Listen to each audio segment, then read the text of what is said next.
Suyu found himself traversing into a city of otherworldly chaos, where monstrous beasts roamed freely in the realm of magic. His journey began with a failure in awakening his innate talent, and after a painful breakup, he unexpectedly encountered a vampire school beauty on the brink of death. Thus commenced his inexorable path of binding himself to a goddess. The vampire school beauty, the ethereal sorceress, the elven empress. Why is it that everyone else communes with their beasts while you alone have the privilege of binding to a goddess? When the goddesses of myriad races long to be close to me, how shall you respond? Chapter 1. After the breakup, I contracted the vampire school beauty. At the Brain Preservation and Nutritional Supplement Center, Master, I'm hungry. I require your blood. How could I ever harm my master? Suyu was ensnared by a woman clad in a gothic miniskirt, her ebony wings unfurling behind her. Her blood-red lips parted slightly, and her deep purple eyes revealed a gaze that was both haunting and tender. Before him stood a foreign exchange student, renowned as the belle of the magical city's spirit master University Alicia Chapasi. This occurrence transpired due to the perilous circumstances of his new life. Suyu had crossed into a modern world of spirit beasts, where ominous portals threatened humanity, and everyone aspired to awaken their beast master talents during the awakening ceremony, hoping to become spirit masters. Unfortunately, Suyu experienced a catastrophic failure during the awakening, destined to remain an ordinary person. Being an ordinary person is not without its merits, however. Outside the awakening hall, his girlfriend, Jiang Ying, excitedly brandished her talent report, exclaiming, "I awakened. I have an agreed talent affinity with demonic plants." She eagerly discussed their future together. Yet, the following day, Suyu, this is where we part ways. I am diligently studying spirit beast knowledge. What about you? I will become a spirit master. I can't marry an ordinary person like you. Young Master Wang has been pursuing me. You cannot expect me to hinder your pursuit of something better, can you? Suyu found this world surreal. How could he possibly be cast aside so easily? Jiang Ying had believed he would retaliate vehemently, at the very least utter something in protest. However, out of a sense of kindness, Suyu merely reminded her to consider undergoing a procedure that men were particularly concerned about, which resulted in a tirade of insults hurled at him. As he departed, echoes of culinary delights like steamed shrimp heads, steamed eel, and oil cakes lingered in his ears. On his way home, Suyu gazed up at the night sky. A twinge of melancholy brushed his heart, yet he could not dismiss Jiang Ying's words. This society revered spirit masters. Within the Great Xia, there existed 9 major portals, with the one a magical city infamous for its calamities. Since the emergence of these portals, society had undergone a seismic transformation, leaving everyone in a state of trepidation. Locations closer to the portals were paradoxically less expensive due to the inherent danger, while vast numbers of civilians were required to construct defensive structures nearby. Suyu's family had been settled in the coastal district, perilously close to the portals 30 kilometers away, to be precise. Returning from the city center to the coastal area, Suyu wandered into a shadowy alley. In the recesses of the darkness, he sensed a presence, and a stunning figure emerged, captivating his gaze. She wore a gothic miniskirt, over thinny stockings, and a cloak that split open, adorned with black sleeves. Her wine-red hair cascaded down to her waist, her exquisite features accentuating her beauty. With upturned eyes, a straight nose, and lips that seemed to drip with allure, her pallor betrayed her injuries. Her garments were torn and bloodied, with severe wounds exposing glimmers of bone. Like a jasmine stained with despair, she drifted through the dark river of oblivion, poised to wither away. "Help! Me! Miss, what has happened to you?" Suyu instinctively rushed to support her, and as their eyes met, her violet gaze ensnared him, an abyss of enchantment that could captivate any man. Alicia's beautiful eyes narrowed, as if making a decision. "Forgive me, I shall compensate you. You shall not suffer." Huh? Bewildered, Suyu barely comprehended before Alicia grasped his head and bit into his neck. "Why are you biting me? Is this some kind of cosplay?" Her sharp fangs pierced his skin, and the sensation of blood leaving him caused his vision to darken, threatening to plunge him into unconsciousness. Was this a beast from the portals? How could such a creature invade this place? Had the front lines fallen? Was he destined to perish? Amidst his confusion, a surge of electricity coursed through his mind. Ding! Detection of her blood being drawn by the vampire queen. "The first male human she has ever bitten shall become her master. You have established a spirit beast contract and become a spirit master. Due to the unique nature of the subject, the divine beast system has been activated. Host, Suyu rank. First Awakening Realm Pet. Vampire Queen, Mental Strength. Spirit Origin Realm, Gain Talent S-Class. Fatal Temptation. Your blood possesses a fatal allure to all beasts. The higher the sequence level of the being, the more they are drawn to the unique fragrance emanating from you. Gain Talent S-Class. Blood Diadem. Beasts that acquire your blood will be bound by contract. Those receiving a large quantity will trigger a reversion phenomenon, while those receiving a scant amount will temporarily become your blood servants. Please increase the number of contracted beasts to gain further abilities. The system. In a moment of dire urgency, Suyu activated the system. The woman before him was the Vampire Queen. She did not seem intent on killing him. A divine parchment floated through his mind, drenched in blood and radiance.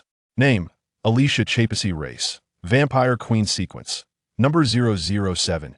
Ancestor of the Blood Clan. Rank: First Awakening Realm. Talent: Immortal SSS. Ability: Blood Queen SS. Apostles Sacred Song S. Affection: Life and Death Entwined. Alicia Chapasy? Suyu recalled her as the ethereal school beauty renowned at the magical city's Spirit Master University, a sophomore prodigy who had garnered fame within just a year, becoming a 4-star Spirit Master, celebrated for her exploits at the portals while captivating the media with her striking beauty and aloof demeanor. It turned out, her true identity was the Vampire Queen. What had transpired? How had her rank fallen to the First Awakening? What had caused her such grievous injuries? However, due to his excessive blood loss, Suyu succumbed to darkness. When he regained consciousness, he was met with a revelation. This legendary school beauty possessed an inner wildness he had never anticipated. Unbeknownst to him, this was a result of his ability, Fatal Temptation. After drinking his blood, Alicia was overwhelmed by a captivating fragrance, igniting a rapid heartbeat within her. Furthermore, as she had lost everything, the first man to heal her wounds with his blood had ensnared her heart. The blood contract, sacred to the Vampire Clan, once forged, signified an unbreakable bond of life and death. She whispered in his ear, "Master, I am hungry and I require blood. Is that so? Is it forbidden? I could become your woman," Alicia teased, lifting Suyu's chin softly. Suyu could scarcely believe that this revered flower, sought after by many, was presently gazing into his eyes, especially given his recent heartbreak. Who could refuse such a proposition? A queen? I'm gravely injured. Only blood can heal me. Are you willing? Chapter 2. Jiang Ying's attitude. Elia, the Blood Queen. Oomph. Is that all there is to it? No. How can it be so different? Elia, could you retract your sharp fangs a bit? It hurts. The wounds on Elia's body healed at an astonishing rate. That chaotic beauty and her tender gaze upon Suyu soothed the slight sorrow he felt from the breakup earlier that day. What troubled him was that he had always been so passive. Was she truly the campus belle of the magical city Spirit University? The contrast was indeed stark. In the video, her long black hair, tied up in a high ponytail, resembled a striking flower atop a lofty peak, which was hard to reconcile with the passionate demeanor before him. Elia's eyes narrowed slightly as she rose, crossing her legs and returning to her original proud stance. Little one, what are you pondering? Suyu felt a wave of frustration. She had just called him master, and now she was referring to him as little one. Who exactly was in charge here? Wait, so you noticed that Elia seemed to have grown significantly taller. Understanding the confusion in his gaze, Elia explained, "Do not be surprised. My form changes when I am in dire need of blood." A flicker of realization crossed Suyu's eyes. Did this imply that she could embody both a queen and a delicate flower? When they first met, she barely stood at 1.60 meters, yet now she was approaching 1.75 meters. Are you truly Elia Kaipisi from the Spirit University? Indeed. How did you become like this? A shadow seemed to pass over Elia's face. I was attacked. Little one, consider yourself fortunate. I am immortal. However, when I am severely deprived of vitality, I enter a state of deep slumber. Unlike ordinary vampires who sleep for a month, I, as a descendant of the third true ancestor of the bloodline, will enter a slumber lasting up to 70 years. I cannot afford to wait. Following this, Elia fell silent, unwilling to elaborate further. Suyu chose not to press her, simply sitting beside her and holding her hand. Feeling the warmth of her palm, Elia smiled, reminiscent of the melting snow of early spring. However, the one who attacked me has been dealt with. It is a pity for my 4 blood attendants, Mei Lan and Zhu. And Jew, otherwise they could have served you as concubines. Suyu coughed lightly, ahem. No, having Elia is more than enough for me. Elia's lips curved into a smile. Master, the contract of the king is singular. From now on, the king shall accompany you through life and death. However, you must also take responsibility for me. Responsibility for what? The following day, with dark circles under his eyes, Suyu accompanied Elia to the registration office of the Magical City Spirit University. Initially, he was not qualified to register. However, yesterday he had successfully activated his beast mastery talent and contracted Elia, thus gaining eligibility to enroll as a beast master. Today was registration day, and the new student office was bustling with people. Classmate, may I see your talent report? Sorry, we do not accept students with below C-level beast mastery talent. This student, merely having A-level talent is insufficient. You also need to contract a pet beast. The nearby Beast Association sells pet beast eggs, priced at 1 million each. Wang Hongxi, here is your admission ticket. Tomorrow, the Spirit University will conduct an entrance examination. If you pass, you will successfully enroll. Suyu squinted. Indeed, being a beast master was a costly profession, where a single pet beast egg required 1 million, something an ordinary family would have to sell everything to afford. Just as Suyu prepared to register, a familiar voice called out, Suyu, what are you doing here? Suyu turned to see Jiangying, dressed in a light gray two-piece dress, standing beside a man, gazing at him with surprise. Jiangying glanced at Suyu's dark circles with a hint of smugness. Her nonchalant demeanor from yesterday had evidently been an act. Surely, he and T slept a wink. But Suyu was here today, not for her but for himself. Before Suyu could respond, Wang Hongxi stepped forward. What else could it be? Suyu, you have no beast mastery talent. This is not a place for you. Xiaoying possesses A-level beast mastery talent. You are unworthy of her. Associating with a pauper like you will only hinder her. Suyu frowned. This man seemed to be the Wang Gongzi Jiangying had mentioned yesterday. It was said his family was quite wealthy, and his uncle was the head of a college at the Magical City Spirit University. Suyu had no desire to engage. He shook his head. No, I am here to register. This has nothing to do with you. Jiangying sighed. Suyu, please stop pretending. How can you register without beast mastery talent? I know you want to prove yourself to me, but this will only make me look down on you more. A qualified ex-boyfriend should simply disappear. We are done. Suyu, do you have an inflated sense of self? Wang Hongxi stepped in front of Jiangying. Suyu, please leave. Don't you know your family situation? Can you afford the talent serum? Can you buy a pet beast egg? The escalating argument drew an increasing crowd, even prompting the admissions staff to glance over. Such incidents were common each year, but given the ongoing war with the demonic realm, students of the Spirit University were not the type to be coddled. Wang Hongxi raised his right hand. Leave. If you continue to harass Xiaoying, don't blame me for being rude. Wang Hongxi summoned his pet beast, a 2-meter-long lion engulfed in flames, glaring viciously at Suyu. The onlookers recoiled in shock. Oh my, is that the sequence number 392 Fire Gold Lion? It is among the top 500. Such a precious beast would fetch no less than 10 million at the Beast Association auction. The Wang family was indeed wealthy and powerful. Wang Hongxi declared arrogantly. So what will it be? Shall I act, or will you leave on your own? Oomph. Unable to endure any longer, a cold snort echoed from behind Suyu. The crowd suddenly noticed the woman behind him, her graceful steps seemingly carrying a chilling wind, as she unfurled her obsidian wings. Her deep violet eyes sent shivers down spines, yet her stunning beauty compelled everyone to steal another glance. Silence, you filthy mongrel. Elia raised her hand and then swept it down. Blood Queen. Instantly, Wang Hongxi felt his knees weaken, blood gushing from his legs. Thud! Wang Hongxi's knees crashed to the ground, and he knelt before Suyu, the golden fire gold lion, attempting to defend its master. Had its blood drawn by Elia with a mere flick of her finger, its lifeblood coalescing into a throne of blood that crashed heavily upon the lioness' back.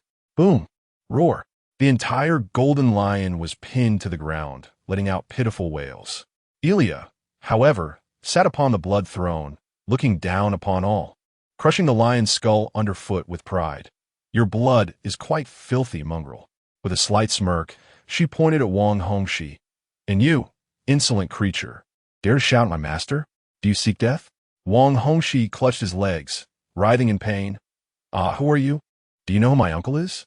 Ilya took Su Yu's hand. Me? I am, of course, my master's pet, and even more so, his beloved. What? The onlookers gasped in disbelief, followed by a wave of murmurs. Chapter 3. Ascending the Sequence. Exceptional admission? Transforming pet beasts. Isn't this a privilege reserved for those within the top 100 of the sequence rankings? My heavens, what extraordinary luck. The top sequence in the Beast Association starts at a value of 10 billion. No wonder the fire gold lion couldn't even struggle.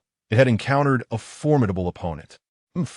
Mocking others for lacking beast mastery talent. Truly self-deceiving. This is indeed a creature of the higher echelon. It seems you are the one lacking in talent. Not to mention, it possesses a strikingly beautiful appearance. In comparison, my own creature is... Damn it, I could just bite my own teeth to bits. Why is it that fortune does not favor me? The contrast between Elia and her former self is staggering. It's not just that she has been reborn. Even the teacher at the registration office failed to recognize her, merely feeling a sense of familiarity. Yet, it probably won't remain hidden for long. Jiang Ying was utterly stunned. She had just dismissed Su Yu yesterday, and today she donned an alluring, revealing outfit, hoping to draw closer to young Master Wang for better beast-taming resources. But now, merely a day later, Su Yu appeared before her with a creature of the higher echelon. She felt like a jester, foolishly displaying her affections before Su Yu. Wang Hongxi took a moment to appraise Elia's exquisite visage and formidable power, gritting his teeth against the pain as he spoke. My dear, I do not blame you.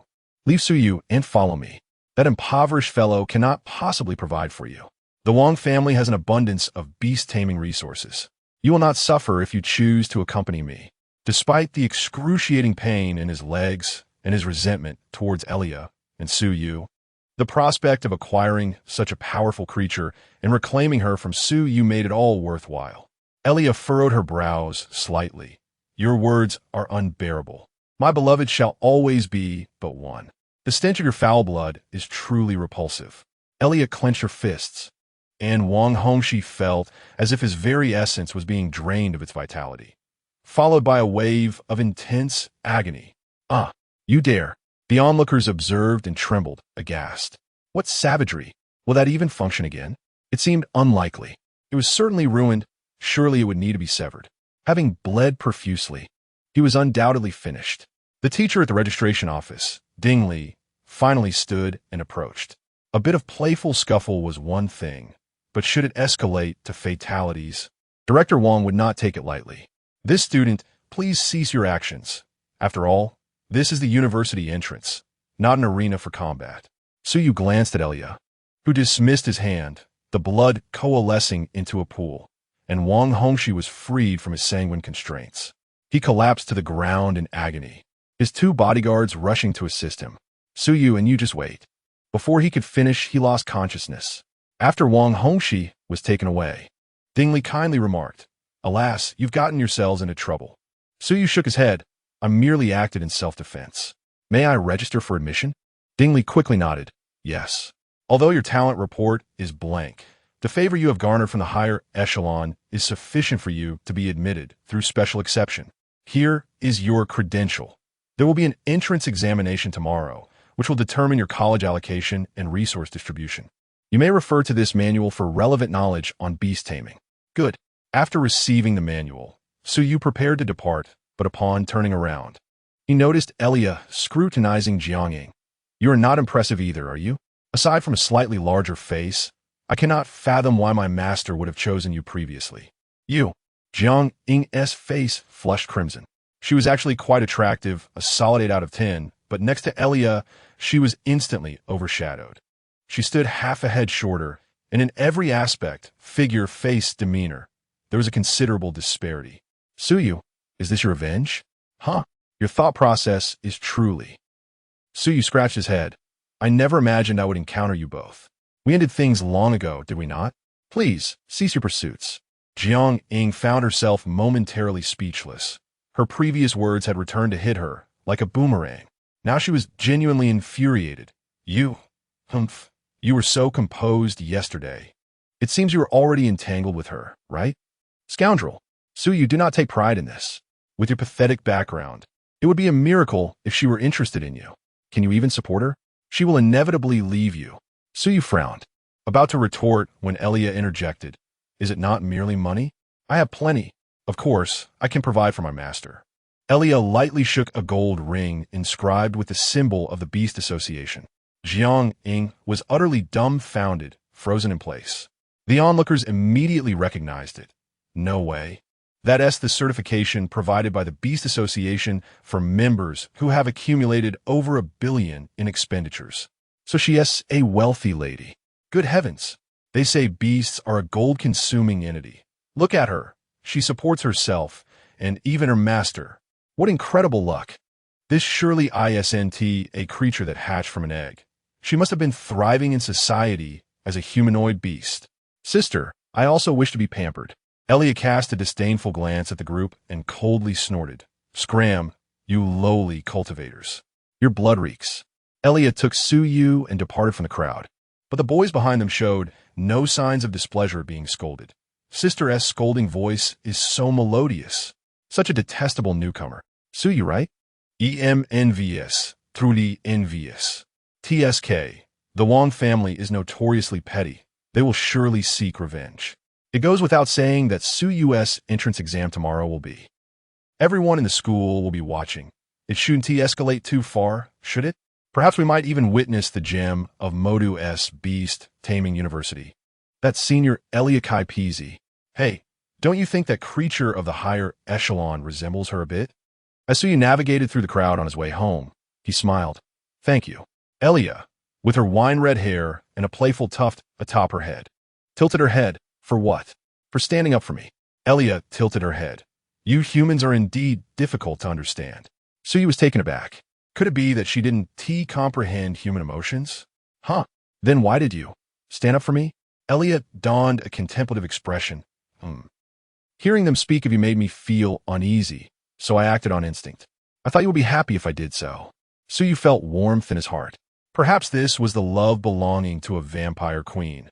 Unencumbered by human pretenses and facades, yet all the more sincere. It struck him that she was often harsh to others, but surprisingly kind to him. Then Elia chuckled lightly. It is said in the books that humans express gratitude through gifts, no? Suyu smiled.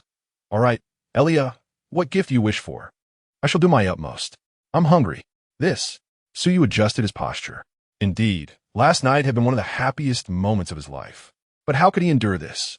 Suyu firmly stated, Miss Elia, I must correct your misguided values. As a girl, you should maintain some modesty. Elia looked at him in confusion. I don't understand. Do you not wish to enjoy this with me? Suyu stood resolute. As a man with sound morals would never waver easily. Think. Chapter 4. Astonishing Revenge of Wang Hongxi. MMM. A satisfied Elia rose to change into a dress. Suyu's legs felt slightly weak. Ever since encountering Elia yesterday, he had not paused for a moment. However, her complexion had improved considerably since their first meeting. Her wounds had healed, and even her internal injuries seemed to have largely mended. Suyu surveyed his surroundings. The decor of rosewood and ivory sculptures, the warm fireplace, lent the room a distinctly classical ambience. How many years had she lived? This intrusive question remained unasked. Elia smiled gently. Little one, what are you pondering? Suyu said, Alia, let's return home for a while. I haven't informed my family about my enrollment yet. I haven't been home since last night. From today onwards, you will be staying with me. No problem, Alia replied. My own home is just a 3-bedroom apartment with poor sound insulation. If you move in, we might receive complaints from the neighbors. Meanwhile, in Suyu's home, Su Qifan and Ning Shooting were discussing in the kitchen. Our son and Jiangying have been out for a whole day and night. Do you think we might soon have a grandchild? Su Qifan shook his head. I've always thought Jiangying was capable of becoming a beast master, but unfortunately, our son lacks that fortune. Do you think? Ning Shooting frowned. Why don't we sell the house and buy him a few beast eggs? If he can form a contract with a beast, he could become a beast master, right? Su Qifan took out a cigarette from his pocket his hand trembling slightly. This decision is not easy. Our entire savings can only be gambled once, and Su Yu's sister is still in school. Ning shooting brandished a spatula. We can't hold our son back. Trust me, let us sell the house, and with the money we've saved, as long as our son and Jiang can. Before she could finish, Su Yu opened the door and overheard their conversation about selling the house. Wait, I was only out for a day. How did we suddenly decide to sell the house? Mom, Dad, what are you talking about? The housing market is crashing. Who would buy? And we have that much money saved? Ning shooting dropped the spatula in shock. Oh, you startled me. Su Qifan approached Su Yu and patted his shoulder. Son, your mother and I think it's best to sell the house and get you a few beast eggs. We can't delay your future with Jiang. Su Yu raised an eyebrow, slowly realizing. Oh, I mentioned yesterday that I was going out with Jiang. He forced a smile. All right, Mom and Dad, don't worry about it. Jiang and I have already broken up. Su Qifan and Ning shooting were initially shocked, then exchanged glances, sensing a hint of bitterness in each other's eyes. Had the family held their son back? Ning shooting wanted to comfort Su Yu, but couldn't find the right words. The atmosphere grew tense. Su Yu cleared his throat. Cough, cough. However, after breaking up with Jiang yesterday, I encountered something significant. In short, I am now a beast master. Alia, come here. What? Su Qifan and Ning shooting looked at Su Yu in astonishment. How did you suddenly become a beast master? Didn't you say you lacked the talent for it?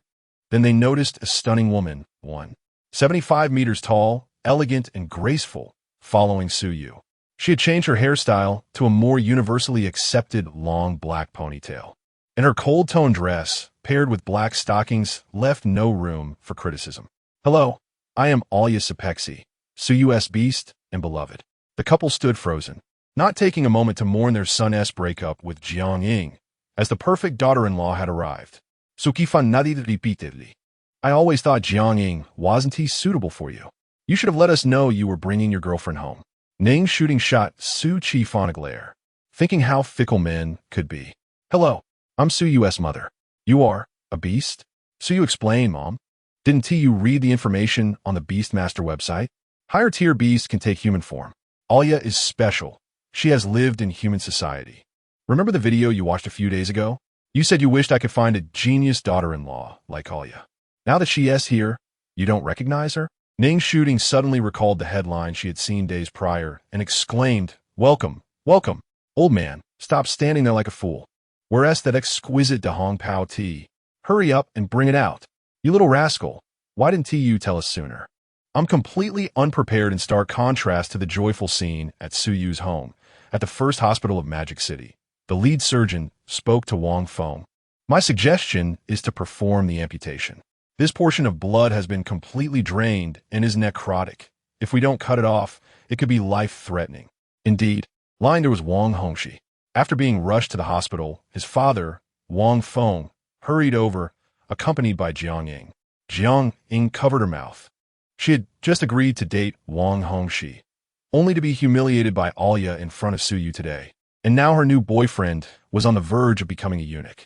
How could she not feel devastated? Wang Feng's jaw trembled. Yes, let's cut it.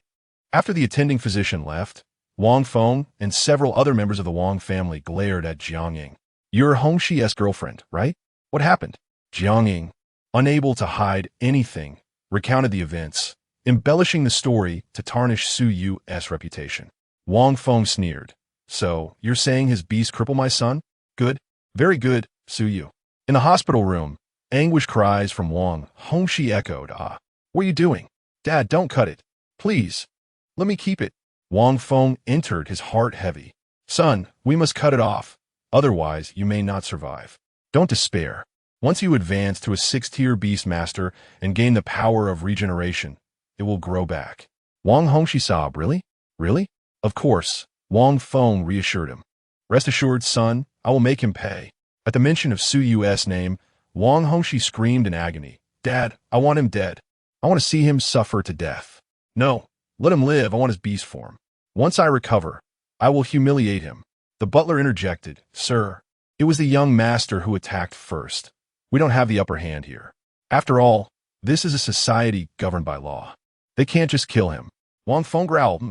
Tomorrow, He is supposed to participate in the entrance test, right? Let S adjust the difficulty to SSS level. The butler understood immediately. Yes, sir, that's brilliant. No first-tier Beastmaster could possibly pass. As long as he can enroll, there will be plenty of opportunities to eliminate him. Wang Feng nodded. Indeed, students, as reserve soldiers, must undergo a life-and-death trial without any preparation. Although the school will ensure safety measures to guarantee everyone survives, there can always be accidents. However, not everyone will be unprepared. After a brief chat at Suyu's home, where Alya mentioned the entrance test for tomorrow, Suyu's parents didn't insist on keeping him longer, and they left early. Once outside, Alya turned serious. Little one, we need to prepare for tomorrow's entrance test. Suyu, brimming with excitement, gestured animatedly. Oh, are there stronger new students than us? Even Wang Hongxi and his fire golden lion were defeated by Alya in an instant. Who else could be our opponent? We are truly formidable. Alya smiled gently.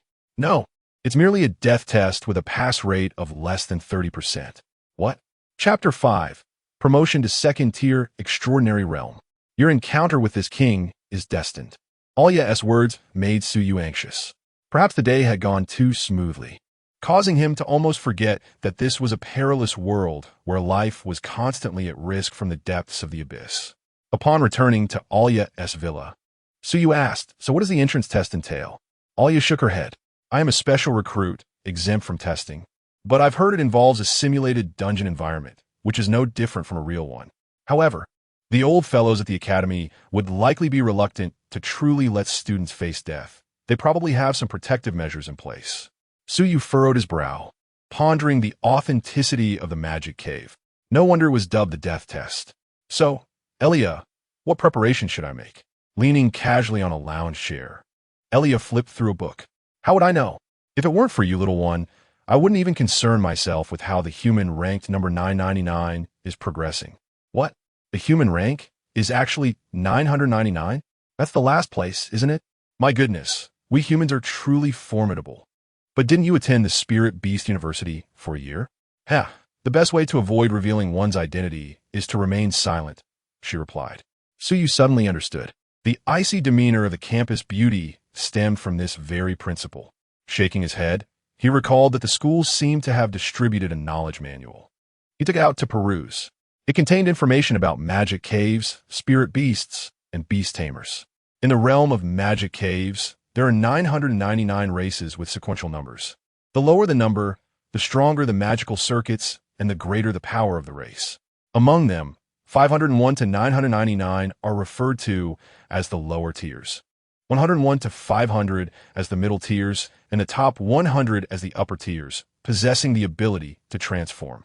The top 10 are particularly special, known as the Divine Generation Sequence, originating from ancient mythological legacies. The talent ability levels are categorized as FS, with only the Divine Generation Sequence capable of wielding powers above grade S. Upon awakening their talents, both beast tamers and spirit beasts enter the first tier of the awakening realm. The first 4 tiers are awakening, extraordinary, transformation, and nirvana. As a human ranked number 999, one does not possess magical circuits. Prior to reaching the 4th tier beast tamer status, one requires a spirit beast to break through to facilitate the human's advancement. Suyu took a deep breath. It was no wonder the profession of beast tamer emerged. Humans did not choose to become beast tamers. They had no other path available. Suyu continued reading.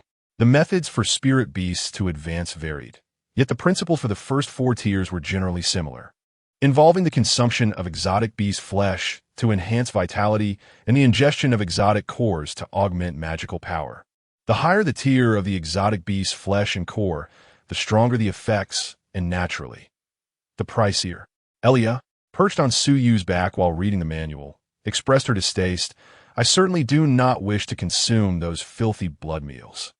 How then did Elia manage to break through previously? A fleeting thought of the Vampire Queen's panel information crossed Suyu's mind. Rank: First tier, Awakening Realm, 10-1000. Engaging in intimacy could heal her injuries and replenish her blood loss, but it failed to facilitate a rank breakthrough. The progress remained stagnant.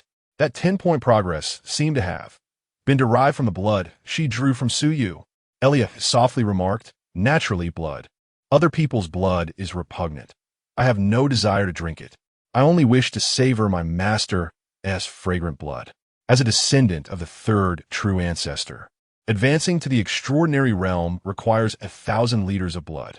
Yet, she was unwilling to harm Suyu, leaving her progress halted. Suyu rose and regarded Elia with piercing eyes. Elia, your blood queen can control all blood cells, correct? Suyu grasped her delicate face and drew her to his neck. Elia Kai Peasy, heed your master's command.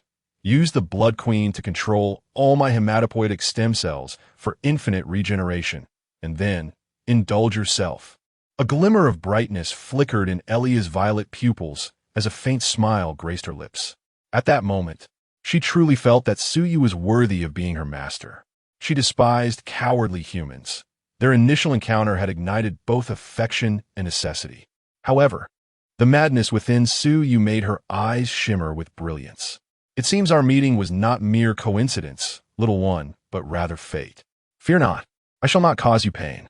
With a smile, Suyu closed his eyes, acknowledging that in this perilous world, the only reliable forces were his own strength and Elia, who shared his fate. Blood Queen, activate regeneration. Ding! The Vampire Queen has consumed your blood. Rank progress, 10. Ding! Your blood has triggered the Vampire Queen's ancestral phenomenon. Control of the Blood Queen is enhanced. The cells of demonic plants and the souls of the undead are now encompassed by the concept of blood. Ding! Elia Kai Peasy has reached maximum progress, completing her advancement. Rank, second tier Extraordinary Realm. Extraordinary Realm. Physical and spiritual strength will significantly increase, surpassing that of ordinary humans. The range of the Blood Queen's abilities expands to 200 meters, and the number of undead summoned by the Hymn of the Undead increases to 5. Hymn of the Undead. The melody played by the Vampire Queen will capture 5 beings within a 100-meter radius, binding them as her loyal undead. Simultaneously, Suyu also ascended to the second-tier Extraordinary Realm. His physical strength noticeably heightened. Every blood vessel seemed to pulse with magical energy, and a single punch could likely deliver a force exceeding 1,000 pounds. Elia's blood-sucking did not inflict pain. Instead, it felt light, akin to a gentle caress, as she utilized the Blood Queen's abilities to guide the blood's flow slowly and softly. Thank you for your hospitality, Master. The following day, invigorated, Suyu and Elia arrived at the magic capital Spirit Beast University. Over 3,000 individuals had registered. Despite the rarity of beast tamers, the sheer population in Daxia made the numbers substantial. Amidst the crowd, Suyu spotted the brooding Wang Hongxi and his companion Jiangying. He couldn't help but marvel at the advancements in the extraordinary world. Wang Hongxi, despite his severe injuries, had returned to participate in the examination in just a day. Above Rose Square, a woman descended gracefully on a phoenix bird from the clouds, her voice resonating in everyone's ears. Students, welcome to Magic Capital Spirit Beast University. I am Shangguan Ling, the head of the Exotic Beast Department. It is widely known that for 20 years since the emergence of the Magic Caves, humanity has endured the ravages of war. Our school bears the responsibility of guarding Daxia's second Magic Cave, the Catastrophe Magic Cave, a duty that every student must undertake. The war among races is ruthless. It does not adhere to rules and can strike at any moment. Are you truly prepared to fight for humanity at all times? The entrance examination will take place in the simulated Magic Cave arena, where you will all be transported to a world resembling the Magic Cave we have created. I urge everyone to strive, to survive, and complete the tasks. If you wish to withdraw, please tier your admission tickets. Someone will come to rescue you. Welcome to the path of racial confrontation. May fortune favor your endeavors. As the crowd remained in a state of bewilderment, beams of light descended from the heavens, transporting thousands of students into the simulated Magic Cave arena. A blinding light enveloped Suyu, obscuring his vision. Chapter 6. The Most Unjust Examination. Wait, isn't that the campus beauty? As the light veil dissipated, Suyu gradually opened his eyes. No longer was he greeted by the vast azure skies of Magic Capital. Instead, He found himself under a dim yellow sky, surrounded by drifting dead leaves and an overwhelming sense of desolation. Deep pits and broken logs lined the roadside, resembling a post-apocalyptic battlefield. Was this the magic cave? A faint blue text panel appeared before Suyu. Location: Qingshi Gorge. Task name: The Last Informant. Difficulty: S. Background and task introduction. A traitor has emerged among the human guards of Redstone City, selling information to the Blood Ants and the Ivy Tree people, who are plotting a beast tide to devour humanity. You are the sole survivor of the reconnaissance squad. Your task is to return to Redstone City with the information and identify the traitor. Redstone City, a frontline city constructed by humanity within the magic cave. Task items: 1 map, 1 list, and 1 racial introduction. Do you wish to accept the task? Suyu responded affirmatively. Elia furrowed her brows slightly. Qingshi Gorge? What terrible luck. Oh, why is that? Typically, first-tier beast tamers are only permitted to operate outside the magic cave or around Redstone City. Qingshi Gorge can only be accessed by third-tier beast tamers or exceptional second-tier individuals. In the dim light, Elia caught a whiff of a conspiracy brewing. The assignment was utterly unreasonable. Typically, freshmen were assigned tasks of levels F or E, while S-level tasks were notoriously difficult and their significance unclear. What she pondered, were those old men up to? Outside the simulated dungeon, the gathering of senior students and faculty erupted in disbelief. Heavens! How could anyone be assigned an S-level task during their entrance exam? Isn't this tantamount to pushing them to their doom? Dean, this is illogical. The dean, Wang Yu, was about to respond when he was preempted by a frowning Shangwan Ling, who was poised to voice her concerns. Silence, everyone, Wang commanded. The simulated dungeon is functioning perfectly. Observe, this student possesses a humanoid beast companion.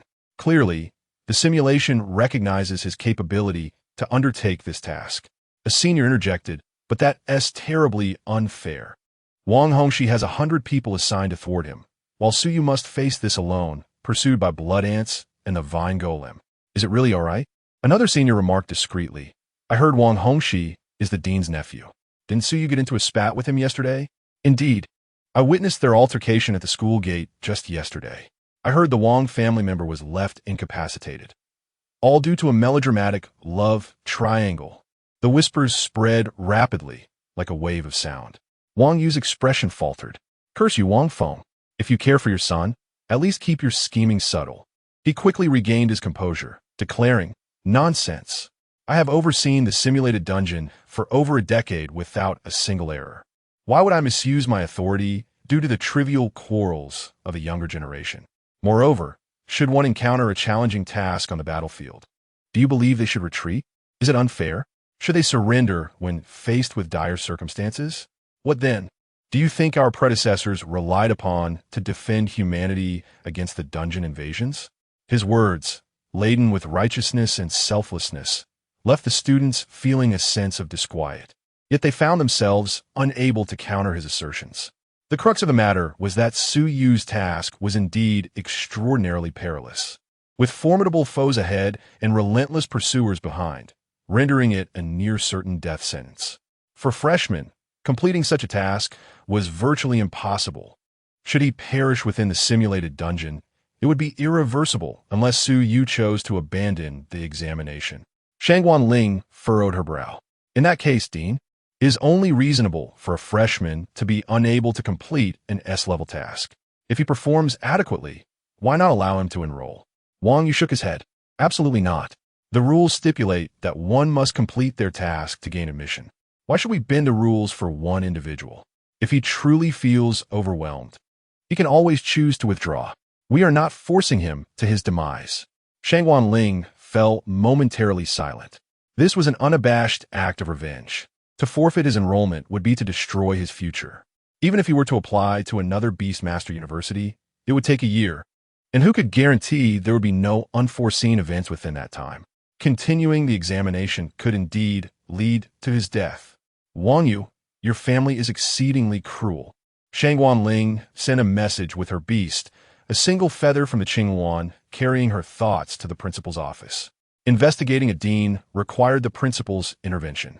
The students could not alter Wang Yu's decision, so they could only watch the screen in the sky in silence when someone suddenly exclaimed, "Hey, does anyone else find that the humanoid beside this junior looks familiar?"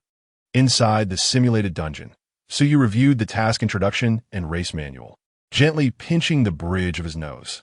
"This is clearly directed at me." Elia tilted her head, spotting Wang Hongshi's name on the list of traitors, instantly comprehending the nefarious intentions of the Wang family. This was no mere task. It was a straightforward assassination plot. The task procedure was clear-cut, devoid of any convoluted twists. Wang Hongxi and 100 others were tasked with obstructing Su Yu's return to the city. It was obvious that this was a covert maneuver by the Wang family, aiming to eliminate Su Yu outright or force him into a withdrawal. Was escape an option? No, for behind him were the blood ants and vine golems, their overwhelming numbers ready to engulf him at any moment. The path to victory was deceptively simple. Su Yu merely needed to vanquish the 100 beast masters standing in his way. Elia blinked her beautiful eyes, grasping Su Yu's hand. "Do you need me to wait with you for another year?" A glimmer of resolve flashed in Su Yu's eyes as he gently kissed the back of Elia's hand. "No, my queen, let them bring forth their schemes. I shall not fear facing them with you by my side." Outside the simulated dungeon, when Su Yu finally called out Elia's name, the entire Rose Square fell into stunned silence. Even the teachers monitoring the situation gaped in disbelief. "Wait, what name did he just say? Elia? Why wasn't the campus bell here to witness this?" A collective gasp resonated through the crowd, a realization dawning upon them, causing the previously raucous Rose Square to descend into an eerie stillness. The shocked expressions of the onlookers were almost comical, jaws nearly touching the ground. As the silence shattered, pandemonium erupted. "What? Su Yu's contracted beast is? Elia, I thought she looked familiar. Just look at the depth of her violet eyes. Identical to Su Yu's beast." The stark contrast was overwhelming. How had they not recognized Elia sooner? "Hey, what the hell are you doing, you scoundrel? Elia's hand is not meant for you. Junior, you've chosen your own demise. Let him perish. I was just worried it was unfair to him, but damn it, let him die in there." "Dean, principal, we demand an explanation." Shangguan Ling was equally flabbergasted. Elia Kai PC, the prodigy cherished by all, who had ascended to the rank of 4th-tier Beastmaster in less than a year, had become Su Yu's beast? What was happening here? Chapter 7. Everyone is a Beastmaster. Why should you have the campus bell? What began as an ordinary entrance examination, with the audience merely curious to gauge the abilities of the new students, had transformed into chaos. The hearts of all the male spectators in the Rose Square shattered into a million pieces, while the female students were equally astonished, left speechless. No one could deny Elia Kaipisi's extraordinary talent, which far surpassed that of her peers, and her beauty had captured the hearts of every male student. Yet now, there was no explanation for why the jewel of Magic City Beastmaster University had become Su Yu's beast. Wait, everyone else is mastering beasts. Why should you have the campus bell? The tension reached a breaking point. The Rose Square erupted into a cacophony, and Shangguan Ling struggled to regain control of the situation. Suddenly, a gust of wind swept through, captivating everyone's attention. A middle-aged man, wielding the wings of wind, descended gracefully into the Rose Square, commanding the special beast spirit. The origin of wind. Ning Hanwan, the esteemed principal of Magic City Beastmaster University, had arrived. Shangguan Ling spoke up. "Principal Elia." Ning Hanwan raised his right hand, signaling for silence. As the principal's presence quelled the uproar, the students turned their eager gazes toward him, awaiting an explanation. Ning Hanwan spoke slowly. "Elia's true form is that of a vampire. Recognizing her exceptional talent, I specially recruited her. The other day, she went missing during a task in the dungeon. It seems she encountered some unforeseen circumstances, resulting in her becoming this new student's beast by a twist of fate. A vampire with the serial number 99, a formidable entity of the upper echelon." However, Ning Hanwen withheld the information regarding the vampire queen and the true progenitor of the bloodline. The students suddenly came to a realization. What? Is Aaliyah actually a vampire? No wonder. I wondered why Aaliyah's strength had regressed so much. Indeed, A vampire that has lost too much blood would fall in rank. How frustrating. Why can't such good fortune come my way? I too wish to be Aaliyah's blood bag. Damn it, why does this new student get all the luck? I refuse to accept this. If you have the guts, come out for a duel. Suyu, though yet to enroll, has evidently become the male adversary of the entire school. Shangguan Ling transmitted a message to Ning Hanwen. Principal, it seems that Dean Wang might. Before she could finish, Ning Hanwen interrupted. Last night, upon discovering their little schemes, I reverted the settings of the demonic cave simulation field, so. Shangguan Ling's eyes widened in shock. This means that the simulation field deemed Suyu qualified for this task. Even without cheating, he was assigned an S-level mission, yet his talent report clearly states, none. Shangguan Ling fixated on Suyu's every move within the simulation field. What secret does this new student possess? The principal's presence must surely be for him. Inside the simulation field, Suyu and Aaliyah were retracing their steps back to Redstone City while examining the racial information. Bloodthirsty ants, creatures of similar size to humans, born from the pursuit of blood, possess a relentless instinct to hunt until they have drained every drop of blood. A smile of understanding appeared on Suyu's face. Aaliyah noticed Suyu's apparent confidence and pondered quietly. Show me what you can do in this perilous situation. If you truly possess the qualifications, perhaps the tragic wish of my people. Aaliyah gently pecked Suyu's face. It's nothing, just a small reward before the battle. I sense they are nearby. This seemingly insignificant gesture only fueled the anger of the boys outside. Ah, that bastard. I have chased him for a whole year without even gaining a shred of respect. And he dares to. That guy named Wang Hongxi must eliminate Suyu. Shangguan Ling rubbed her forehead slightly. This group of students was truly beyond redemption. She had not anticipated that the usually aloof Aaliyah would display such fiery enthusiasm. Their hand-holding intimacy was enough to drive the boys into a frenzy. At last, under the watchful eyes of the crowd, Wang Hongxi and his group blocked Suyu on the path back to Redstone City through Qingshi Gorge. With fallen leaves and bare trees, Wang Hongxi stood ominously on the hillside. Dozens of students lined up, ready to summon their beasts at any moment. As Suyu approached with nonchalance, Wang Hongxi winced and sneered. Suyu, it seems your luck has run out. Suyu narrowed his eyes. Why is that? Wang Hongxi, enraged, retorted with a mocking laugh. Why? Do you truly not understand your predicament? Do you think you can take on 100 of us with just yourself and a single beast? How arrogant! I will break your spine and make you kneel before me like a wild dog, begging for mercy. Suyu glanced at the others. Are you all helping him? A visibly subordinate figure, Song Chi, chimed in. Suyu, Wang merely wanted to advise you not to harass his girlfriend, yet you resort to violence. That is truly excessive. Furthermore, Wang proposed to buy your beast, and instead, you maliciously harmed him, forcing him into the hospital. Someone like you is unworthy of attending Demon Spirit University. Another subordinate, Liang Chun, added exactly. Don't think you can escape accountability. You have two choices, either concede and leave, or face the consequences here. Suyu shook his head lightly. Truly, the wicked are always the first to complain. Who initiated the violence? Surely they are aware. Yet Suyu had no inclination to defend himself. His gaze swept over the others. And you? What about you? Several girls murmured. My task is to stop you. I don't want to forfeit my enrollment. To be honest, I disagree, but their offers are simply too tempting. Once personal interests were at stake, who truly wishes to uphold justice? Suyu then turned to Jiang Ying. Jiang Ying clenched her fists. Suyu, regardless of what happened before, your initial act of violence is your fault. Apologize to Hongxi. Wang Hongxi impatiently interjected. Apologize? Why waste words with him? Attack.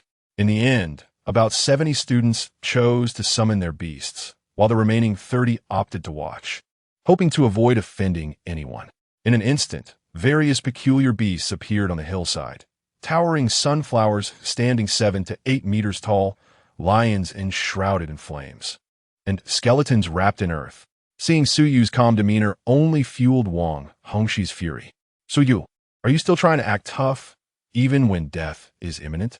At the same time, an unsettling desire welled up within him. Here's the deal. If you compensate me with your beast, I will spare your life, and we can consider this matter settled. How about that? Coldly, who is truly facing death. It's laughable that you arrogant fools believe you can overwhelm me with sheer numbers. And you, Wang Hongxi, you are hardly a man, harboring such vile thoughts. It seems you won't shed tears until you see the coffin. Aaliyah attack. The crowd gasped. Was Su Yu really prepared to take them all on alone? But his posture, the crowd felt a sense of being underestimated. How audacious. Go. Be cautious. His beast is likely a high-ranking vampire. Do not approach lest you be controlled. The demon plant and undead teams led the charge, targeting the vampire's weaknesses with a dozen demon plants. A golden sunflower showered Aaliyah with sunlight, restraining the coldness of the vampire. However, she is the true progenitor of the bloodline, the queen of vampires, unafraid of sunlight. In a moment of astonishment, Aaliyah basked in the sunlight, and behind her, a colossal harp made of blood and bones emerged. The harp resonated with a haunting melody from the underworld, its enchanting tune instantly infiltrating the mental defenses of the beasts. Awaken, the holy song of the undead. Chapter 8. The Crown of Blood. The king's command is absolute. The rampant notes ruptured eardrums, forcibly controlling 5 beasts, including Wang Hongxi's flame lion. Roar. Wang Hongxi was taken aback. He suddenly realized that the connection with the flame lion had been severed. The lion's eyes filled with bloodlust, as if possessed. It charged at Wang Hongxi, sending him flying. Wang Hongxi spat out a mouthful of foam as he was hurled toward Su Yu. Without hesitation, Su Yu raised his arm and delivered a powerful elbow strike to Wang Hongxi's face. Bang! Blood sprayed forth like a fountain. Wang Hongxi, akin to a kite with a severed string, lost 7 teeth from the blow.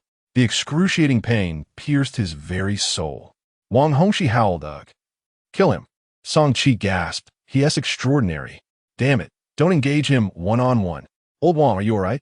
Jiang Ying, in shock, realized that the sunflower she controlled had no effect on Aaliyah, instead enabling her to unleash her full power under the sunlight.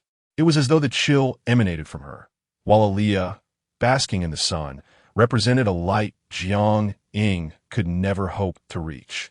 The students in Rose Square, who were spectating, suddenly felt the tide turning. Damn it, does Wang seek death? He dares to covet Aaliyah? That elbow strike felt fantastic. No wonder he had the audacity. He must have secretly advanced to the extraordinary realm. With Aaliyah by his side, such a possibility exists. Yet, facing 100 opponents is still a daunting task. His rank alone cannot guarantee victory against them all. Aaliyah is regarded as the most untainted prodigy in their hearts. And Wang Hongxi's brazen audacity has shifted the tide back in favor of Su Yu. However, they were right. Facing 100 opponents alone is utterly impossible for a low-tier beastmaster. In reality, Aaliyah also found herself struggling immensely. She resembled a valkyrie of the battlefield, wielding blood as blades and shields, repelling the fierce flames and icy breaths of the otherworldly beasts with her sanguine defenses, all while diverting her attention to protect Su Yu. Her limited counterattacks only served to further weaken the enemy. The undead summoned by the death song were swiftly dispatched, yet their numbers were overwhelming. Waves of assaults ensued, with wind and fire beasts collaborating to consume the blood on the ground, while the necromancers infiltrated from below, launching ethereal attacks that were nearly impossible to evade. The blood she could manipulate was dwindling. It seemed that victory was firmly in the grasp of Wang Hongxi and his associates, while Su Yu appeared precariously close to collapse. Aaliyah shot a worried glance at Su Yu, who returned a reassuring look. "It's time." Su Yu drew a small knife and sliced open his palm, letting his blood scatter into the air. The onlookers were perplexed, wondering why he would harm himself so suddenly. "Aaliyah, inject my blood into their bodies." Aaliyah, though confused, complied. She concentrated Su Yu's blood into countless imperceptible needles, launching them towards each beast. When the needles struck, they seemed to inflict no harm. Wang Hongxi, having recovered, laughed mockingly. "Huh, is this all you've got? Look, it did no damage." Liang Chun joined in the laughter. "Ha ha, Su Yu, what does it matter if you've broken through to the extraordinary realm? You alone cannot hope to defeat us all." Others felt a twinge of unease. A man named Lida remarked, "He and that vampire are indeed formidable. We've been attacking for a quarter of an hour, and only now are they showing signs of fatigue." Wang Hongxi, covering his mouth, commanded go. "Take him down." The crowd ordered their beasts to attack, with Jiang Ying's sunflowers leading the charge. Ilya, perched on Su Yu's back, said, "My king's blood is running low." Su Yu patted her shoulder. "You've done wonderfully. Leave the rest to me." Before the eyes of countless spectators, Su Yu, carrying Ilya, stood defiantly before over 70 beasts. His gaze fierce and seemingly unafraid. The students gathered at Rose Square murmured, "Indeed, is this where it ends?" If Ilya hadn't fallen from grace, they wouldn't have lost. This only highlighted Su Yu's heavy reliance on Ilya.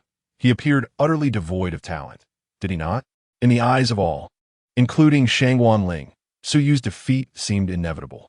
Only Ning Hanwen stared intently at Su Yu, convinced that a master capable of commanding the divine sequence could not be ordinary.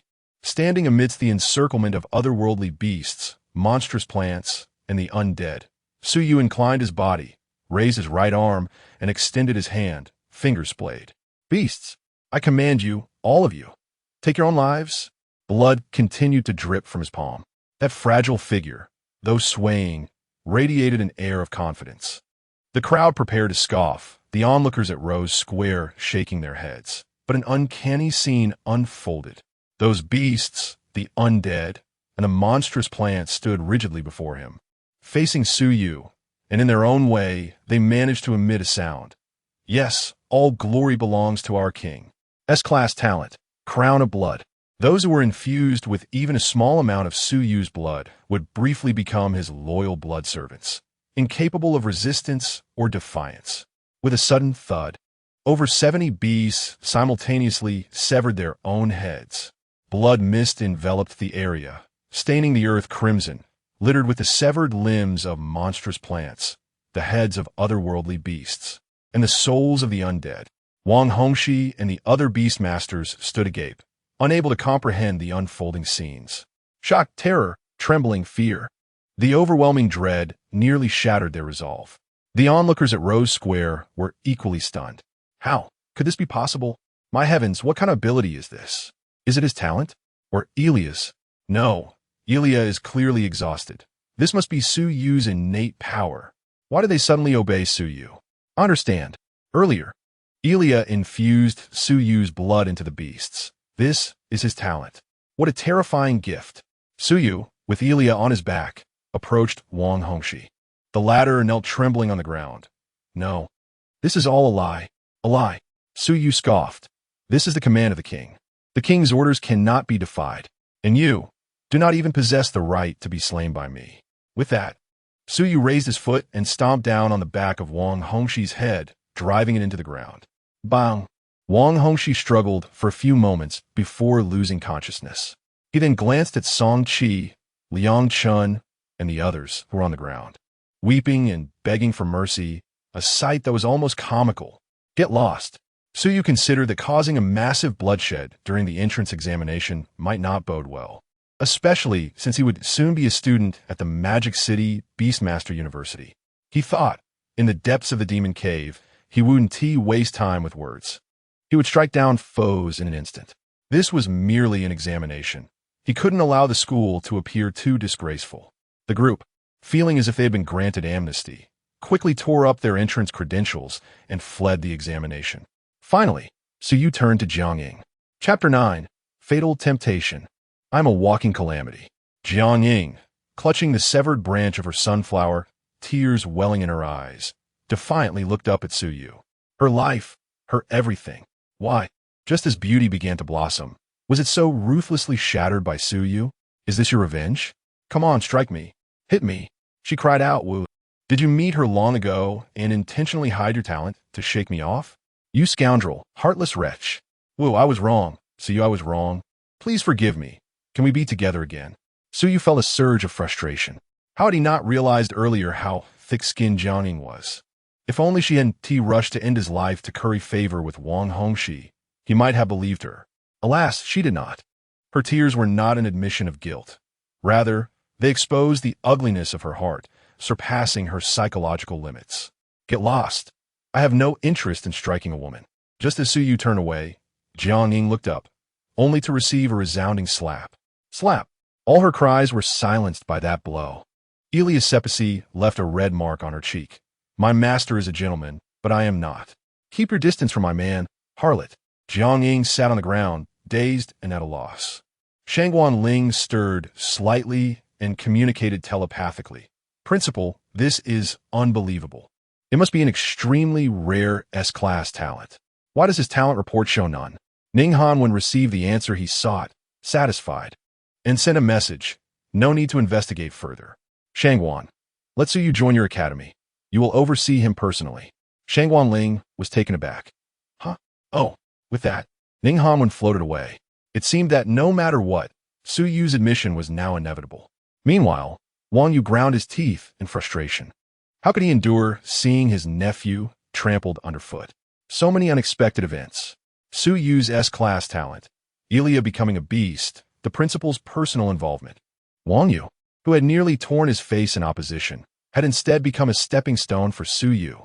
Just wait, Wang family, vengeance will be mine. Within the simulated realm of the demon cave, Elia leaned against Su Yu's back, whispering contentedly in his ear, Master, I find that I love you even more than before. Su Yu shook his finger. You must not replenish blood here. There are certainly eyes watching. Generally, when Elia referred to him as master, it was her way of asking for something. Alia playfully pinched Su Yu's waist, exclaiming, Humph, that was not my intention at all. If my master is willing, I could allow you to take that woman as a little servant. Su Yu retched slightly. Ugh, it's hard to transition from extravagance to frugality. After getting used to driving Alia's supercar, I have no desire to touch Jiang Ying's mediocre vehicle. You're wise to recognize it, if you dare agree. I shall bite you to death. Suddenly, Alia realized something. Oh no, there was a crowd of onlookers who just ran away. All right, the mission. Su Yu's task was to return to Redstone City to capture the traitors and prevent the beast tide. However, he had wasted too much time here, and those 30-some spectators who did not intervene have taken the opportunity to escape. This means that if they manage to hold out until the beast tide arrives without being caught by Su Yu, it would signify his mission's failure. The people in Rose Square suddenly grasped this reality. How can we catch them now? Over 30 people fleeing in different directions? That's like searching for a needle in a haystack. This new student barely won a battle, and now the mission is doomed. All right, give Alia back to us. Wow, you boys are really pathetic. I support you, Junior. Exactly, they are a perfect match. Who are you monstrous beings to oppose them? Su Yu chuckled lightly. Let them run. Who says that completing a mission requires capturing everyone? Alia raised an eyebrow. Oh, little one, tell me, what is your true talent? Her curiosity about Su Yu deepened. Initially, she thought his talent was merely the allure of his blood. Su Yu, trusting Alia, whispered in her ear. A spark of understanding flickered in Alia's eyes. So that is how it is. Little one, if one day a far more formidable enemy demands me from you, would you still act as you do today? So you pinch her cheek. What are you saying? I fear losing you more than I fear for my life. Let us confront this beast tide itself. The boys in Rose Square were utterly stunned. Observing the affectionate gestures between the two, they feared that what should not have happened had indeed transpired. The person they held in their hearts, Su Yu, had likely moved on. Yet, Su Yu claimed he would resolve the beast tide? How could that be possible? Did he think he was battling a beast master? The beast tide, a terrifying phenomenon, comprised swarms of bloodthirsty ants and vine treants, numbering in the thousands. What could Su Yu use to resist them? Not to mention that among the beast tide, there might be fearsome creatures of the reincarnation realm. Such a spectacle was far beyond Su Yu's capacity to confront.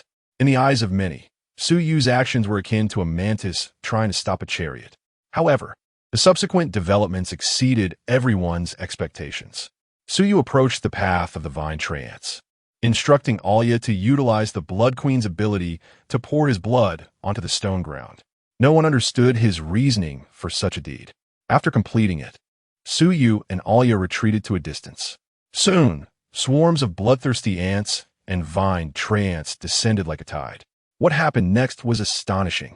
The bloodthirsty ants suddenly seemed to have gone mad, launching a fierce assault on the vine tray ants. It was as if they were bewitched. Driven by a ravenous thirst for the blood Suyu had spilled, a deadly allure, the bloodthirsty ants, ranking higher in the hierarchy, completely lost their sanity. Their primal instincts ignited by Suyu's lethal temptation. They would devour everything within their sight. This was their racial characteristic and also Suyu's unique talent. Consequently, the tumultuous beast tide met its end amid the fratricidal chaos of the bloodthirsty ants and vine tray ants. What? It can be done this way? The bloodthirsty ants thrive on blood. But why does just his blood hold such allure? What exactly is Suyu's talent? In the disaster-ridden dungeon, he seems more like a walking catastrophe. Wow, with such a performance, tomorrow's trending topic is guaranteed. Tomorrow? Tonight. The videos have already started circulating. Rose Square erupted in a frenzy. The miracles brought forth by this new student were beyond imagination, truly opening everyone's eyes. Before Suyu, a translucent screen appeared. Mission complete. Congratulations on single-handedly shattering the beast tide. Mission completion rating, SSS. Special reward activated. Dungeon Mimicry Field. Chapter 10, SSS rating. Enrollment. The privileges of S-class students, special reward. Dungeon Mimicry Field, special reward 1. Mental Energy Infusion. Dungeon Mimicry Field, special reward 2. 1 custom talent reagent. Please make your decision within a day. So he was unfamiliar with what mental energy infusion entailed.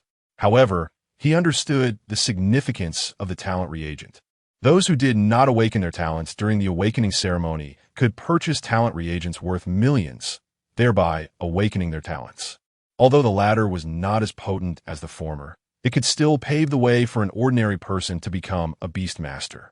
This reward was undoubtedly precious. As for mental energy, before Suyu could fully comprehend it, a pure, ethereal energy surged into his mind. His once chaotic thoughts seemed to illuminate, unveiling a spiritual realm where thin strands of spiritual energy coalesced into a flowing stream. The sound of electrical currents echoed in his mind. Mental energy, spirit stream realm. Congratulations, host, on elevating your mental energy level. You are now capable of accommodating a second pet. The system's notification chimed in. Has mental energy truly broken through? Without having yet engaged in the study of beast mastery, so you could not grasp the significance of mental energy. However, he could faintly sense his surroundings, a power transcending the limitations of the 5 senses, allowing him to feel everything: the gentle breeze, the earth, the blood, the falling leaves. Despite the range of perception still being limited, this proved that Suyu was far from ordinary. Another luminous screen descended, and in a daze, Suyu and Alya found themselves teleported back to Rose Square. The upperclassmen rushed over, raising friendly middle fingers. How dare you, brat? I want to duel with you. Alya, how could I live without you?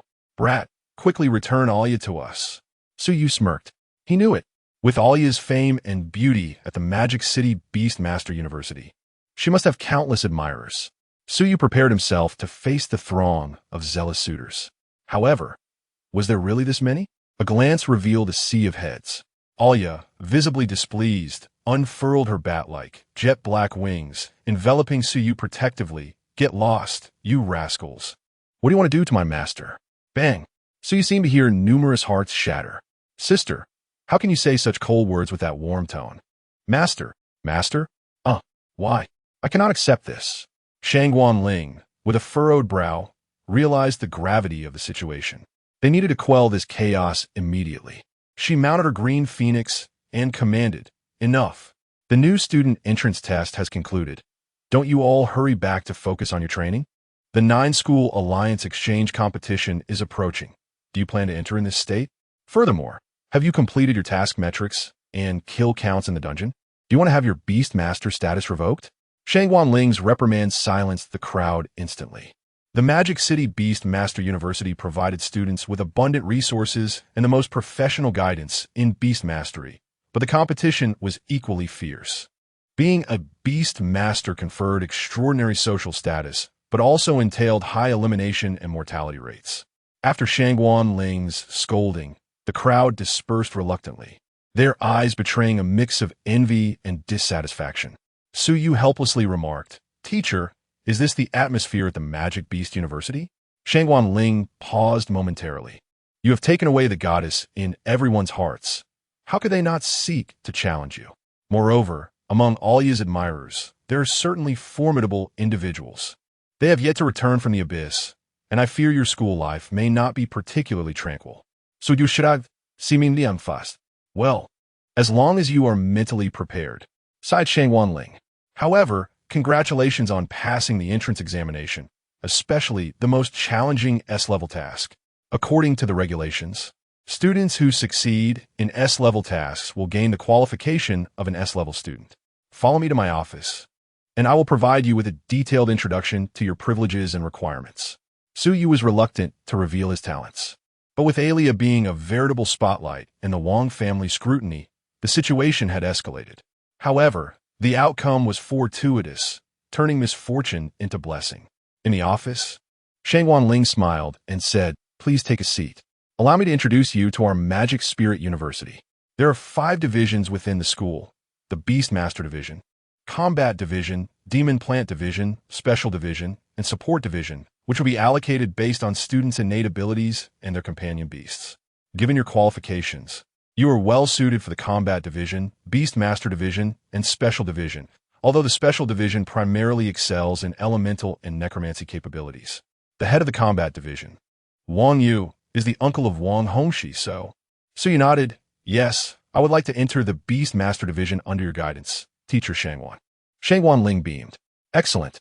Your talent report indicates none. I understand you may wish to keep your abilities concealed, but could you disclose your talent level to me?" After a moment of contemplation, Suyu decided to reveal a bit for better treatment. "S-level. My blood possesses unique properties, enabling me to lure enemies and control parts of beast souls." Shangguan Ling nodded gently, her assumptions confirmed. "Here, this is your specially crafted student ID.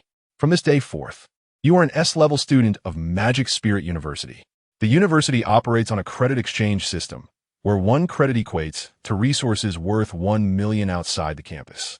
As an S-level student, you will receive 100 credits each month.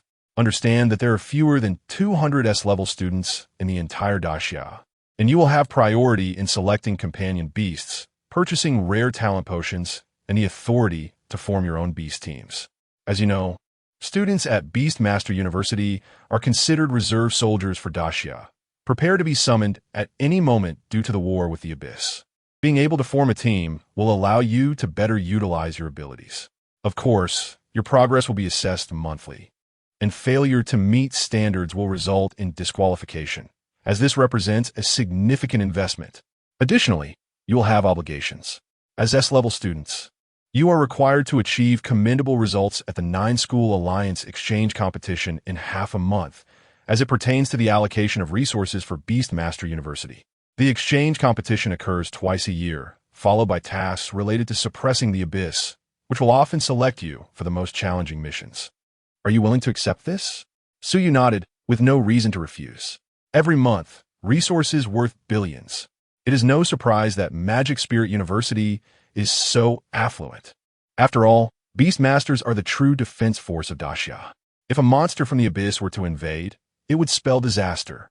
Not long ago, the volcanic abyss in Huaying country erupted, leading to catastrophic invasions that obliterated several cities, resulting in immeasurable losses.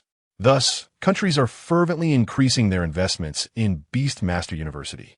Shangguan Ling smiled. "Good, you can start preparing for your enrollment. S-level students will also have dedicated housing assigned by the school." Alia, now perched on Suyu's lap, had shrunk due to blood loss and interjected, "Why not stay in the house I lived in before?" Shangguan Ling's expression stiffened. "Alia, that house is in the girls' dormitory area." Alia replied, "But Elder Ning promised me." Ultimately, Shangguan Ling ceased her resistance. Who knew the nature of the relationship between the principal and Alia? "Very well, since it is a single detached house, you may continue to reside in your original residence. Also, Suyu, do take note that while the school encourages students to pursue romantic relationships, do keep the noise down at night." Suyu questioned, "Why specifically remind me? I am clearly the passive one." Chapter 11.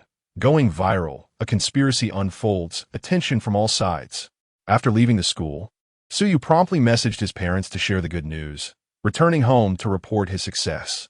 Ning Shooting and Su Qifan were so excited they couldn't help but share the news with everyone, eager for all relatives and neighbors to be informed. Suyu, however, was not adept at facing those relatives and quickly suggested to Alia that they make a hasty exit. After a hectic day, Suyu finally moved his belongings to the school. Despite having ascended to an extraordinary state and possessing superhuman abilities, he was still completely exhausted. Alia, could you lend a hand? Nearly all these boxes are your belongings. But I'm so hungry. She pouted. How could I possibly let you do such trivial tasks? Suyu gritted his teeth, determined to choose a body-enhancing talent potion next time to tame this little sprite. Alia smiled brightly. I meant I'm hungry. As Suyu busied himself with moving, news and videos concerning him circulated widely. The gossip had been supplanted by the sensational stories of beast masters, leading to a nationwide frenzy. Families with a bit of wealth began considering purchasing a beast egg, even if they lacked beast master abilities, simply to increase their labor force, resulting in a natural enthusiasm for news about beast masters. On this day, at the end of September, Suyu's story topped major platforms. The genius school beauty is actually a vampire, and this man tamed her with these 3 tricks. A new student, yet an S-level genius. The entrance exam video from Magic Spirit University has surfaced. The power of Wong? Beast Master experts. This is the most astonishing beast mastery talent I have ever seen. The Capaci family of Milica country issued a stern condemnation, questioning the origins of the new student's beast.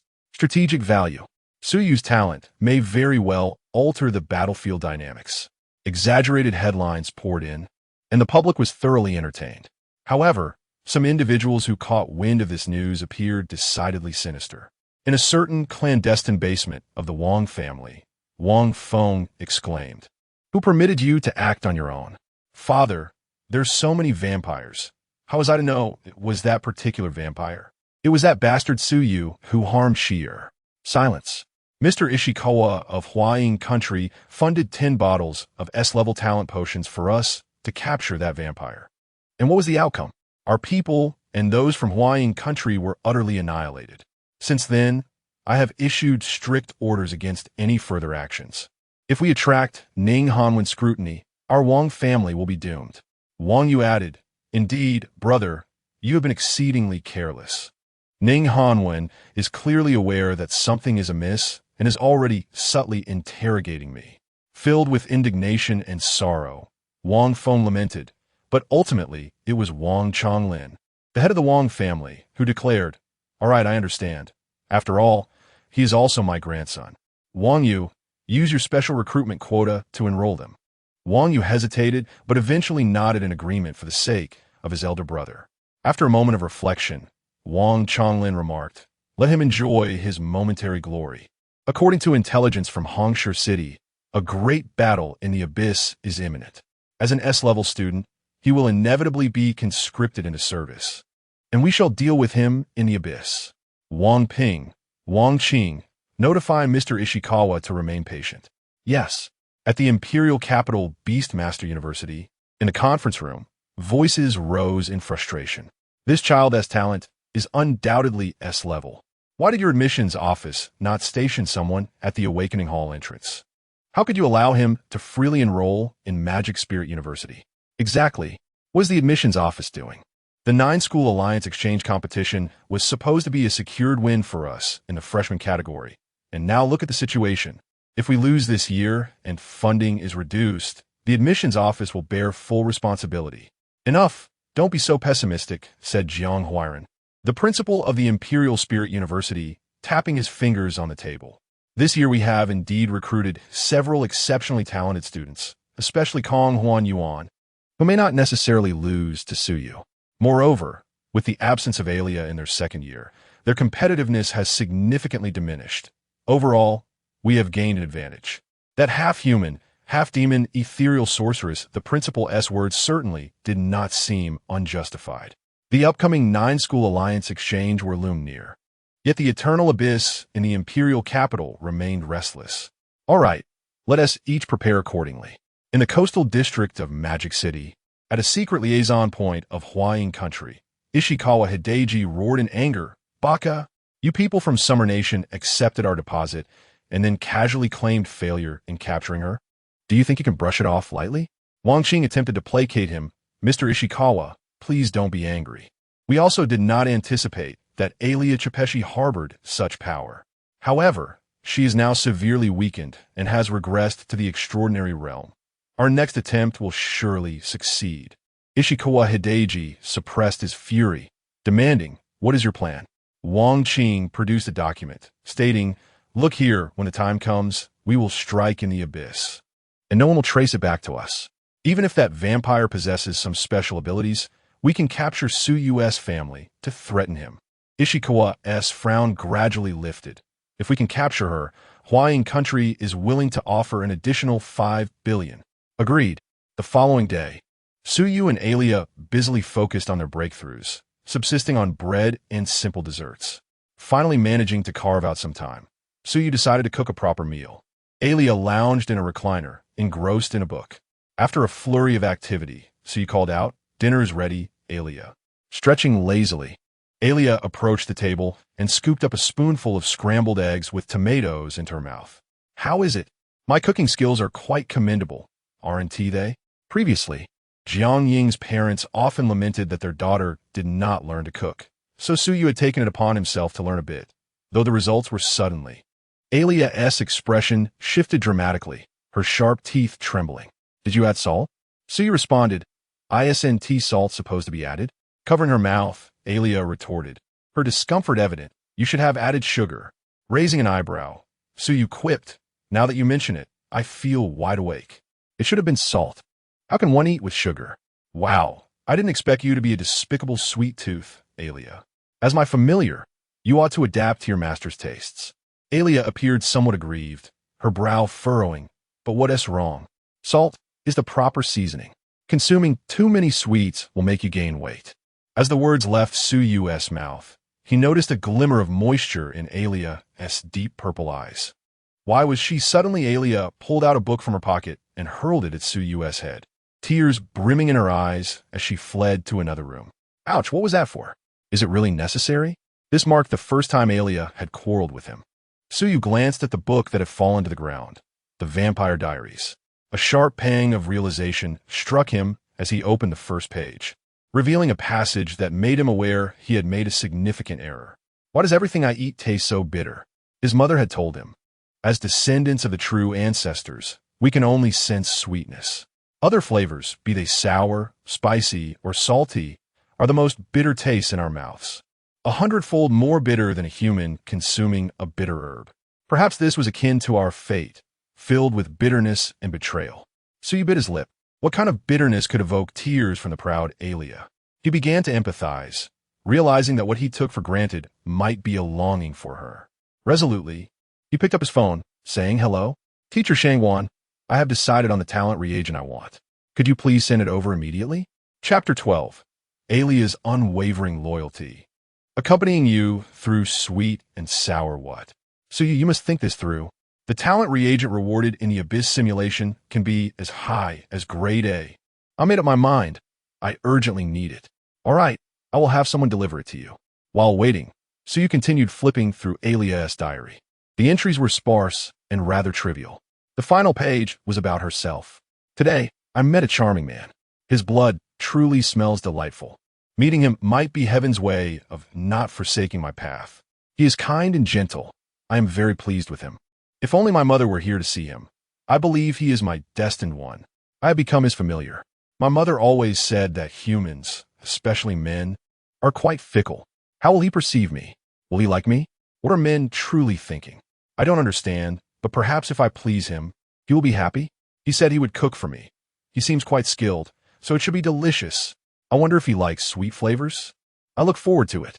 Suddenly, Suyu's vision blurred. Does a vampire's love need to be pure? Ding! Your item has arrived. The doorbell rang, and Suyu hurried to his feet. He hoped it would indeed be useful. Just how bitter could it be? Suyu exchanged for the D-grade talent reagent. Taste link. Taste synchronized.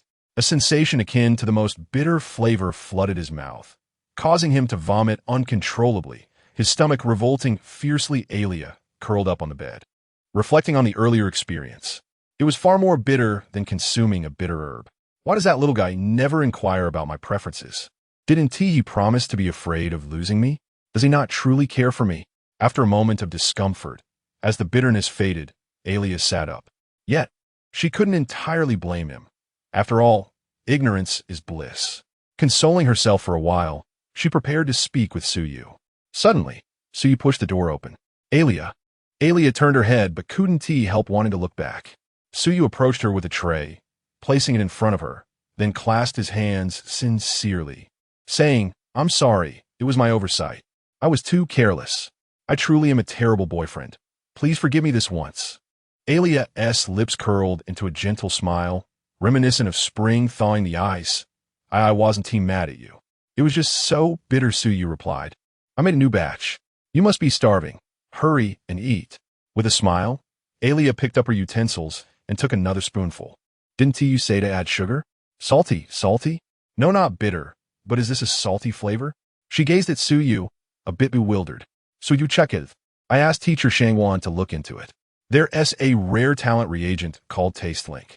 Coincidentally, during our entrance test, didn't we get to choose a talent reagent? I tried to experience her taste, only to discover that bitterness is truly unbearable. I'm sorry. I was presumptuous. From now on, whatever flavors I can taste, you shall taste too. There's more to life than just sweetness or bitterness. I want to accompany you through every flavor. Aelia's eyes shimmered with moisture, playfully scolding. What a waste. You chose such a useless talent reagent. How could it be a waste? Aelia is my salvation. Anything that brings her joy is never a waste. Aelia's cheeks flushed with a rare hue, her heart beating audibly. She tossed a gold ring issued by the familiar association to Suyu. Inside is something I bought for you. With that, Aelia lowered her head and began to eat heartily. Scrambled eggs with tomatoes, mapo tofu, braised pork, steamed fish flavor she had never tasted before, emotions she had never experienced. Oh, this is so delicious. Tomorrow morning, I shall indulge in savory tofu pudding, and I must also savor salty rice dumplings. Wait, perhaps I should opt for sweet dumplings instead. Just a moment ago, you vowed to accompany me in tasting every flavor. Very well, I shall defer to your wishes. Let me see what Aelia has procured for me. Deer antler, sheep kidney? What do you mean by that? Because I still wish to enjoy your delightful presence. Aelia's attitude towards you has changed, together through life and death, unwaveringly. Vampires are easily betrayed, for they are easily satisfied, are they not? The next day, Suyu, with dark circles under his eyes and trembling legs, regretted not opting for a stamina-enhancing elixir. This exhaustion stems not only from replenishing Aelia's energy, but also from a day of bustling about in the new residence. Students above the A level are assigned independent villas, and Aelia's abode is particularly spacious, covering more than 2,000 square meters. It is no wonder that S-level students are permitted to form beast-taming teams. Surely, a few servants must be arranged first. Additionally, after Suyu's spiritual power breakthrough, he can contract a second pet beast. However, he remains uncertain about his options, having dismissed those that are too weak since acquiring Aelia. Perhaps it is best to heed the advice of the school's instructors. Suyu possesses no theoretical knowledge of beast taming. His success relies solely on brute strength. At the Magic City Beast Taming University, a credit system is implemented alongside a mentor system, with a public class each morning and private tutoring at other times. Instructors are categorized into 3 tiers: Silver Badge, Gold Badge, and Star Badge. Suyu's mentor is none other than the esteemed Dean Shangwan Ling, a true Star Badge instructor. The public lecture on Monday morning is also conducted by her. Upon entering the classroom with Aelia, a hush fell over the room as everyone's gaze turned to the figure who had stirred the entrance examination. Is that Suyu? Indeed, it is. And beside him stands the illustrious Aelia, the one spoken of online. Suyu found it peculiar how familiar everyone seemed with him. He casually took a seat, but his expression darkened as he scrolled through the internet before class. His online presence was overwhelming. A once-in-4,000 years genius in beast taming? Please, has the history of beast taming even spanned a century? Secrets to conquering the campus beauty. Certain ball games suggest restraint and opulence. We are not that peculiar, I assure you. This elbowing is too violent for the children. Why is the video of me confronting Wang Hongxi circulating? And wait, I can tolerate the preceding incidents. But why is my father being interviewed by the media? Furthermore, he is endorsing Xindongfang as a premier instructor. The key issue is that he endorsed the wrong institution. That is a culinary school, not an educational institution. Seeing the photoshopped image of myself in a chef's hat is simply unbearable. Previously, I was in the thick of the gossip, deftly navigating the realms of the known and unknown, and now it seems the tables have turned. When Dean Shangwan Ling entered the classroom, the chatter subsided. This year's enrollment in the beast taming department includes 800 students, with Suyu's class being the elite group of 76, comprising 2 S-level students and the rest being A-level. Dean Shangwan Ling addressed the class. Students, welcome to the beast taming department. I will be your dean, and you may approach me with any inquiries. Now, let us delve into the topic of utmost concern: how beast tamers and their pet beasts should cultivate, as well as the significance of spiritual power and realms. Lu Xian, hailing from the esteemed Lu family of beast tamers, should have considerable insights. Would you care to share? Lu Xian, another S-level student in the beast taming department, was directly invited for admission without needing to take the entrance exam. With her hair styled in a fresh high ponytail and adorned in a polka-dot chiffon dress, she exuded the essence of a wealthy heiress. Even Suyu could not help but glance her way a few times, acknowledging Suyu's remarkable performance the previous day. Dean Shangwan Ling intended for Lu Xian to showcase her knowledge, as these two would carry the flag for the first-year students of the beast taming department. Lu Xian nodded gently. Indeed, in the first 4 realms of a beast tamer, awakening, transcendence, transformation, and nirvana, the breakthroughs are reliant on the pet beasts. After reaching nirvana, humans will possess a magical circuit, giving rise to their physical strength. The realm denotes physical energy, while spiritual power represents mental energy. The two are interdependent. To contract more pet beasts, one must achieve breakthroughs in spiritual power, which is notoriously difficult to cultivate. Currently known methods involve slaying specific ethereal beasts in magical caves to acquire their ethereal hearts, or forcing one's own spirit in life and death situations. The students nodded in understanding, as their grasp of spiritual power and realms was rather superficial. Lu Xian's theoretical insights and approachable demeanor garnered her considerable admiration. Dean Shangwan Ling smiled. Well spoken. In essence, the cultivation of pet beasts encompasses not just the usual blood and combat methods, but can also be enhanced through unique innate abilities. For a beast tamer to grow stronger in the early stages, aside from personal realm elevation, contracting powerful pet beasts is of utmost importance. Each time spiritual power ascends a level, one can contract an additional pet beast. The known realms of spiritual power include Spirit Origin, Spirit Stream, Spirit Lake, Spirit Sea, Spirit Abyss, and Spirit Domain. In the initial stages, the magical cave mimicry can assist you, but your future progress will rely on your own achievements within the magical caves. Upon touching upon a topic of interest, Suyu inquired, "Then, teacher, if I wish to contract a second pet beast, what would you recommend?" A collective gasp echoed through the room. Indeed, Suyu's spiritual power had already ascended to the Spirit Stream realm. While it is not mandatory to complete S-level tasks to receive rewards in spiritual power infusion, being ahead of the curve certainly invites envy. Dean Shangwan Ling replied, "That is an excellent question. Our beast tamers primarily depend on the combat prowess of their pet beasts. Currently, formidable beast tamers adhere to several principles, the first being sequence numbering. Sequence numbering is an ironclad rule within the magical caves. It does not imply that those with earlier numbers will always triumph over those with later numbers. The sequence merely reflects the strength of the magical circuit from strongest to weakest. Typically, beings with lower sequence numbers possess superior magical circuits and are more likely to exhibit formidable innate abilities. If you encounter a being within the top 100 of the superior sequence, do not let the opportunity slip by. If you encounter a legendary being from the top 10 of the divine sequence, do not hesitate to forge a contract regardless of compatibility. The divine sequence is exceedingly rare. Only a handful exist in the entirety of the Great Xia, and this institution has but one, the principal. He had experienced the might of the divine sequence each night. He had not anticipated its rarity. However, considering Alia's formidable talent, her indestructible power, no matter how grievously injured, as long as her blood supply is ample, she can heal. Regardless of the situation, she cannot be slain. Even when drained of blood, she merely enters a deep slumber, standing at a height unattainable by ordinary pet beasts. Dean Shangwan Ling continued. The second consideration is the innate talent of the beast tamer themselves. This is quite understandable. For instance, Li Su's A-level talent, live protection, greatly enhances the speed of pet beasts, making it more suitable for him to choose flying or speed-oriented pet beasts. The third choice pertains to a select few, resonating within the same system.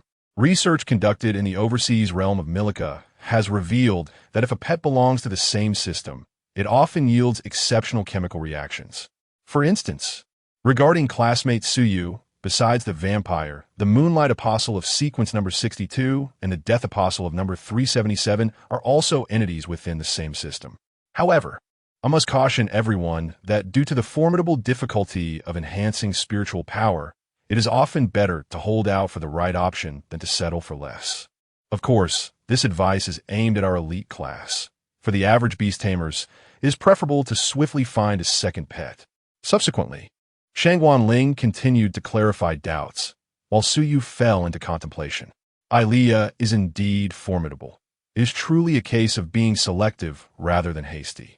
Otherwise, during battles, not only would I be unable to assist Ilea, but I might also become a burden. This matter surely warrants Ilea's input. What if she feels jealous? Ilea? Ilea, aware of what Suyu was about to articulate, gently lifted his chin with her finger and whispered in his ear, I do not oppose you seeking a second pet, but only those of sufficient strength deserve to share a man with me. At the very least, it must be one within the top 10 sequences. Suyu was taken aback. The divine heiress sequence? Sister, encountering someone like you is already an extraordinary stroke of luck. Do not wear such an expression, little one. I know of a place in the demon abyss that harbors descendants of the divine heiress sequence. When the time comes, I shall assist you in capturing one. TSK. I've heard that once that lineage transforms. Suyu's eyes sparkled. He embraced Ilea and showered her with kisses. You are truly my treasure. I have a weak stomach and have always had a penchant for soft support. Shangwan Ling observed this scene, her expression stiffening. Ahem, classmate. While nurturing a bond with your pet is undeniably important, we are in class. Could you perhaps exercise a modicum of restraint? Coming back to his senses, Suyu noticed the envious and jealous gazes directed at him from his peers, and he quickly apologized. However, the classroom was already abuzz with excitement. Can you believe it? Is that vampire girl really that beautiful? I'm envious. My second pet must be a vampire. Stop it. I've seen vampires, but none are as stunning as Senior Ilea. Damn it. You're insufferable, Suyu. Ultimately, the class concluded amidst the clamor. Shangwan Ling shook her head repeatedly. Suyu possesses exceptional talent, yet he is quite unruly. After the large class ended, Shangwan Ling retained 7 individuals, including Suyu and Lucian. Let us get acquainted. From this day forth, I shall be your mentor. Moreover, I must inform you that as my students, all of you are required to participate in the preliminary round of the 9-school Alliance Exchange Competition. The exchange competition is set to take place in half a month. Suyu was perplexed as to why the timeline was so urgent. Li Su queried, Teacher, why is there an exchange competition right at the start of the school year? I recall last year it occurred 2 months in. Shangwan Ling frowned. I can now disclose that the exchange competition does not adhere to a fixed schedule. Our school bears the responsibility of suppressing the demon abyss and must arrange the timing based on the situation at the front lines. The significance of the exchange competition may not be clear to you. To put it plainly, not only does the result influence funding from the Great Xia, but it also determines the order in which the 9 prestigious schools form elite teams to suppress the demon abyss. We humans are not particularly strong within the abyss. Last year, when the Imperial Capital Spirit Beast University secured the championship, The delay of one day in suppressing the catastrophe resulted in the tragic loss of 462 beast tamers in Redstone City, with 391 missing, including my daughter. Chapter 14. An Elegy of Blood and Tears. Su Yu versus Lu Xian. The seven fell silent, and Li Su murmured, "I'm sorry, teacher." Shangguan Ling wiped away the tears at the corners of her eyes. I had prepared myself and my daughter for this, and she is still missing, leaving a glimmer of hope, albeit faint. Nevertheless, she steeled herself. We are beast tamers. If we do not step up, who will? You all have heard about the recent events in Huaying Country, haven't you? The group nodded. Huaying Country's failure to suppress the volcanic demon abyss led to the Inferno clan invading the present world, resulting in the annihilation of 5 cities and incalculable losses. Shangguan Ling continued, "We are not Huaying people. We, Great Xia, must defend against the demons within the abyss. Yet, who can claim to be without personal interests? Everyone has their affiliations and distances. Naturally, we wish to suppress the beast tide in the catastrophe abyss first. Other schools undoubtedly share this sentiment. However, none of the schools possess the strength to independently suppress the abyss, and even resisting proves challenging, which is why we resort to this method. It is a competition of each school's ability to cultivate students and warriors, a gamble where one must accept the consequences.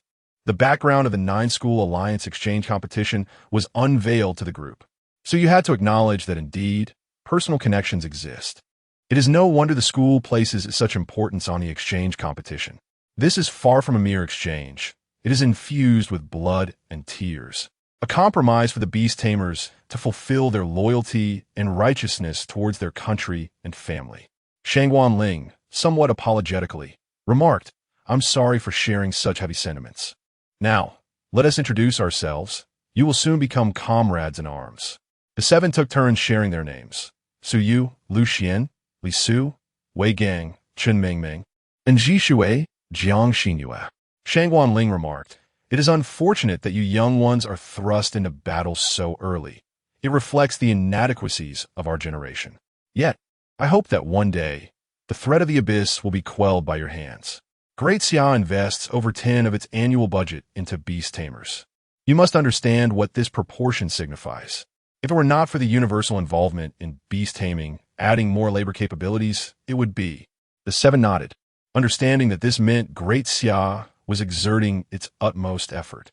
Shangguan Ling shook her head. "Let us not dwell on that. Allow me to explain the rules for the preliminary competition. Each of the 5 major academies will select participants. The Practical Combat Department and our Exotic Beast Department will each have 10 slots, while the other 3 departments have a total of 12 slots.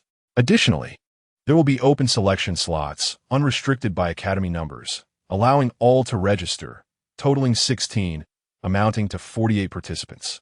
Following this, it will be a single elimination format, with a principle of avoiding matches against classmates, ultimately selecting 8 representatives for the personal competition of the 9-school alliance. The S-level students will receive a bye in the first round, but must still win at least 2 matches. Furthermore, there will be a special team battle, with each academy selecting a team to compete in a 7 versus 7 format, with the victors representing their school in the 9-school alliance team battle.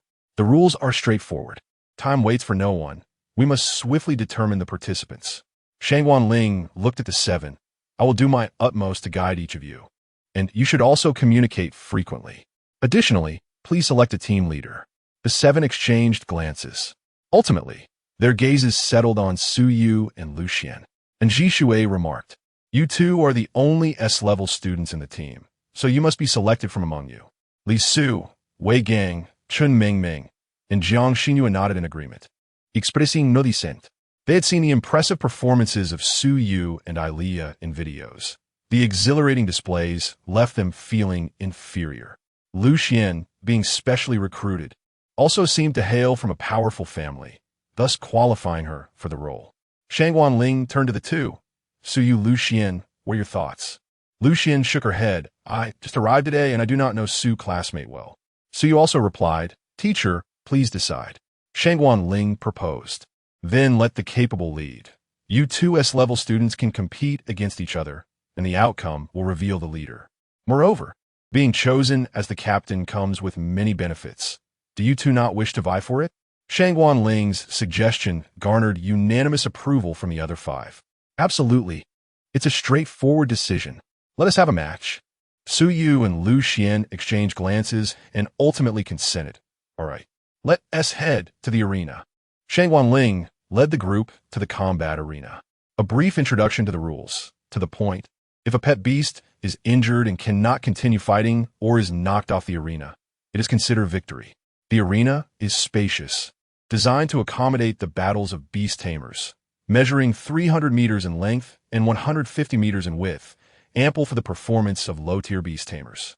The other 6 spectators watched intently as the two faced each other. From a distance, Lu Xian remarked, I heard you are at the extraordinary level, Su. How unfortunate. I am as well. So it shall be a fair duel. Su Yu, holding the hand of Alia, replied, Please enlighten me, Lu. Rest assured, I will hold back. Lu Xian's expression turned serious, though she had not witnessed Su Yu's combat firsthand.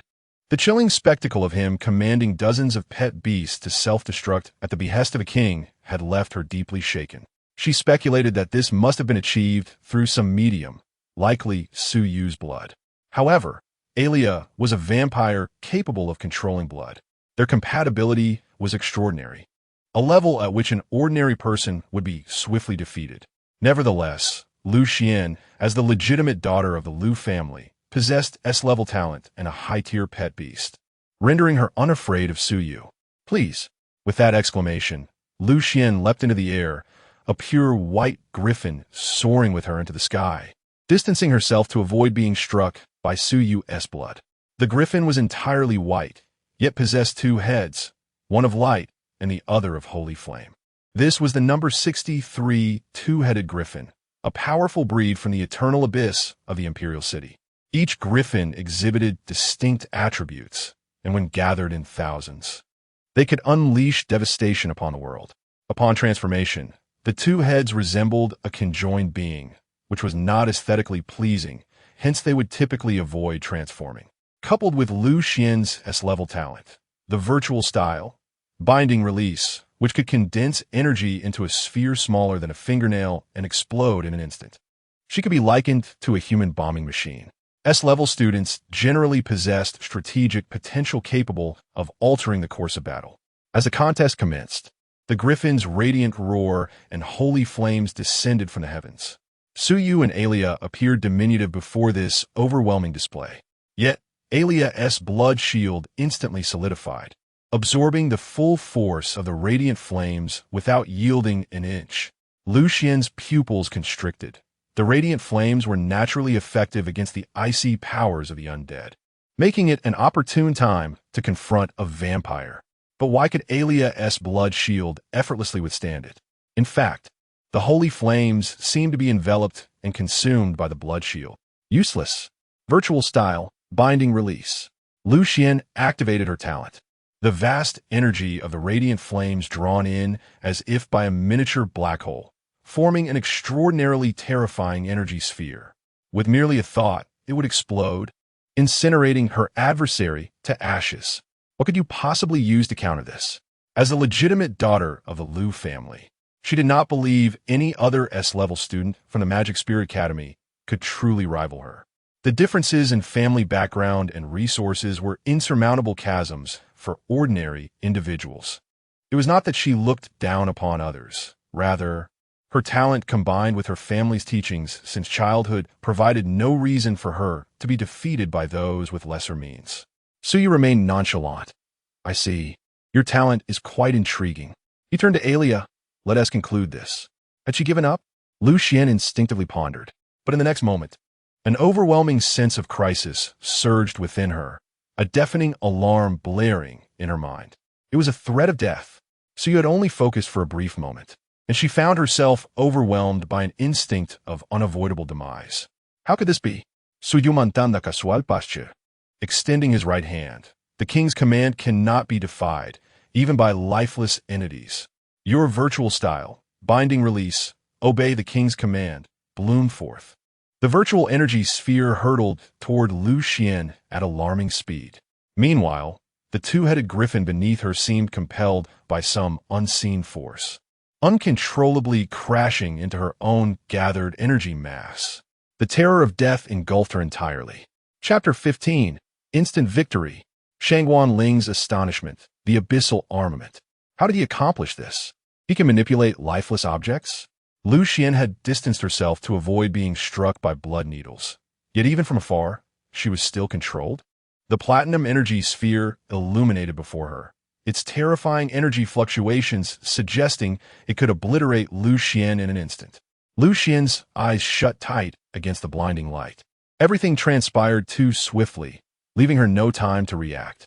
Just moments ago, she felt herself as the esteemed daughter of the Lu family, believing that other S-level students were unworthy before her. Yet now, she found herself utterly powerless before Su Yu. Alia, the virtual energy sphere ultimately did not explode, halting before Lu Xian. It seems the outcome is clear, Lu.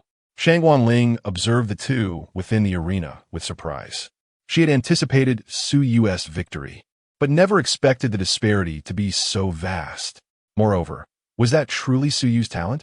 His talent did not rely on blood as a medium, and could only influence a portion of pet beasts, could it? No, that was Alia's. Su Yu was using words and actions to deceive others while actually controlling Alia. Yet, Lu Xian had distanced herself by over 100 meters. Could a vampire's abilities be so formidable? Although Alia was well known, her divine lineage had remained largely concealed, with only the principal, Ning Hanwan, and a select few aware of Alia's true nature. Lu Xian and the griffin landed on the ground, their expressions somber.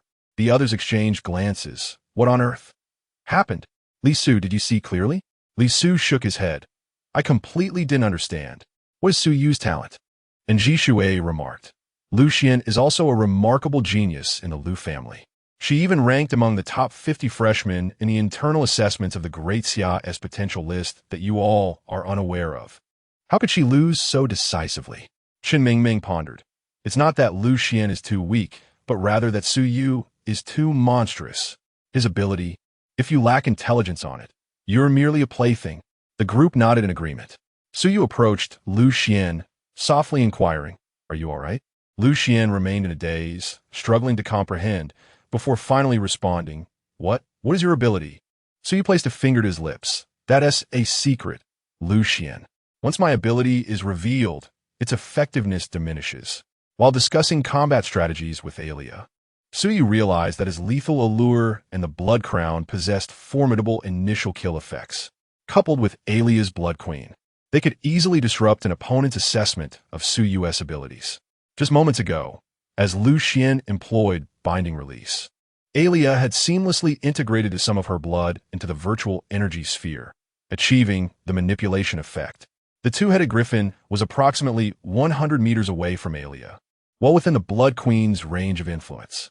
Su Yu deliberately obscured the opponent's judgment with his words and actions, outside of Shangguan Ling. No one had noticed that all of this was independently executed by Alia. A bold idea flickered in Shangguan Ling's mind, swiftly followed by astonishment at her own thoughts. If everything that transpired was indeed Alia's doing, then Alia's performance had significantly transcended the capabilities of an ordinary vampire. The sequence ranking was absolute. A no. 99 vampire could never dominate a number 63 two-headed griffin. Temporary control might be achievable, but Alia's capacity to manipulate blood evidently reached a level of domination. This power stemmed from a higher sequence. Could it be that? Shangguan Ling shook her head. How could that be possible? She clapped her hands. That was quite an engaging duel, Lu. Your strength is impressive. Yet remember, when facing an opponent like Su Yu, whose talent remains unknown and poses a significant threat, prioritizing intelligence, gathering over seeking combat is paramount. Then she turned to Su Yu. As for you two, Su Yu, you hardly seem like a newcomer. Your combat instincts are remarkable. Su Yu raised an eyebrow, realizing that he had been observed by Shangguan Ling. Compliments from a teacher. Shangguan Ling smiled. In that case, Su Yu shall be the captain of the team. A few others approached and said, No objections. Captain, you are truly formidable. Can you not reveal even a hint of your talent? Su Yu smiled and shook his head. If you were aware of my secrets, You would devise ways to counter me. Lu Xian, regaining her composure, replied, Indeed, the teacher is correct. Su Yu, thank you for showing restraint. Although she was reluctant to admit it, Su Yu's strength far surpassed hers. She could hardly fathom how she had lost. Do not dwell on it. We are comrades. Su Yu ri susuriter. Teacher, what are the benefits of being a captain? Shangwan Ling chuckled. How practical. The benefits are that you will receive an additional 20 credits each month, and upon victory in budget matches and exchange competitions, the captain receives extra rewards. What? The others exclaimed, instantly regretting their ignorance. If we had known, we would have tried as well. Yes, with our team battling, maybe we would have had a chance. Shangwan Ling laughed. All right, opportunities must be seized. Your credits for the first month should be credited by now. At school, everything requires credits, including meals. If you have excess credits, you can visit the logistics department next door. Shangwan Ling added mysteriously. The paths to becoming stronger do not solely involve pet cultivation and talent potions. There are also cave armaments produced from materials found in the demon caves. The energy sphere Su Yu used against Lu Xian earlier. You should have some cave armament that can withstand that, right, Lu Xian? Lu Xian nodded slightly. I thought it might be unfair to Su Yu, so I didn't bring it. Su Yu glanced at her in surprise. No wonder. I thought the Lu family, a prestigious beast-controlling family, must possess some treasures beyond my comprehension. This young lady is quite principled. Shangwan Ling continued, Well, the logistics staff are more knowledgeable about cave armaments than I am. You can consult them if you need blood food to nourish your pets. The school cafeteria sells exquisite dishes made from demon beasts. That's all for today's class. Everyone should make haste to train. Time is of the essence, as the preliminary competition begins in 3 days. The group nodded and departed together. Shangwan Ling headed straight to the principal's office, seeking answers regarding her suspicions about Alia. Outside the arena, Li Su suggested, It seems our credits have been credited. Shall we check the logistics department? Wei Gang replied, Do you have surplus credits? Did you not hear the teacher say meals also require credits? Does anyone know how the cafeteria prices demon beast meat? And Ji Shui sighed and shook her head. You boys are truly careless. I went to explore yesterday. The cafeteria prices demon beast meat by grade. For low-grade demon beast meat, an essence of magical plants, it's 0.01 credits per kilogram. Medium grade is 1 credit, and high grade costs 10 credits. How expensive? 1 credit equates to 1 million. Low-grade demon beast meat costs at least 10,000. Well, it is just slightly lower than market price. Jiang Xin frowned. Pets have a limited daily food intake. If one wishes to accelerate their advancement, they must purchase high-grade demon beast meat. The gains from lower grade are minimal. I fear I won't have excess credits to acquire cave armaments. Su Yu squinted, reflecting on the troubles of a mere beast master. I do not require such. I merely need to serve Alia well. Ultimately, only Su Yu and Lu Xian decided to check it out, while the other 5 opted for the cafeteria. The atmosphere was somewhat subdued along the way. Finally, Lu Xian took the initiative to grasp Su Yu's hand. Su Yu, can you tell me where I went wrong? I can exchange credits for the information. I assure you I won't disclose it. You can have a contract beast bind me. Chapter 16. A gift of demon-level armament. A rival bathed in dragon's blood. Lu Xian could accept defeat, but could not comprehend such an opaque loss. They were all S-class students with S-class talents, and her family's background overshadowed Su Yu's, yet she had been decisively defeated. It made her feel like a fool. Before Su Yu could respond, Alia interjected. Retracting Lu Xian's hand, if you wish to inquire, ask directly. Do not use this pretense to touch my man.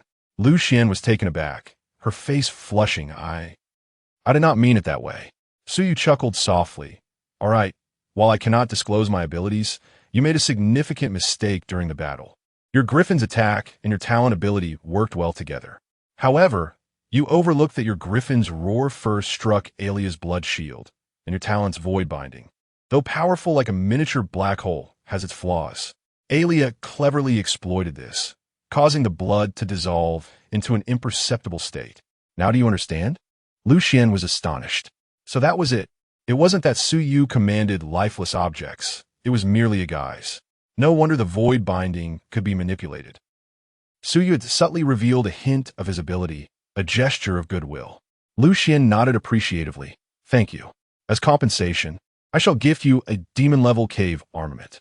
Su Yu was perplexed. Demon level? Lu Xian smiled. It seems you have yet to encounter cave armaments, Su Yu. Let's ask the logistics staff to elaborate.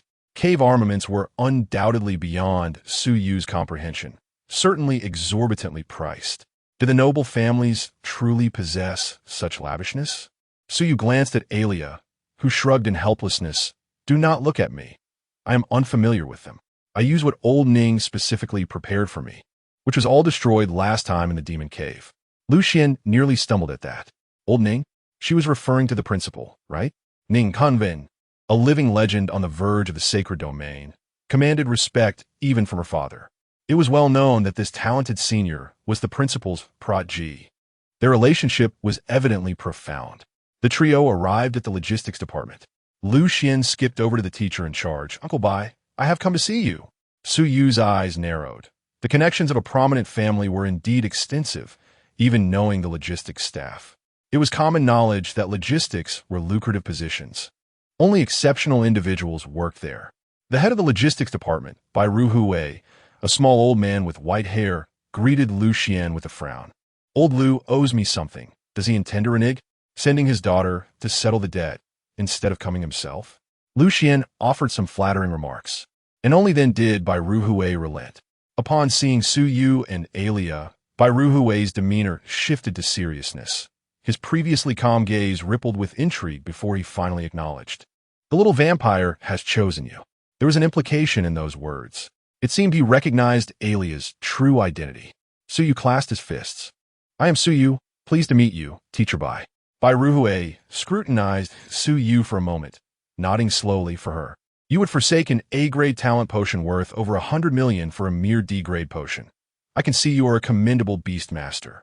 Alia's cheeks flushed as she stood behind Su Yu. Su Yu realized that the talent potions were managed by the logistics department and given by Ruhui's understanding of vampires. He was well aware of the previous day's events. Speak, why do you both come today? Liu Suan Poulet by Zuhu Asai, Un Sobai. I promised to gift Su Yu a demon-level cave armament. Bai Ruhui nearly choked on his tea, spluttering. Little ancestor, you are truly reckless. A demon-level armament? That would cost you 50 credits. 50 credits?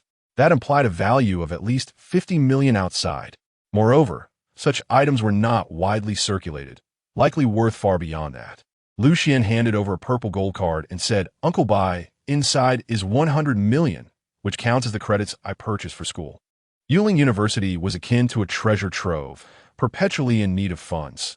Thus, it opened avenues for affluent students to acquire credits.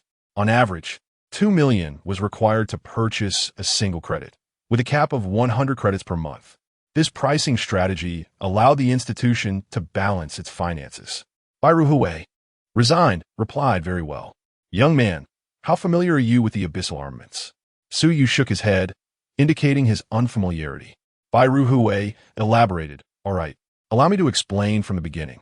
Abyssal armaments are crafted from the body parts of various creatures we vanquish within the abyss, beasts, demon plants, and undead, among others, endowed with unique powers. These formidable armaments rival the strength of companion beasts, yet their use invariably comes with side effects. The more powerful the armament, the greater the repercussions. Abyssal armaments are categorized from low to high as beast level, ghost level, dragon level, demon level, and divine level. Low-tier beastmasters, those below the nirvana realm, can only wield beast and ghost level armaments, while mid-tier beastmasters can utilize dragon and demon levels. Only those high-tier beastmasters who have surpassed the cycle of reincarnation can handle divine level armaments. Naturally, the school also supports the hunting of materials, charging a processing fee of merely 10 credits. Should you choose to sell to the logistics department, they will reimburse you with corresponding credits. Do not perceive this as exorbitant. Ghost-level armaments are constructed from materials capable of withstanding missile strikes. Su Yu nodded slightly, finding clarity in Bai Ruhui's words. The combat prowess of a beastmaster is constituted by their own realm, companion beasts, and abyssal armaments. Lu Xian's generosity perhaps hinted at ulterior motives. For to individuals from wealthy families, money merely represents a numeral. They never hesitate to lavish funds on friends of value. Suyu, however, was unconcerned, for he truly lacked sufficient credits. A ghost-level armament alone demanded 50 credits. Just as Suyu prepared to meticulously select an abyssal armament, footsteps echoed from outside.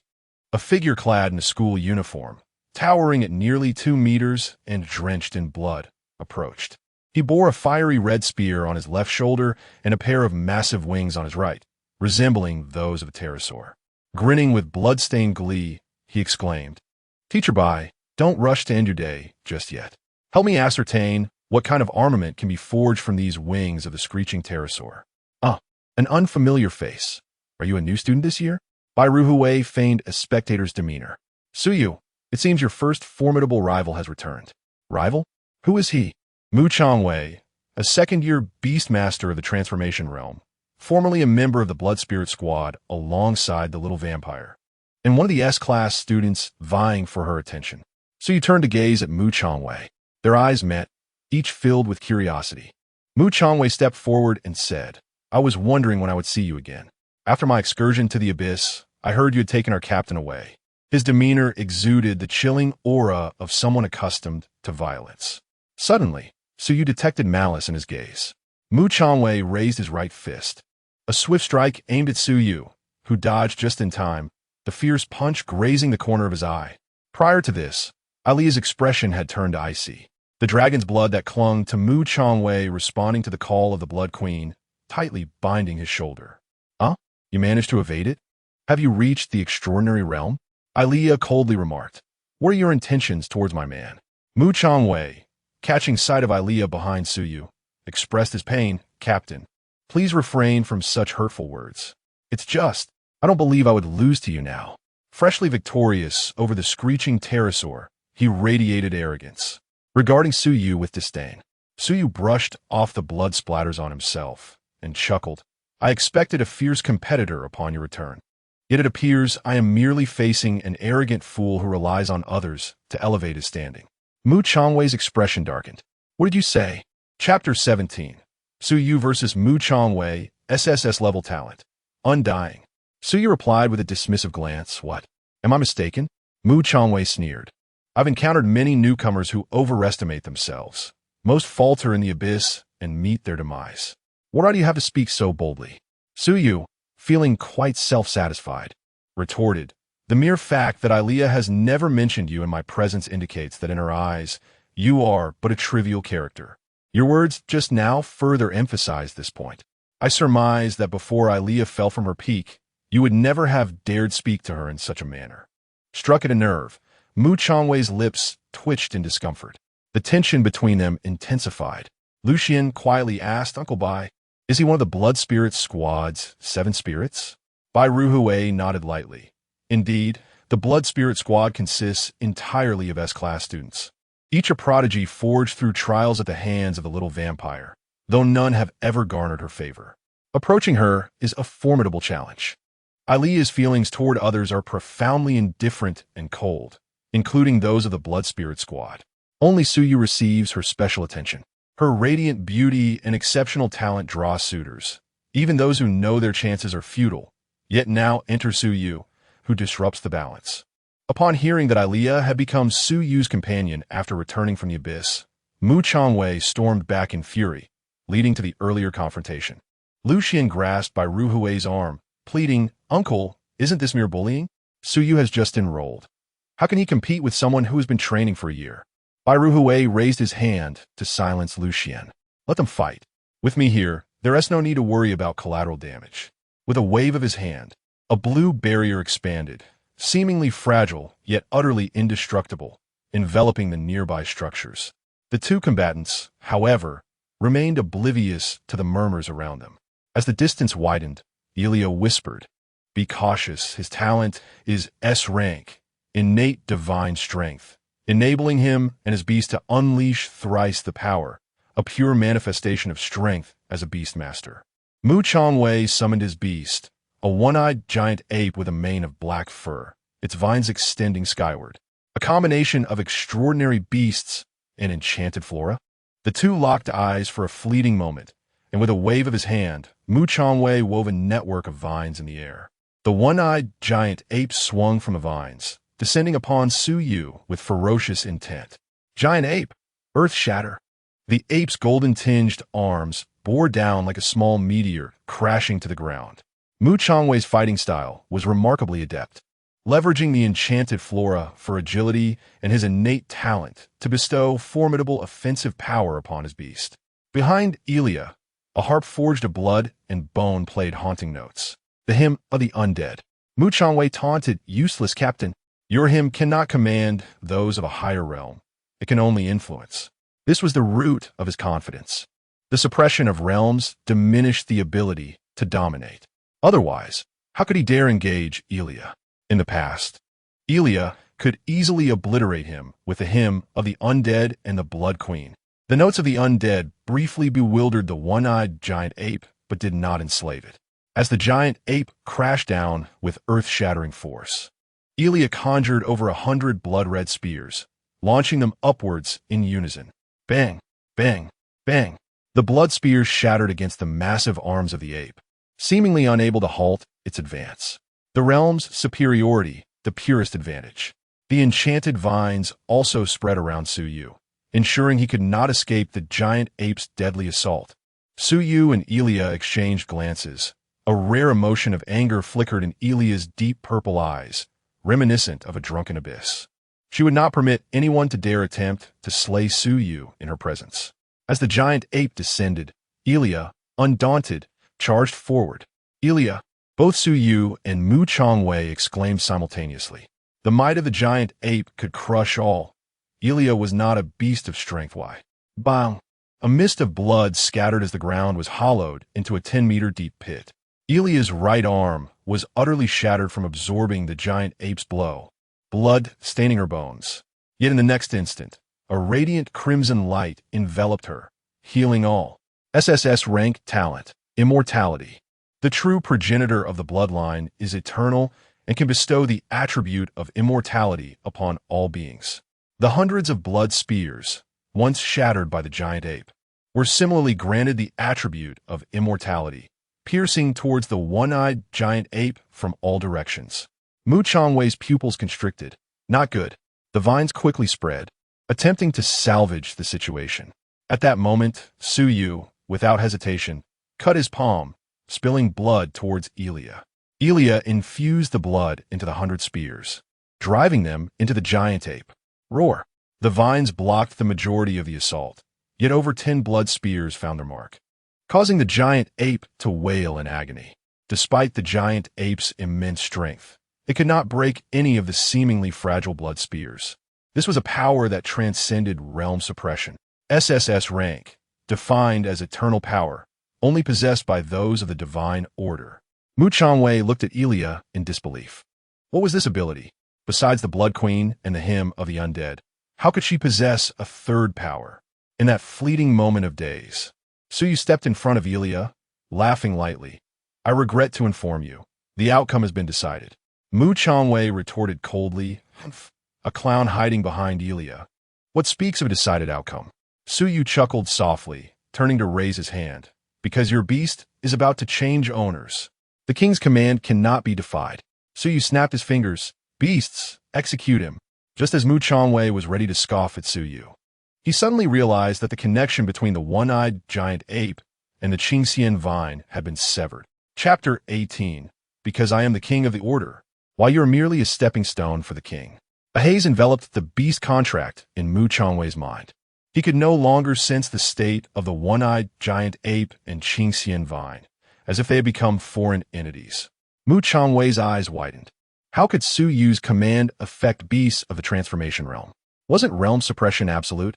The clown he had once thought to easily crush now loomed above him in an unexpected manner. The one-eyed giant ape swung its powerful arms fiercely towards Mu Changwei. Gritting his teeth, Mu Changwei infused his innate talent into his own punch to counter. Bang! Dust flew, and the sharp sound of bone cracking echoed. The Qingxian vine obeyed Su Yu's command, intertwining with thorns to carve wounds into Mu Changwei's body. He could not fathom what Su Yu's talent truly was. Su Yu mocked. What? You seem rather confused. Your beast is quite useful, isn't it? Su Yu returned Mu Changwei's own tactics against him. The Qingxian vine sprouted countless tendrils, launching the one-eyed giant ape skyward, and the ape plummeted like a meteor. Earth shatter. Boom! Mu Changwei spat a mouthful of blood, despite his body being exceptionally robust.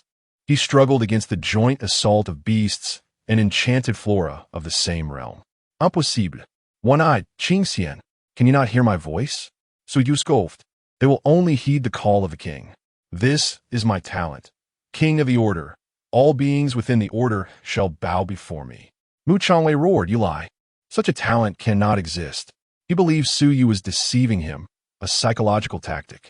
But if it were a deception, how could he explain the unfolding events? Su Yu's realm indeed fell below that of the one-eyed giant ape and Qingxian vine. Yet the crown of blood and the power of deadly temptation differed from the Blood Queen. Su Yu did not command. He lured them with blood, and it was their voluntary action. How could there be resistance? Yet, this loyalty born of temptation was time-limited. Su Yu's control through the crown of blood was likely brief. Around a minute. Su Yu looked down from above. Am I lying? Hasn't your beast already proven everything? I am the king of the order, and you are merely a stepping stone lying beneath the king. If I wished, your beast could end its own life right now. Su Yu raised his hand, as if poised to strike at any moment. Mu Changwei's hands trembled with fury. In terms of strength, he could easily defeat Su Yu. Even a formidable being like Elia, suppressed by realm disparity, had to reveal her most potent abilities to confront the one-eyed giant ape and Qingxian vine. It was solely due to Su Yu's unknown talent that he felt apprehensive. He had not lost, nor did he wish to concede, especially not in front of Elia. But reality left him no room for hesitation. The one-eyed and Qingxian were far more important than his pride. I concede. You have won. Mu Changwei gritted his teeth, accepting the truth. In reality, Su Yu's brief control over the beast had reached its limit. Yet Mu Changwei remained unaware. If he could endure just a few more seconds, he might turn the tide. Battling beyond his rank was still somewhat premature for Su Yu. This was only the outcome achieved without Mu Changwei employing the armament of the abyss, relying instead on clever use of talent and psychological warfare. Yet, all of this concluded with Mu Changwei's concession. Su Yu relinquished his control, and Mu Changwei recalled the one-eyed giant ape and Qingxian vine, his expression gravely somber. He sighed and threw the wing of the sharp screeching dragon to Su Yu. A bet is a bet. Then, shouldering the crimson spear, he departed with a sense of despondency. The onlooker, Lu Xian, finally released the tension in her heart. Uncle Bai, we won. Su Yu actually won. That was the Blood Spirit 7 from the second year. Now she understood how much Su Yu had held back during their sparring. With all his cards on the table, Su Yu and Elia could even triumph over a Blood Spirit 7.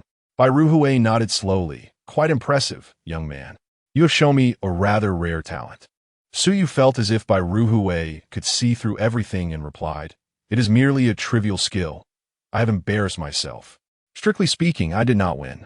He simply conceded. Bai Ruhui chuckled. Why so serious, little one? To attack is necessary for survival. Mu Changwei also realized that continuing the fight might lead to his victory. But his pet was either dead or severely injured, which compelled him to surrender. Rest assured, today's events shall remain confidential. He is not a man of trivial pursuits. However, the allure of the little vampire is undeniably strong. Who among the youthful and impetuous would not be enamored? With her around, you may find yourself besieged by troublemakers in the future. Su Yu took Alia's hand. I am unperturbed. I shall meet force with force. Now, teacher Bai, let us return to the matter of the dungeon armaments. What kind of armament should I select?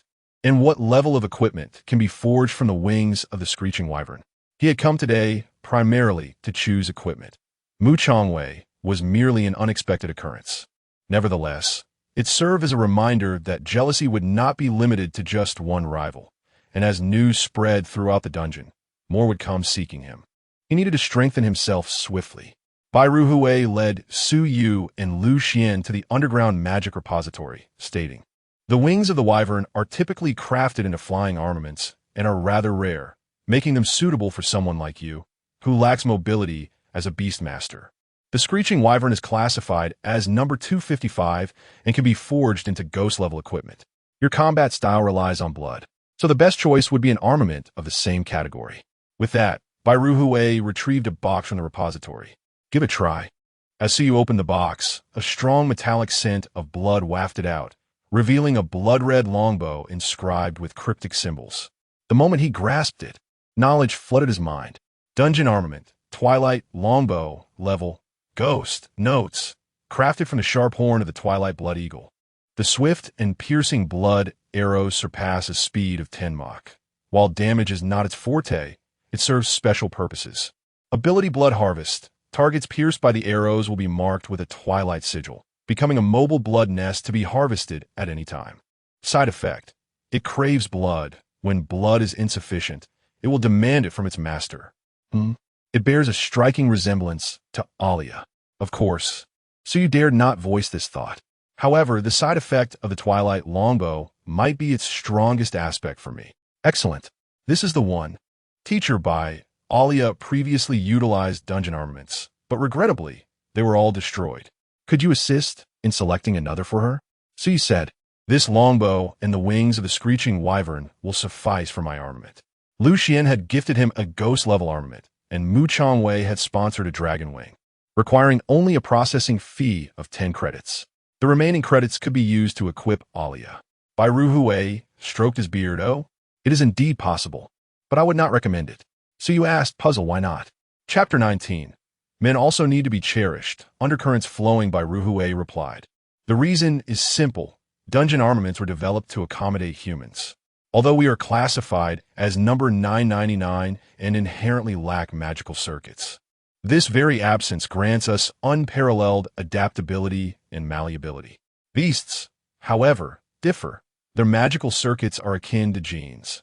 Utilizing dungeon armaments is akin to injecting a different gene, resulting in far more severe side effects than we experience. The set of dungeon armaments the little vampire used was a rare, side effect-free magical weapon cherished by the principal. There's only that one in the entire school. So you understood. Upon reflection, he realized he had never seen a Beastmaster's pet adorned with armaments. So it was like this. The human race does have its advantages. Lacking magical circuits means vast potential for growth. Bai Ruhui personally crafted the wings of the screeching wyvern into dungeon armaments. They were a pair of pitch-black triangular wings, spanning approximately 3 meters when fully unfurled, imbued with a swirling wind energy, echoing faint dragon roars. As Suyu grasped them, information surged into his mind. Dungeon armament, screeching dragon wings, level, ghost, notes. Crafted from the wings of the screeching wyvern, this special flying armament is endowed with the protective powers of wind. Ability Screech. The dragon's wings can summon whirlwinds, and the sound waves produced within can penetrate the hearing of those within a certain range. Side effect. The longer one wears it while flying, the louder the echo of the screech will become in the host's ears, the lament of the slain wyverns. As the armament connected, the ebony dragon wings flapped, complementing the twilight longbow, and Suyu felt a true sense of being a beast master. No longer was he merely a man hiding behind Alia, but rather a warrior capable of battling on the front lines, much like her. After experiencing this, Suyu stored the dungeon armament and said, "Thank you, Teacher Bai, for your guidance." Bai Ruhui stroked his beard. Yes, practice diligently after you return. The power of dungeon armaments is second only to that of beasts in our struggle against the dungeons.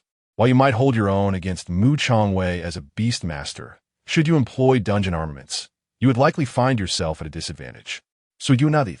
After bidding farewell to Bai Ruhui, he returned to the dormitory with Lu Xian. Lu Xian remarked, "Thank you once again, Su classmate. Compared to you, I am still far behind." Suyu had fought with all his might against Mu Changwei, showing her far too much leniency.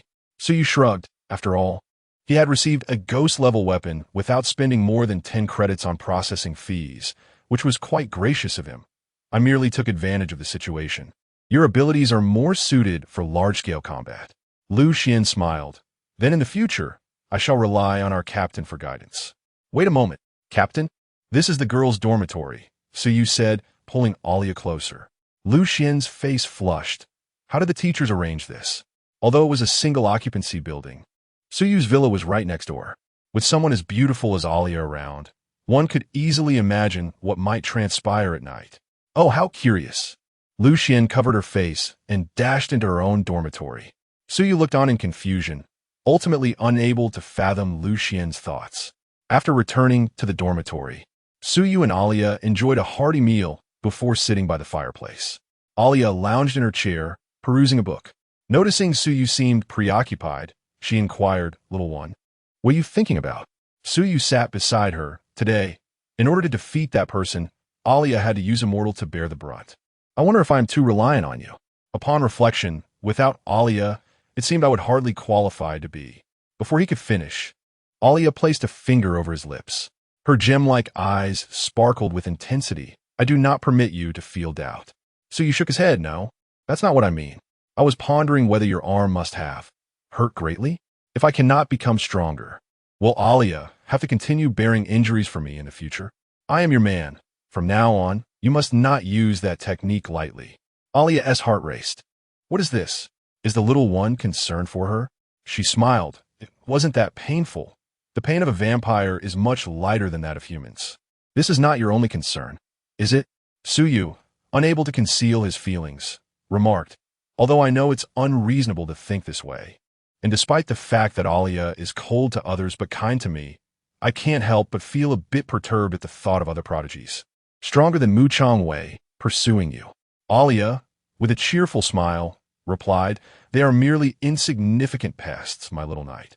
It is your responsibility to chase them all away.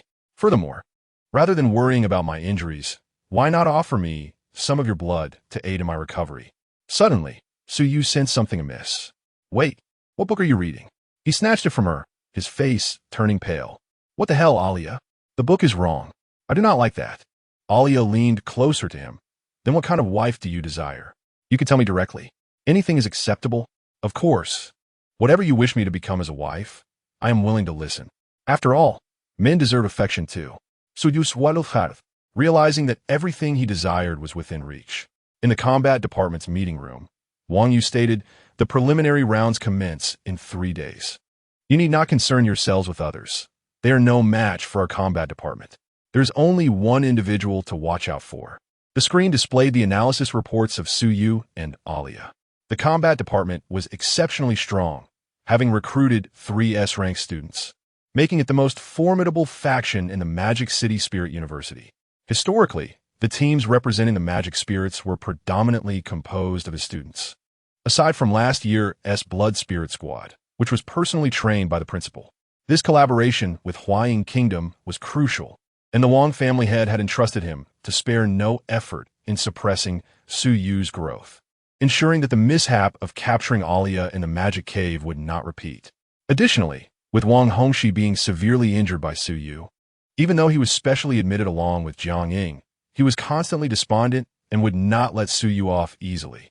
S-rank student Li Mu remarked, "Teacher, while team battles may be manageable, in individual battles, even if the 3 of us face Suyu, we cannot be sure of victory." Wang Yu shook his head. "No. In a Beastmaster duel, aside from combat power, intelligence and compatibility are paramount. Suyu's talent is rather peculiar, but once we understand what his abilities truly are, we can find a way to counter them. Based on the intelligence we have gathered, Alia has made numerous moves over the past year, exhibiting 2 abilities: the power to freely manipulate blood and the Death Apostle's holy song, which invades the mind using necromantic melodies. But what about Suyu's abilities? You see, this is the footage from the entrance exam, and this is the recent footage from the combat arena. What are your thoughts after watching?" Wang Yu pondered that he could not personally intervene to suppress Suyu, but the individual and team battles in the preliminary rounds would serve as his opportunities. Chapter 20. Life Essence. The preliminary rounds commence. Every battle leaves a record. Hence, most Beastmasters prefer to keep their abilities hidden.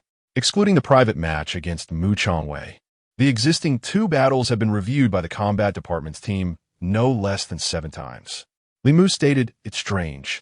Any beast struck by Suyu's blood loses its sanity and becomes his loyal undead soldier. However, in the second footage, Suyu commanded lifeless objects without relying on blood." Wang Yu had not been present at the scene, and since he could not use mental power to observe the footage, He could not rely on Shangguan Ling to inform him either. This was a perplexing aspect for him. Could it be that Su Yu's talent truly has no weaknesses?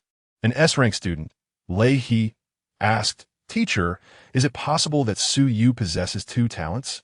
One for beasts and another for lifeless energy bodies?" Wang Yi nodded. "It is possible. However, Hongxi claims that Su Yu comes from an ordinary background and cannot afford powerful talent reagents. Generally, Beastmasters are born with only one talent. Let's assume he is an anomaly. With this mindset, your chances in individual battles might not be negligible." Li Mu, Lei He, and Yuan Lang looked up. Wang Yu smiled. "Isn't there a counter to blood magic and mental type abilities in the magic caves? Moreover, your compatibility against Su Yu is not too unfavorable. Maintain a distance of at least 100 meters to avoid being struck by his blood, and you may have a good chance of winning. As long as you bridge the gap in talent intelligence with your family's resources, you should not lose to Su Yu." "Teacher is right." Wang Yu was pleased. "As for the draw, I will find a way. This is a personal request, so I ask for your cooperation." "Understood." "Ugh, Alia, you really don't have to drink that."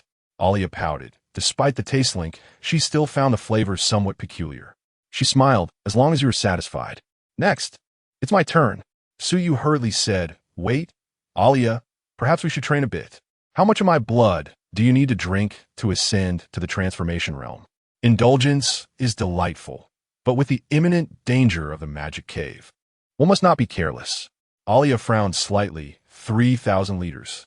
"Last time, I activated your hematopoietic stem cells all at once as a temporary measure, which is not good for your body. We may need another approach." "What approach?" "Su Yu inquired." Alia replied, "In the magic caves, each magic city has a pair of mythic realm lords and demon plants. These mythic demon plants secrete life essence. Just one drop can significantly improve your physique, allowing your blood to flow abundantly." "That sounds powerful, but the question is, where can we obtain it?" Alia answered, "The Beastmaster Association has it, but it is extremely expensive. Each drop costs 100 million, and each person is limited to purchasing 10 drops. That's highway robbery.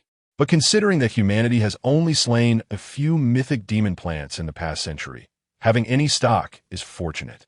The golden ring I gave you contains my saving certificate. The amount is just enough to buy 10 drops, but if we want more in the future, we'll have to find our own way." Su Yu felt warmth in his heart and nodded. Alia had saved up a considerable amount, but selflessly handed it all over to him. He silently vowed to protect her, who belonged solely to him. "Alia, yes? Not only can you fight for me, but I can do the same for you. I have thought of a special technique that belongs to both of us." Su Yu purchased 10 drops of life essence from the Beastmaster Association, feeling as if his heart was bleeding. The shimmering droplets in the jade vial contained unparalleled life energy. Without hesitation, he drank one drop, purging impurities and expelling filth. An unprecedented vigor and vitality surged within him, enabling Alia to resume her blood-sucking training. With the support of life essence enhancing her physique, Alia could absorb 30 liters of blood daily through activated hematopoietic stem cells without affecting Su Yu's health.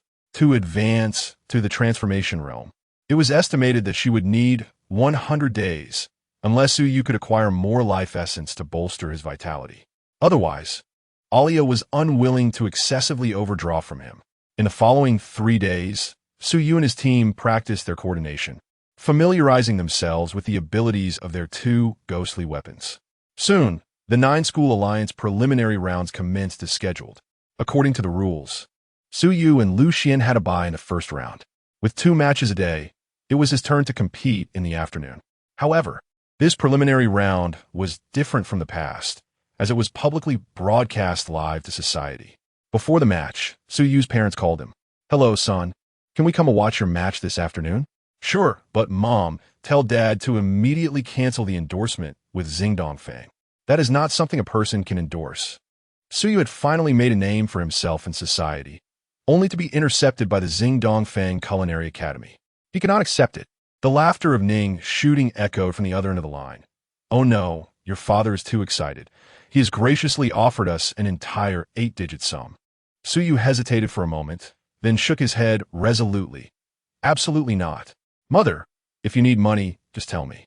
I can easily provide 100 million for just 1 month, and besides, the 9 schools alliance competition will be broadcasted to the entire society. I cannot allow this to tarnish my illustrious image. Even if not for my sake, consider your daughter-in-law. She has a delicate sensibility and cannot withstand this. Without hesitation, Suyu invoked the name of Ilea, which finally persuaded his parents to relent. Becoming a beastmaster had rendered money a trivial matter. In the past, not to mention 8 digits, even 50 was a mere trifling sum. In the morning, Suyu and Lu Xian observed their fellow group members compete. It was undeniable that even those who were not S-class candidates displayed remarkable talent, as the 5 of them successfully overcame their opponents to advance. By afternoon, Shangguan Ling returned with a grave expression, holding the draw results. Li Su inquired, "Teacher, what happened?" Shangguan Ling handed over the draw results, saying, "The luck is mediocre. I have no concerns for the others, but it's in Ji Shuai and Suyu. And you are facing the specially recruited S-class student from the combat division this year, Li Mu. Suyu, your opponent, is also an S-class student from the combat division. Lei He.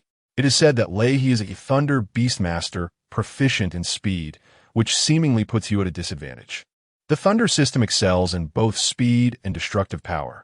If his speed can evade the pursuit of blood, your talents will be rendered useless. The only advantage you had in your battle against Mu Changwei was due to your compatibility, which significantly counters melee-type beastmasters." Suyu replied, "Rest assured, teacher, I have a strategy. As for if the situation becomes dire, do not force it. Their combat division might be scheming due to my influence." Suyu had already established a contentious relationship with the dean of the combat division, and with the news that Wang Hongxi and Jiang Ying were also specially recruited, future conflicts were inevitable. And Ji Shuai, clench your fists. I will do my utmost.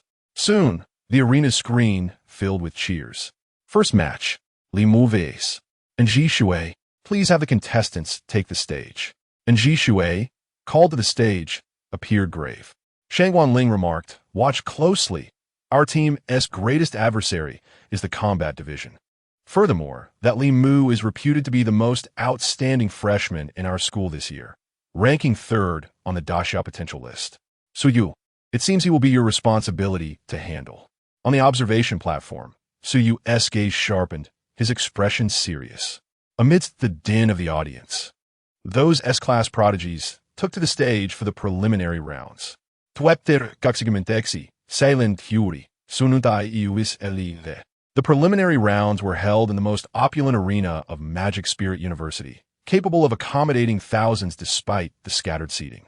The arena measured 500 by 800, with 4 special beasts forming an absolute defense barrier to prevent the internal battles from affecting the spectators outside. Although the preliminary rounds did not attract as many viewers as the 9 schools alliance, the atmosphere remained lively. The venue was packed, and the online livestream quickly surpassed 100 million views. And Ji Shuai endeavored to calm her nerves as she stepped onto the arena. Within these 3 days, she had exhausted all her credits to purchase high-tier exotic beast meat, just in time to elevate herself to the extraordinary realm before the preliminaries. She internally reassured herself. "Give it your all, Shuai Shuai." In the arena, a Nirvana-level referee announced, "The preliminary rounds do not restrict the use of dungeon armaments. Please engage accordingly." Li Mu nodded amiably. "Well then, classmate I look forward to your guidance." And Ji Shuai did not dare to be careless, replying, "Classmate Li, please." Without any delay, the duel commenced swiftly, and Ji Shuai heeded Shangguan Ling's instruction. When uncertain of the opponent's capabilities, maintain distance to gather information. Her talent, A-class Spirit Eye, was particularly adept at this, allowing her to perceive the subtlest of changes in the opponent's emotions and magical fluctuations. Wind-chasing Pegasus, take me to soar. The exotic beast of sequence number 177, with its pristine white fur and broad wings, boasted agility and impact, a source of pride for its kind. Li Mu gazed upward at the soaring Pegasus, raising his left hand slightly, and Ji Shuai immediately locked onto his motion. Spirit Eye. Li Mu's talent revealed itself under the scrutiny of the Spirit Eye. How could this be? In that instant of realization, it was already too late. His abilities had long since been unleashed. Li Mu's S-class talent, boundary interweaving, manifested as numerous, nearly imperceptible yet sharp and resilient threads extending from his fingers, forming a web that ensnared in Jishue's every route of escape, akin to a birdcage. His beast, a male humanoid, emerged entirely crimson, adorned with twin horns. Shangguan Ling gasped from a volcanic dungeon, number 39, the Crimson Flame Demon, and quickly conceded. The compatibility was utterly devastating. The sharp threads of boundary interweaving restricted the Pegasus's agility, and should it attempt to break free from the cage, the already sharp threads would shred it to pieces. The Crimson Flame Demon's searing breath coursed through its lungs, following the guidance of the threads, unleashing a wave of heat. Demonic flames scorching the heavens. Boom! The crimson-black demonic flames surged along the threads, instantly reaching Jishue's side. Realizing she was outmatched, she hastily raised her hand. I can see. Yet her words were not fully uttered, for Li Mu calmly shook his finger. The threads of boundary interweaving swiftly closed in, ensnaring both Jishue and the flames. Boom! And Shangguan Ling sensed the impending danger and rushed forth. The arena and live stream had already descended into a frenzy. The ordinary spectators were oblivious to the peril and malevolence of Li Mu's attack, merely cheering for the emergence of a new generation of geniuses. This is the might of an S-class student. I thought the morning's competitors were formidable enough. The third-ranking individual on the Daxiao potential list, truly deserving of his reputation. They utterly failed to comprehend his method of attack before being eliminated. Is this the essence of S-class talent? Onesuyu, Onelimu. This year, S9 School's alliance battle at Magic Spirit University is bound to be a reversal. Hey, ISNT that girl in a bit of trouble? Huh, she deserves it. Our taxes are meant to cultivate powerful beastmasters, not to coddle a bunch of inept fools.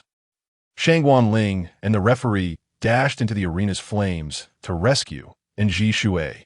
The wind-chasing Pegasus had exhausted itself in protection, yet it was not built for defense. Jishue sustained severe burns, spitting out a mouthful of blood. And, hurry, seek a healing beastmaster. Before countless witnesses, Shangguan Ling could not express her anger.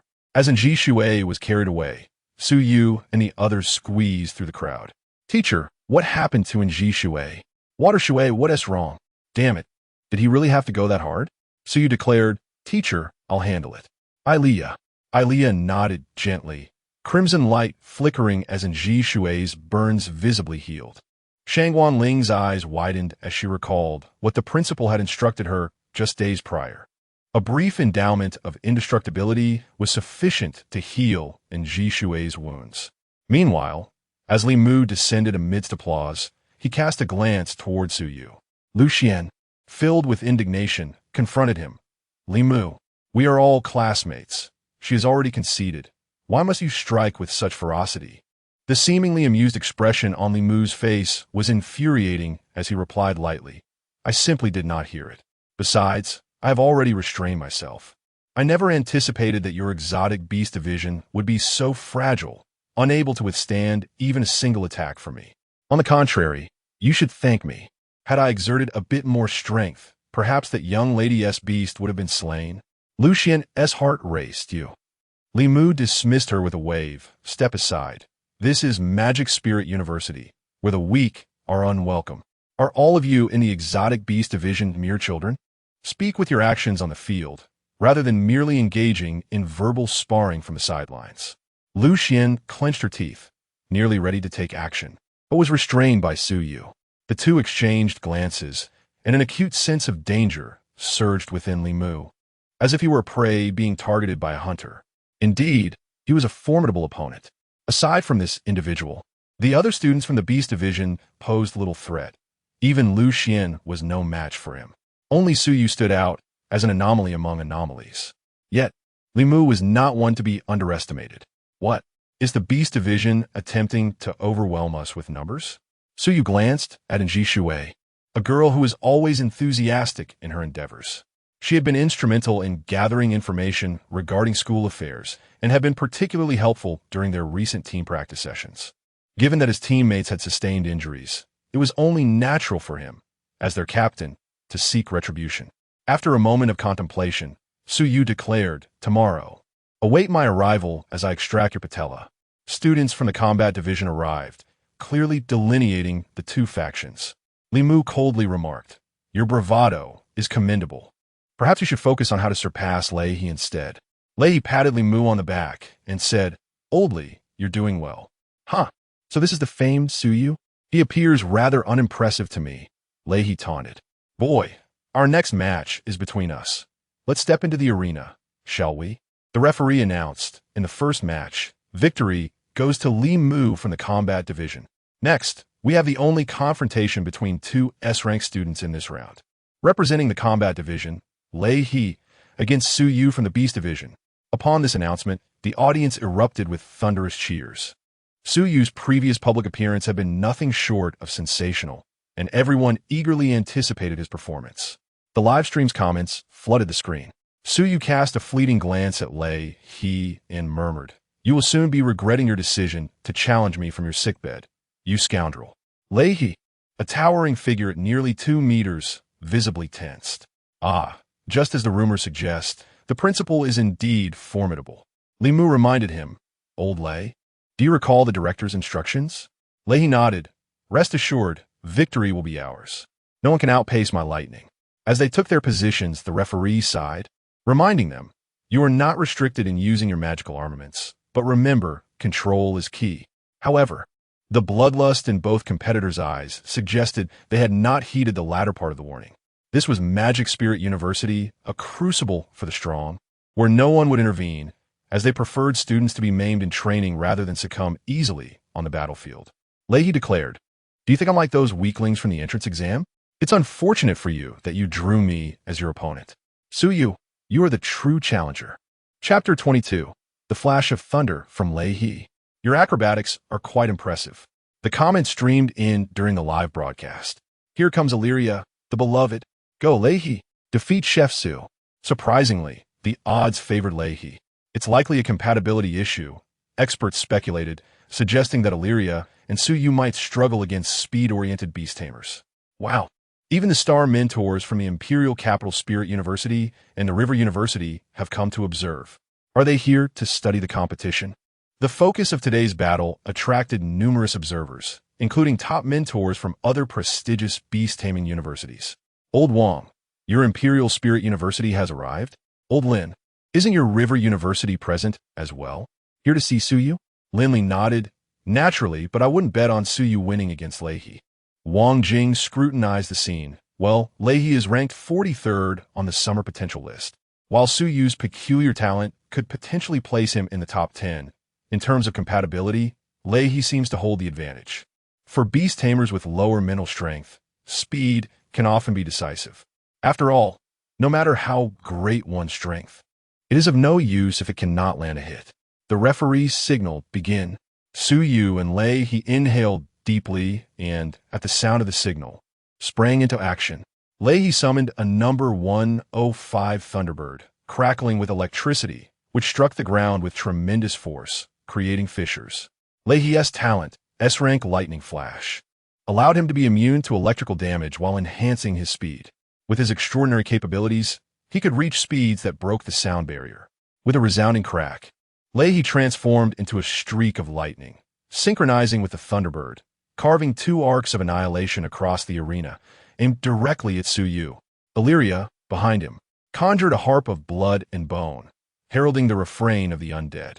The dirge of the undead, the dispersing notes invaded the Thunderbird's psyche. Anticipating this, Lei He had prepared a ghost-tier artifact, the Echo Drum, to counteract the effects of the dirge. Yet, to his astonishment, the power of the ghost-tier weapon could not completely negate the haunting melody of the dirge. Although the Thunderbird was not fully controlled, its movements were sluggish, nearly ensnared in confusion. Truly, she was the genius senior from the previous year. Without that ghost-tier artifact, he could hardly fathom how the battle would unfold. Su Yu calmly observed Lei He's maneuvers. It was no surprise that he could wield a suitable ghost-tier weapon, as Lei He transformed into a flash of lightning. Even Su Yu's refined mental prowess could only catch fleeting glimpses of his movements.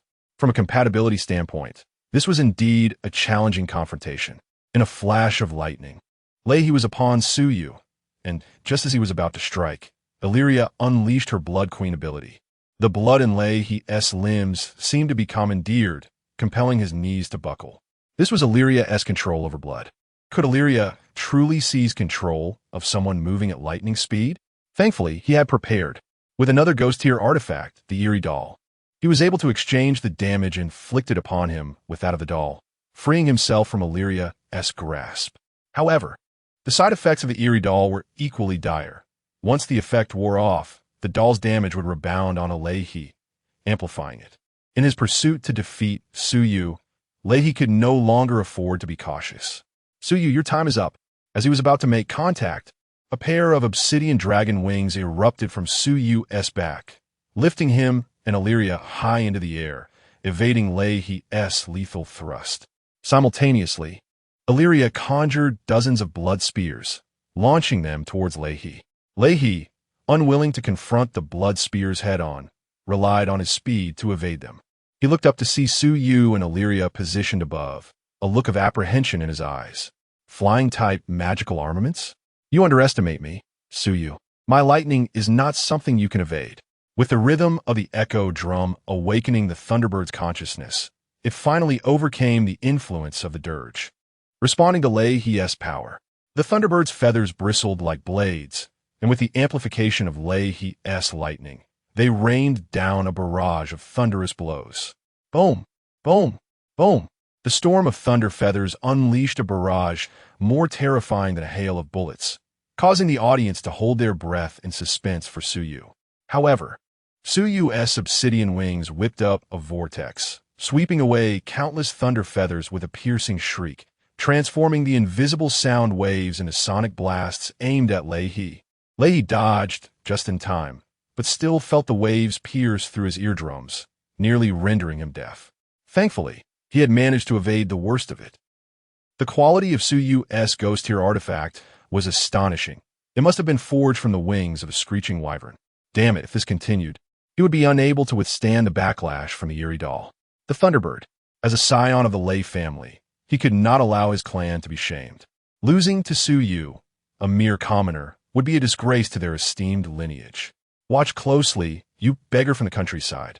This is something you will never learn in your lifetime. The Thunderbird and Thunder Crane transformed into arcs of lightning, intertwining to form a more blinding, incandescent white thunderbolt that instantly shattered the sound barrier, soaring into the sky in the blink of an eye.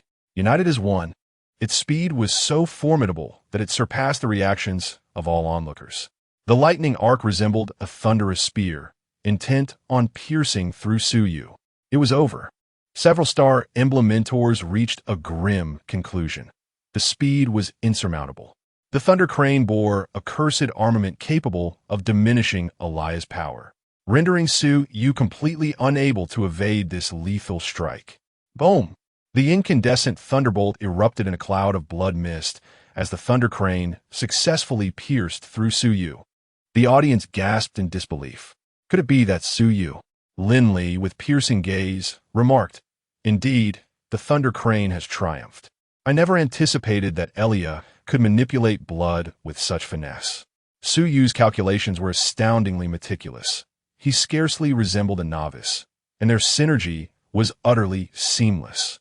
Immersed in the joy of having struck down Suyu, the Thunder Crane momentarily believed itself victorious.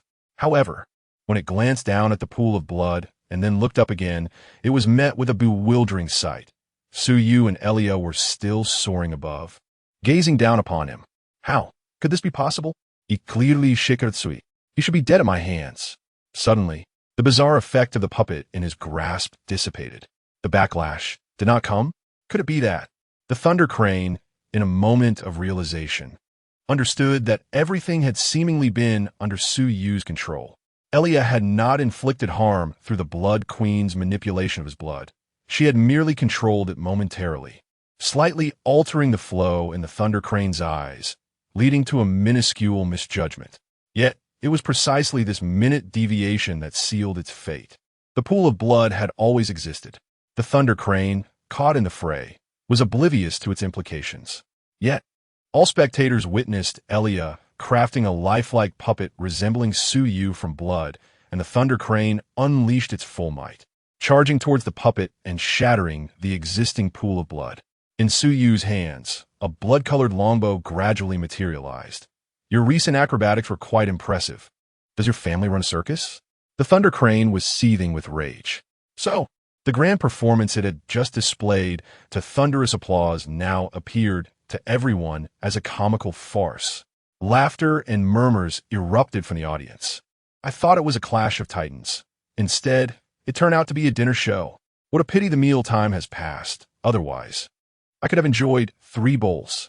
Is this what an S-class student from the combat department looks like? Xing Dongfang could certainly use talents like you. The Thunder Crane was nearly grinding its teeth in frustration. A flash of lightning. Su Yu, with a scornful draw of the longbow, declared, regrettably, speed is not solely your forte. Chapter 23. The Twilight Blood Arrow shatters the thunderous force, ranking 9th on the Great Xia potential list. The lightning arcs flickered, yet from beginning to end, it was Su Yu who maintained the initiative. With ebony wings and a blood-red longbow, he resembled a harbinger of night, obscuring all light before the Thunder Crane, leaving it devoid of hope for victory. Impossible. My speed, my lightning. Su Yu cannot possibly keep up. As long as he cannot strike me, I cannot lose. With another flash of lightning, the arcs intertwined once more. Su Yu's twilight longbow coalesced into a crimson arrow, brimming with sanguine energy, its fletching radiating dark red luminescence. In the interplay of blood and night, a red beam locked onto the Thunder Crane and Thunderbird. A surge of dread coursed through the Thunder Crane's mind. This arrow could not be met head-on. Instinctively, the Thunder Crane and Thunderbird dodged and weaved to evade the lock. Su Yu's lips curled into a smirk. Futile. Whoosh. A blood-red flash sliced through the air, tearing through the Thunderbird's spine with a speed that transcended tenfold that of the Thunder Crane and Thunderbird's earlier sonic breakthrough. Only then did the Thunder Crane realize that speed was no longer its exclusive domain. Su Yu's arrow was swifter. Blood, a pale blue, dripped from the Thunderbird as it was pierced by the twilight arrow, leaving 2 gaping holes. The Thunder Crane abruptly turned, relieved to find no fatal injury. Cursed Su Yu. This cursed weapon enhanced my speed, but weakened my attack? Huh. Your bow looks rather menacing, yet its power is lacking. Su Yu, if this is all you can muster, you might as well concede. The Thunder Crane transformed once more into a lightning arc, charging towards Su Yu. The spectators murmured, "This, the arrow caused no damage? Just a mere scratch? With such speed, it should have been a piercing wound, yet all that resulted was a little blood?" Master Su stopped tickling. However, the Star Emblem mentors from other schools wore grave expressions. Wang Jing lamented, "A genius indeed. He has cleverly exploited the side effects of the cursed weapon." Lin Li sharply assessed. As we predicted, Su Yu harnesses his own blood as a conduit for power. This tactic is exceedingly difficult to counter. He appears remarkably compatible with vampiric abilities. The Thunder Crane had initially believed Su Yu's offensive to be merely loud without substance, but just as it prepared for another assault, a sharp claw pierced through the Thunder Crane's chest from behind. It turned in disbelief to find that the assailant was the Thunderbird. The arena fell into a stunned silence. The bewildered spectators and everyone in the live stream erupted into a frenzy of questioning. Su Yu, extending his right hand in the sky, snapped his fingers. "Obey the king's command. Slay the master. Beast." The Thunderbird's 10 claws pierced through the Thunder Crane's chest. Bones cracked, blood gushed forth. "How does this feel, Thunder Crane? Your pride in speed, your pride in the thunderous beast. How does it feel to be pierced by your own companion?" Confusion and despair filled the Thunder Crane's eyes. When exactly had Su Yu's blood failed to strike him and the Thunderbird? Was the previous blood arrow? Realization dawned too late. The outcome had been decided. The referee immediately gestured for the healing Beastmasters to enter the arena. Students severely injured. The director of the combat department, Wang Yu, was seething with rage and flew into the arena, demanding, "Su Yu, you have violated the rules. Why must students engage in such lethal combat? Su Yu Shirag Dichirwang, you are mistaken. Please check carefully. I deliberately avoided the vital spots. I merely intended to teach Thunder a lesson." Conversely, you should be grateful. I have been quite restrained. Wang Yu was momentarily speechless. After the referee's inspection, they nodded. Director Wang, rest assured, Su Yu indeed avoided vital areas. But you must expedite the blood transfusion. Time is of the essence. Before Wang Yu could further protest, the audience interjected. TSK, TSK, TSK, can the combat department not handle defeat? Just moments ago, a student from the exotic beast division was injured, and their director didn't leap to their defense. Indeed, it seems Su Yu has true grace. He didn't strike to kill. If it were my brother taking a beating, I would retaliate fiercely. Su Yu's restraint is commendable. But what exactly transpired? Why am I so perplexed? Wang Yu's expression darkened, feeling the weight of countless gazes upon him, utterly humiliated. The mentor responsible for commentary on the viewing platform quickly interjected. What a thrilling match. As everyone has seen, Su Yu once again showcased his command ability. Perhaps there are doubts, but Beastmaster should have noticed that it was Su Yu's blood arrow. He infused his blood into the Thunderbird, completing the control. The innate abilities of Su Yu are already difficult to anticipate, and now it has become even more troublesome. Even Ilea can effortlessly resolve matters without exerting much effort, which starkly contrasts with the pre-match odds. It was the intervention of the instructional mentor that allowed Wang Yu to discreetly depart. Otherwise, his direct involvement as the dean would likely invite even more criticism. Although the situation could be gracefully concluded on site, the live broadcast allowed the incident to ferment online. The trending topics instantly showcased his name. Wang Yu breaks defense. Su Yu, this is quite serious. People have grown increasingly intrigued by Su Yu's innate abilities, leading to a plethora of speculations. The most widely accepted theory posits that Su Yu's blood possesses the power to invade the minds of beasts, an exceedingly terrifying S-level talent. Yet, no one knows the extent and limits of this control. As the topic continued to evolve, shortly after Su Yu concluded his battle with Lei He, the Great Xia potential list was updated. Great Xia potential list. 9th Su Yu. As he descended from the arena, Lu Xian, Li Su, and others rushed over, exclaiming, Captain, well done. Shui, look, the captain has avenged you. The practical department's lack of decorum reveals that the upper echelons are flawed. And Ji Shui, having been healed by Ilea's indomitable trait, managed to walk again after a brief fainting spell, softly murmuring, Su Yu, thank you.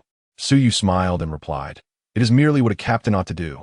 Meanwhile, the practical department's members were bustling about like ants on a hot pan, as if the scene were repeating itself, albeit with roles reversed.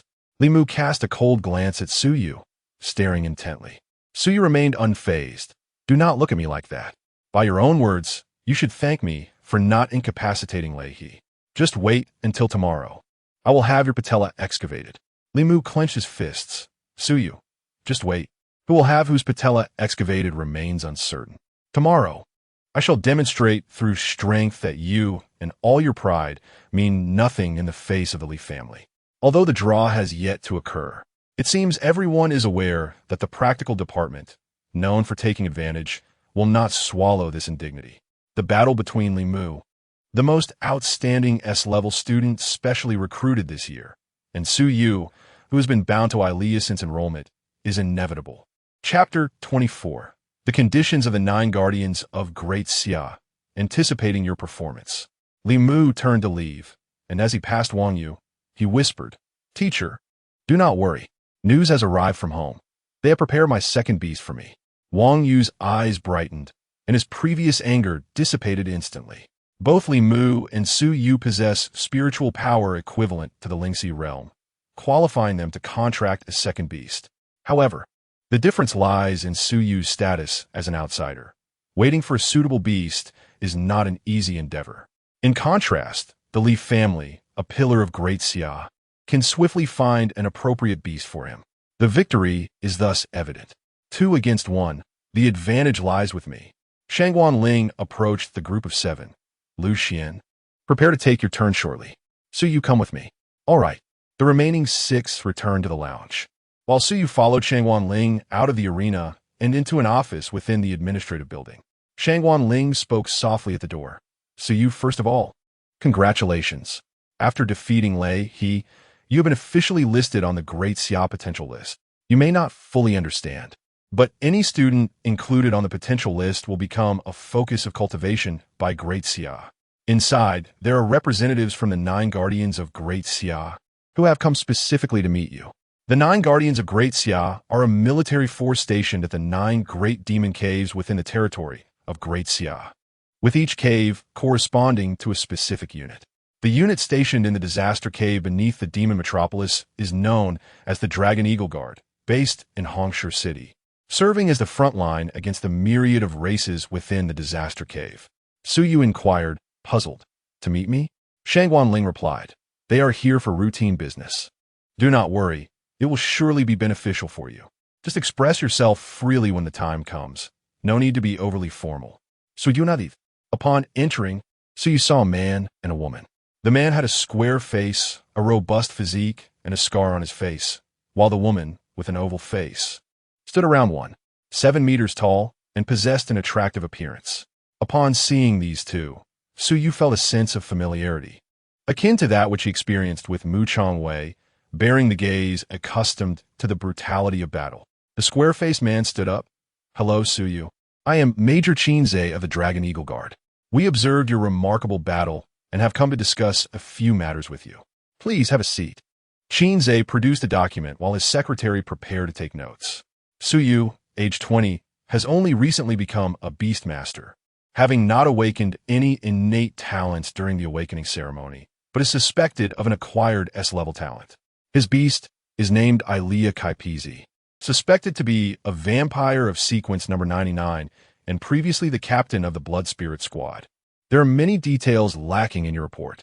According to regulations, all newcomers listed on the Great Xia potential list are key cultivation targets for Great Xia, but prior to that, we hope to receive a detailed intelligence report. Of course, this largely depends on your personal willingness. Su Yu shook his head. I am sorry, but I do not wish to disclose my abilities at this time. Qinze chuckled. I understand, beastmasters are often reticent, but this is merely routine. For newcomers who are willing to place their trust in us, we extend a direct invitation to join the 9 guardians of Great Xia, while receiving training from both the Beastmaster University and the military. Would you not consider it? Su Yu continued to shake his head. To outsiders, Ilea belongs to the upper-tier sequence of vampires, rather than the divine generation sequence. This secret is of great significance, and Su Yu would never reveal even a fragment of it. Qinze appeared slightly regretful. I understand. Let's set that aside for now. Leaning forward, Qinze addressed Su Yu.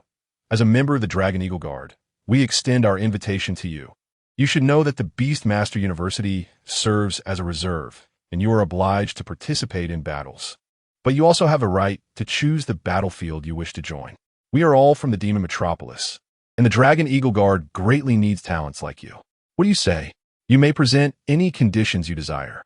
Su Yu fell into contemplation. According to Shangwan Ling, after the inter-school alliance exchange competition, the order of participation in the demon caves would be determined. At that time, any beastmaster would be compelled to enter the demon caves to fight. This is a responsibility that comes with the privilege of enjoying high societal treatment. Typically, individuals would choose to guard their home demon caves. Su Yu nodded. Major Qin, I am willing to join the combat ranks of the Dragon Eagle Guard, but I have 2 conditions. Qinze's eyes brightened. Very well, go ahead. Su Yu offered a wry smile. First, regarding my treatment. As you know, beastmasters are like bottomless pits, and I lack the backing of a prominent beastmaster family, so resources are quite scarce for me. I will also be participating in the inter-school alliance exchange competition, and it is inevitable that other guardians will seek me out. I hope that my treatment will not be inferior to that of others. Kvinzes Lipstvichet. He is certainly a pragmatic individual. However, he understood that any formidable beastmaster is nurtured by vast resources. I agree. So you continued. Good, the second condition is simple. I wish for the protection of my family. Qinze responded.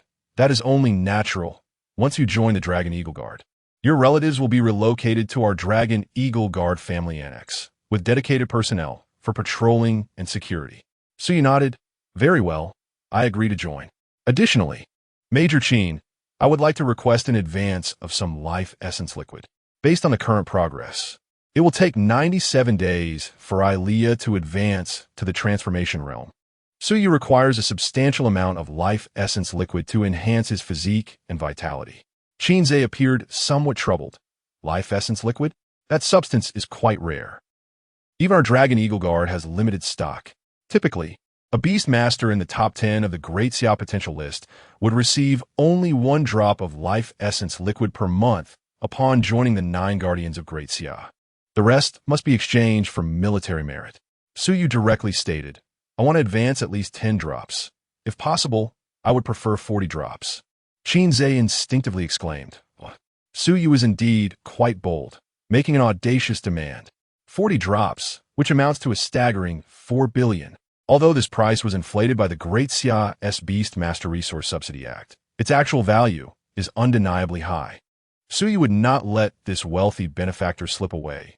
Currently, the life essence liquid was unavailable elsewhere, with the front lines possessing the most. If he consumed 10 drops of this essence, it would take 100 days for Ilea to advance.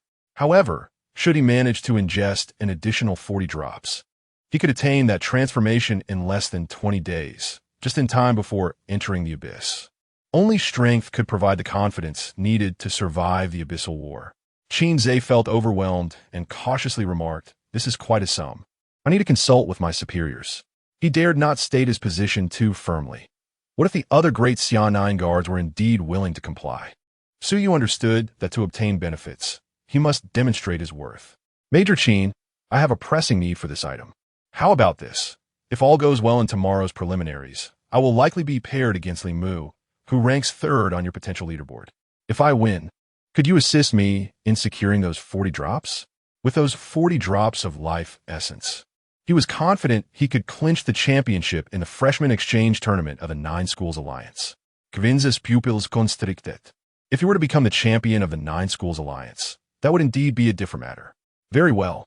I accept. Qinze rose and extended his hand. I'll look forward to your performance. Suyu firmly grasped his hand, indeed. Once the Dragon Eagle Guards departed, Shangguan Ling smiled and said, You certainly have the audacity to boast. Even with Ilea by your side, this year's newcomers are truly exceptional. So you should act helplessly, teacher. I lack the backing of a Beastmaster family, and my resources are limited. I can only strive to do my best. Shangguan Ling nodded, indeed. That is precisely why I summoned you. This year's preliminaries are hosted by the combat department, and the draw results for tomorrow have already been determined. Your opponent will be Li Mu.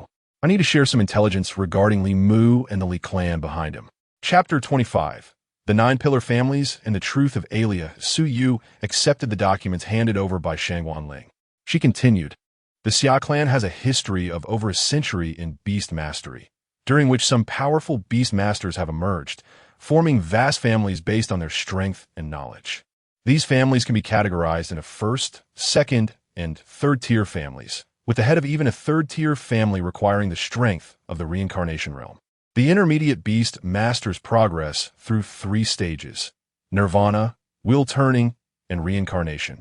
Only families with a beast master of the reincarnation realm can be considered true families. Shangguan Ling elaborated, Among these numerous families, 9 have distinguished themselves as pillar families, serving as the backbone of Great Xia alongside the Beastmaster University and the Great Xia 9 Guards, constituting the primary force against the Abyss. Uniting all forces capable of resisting the Abyss is the overarching policy of Great Xia, which has also led to certain family issues. The Li family is one of these 9 pillar families, and this Li Mu is an exceptionally talented S-rank student, having been specially recruited this year. Second only to Kong Huan Yuan of the Imperial Spirit University and Shi Xiaolong of Jianghe University. Based on my deductions, if he intends to secure a victory against you, it is undeniable that his family will prepare a second beast for him, as well as abyssal armaments capable of countering Ilea's abilities. Almost half of the top 10 on this year's Great Xia potential leaderboard are offspring of the pillar families. Their innate talents perhaps far superior to those of the previous cohort. Shangguan Ling glanced at Ilea. If Suyu had any absolute advantage over Li Mu, besides his unique talent, it would solely be Ilea.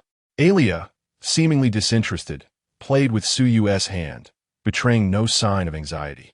Suyu perused the intelligence on Li Mu. Coupled with what Ji Shui had observed with his spiritual eye, he began to comprehend Li Mu's intertwined abilities. This was a talent characterized by control and aggression, utilizing the sharpness of fine threads to achieve both offensive and restraining effects. Speaking of which, Mu Changwei's close combat talent will be less favorable against Suyu, but should he confront Li Mu, the situation would be considerably simpler. Sheer strength could easily break through delicate defenses. To outsiders, Li Mu's abilities appeared to counter Suyu's quite effectively. Shangwan Ling inquired, "So, do you have confidence in dealing with him?" Suyu slightly nodded. "I am more curious whether Major Qin will manage to procure my 40 drops of life essence." Shangwan Ling paused in surprise, then chuckled. Recruiting Suyu into the exotic beast department might have been her wisest decision this year. "All right, I will await your performance." After leaving the office building, Suyu headed to the combat arena, both to check on his team's results and to meet his parents and sister who had come to watch. Along the way, Alia noticed Suyu's silence and asked, "Little one, what are you pondering? Thinking about tomorrow's match?" Suyu gently shook his head. The more he understood Alia's abilities, the clearer he became about the formidable nature of the divine sequence. He also increasingly confirmed one thing. "Alia, the individuals who attack you intended to capture you alive, correct?" Alia nodded slightly. "Yes, do you have any clues?" Suyu harbored a vague suspicion, but lacked sufficient evidence. The mentor's words had sparked his thoughts, and he had some immature ideas that needed verification. Alia pursed her lips. Had this matter always weighed on Suyu's mind? The attack that nearly plunged Alia into a state of deathly sleep marked the beginning of their bond and cast a shadow over her heart. Now, she no longer needed to bear it alone. Someone was fighting alongside her, sharing life and death. Alia pecked Suyu's face gently, relieved. "I will leave the matters I cannot comprehend to you." A familiar cough broke the moment. Suyu turned to see a figure standing before him and immediately frowned. "Didn't we agree that you wouldn't appear before Alia after your defeat?" The figure was none other than Mu Changwei from the second year. He had discovered something important and came to relay the news, but coincidentally stumbled upon the earlier scene, feeling a pain that rendered him breathless. Though he could not show it, Mu Changwei, mustering his courage, coldly remarked, "Well, I'm not facing you directly. I'm turned away. So it doesn't count as breaking my promise. So is that even permissible? Can't you all maintain some dignity?" Mu Changwei's expression faltered, and he hastily shifted the topic. "Humph, I'm not here to banter with you. I have something serious to discuss." He tossed a small round token to Suyu. "Even if the captain chose you, she was once our captain. Although I'm reluctant to admit it, 3 days ago, after we sparred, I went to a bar to drown my sorrows. Someone attempted to buy information about the captain while I was intoxicated. I noticed his accent was peculiar, so I played along, intending to follow him afterward, but I lost track of him.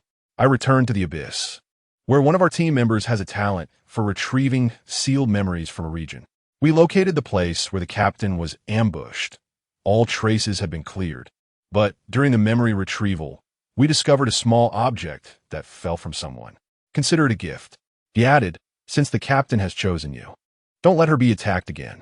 Suyu examined the small round token that Mu Changwei had tossed.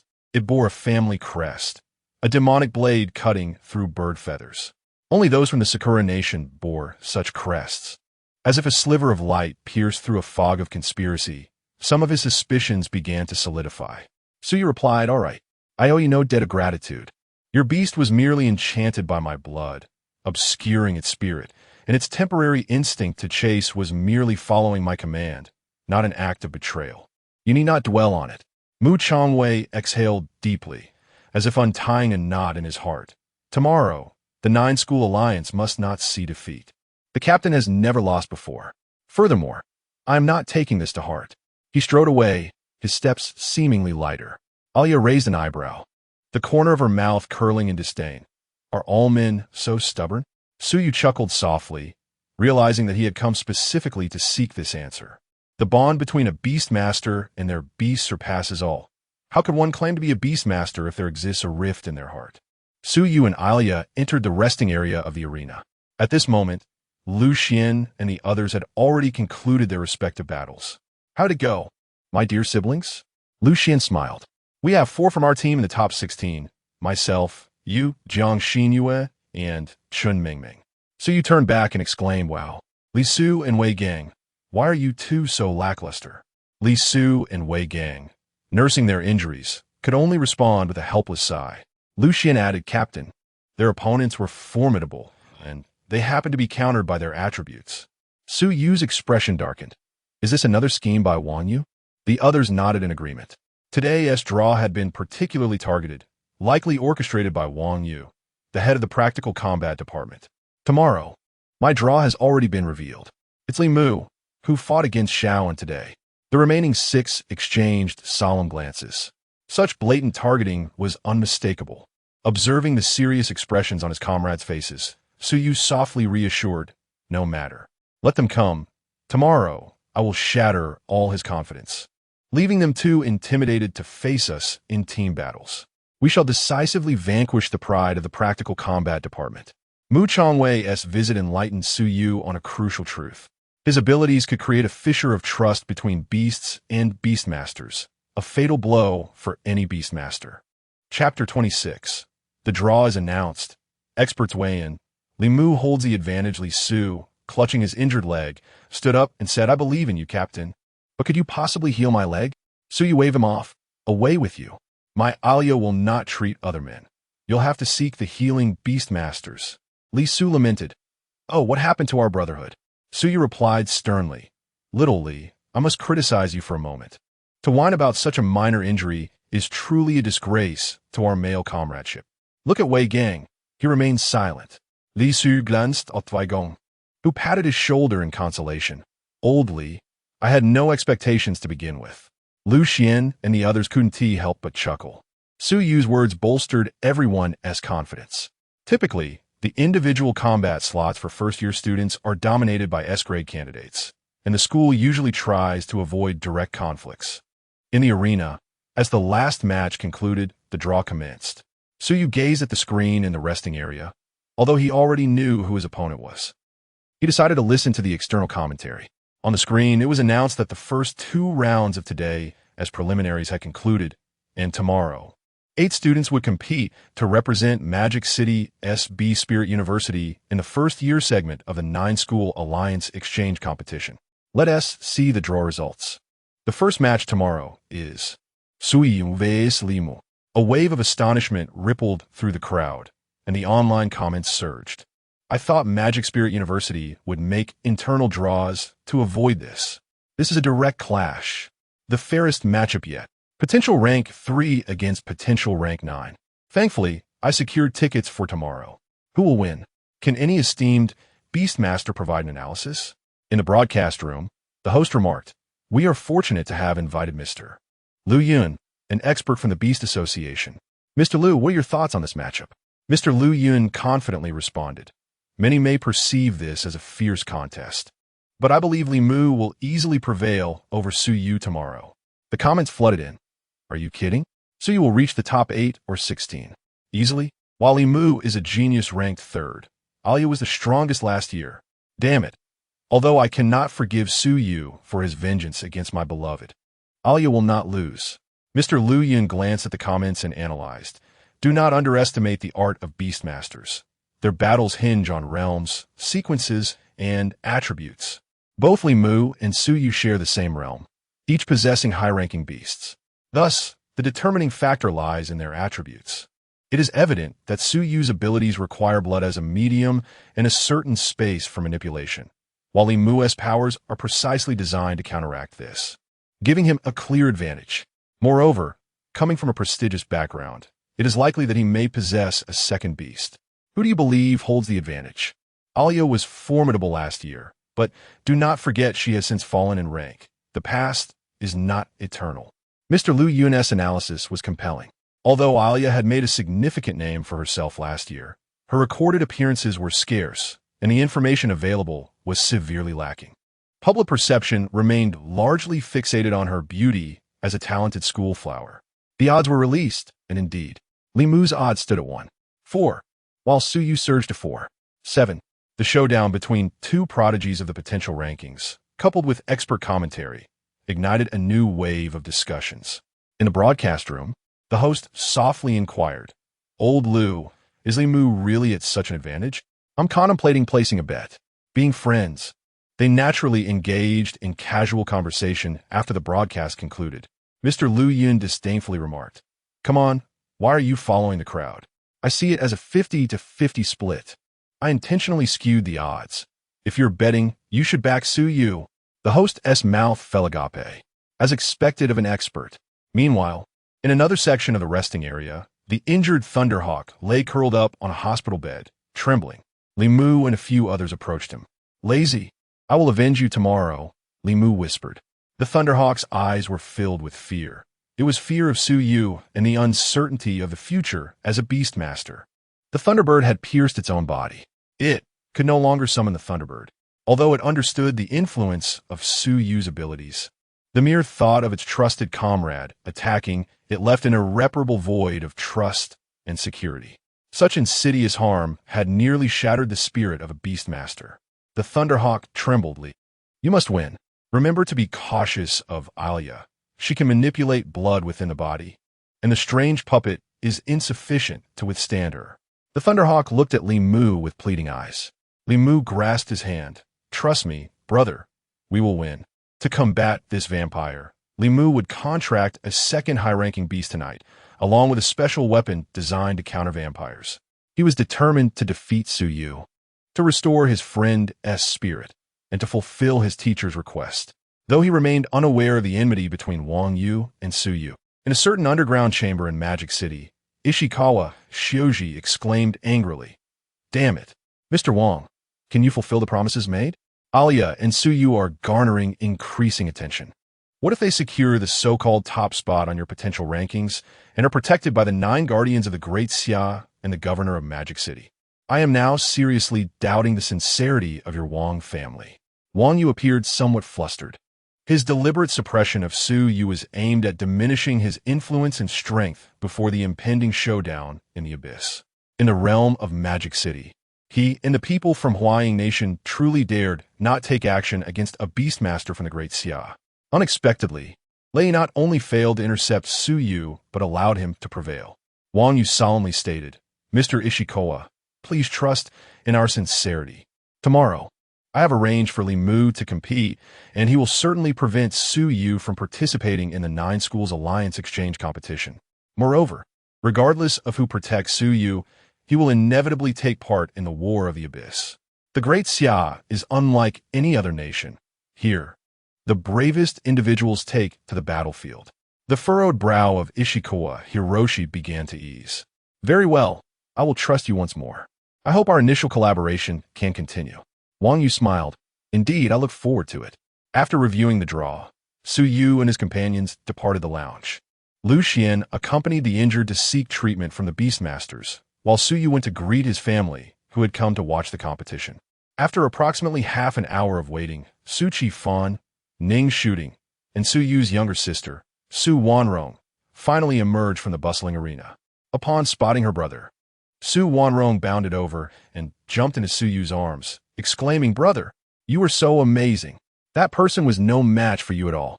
Nearby, the unassuming Elia, donning a baseball cap, furrowed her brows slightly. Though she recognized Su Wanrong as Su Yu's sister, her heart felt a pang of jealousy, a sensation she had only read about in books. She bit her thumb.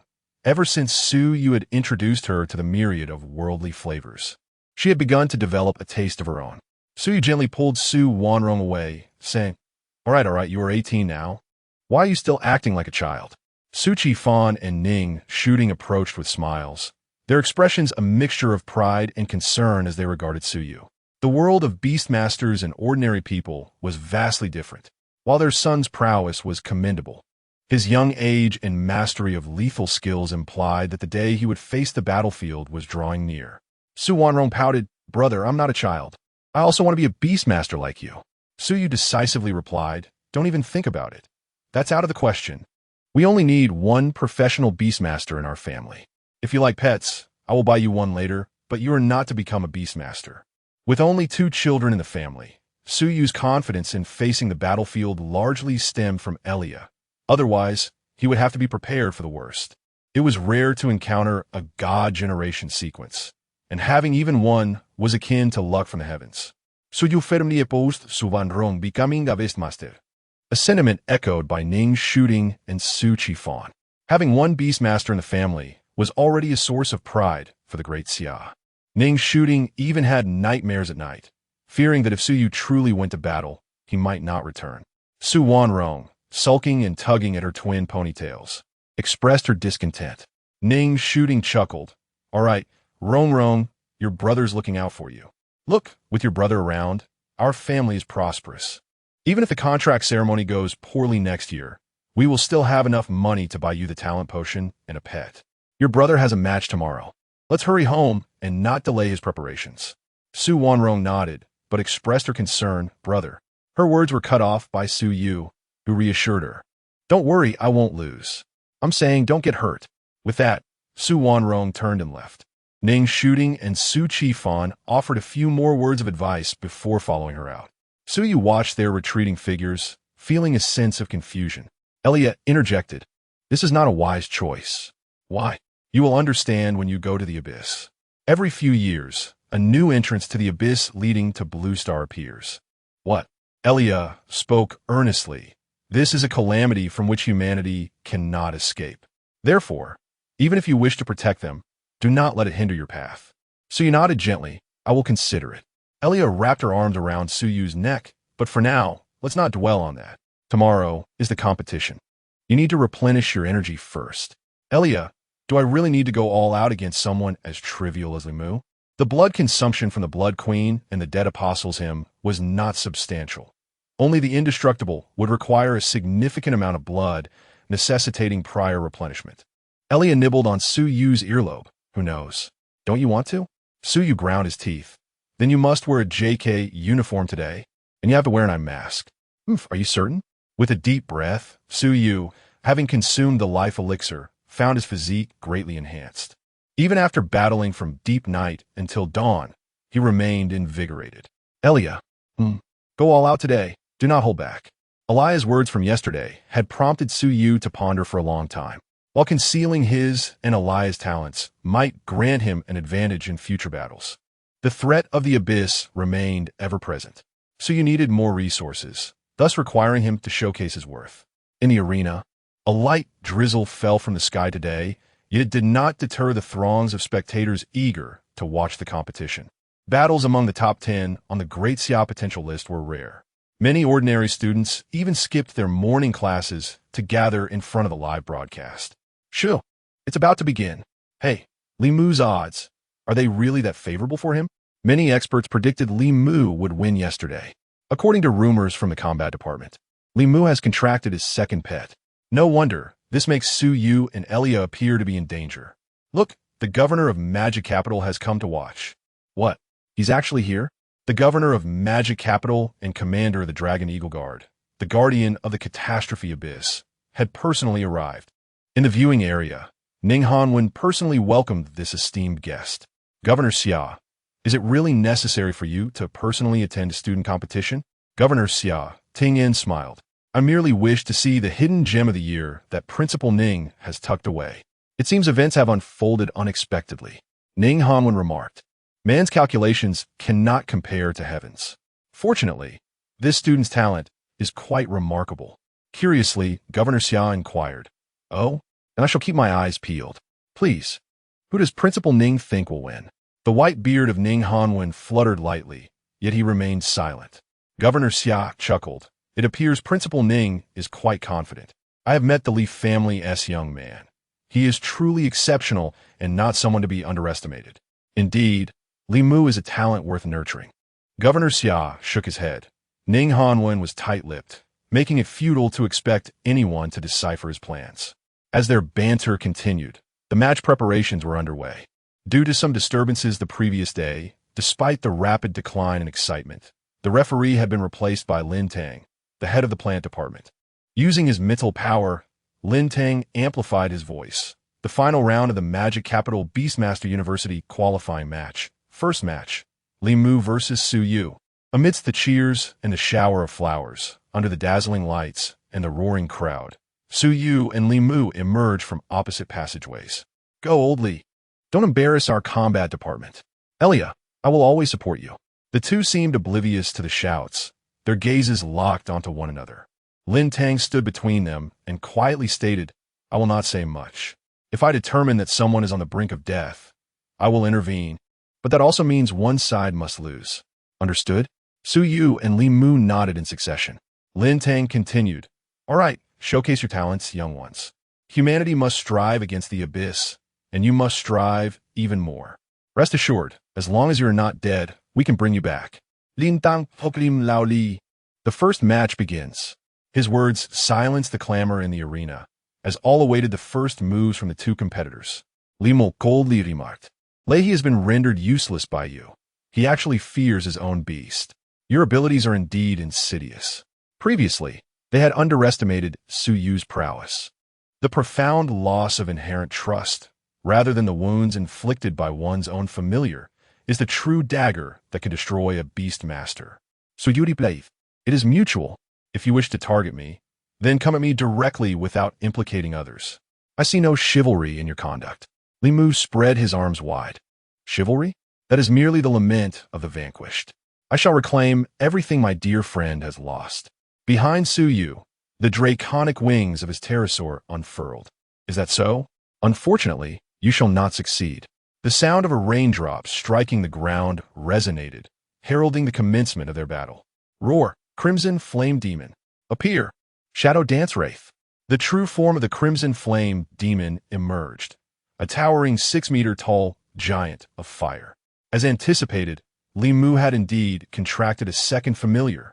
From the surging shadows, a being emerged, wielding a peculiar shadowy staff and adorned with a hood of black and purple, its visage resembling that of a crow. Xia Tingyin immediately recognized this familiar. The Li family is truly willing to invest heavily. This creature, hailing from the shadow abyss of Milica, known as the No. 16 Shadow Wraith, was famed as an assassin birthed from darkness, having slain thousands of beast masters during the war against the Lika Kingdom, leading to the collapse of the Shadow Abyss frontline. And the Li family had managed to capture one. Su Yu was now in deep trouble. Chapter 28. The Eternal and Undying Him. The Frenzy of Darkness and Shadow. The rules of the sequence are absolute. Sequence number 16 is exceedingly close to the divine sequence, exhibiting power far beyond that of ordinary high-level sequences. The foundation of the Pillar family is laid bare. As an exceptionally favored son, the Li family has spared no effort in nurturing Li Mu. From the onset of the battle, Li Mu did not underestimate Su Yu. He unleashed the ability known as intertwined disruption. Countless gossamer threads, as thin as dragonfly wings, were spread throughout the arena, sharp and remarkably resilient. However, their only weakness lay in their vulnerability to the brute force of strength-based familiars, which could break through with sheer might. Ilea snapped her fingers, and blood rained down upon the threads, the nearly imperceptible strands instantly transforming into a crimson tide. Li Mu furrowed his brow. Relying solely on intertwined disruption would not suffice to subdue Su Yu, but if he could limit his mobility, before the thought could settle. Ilea clenched her right hand. The blood that had stained the threads spiraled into a vortex. The finely woven threads of intertwined disruption were utterly incapable of resisting the cutting power of blood. Les mois pupilles constricted. What? Is this truly within the realm of a vampire's capabilities? The threads, resilient as they were, could not withstand Ilea's manipulation of blood. Su Yu observed from above. After all that boasting, is this all you are capable of? Li Mu's lips twitched slightly, yet he chose not to respond. Su Yu was adept at psychological warfare. Ignoring him was the wisest course. Although his plans using intertwined disruption had come to naught, this ability was not merely offensive. It also possessed the power to channel magical energy. The Crimson Flame Demon beside Li Mu exuded a dark crimson aura and then opened its maw, unleashing demonic flame of devastation. Under the guidance of the threads of intertwined disruption, dark red lava roared forth, coiling around Su Yu in irregular curves from all directions. Li Mu declared, "This is not over." Dark Tide, the Shadow Dance Wraith, raised its staff, transforming the ground into a black-purple river of darkness. Bubbling black-purple orbs surged and burst, and from the river emerged a dozen black water columns, morphing into dark nights that, guided by the threads, converged with the demonic flames. Seemingly intenton engulfing sununtai iu in darkness. Neither Suyu nor Ilea chose to evade or retreat. Limu undoubtedly possessed means to weaken the Eternal Hymn and the Blood Queen's powers, yet those were effective only under ordinary circumstances. No need for caution. Unleash your full might, Ilea. Ilea pressed her hands together, and two powers began to converge as a resonant, solemn chant echoed throughout the arena. Awaken. Surge forth from the blood of death. Heed the call of the true ancestors' hymn. Behind Ilea, blood materialized into a symphony of crimson strings, flutes, and a complete orchestra forged by the Blood Queen, imbuing the hymn with the essence of immortality. In the face of eternal undying, the true hymn was about to resonate. Sacred yet emblematic of deathly silence, the notes suspended all assaults before Suyu. Blood flowed into all magical flames, infusing the dark nights. Those lifeless entities now became Ilea's undead minions. The ripples of sound coalesced into a tangible force, and within Limu's incredulous gaze, the dark nights surged forth, charging directly at him. Even the crimson-flamed demon and shadow dance wraith fell into disarray before the undying hymn. The Li family had bestowed upon Limu a necklace made from the skull of a moonlight apostle, yet it could not dispel the effects of the eternal hymn. In the spectators' area, Xia Ting inhaled deeply eternity. It truly is. Ha! Principal Ning, your concealment runs deep. No, perhaps it is Su Yu's fortune? Ning Hanwen sipped his tea, reflecting. Is it really Su Yu who is fortunate? Xia Tingyan inquired, what do you mean? The secrets of heaven cannot be divulged. Xia Ting shot him a glare. In this regard, he found his greatest disdain in the two heads of the Magic Spirit and Imperial Spirit Universities, both cunningly calculating yet ever reticent. Previously, when Xin Zhe reported Su Yu's audacity in demanding 40 drops of life essence in advance, he thought the lad was oblivious to the vastness of the world and the perils of the abyss. Now, it seemed, he was not merely boasting. There was indeed merit in placing a bet on him. The other spectators were left utterly astounded. The intensity of this duel surpassed all previous contests. The vast arena could scarcely accommodate the onslaught of their powers. Had it not been for the existence of a barrier, their attacks would surely have obliterated the entire arena. Now, the trouble lay with Limu. Ilea's abilities exceeded all expectations of those who had come to witness. This was the true strength of last year's genius flower.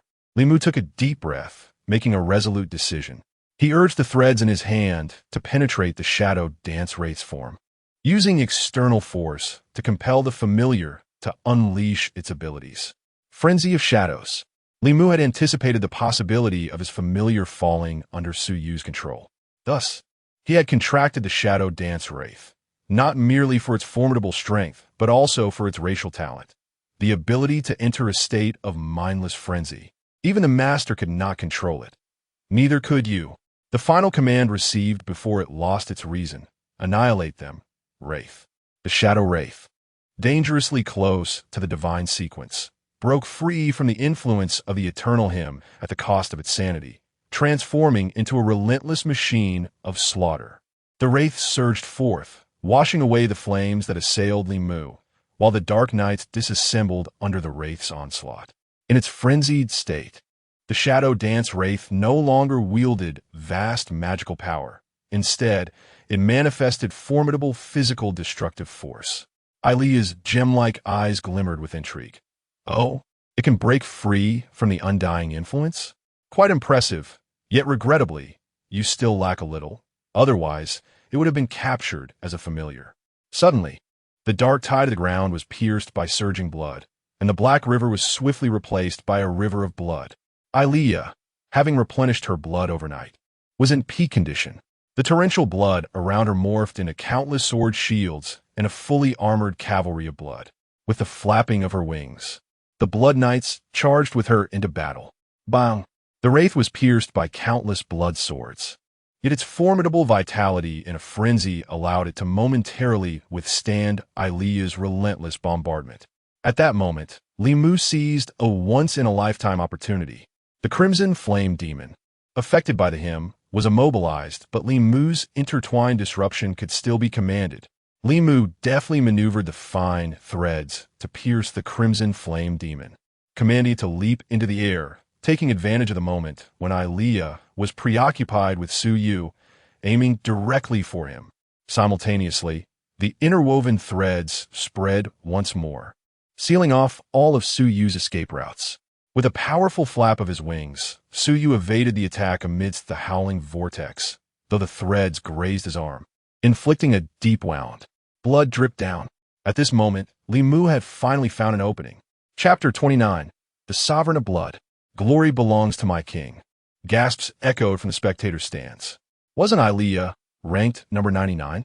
How could she hold her ground against the formidable number 16? There had to be some mutation at play. Li Mu had seized the opportunity. Su Yu was in trouble. Just moments ago, it seemed Li Mu was on the verge of defeat. But true to his status as third on the potential rankings, he still had a trump card. Li Mu's desperate counterattack appeared to rekindle hope. Indeed, Su Yu had been injured.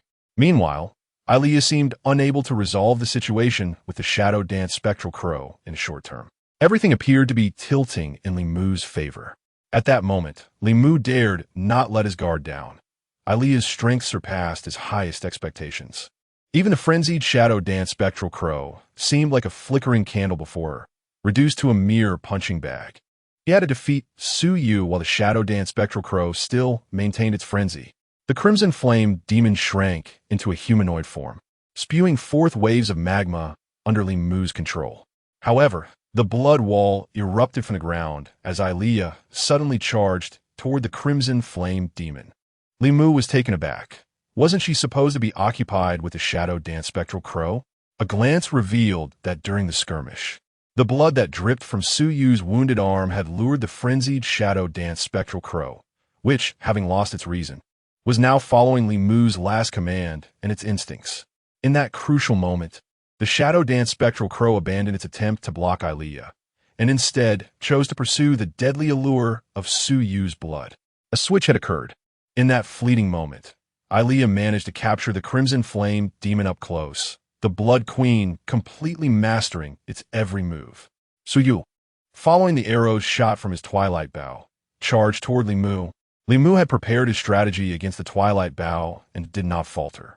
Yet, the Crimson Flame Demon under control, and the sudden shift of the Shadow Dance Spectral Crow towards Su Yu's blood momentarily unsettled him.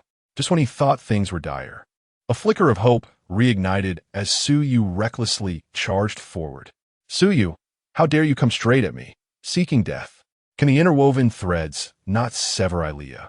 Yet they can sever you? Endless fine threads spread out, and at the moment Su Yu's piercing dragon wings surged toward Li Mu, the threads had completely ensnared him. With a sound, victory was within reach. However, a more bizarre scene unfolded. Radiant crimson dots shimmered across Su Yu's body, and the interwoven threads, which should have flawlessly cleaved Su Yu, instead allowed him to pierce through as if he were an arrow transcending all barriers, with Ailea's indomitable essence coursing through him. Su Yu transformed into an unfathomable force. Not only could he not sever Su Yu, but even if there were a formidable power capable of doing so, the indomitable essence would swiftly mend him, and the flowing blood would become the catalyst for the crown of blood and its deadly allure. In a state of astonishment, Li Mu watched as Ailea condensed a tiny blood needle from the blood on Su Yu's arm and pierced it into Li Mu's body. In an instant, it felt as though a force had seized control of Li Mu's mind, the blood-red crown echoing within his spiritual consciousness. The overwhelming aura of kingship stunned his spirit.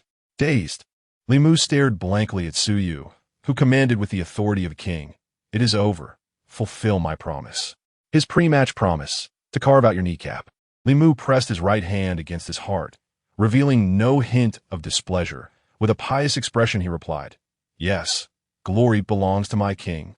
At that moment, Lin Tang realized the gravity of the situation and rushed to intervene, but it was too late. Li Mu utilized his own interwoven threads to sever his kneecap. With a thud, blood mist erupted, and Li Mu, having lost his kneecap, crumpled to the ground, trembling. The crimson flame, demon, and shadow dance, spectral crow, gradually faded away. Returning to the beast space, the battle concluded in an utterly unpredictable manner. Silence enveloped the arena. Few could comprehend what had transpired in the end. In that fleeting moment, as Suyu appeared to be on the brink of collapse, like a fragile boat in a tempest, the situation reversed dramatically within 3 seconds. The shadow dance spectral crow suddenly ceased its engagement with Ilea. The interwoven threads inflicted no harm on Suyu. And Li Mu unexpectedly relinquished resistance and severed his own kneecap. Lin Tang rushed to Li Mu's side, anxiously summoning a crystal-clear, magical plant that dripped with life-giving dew. Suyu softly reassured. I held back. He is not in any life-threatening danger. For this world, losing a limb was merely a trivial injury. Lin Tang breathed a sigh of relief. Li Mu would recover in less than half a month. However, being injured by one's own power likely felt no better than the wrath of the Thunder Crane. What a terrifying talent! Lin Tang proclaimed loudly. Li Mu has confirmed his defeat. The first contestant to advance from the preliminaries is Suyu. The crowd erupted in cheers. Of course, some hung their heads in despair. How we win? I didn't understand a thing. As long as there is blood, is it all within his grasp? It's as if he wields dominion over blood itself. Li Mu actually lost. What the hell, I bet on 10 of them. How could you bet so much? Wasn't that so-called expert adamant about a win? Suyu and Ilea had been holding back the whole time. The rankings of potential have just been updated. Suyu has replaced Li Mu as the third on the potential rankings. Not first. Is there anyone stronger than that? The top 2 are also prodigies. It's hard to say. Wang Yu's expression fluctuated between pallor and deep purple, resembling a pig's liver. Li Mu actually lost. What on earth is this vampire up to? This is bound to infuriate those from Huaying Nation. Even Xia Tingyin has come to watch. It will surely draw attention, making it even more challenging to take action against him. Indeed, one must consider ways to deal with his family. In the spectator area, Xia Tingyin stood up and said, Principal Ning, one intriguing match. It seems it's time for me to fulfill my promise. Ning Hanwen raised an eyebrow in surprise. What promise? Xia Tingyin sighed. Suyu said that if he could win, he would advance the 40 drops of life liquid to him, and he would be confident in claiming the championship of the exchange match. Yet the outcome turned out like this. Is the age of the divine. Shu, having second thoughts? Xia Tingyin chuckled. Not at all. This year's divine age is not limited to just one. I am starting to look forward to his match against Kong Huanyuan. Ning Hanwen seemed contemplative. The girl with the half-ethereal witch bloodline from Imperial Spirit University. If that's the case, it seems old Jiang will face a setback. Xia Tingyin looked at Ning Hanwen strangely, unsure of what this old fellow was plotting. Meanwhile, in the conference room of the Imperial Capital Spirit University, Principal Jiang Huiren and other mentors were closely watching the match. Star Emblem mentor Wang Jing remarked. He truly had a backup plan. I never expected he would actually defeat Li Mu. Does this mean that this year?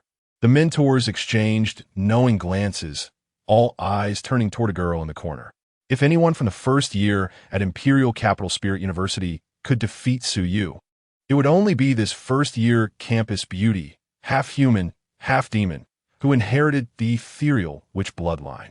Beneath the Imperial Capital, within the abyssal demon cave, the No.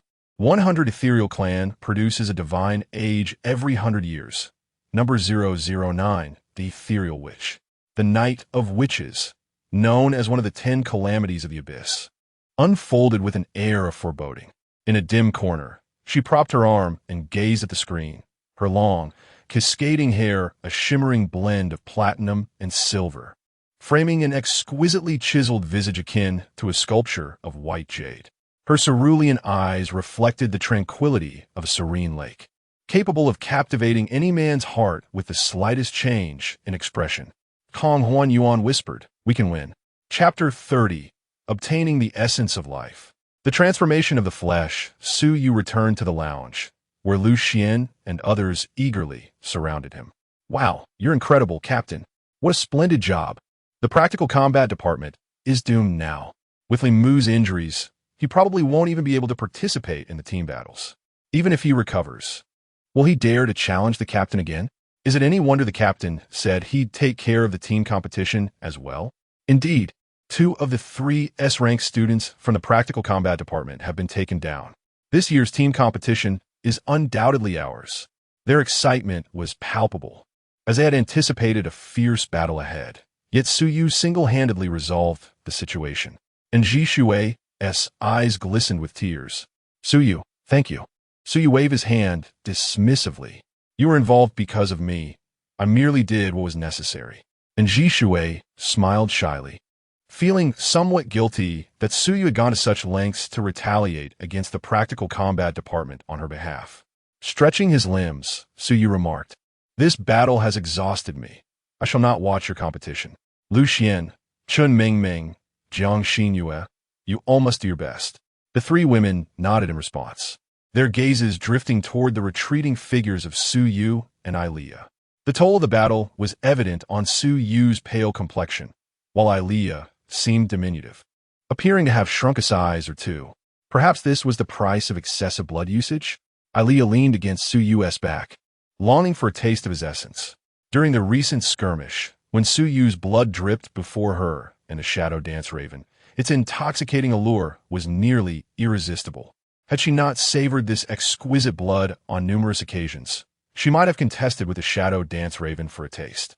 Suyu's wounds had been miraculously healed, and he turned to caress Ilea's chin. Meeting you is my fortune. I feel the same, master. Upon exiting the lounge, Suyu encountered the long-awaiting Major Qinze of the Dragon Eagle Guard. Qinze held a black leather case, and upon seeing Suyu, remarked, "Congratulations, Suyu. To be honest, I was initially skeptical about your chances against Limu, but you truly triumphed. As per our prior agreement, here are the 40 drops of essence of life, all pre-allocated for you." Qinze leaned in closer, whispering, this was a direct order from the commander today. Suyu turned to glance at the audience area, pondering the implications. Today, he and Ilea had revealed nearly all their abilities. This influential figure, who might approach the realm of the divine sequence, had likely discerned their prowess. It was not surprising that those unfamiliar with the divine sequence could not recognize Ilea. As for Xiaotingen, this must be the reason he so readily approved the allocation of 40 drops of essence of life. Within the sequence, there may exist secrets unbeknownst to him. Suyu accepted the offering graciously, responding, "Thank you. I shall strive to secure the championship for this year's 9 Academy Alliance." Qinze nodded appreciatively, sensing the moment. "Then I shall not intrude further. I look forward to the exchange competition in 10 days. After bidding farewell to Qinze, Suyu took out his phone to assure his family of his safety before returning to the dormitory with Ilea. Upon arrival, he opened the leather case to reveal 4 exquisite jade bottles, each containing the luminous essence of life, an invaluable strategic resource, fetching a staggering 100 million per drop in the market. Each drop possessed the potential to transform the frail bodies of beast tamers. Humanity ranked at sequence number 999, primarily due to their lack of magical circuits and inferior physical strength compared to the myriad creatures of the abyss. After previously consuming 10 drops of essence of life, Suyu's skin now radiated a lustrous sheen, hinting at a strength beyond that of an ordinary human. Without hesitation, Suyu consumed the essence contained within the jade bottle. Smoothly it coursed down his throat, infusing his being with vitality worth 40 billion. The flavor, though unpalatable, was a small price to pay. The effect of these 40 drops surpassed all previous experiences, enhancing every inch of his skin, blood, and bones. His skin shed like scales, only to regenerate anew, imbued with brilliance and resilience, no longer akin to the frailty of an ordinary human. This Suyu felt a qualitative transformation. Ilea's eyes sparkled with hunger as she leaned against him, inhaling deeply. "It smells even more delightful, master." Suyu chuckled. "Go ahead and drink. You've worked hard today." Ilea's enthusiasm soared as she nibbled delicately.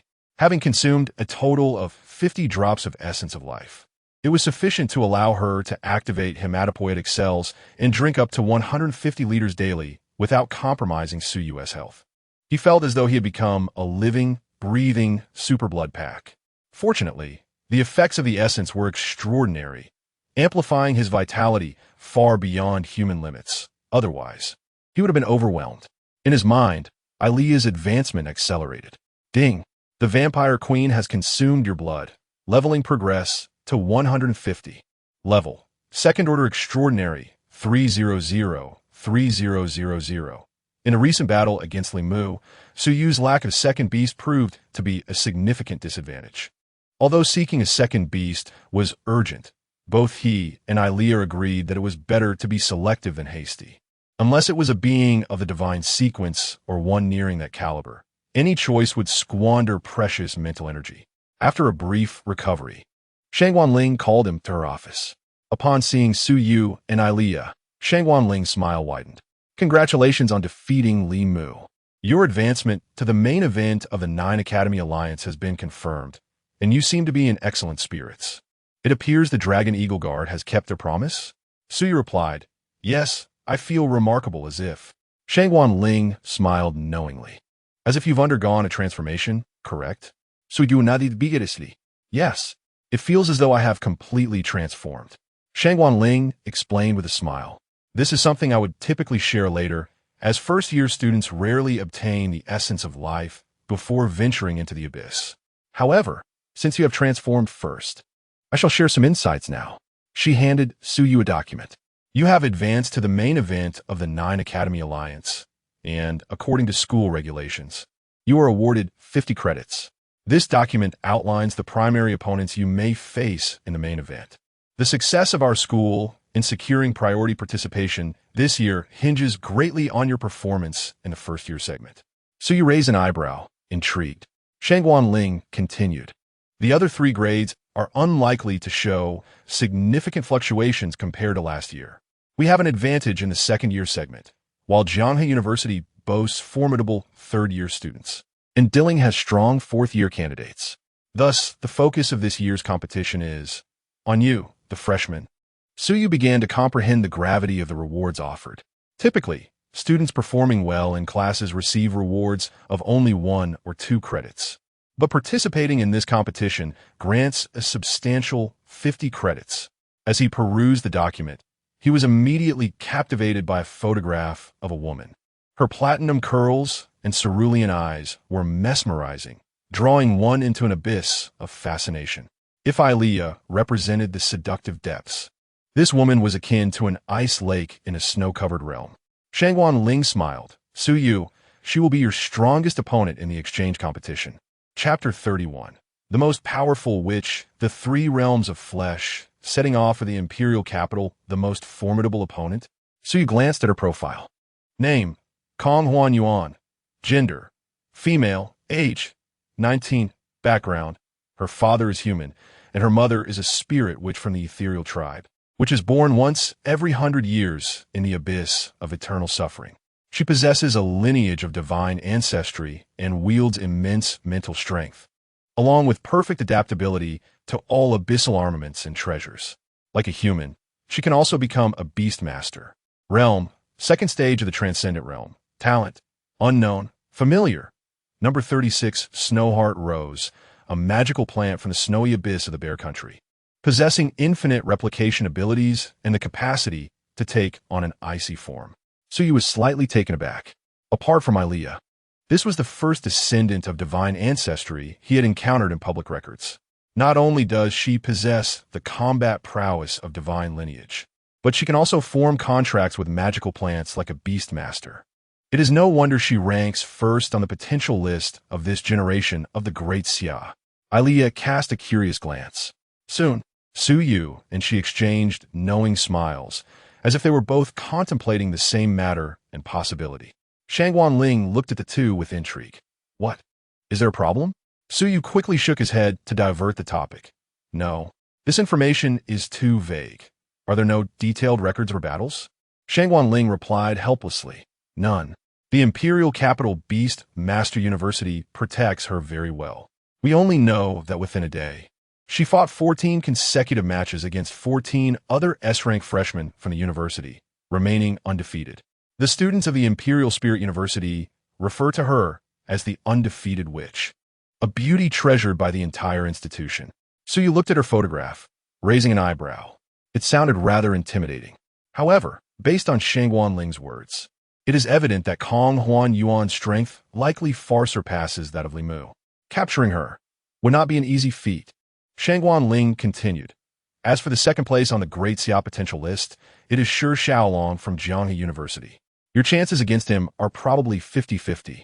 There are battle recordings of him. Here, take this disc to review. Suyu accepted it and turned to study. After discussing the opponents to be wary of in the exchange competition, Shangguan Ling stated, as long as you're aware, there are still about 10 days until the exchange competition. Since you have encountered the life essence liquid, let me explain the power of physical transformation. Shangguan Ling rolled up her sleeve, and the pure white of her arm gradually illuminated with starlight colors.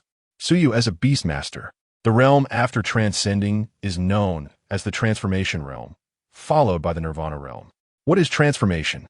Our human race lacks magical circuits and cannot absorb the magical power from the abyss to enhance our bodies.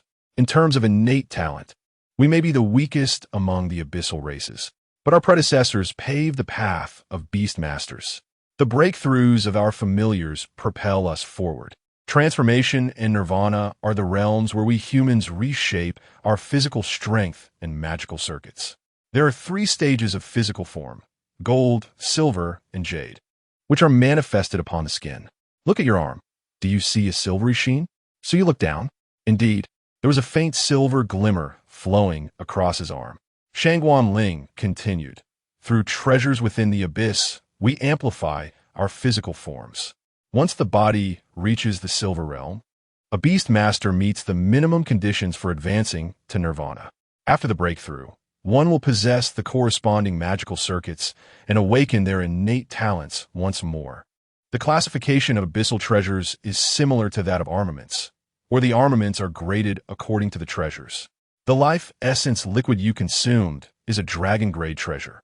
Even 50 drops is just a little over a mouthful, yet it is sufficient to elevate a human's physical form to the silver realm. That is why it is so precious. This stage is crucial, as it represents the potential of your magical circuits post-nirvana. If you can achieve a body of the white jade realm before nirvana, you will be blessed by the power of the stars, paving the way for your future as a demigod. Suyu suddenly comprehended. No wonder during his battle with Mu Changwei, he could withstand the attacks of familiars through sheer talent. It wasn't solely the enhancement from his power-based talent. It was also the transformation of his physical form. I understand, teacher, Suyu said. Good, Shangguan Ling responded. Your progress is much faster than others. Prepare in advance for transformation and nirvana. With about 10 days left before the exchange competition, take this time to familiarize yourself with the powers of the Silver Realm. It may well become your secret to victory. Suyunadid, Oldait. After returning to the dormitory villa, Aliyah leaned close to Suyu's ear and said, Little one, it seems the second familiar is within reach. Honestly, do you find her beautiful and are smitten? Suyu's cheeks flushed. Aliyah, I purely think she is suitable, don't you think? The divine lineage is rare and precious. You said anything could happen in the abyss, and that divine descendant is just one possibility. Aliyah playfully tugged at his sleeve. Humph. I didn't ask you that. Let me ask you again. Do you want her? She certainly sold you out. Oh man. Suyu trembled. Ouch, ouch, ouch. Yes, of course I want her. She is beautiful and of divine lineage. Which beast Master Wuden Ti want that? However, the Imperial Spirit University will certainly protect her fiercely, and opportunities will be scarce. The only chance would be. Suyu and Aliyah simultaneously exclaimed. The exchange competition. Aliyah smirked. TSK, TSK. Do men like you enjoy making such an icy beauty your own? Suyu broke into a sweat. What nonsense have you been reading lately? Honestly, it does sound quite appealing. But he regained his composure. This seems quite difficult. Aliyah snuggled up to Suyu, her face filled with affection. TSK, TSK. Who said you are my man? With our combined talents, it's not impossible to steal her away in front of everyone. Then, Aliyah whispered her plan into Suyu's ear. His heart raced. It could actually work. But this would truly offend the Imperial Spirit University. Oh well, more debts don't add to worries. With Ilea around, he was already out of favor with the seniors from the Magic Spirit University, adding the Imperial Spirit to the mixed wound team matter. Let us do it. In the following days, Suyu focused on adapting to the powers of his transformed body.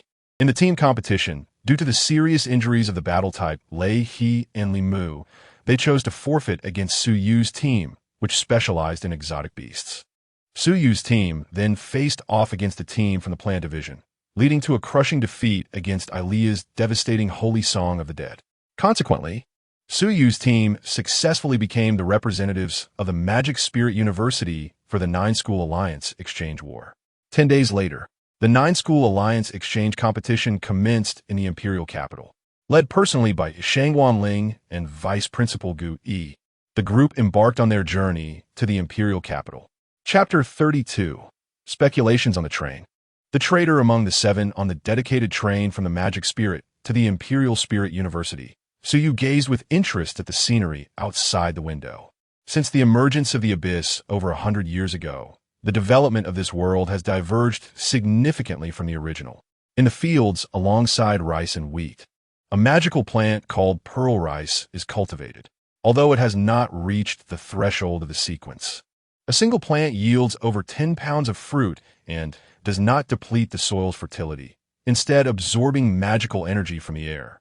With a few hundred plants per mu, the yield can easily reach thousands of pounds. The Abyss has brought not only war. Otherwise, Great Xia would not be able to sustain such high expenditures on the Abyss. The atmosphere on the train was somewhat tense. The freshmen were fine. Aside from Suyu's team, a few other S-rank students from different departments participated in the individual competition, and interactions were relatively harmonious. However, the sophomores and juniors glared at Suyu with hostility, their gazes extremely unfriendly. The reason was simple. Ilea was reclining on Suyu's lap, indulging in grapes and occasionally feeding him, which was utterly heart-wrenching. Mu Changwei exchanged a glance with Suyu before averting his gaze.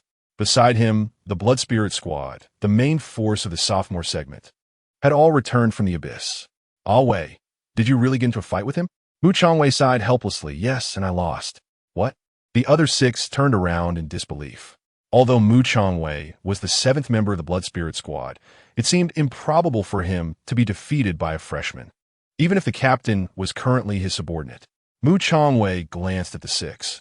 If you want to confront the captain, go ahead, don't drag me into it. The fifth member, Wu Xinghao, appeared to recall some terrifying memories. No, if you lost, it indicates the captain's level hasn't dropped significantly. I won't seek out misery. The others nodded in agreement. Initially, upon hearing that Ilea's level had dropped, they felt a momentary relief from the fear that had tormented them for a year, rekindling their admiration for her. However, Mu Changwei's lack of fighting spirit made it seem as though Ilea still had them firmly in her grasp. Ultimately, they could only glare at Suyu with a mix of resentment and envy. Suyu found their antics amusing. Were they envious or fearful? It hardly mattered. Ilea approached. Suyu whispered, I asked a friend to investigate something a few days ago, and he just got back to me. In his hand was the small round token that Mu Changwei had given him earlier. Ilea's expression turned serious. This meant they had a lead on the person who had ambushed her. The token bore the crest of the Ishikawa clan from Huaying Kingdom. Suyu had asked a friend studying at customs to help him access the records. To their shock, they discovered that a significant number of Ishikawa had entered Daxiao within the past month. Ilea's ambush was likely related to them. She had always found the incident peculiar. The location of her ambush was not far from Hongsha City, which should have been relatively safe. Yet, on that day, she was surrounded by hundreds of beastmasters. All four of her female attendants perished in the chaos, and the Dragon Eagle Guards of Hongsha City had shown no response, as if oblivious to the turmoil. Wounded, Ilea fled towards the Abyss and the path to the Demon City, only to find ambushes awaiting her there as well. This forced her to escape at the brink of death, eventually encountering Suyu. Suyu had joined the Dragon Eagle Guards with the intent of uncovering the truth behind that day. Ilea furrowed her brows. What do you think? Suyuri Blaiv softly. I have a hypothesis. If they aimed to kill you, they wouldn't need to strike near Hongsha City. Wouldn't it be better to ambush you deeper within the Abyss? Just 10 days ago, it dawned on me, like my desire for the divine generation, others desire it too, so they aim to. capture you alive. Thus, they chose to act near Hongshi City, intending to seize you and swiftly escape Daxia. Ilea nodded thoughtfully. If the assailants were from Huaying, there were two routes to return, one through the abyss back to Daxia and then to Huaying, and the other through the perilous forbidden zones.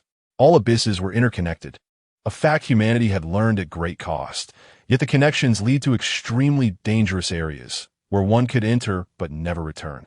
Suyu's hypothesis seemed plausible. He continued, if this hypothesis holds, it's certain they have inside help, perhaps numerous accomplices. The inside help within the Dragon Eagle Guards may not be from their ranks, but certainly from influential figures, as it would be impossible to orchestrate a covert assault on their own without being noticed, even replacing the guards at the abyss's entrance, indicating this person's high status. It was clear that the inside accomplice must be familiar with the school to have gathered intelligence about you and deduced your identity as the divine generation. Yet, this insider likely did not realize you were the divine generation. Otherwise, they might have preferred to monopolize the information. The Huaying people must have acquired other intelligence from elsewhere, corroborating their findings. Reflecting on Mu Chongwei's words, your blood spirit squad must have an insider too. Otherwise, they couldn't track your movements or conclude you were the divine generation based solely on the school's insider information. Ilea's gaze sharpened as she looked towards the blood spirit squad. Her deep purple eyes clouded with suspicion. This squad, which had never been a source of strong emotions for her, now harbored a venomous serpent wishing to harm her.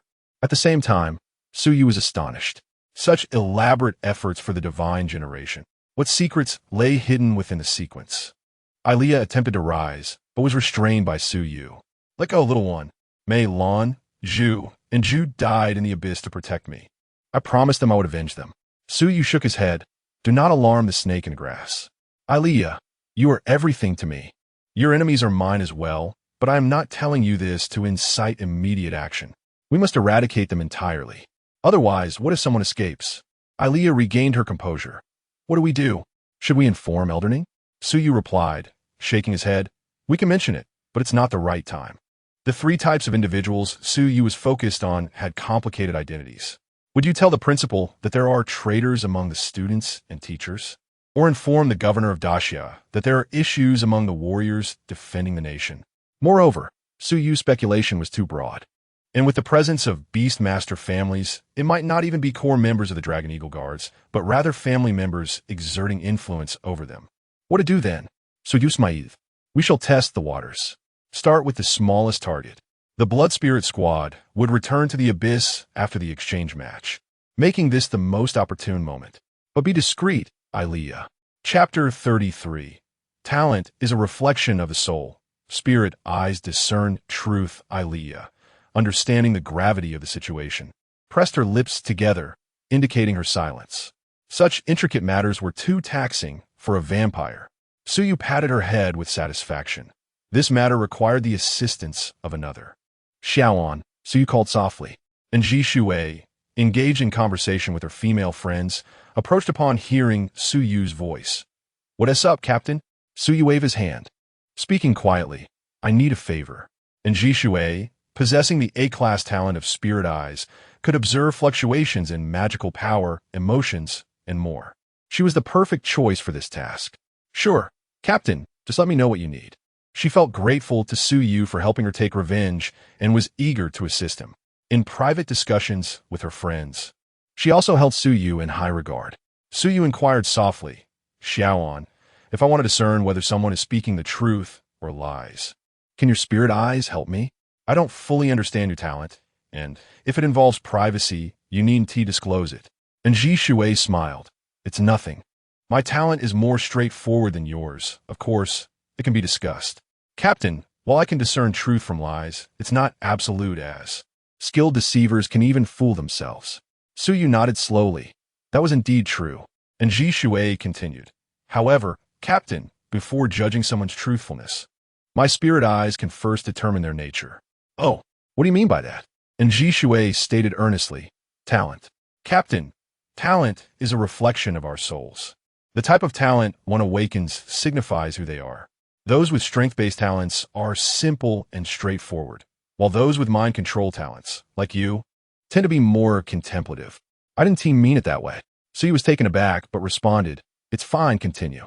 And Ji Shui, a bit bashful, explained, "In summary, one can glean their character from their talent. If they exhibit strong emotions or magical fluctuations, one might even glimpse into their soul. So Yunadi, a rather formidable talent for observation, indeed. Previously, so you had not considered this aspect. Is the awakened talent of humanity a reflection of the mind? If so, then Mu Chongwei's purely power-oriented talent signifies a certain coarseness in his character. Well, this fellow is thick-skinned, straightforward, and unreserved in his expressions, which certainly aligns with that notion. Additionally, his proactive approach in informing Su Yu about the clan emblem suggests he is likely not a traitor. All right, I understand. Ilea, please assist Xiao in confirming their respective talents while I conduct my inquiries. Xiaoan, I entrust this to you. With that, Su Yu rose and approached the blood spirit squad of the second-year students. The remaining 6 members of the squad, excluding Mu Chongwei, were momentarily taken aback. Well, we did not seek trouble with you. Instead, you have come to us? Su Yu displayed no signs of trepidation as he faced the 7. Allow me to introduce myself. Em Su Yu. In the center of the group, a towering figure, standing at 2 meters, extended his hand, introducing himself as Ming, the current captain of the Blood Spirit Squad. His broad face bore 2 prominent scars, presenting a rather menacing appearance. As Su Yu reached out, he felt an overwhelming grip that seemed capable of crushing an ordinary person's hand to powder in an instant. However, silver light coursed through Su Yu's hand, countering the pressure. Ming looked at Su Yu in astonishment. The mithril realm. What? Mithril? The others were equally taken aback. This newcomer, just embarking on the path of beast masters, was expected to be intimidated by their leader, yet Ming released his grip, saying, "No wonder the captain would." He sighed, "You met our 7th member, Mu Chongwei. The others are the 2nd, Niel Yang, the 3rd, Su Ping, the 4th, Ho Sheng, the 5th, Wu Xinghao, and the 6th, Lu Jing." Su Yu nodded in acknowledgement. Ming continued, "Let us speak plainly. The approval of the 7th does not equate to our endorsement. You possess some capability, but whether you can survive in the abyss remains to be seen. The world of beast masters is a battleground where the weak are not welcomed, especially those who threaten to take away what we hold dear." Unfazed, Su Yu replied, "Regrettably, I do not require your recognition. Alea's approval suffices." This remark seemed to strike a nerve, as the 6 members of Ming's squad wore displeased expressions. The truth is a sharp blade, and the affectionate demeanor between Ilea and Su Yu left them in a state of confusion regarding the depth of their relationship. Meanwhile, Ilea inquired, "How is it?" Xiaoan activated her spirit eyes, revealing a myriad of colors through a misty haze. 3 power types, 2 control types, 1 mental type, and 1 special type. Ilea nodded slightly, finding it consistent with her memory. However, something seemed off. That individual possesses 2 colors, indicating dual talent abilities. Ilea followed Xiao An's gaze to Wu Xinghao. Furrowing her brow, she recalled, "In my impression, he is a beast master specializing in demon plants and spiritual beasts, with a talent known as the Cliff Lock." Xiaoan shook her head. "No, aside from the unique coloration of the control type, it also leans towards mental abilities. According to Xiaoan, talent is a reflection of the human spirit. Those with control capabilities are often more greedy and possessive, while mental types tend to be more contemplative." Clearly, this talent of his was unknown even to Ilea. What does that imply? Something sinister is afoot. Su Yu engaged in simple conversation with the members, and when he broached the topic of the small medallion, Ming and the others displayed a serious demeanor. Regardless of their perceptions of Su Yu, the incident involving Ilea was undoubtedly peculiar. "In this regard, I suppose we share a common goal?" Ming nodded. "We also do not wish to see our captain ambushed. What are your thoughts?" Su Yu's expression turned enigmatic as he replied, "I suspect there is an insider." Upon uttering this, Su Yu swiftly scanned the 7 faces, noting confusion, bewilderment, astonishment, and contemplation among them. This statement served both as a warning and a subtle insinuation without directly accusing the Blood Spirit Squad. Dugaming furrowed his brow. What do you mean? Su Yu withheld his suspicions regarding the Blood Spirit Squad and conveyed the remaining information. Dugaming took a deep breath. What you say holds merit. The Dragon Eagle Guard is a mixed bag. While it aims to unite all forces against the Abyss, various factions are indeed intermingled. We will find a way to investigate this matter. Furthermore, Dugaming shifted the topic back. If you lose in the exchange competition, I advise you to distance yourself from the captain. Not for any other reason. I simply do not wish to see her burdened by a liability in the Abyss. Su Yu stood. You need not concern yourself with that. As he observed Su Yu's departing figure, Dugaming appeared contemplative. Returning to his place, Su Yu asked, How about it, Shaoan? Chapter 34. The Sorceress of the Imperial Spirit Tower, the love between dragon and beauty. Su Yu inquired with genuine concern. What have you observed? Shaoan whispered. Wu Xinghao's color fluctuations are peculiar. On the surface, he is a control-type beastmaster, yet he conceals a mental-type talent. Additionally, one other person's emotional shifts diverge from the rest. Su Yu recalled the fleeting glances exchanged among the six. Was it Su Ping? He pondered. Indeed, Su Ping's gaze had been somewhat unfocused, indicating preoccupation with other thoughts. Yes, Shaoan exclaimed in surprise. Captain, do you possess observational abilities? Su Yu shook his head. No. I merely noticed something amiss in his eyes. Shaoan remarked. But it was only for a moment. He quickly returned to normal. So you Nadith. These two individuals harbor secrets. Narrowing the target from 7 to 2 is undoubtedly good news. Far superior to searching for a needle in the vast oceans of the Dragon Eagle Guard and the Abyssal Spirits. Thank you. Please keep this matter confidential. Shaoan smiled. Of course, I am glad to assist the captain. She rejoined her sisters, and Lu Xian, curious, inquired about her conversation with Su Yu. Shaoan simply smiled and evaded the question.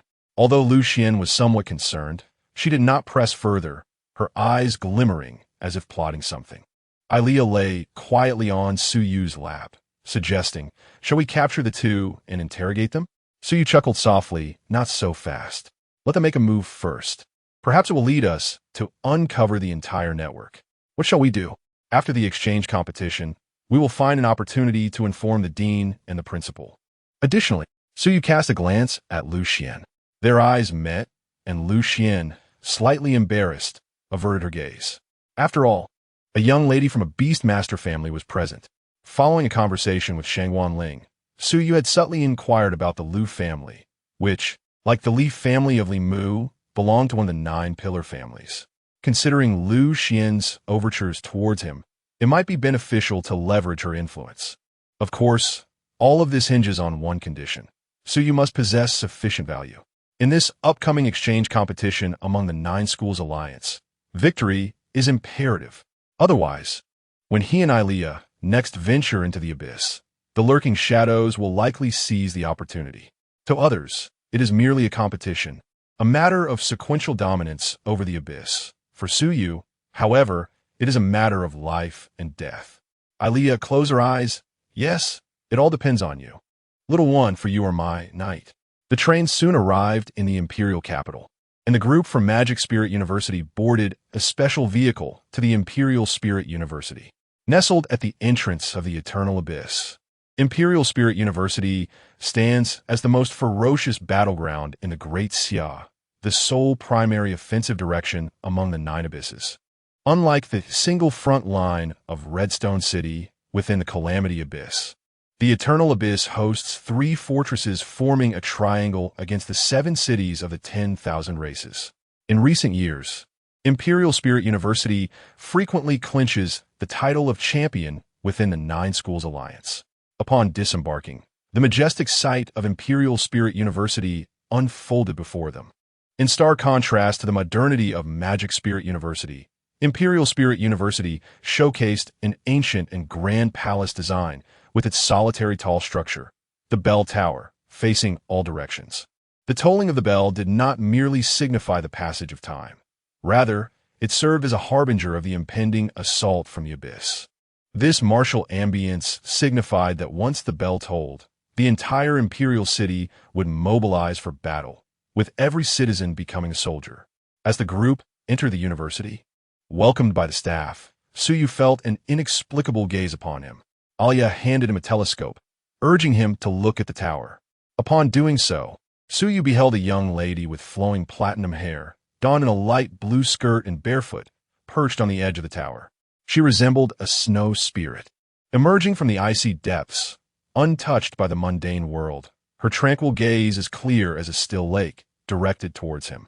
The ethereal Kaitengu Inu In playfully stirred the winds atop the tower, observing the approaching magic spirit team. So you two are a descendant of the divine generation. Kaitengu Inu In mused with a smile. A subtle connection existed among the descendants of the divine generation. A notion Alia firmly believed was present within the abyss. Though separated by distance, the two women spoke in unison. The prey has arrived. After a brief settling in, Shangwan Ling gathered the first-year students of Magic Spirit for a meeting. Please take a seat. The schedule for the exchange competition is quite tight, so let us be succinct. The first-year students assembled in a circle, scrutinizing the competition handbook. The main event will commence tomorrow, Shangwan Ling announced. We will begin with individual matches, which will be open to the public. The first round will involve a challenge, with specific rules to be disclosed on the day itself. Ultimately, out of the 72 students from 9 universities, only 8 will advance to the elimination rounds. I shall refrain from elaborating on your opponents. It is highly likely they will be among the top contenders on the Great Xia potential rankings. I trust you have familiarized yourselves with their profiles, and should you have any questions or concerns, do not hesitate to reach out to me. As for the team matches, they will take place following the individual rounds, with rules determined by draw, featuring both offensive and defensive battles. Generally, the performances of the second, third, and fourth years tend to remain consistent with previous years. Thus, you first-year students are under the most scrutiny. I implore you, not just for the university, but for our magic capital, to give it your all. The war against the abyss is imminent, and the results of this exchange competition will serve as a crucial reference for the strategic deployment of the 9 great Beastmaster universities. Everyone desires to protect their interests and families, and there are no clear right or wrongs in this matter. Ultimately, we are left with but one battle. This is not a realm for the humble. The strong will compete, and the contenders will prevail. Meanwhile, Jianghe University arrived at Imperial Spirit under the guidance of several star emblem mentors. Within Jianghe's quarters, Minter Lin Li inquired, Xiaolong, how are things? The one addressed was the esteemed Shi Xiaolong, ranked second on the Great Xia potential rankings. He nodded gently. Yes, my luck has been fortuitous. The rumored clan from Qianhu Abyss indeed has news, and the principal personally captured one. With this, whether it be Kaitengu Inu In or Su Yu, you should have a considerable advantage over them. Beside Shi Xiaolong, a charming girl with twin ponytails chimed in. Longo, in my eyes, you are undoubtedly the champion of this exchange competition. Shi Xiaolong replied softly. Rest assured, Yin Yin, I will claim the crown of the exchange competition and then visit your family to propose. Will you wait for me until then? Yin el Ngier nodded. Her eyes filled with affection. As night descended, Su Yu, in the midst of slumber, found himself vividly dreaming. Chapter 35.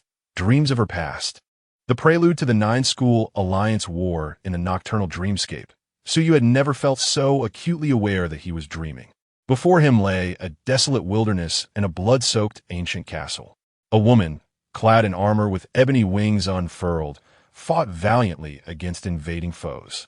She was like a fragile boat amidst stormy seas, yet stood resolute like a monarch, her crimson hair cascading behind her.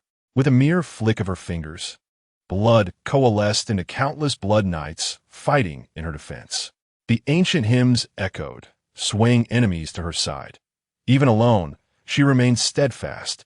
Enemies poured forth, extraterrestrial beasts, monstrous plants, akin to a compendium of myriad races.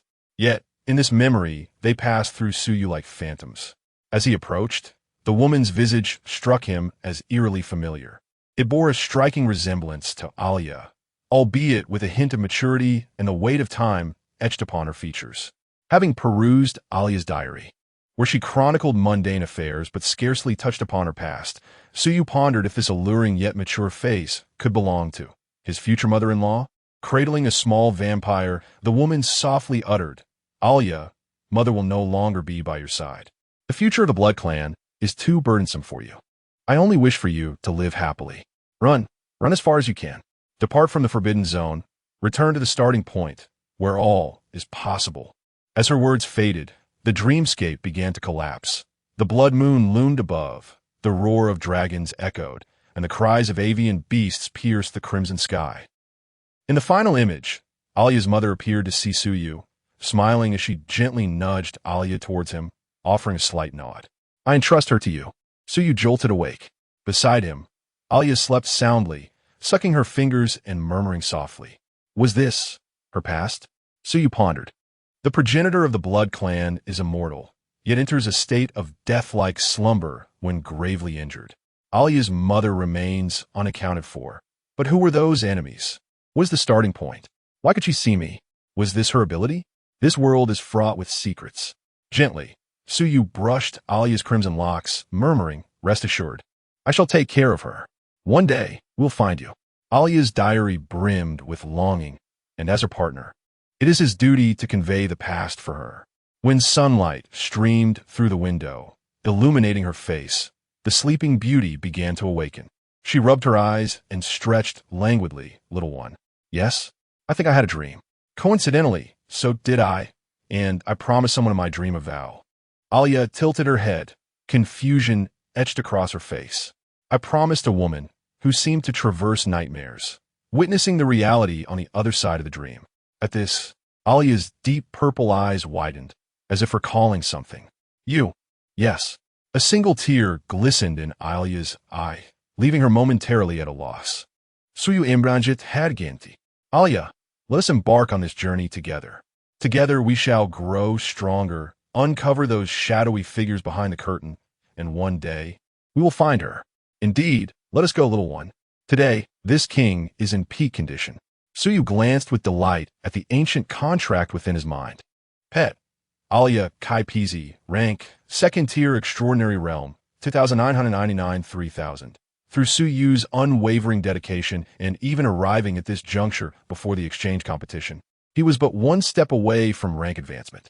The ancestral phenomenon of the blood crown had yet to activate. Suyu speculated that this awakening would occur upon his rank promotion. Should he manage this successfully, he would not rush to advance publicly. If not, well, let fate decide. The two arose and proceeded to the conference room, where Shangguan Ling presented the arrangements for the first phase of the exchange competition. 8 individuals participating in the freshman phase of the personal competition formed a circle. Shangguan Ling spoke up. "Classmates, the organizing authority, the Imperial Spirit University, has just announced the results of the first challenge. The location will be the mimetic arena of Imperial Spirit University. You, the 72 contestants of the personal battle, will each fight independently, adhering to a point system. The top 8 in points will advance to the elimination phase. Specifically, within the mimetic arena, there will be various challenges set up, and after passing each one, the arena will automatically score you. Additionally, eliminating a competitor will also grant you points." The group exchanged glances. This was clearly an encouragement for students from different universities to compete against one another. Suyupandev, if only the top 8 could advance. Then conversely, if everyone else were eliminated, wouldn't he that? Shangguan Ling remarked softly, "Although this is an individual battle, I believe everyone understands the significance of this exchange competition." Chun Fei, an S-class student from the Demon Plan Department, said, "Yes, teacher, we understand. I suggest that Suyu be our temporary team leader. Before entering the elimination round, let us try to collaborate as much as possible, shall we?" Shangguan Ling nodded in satisfaction, and the others did not object. Suyu's performance in the personal battles had been remarkable. Only Yuan Lang from the combat department felt somewhat uneasy but reluctantly agreed to the group's consensus. Shangguan Ling said, "Well then, I look forward to your performances. Let us head to the teleportation array." Today, Imperial Spirit University was teeming with people having gathered specifically for this interschool exchange competition. Even renowned beast masters from overseas universities had come to observe. Beast masters had become the backbone of every nation. Although humanity had reached a temporary consensus to collectively combat the demon caves, conflicts between individuals would not cease. The competition among students from various beast master universities subtly became a battleground for international rivalry. The Rose Square of Imperial Spirit University could accommodate over 70,000 spectators. The online viewership, including overseas audiences, surged to millions even before the event began. The contests among the senior students were expected to be closely matched, but among the freshmen, who would emerge victorious this time? It must be Kong Huan Yuan. Imperial Spirit University has a formidable lineup this time. The Magic Spirit University isn't weak either, but unfortunately, one of their strongest candidates, Li Mu, was eliminated internally by Su Yu. Su Yu has a good chance too. His synergy with Ilea is impeccable. Naive. Though it's an individual competition, the first round is a free-for-all. If I were from Imperial Spirit University, I'd target Su Yu directly. Sure, Xiaolong also stands a chance. His talent is quite impressive. Indeed, Zhanghe University has an opportunity to compete for first place this time. Their talents are unusually exceptional, and Imperial Spirit and Magic Spirit may not have the upper hand against them. Chapter 36, The Taste of Blood. The eternal cataclysm of the demon cave outside. The crowd roared like a tidal wave, while in front of the teleportation array of the mimetic arena, an unusual tranquility prevailed. Linley, the Star Mentor from Imperial Spirit University, distributed jade vials to each participant. Students from the 9 schools, I am Linley from Imperial Spirit University, and I will serve as the judge for this first challenge. You will be teleported to the eternal cataclysm of the mimetic arena. For those unfamiliar with the eternal cataclysm, let me introduce it. It is a demon cave suppressed beneath the capital, and it is the only demon cave in our Great Xia that actively engages in offensive actions. Within this cave, aside from our Great Xia, there are 5 upper-tier races occupying it. The Ethereal Clan, the Crimson Python Clan, the Two-Headed Griffin, the Three-Eyed Golden Lion, and the Ghost Yasha. In the race wars, there is no right or wrong. But what sets the eternal cataclysm apart is that different calamities will arise with the changing seasons. Currently, in late autumn, the catastrophe is the snowstorm calamity. Once you are teleported, you will face bone-chilling cold and knife-like winds. To survive, traverse the treacherous path of the snowstorm calamity and slay the beasts generated by the mimetic arena from the 5 races to earn points. Completing the snowstorm path will yield 100 points. Killing a beast will grant 10 points, and eliminating a competitor will also provide 10 points. The time limit is 3 hours. After 3 hours, the top 8 students and points will advance to the elimination round. Naturally, the cave is fraught with danger. If you encounter an insurmountable threat, simply crush the jade vial to teleport away. I advise against recklessness. If you perish inside, it is indeed a matter of life and death. After Li explained the rules of the competition, the expressions of those present turned grave. He sighed softly. After all, these students had only been enrolled for half a month. Even though they were a group of talented individuals, facing a life-and-death trial so soon was somewhat unfair. However, war does not wait for humanity. Li felt somewhat disheartened, having received news from the restricted zone yesterday.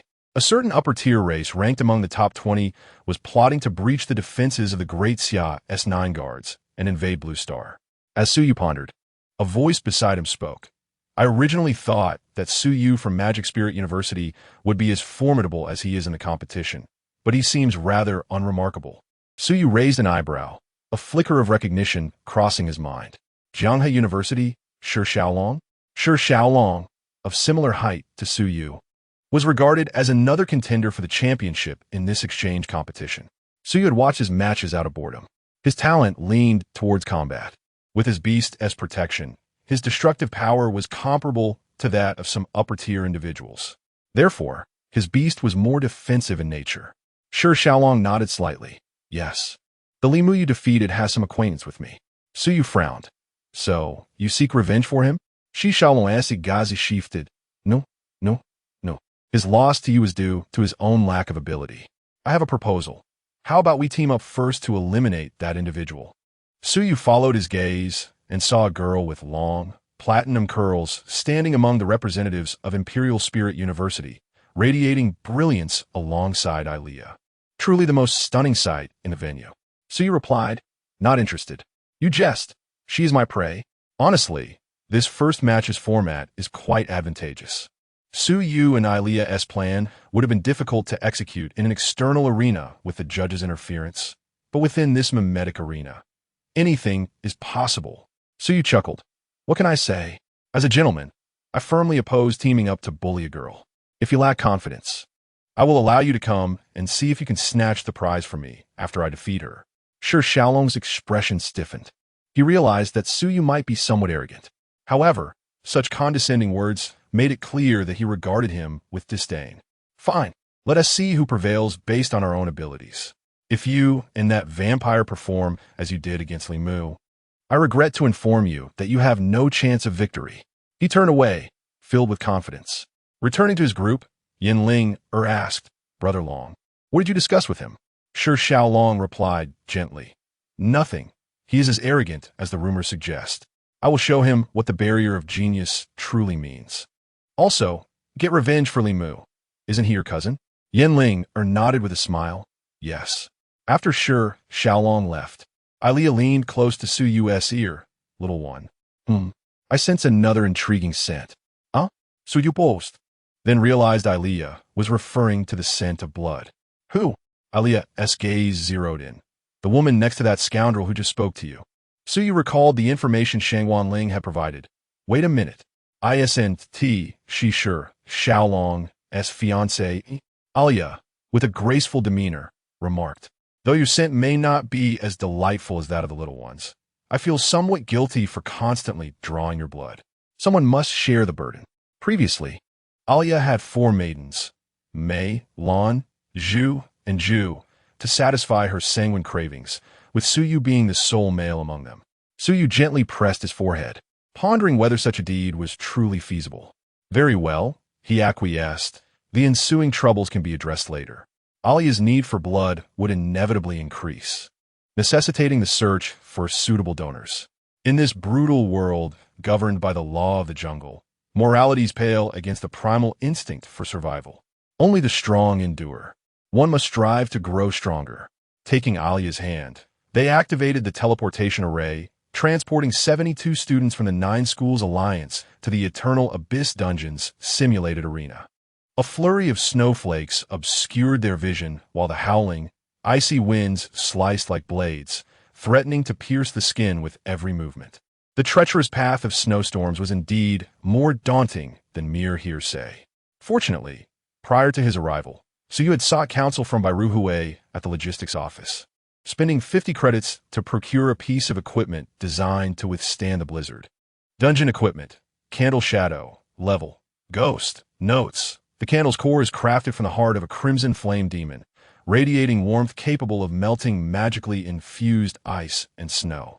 Ability, snow melting, emits a 10-meter radius of candlelight, dissolving magically charged ice and snow within this range. Side effects. Occasionally, the heart may become excessively volatile, transforming the candle's essence into lava. Handle with caution.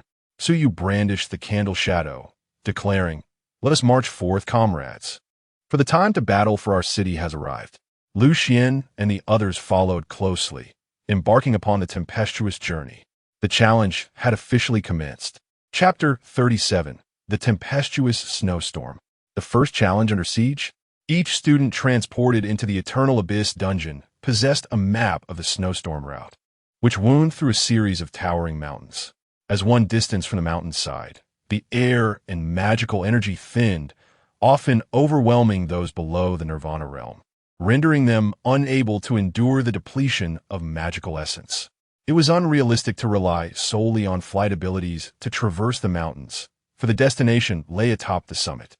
Reaching the pinnacle would yield a direct reward of 100 points, potentially securing advancement to the elimination rounds alongside any points accrued along the journey. Upon entering the snowstorm route, a violent gale swept through, enveloping them in a tempest of ice and snow. Lucien quickly discerned, it's a snowstorm vortex. It will scatter everyone to random locations. Su Yu frowned slightly, realizing that the organizing body, the Imperial Spirit University, had anticipated this. Everyone, act independently. It seems we will not have the opportunity to remain grouped. He instructed, and the remaining 6 nodded gravely. Their fates now rested on chance, compelling them to rely solely on their individual capabilities.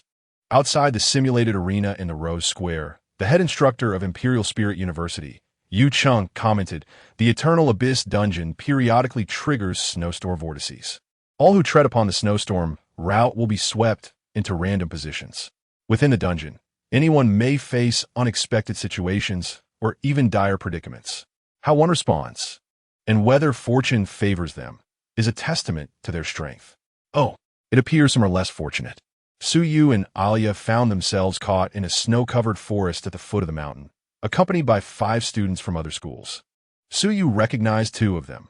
Zhu Luan from the Desert Beastmaster University, ranked 7th on the Great Xia potential list, and Luo Hong from the Snowfield Beastmaster University, ranked 9th. The other 3 bore uniforms that suggested they were from the same institutions. Upon opening their eyes, Zhu Luan and Luo Hong simultaneously spotted Suyu and each other. Zhu Luan decisively suggested, "Luo Hong, shall we join forces?" Luo Hong glanced back, noting that their school had 3 members, while the Desert University had 2. Yet, the mere presence of Suyu filled him with trepidation. Truth be told, even 3 against 1 might not yield favorable odds. He had not prepared to counter Suyu's dungeon equipment. "Very well," Luo Hong replied, "unfortunately. If we were to encounter you alone, I would hesitate to confront you. Alas, it seems fortune favors us today." The students from both universities quickly reached a consensus, arranging themselves to collectively face Suyu. He remained unfazed. There was no need for excessive words. Observers in the Rose Square lamented, "It's over. 5 against 1. Such terrible luck. In other places, at least there are 1 or 2 allies. Suyu is being besieged. Alas, I thought he had a chance to seize victory. Yet he must face elimination right from the start." Zhu Luan and Luo Hong were cautious. Suyu had demonstrated formidable power in his battle against Li Mu. They were ill-prepared for the psychic-based dungeon equipment. Be careful not to let that vampire's abilities influence you. Indeed, it is speculated that her song can directly control weaker beasts. But those of equal rank should only be affected. How could this be? Yet, fortuitously, they were in a snow-covered mountain. Luo Hong's beast, a snow fox, thrived in this unique terrain, perhaps capable of withstanding Alia's undying him. The 5 students positioned themselves, summoning their beasts. Roar! Zhu Luan and another student from the Desert University commanded a desert blood scorpion to burrow into the snow, aiming to ambush Alia. Luo Hong's snow fox transformed into a fleeting white shadow, indistinguishable to the naked eye. The remaining 2 summoned 5-meter-tall snow giants, wielding massive trees as weapons to clear a path forward. Suyu's lips curled into a slight smile. He had intentionally concealed Alia's full power for this very moment. Did they truly believe that Li Mu and Lei He-S trifles could withstand the divine sequence? Alia! Bang! Alia's dark wings unfurled, dispersing the snowstorm. As a harp woven of blood and bone materialized, enhanced by crimson luminescence, the undying hymn resonated once more. Unlike all previous confrontations, the power of Alia's hymn shifted from mere influence and control to absolute dominion. The magical melody pierced the air under the enhancement of the undying. The hymn of the undead shattered the howling tempest. The snowstorm seemed to part before the sound waves of her song. Bang! The snow giants, Snow Fox, and Desert Blood Scorpion, before even nearing 30 meters of Alia, fell under her command. Luo Hong was astonished to find that he had lost all connection with his beast. No matter how he called, the Snow Fox no longer acknowledged his commands. Zhu Luan was even more shocked. This song was supposed to enchant only the weaker beasts during the entrance exam. How could it possibly affect a peer-level opponent? Suyu checked softly et palidis. But it seems luck is on my side. Unfortunately for you, you dare to stand before me unprepared. I regret to inform you, but you have been eliminated. The undead summoned by the undying hymn matched the number of their beasts perfectly, 5 in total. The Snow Fox, Snow Giants, and Desert Blood Scorpion turned, baring their fangs at the 5 students. Luo Hong and Zhu Luan retreated, dread pooling in their hearts. Without their beasts, the Beastmasters had lost a significant portion of their combat prowess. How could they possibly fight back? Alia sneered, You wretches, I shall borrow these creatures for a while. If you wish to avoid death, I suggest you flee. Hundreds of blood spears coalesced behind Alia, aimed squarely at the five. Zhu Luan and Luo Hong exchanged reluctant glances, ultimately shattering their jade bottles. We concede. In the sky, an announcement echoed. Magic Spirit University, yes. Su Yu has eliminated Zhu Lun, earning 10 points. Magic Spirit University, yes. Su Yu has eliminated Luo Hong, earning 10 points. No one anticipated that in the opening round of individual combat in the exchange competition, Su Yu would swiftly annihilate his attackers, securing a staggering 50 points.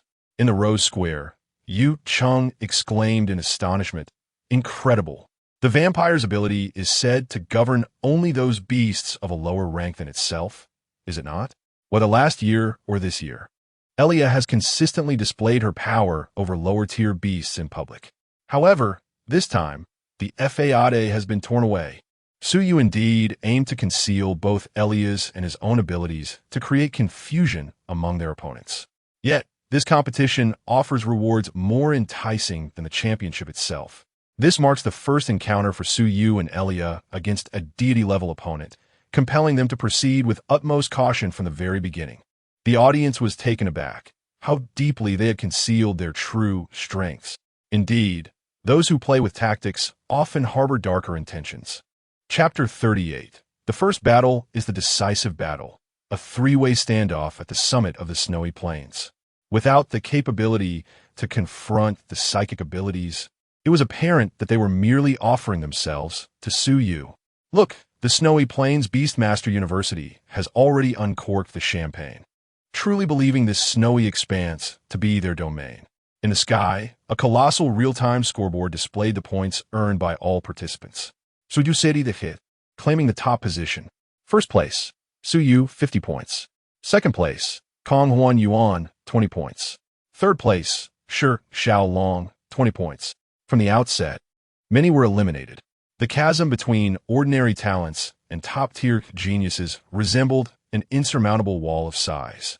While the blizzards could hinder mortals, they posed no obstacle to the steps of the gifted.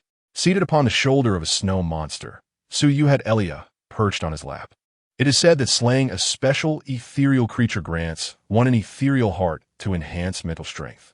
Alas, the ethereal beings within this simulated arena were mere imitations. After defeating an ethereal beast, Su Yu and Elia earned an additional 10 points, but failed to acquire an ethereal heart. Elia inquired, "What are you doing?" She observed Su Yu biting his fingertip, allowing a few drops of blood to fall along their path. The summit would likely become a chaotic battlefield. Preparations must be made. Reluctantly, Elia gazed at her rations, ready to offer them to the beasts of the snowy mountain. She understood the necessity.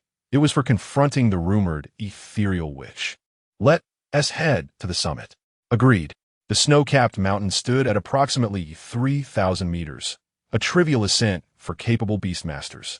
After about an hour and a half, Su Yu and Elia successfully reached the peak.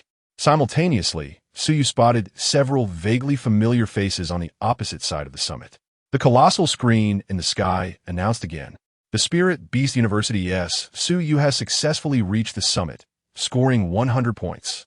Jianghe University S. Shi Xiaolong has also reached the summit, scoring 100 points."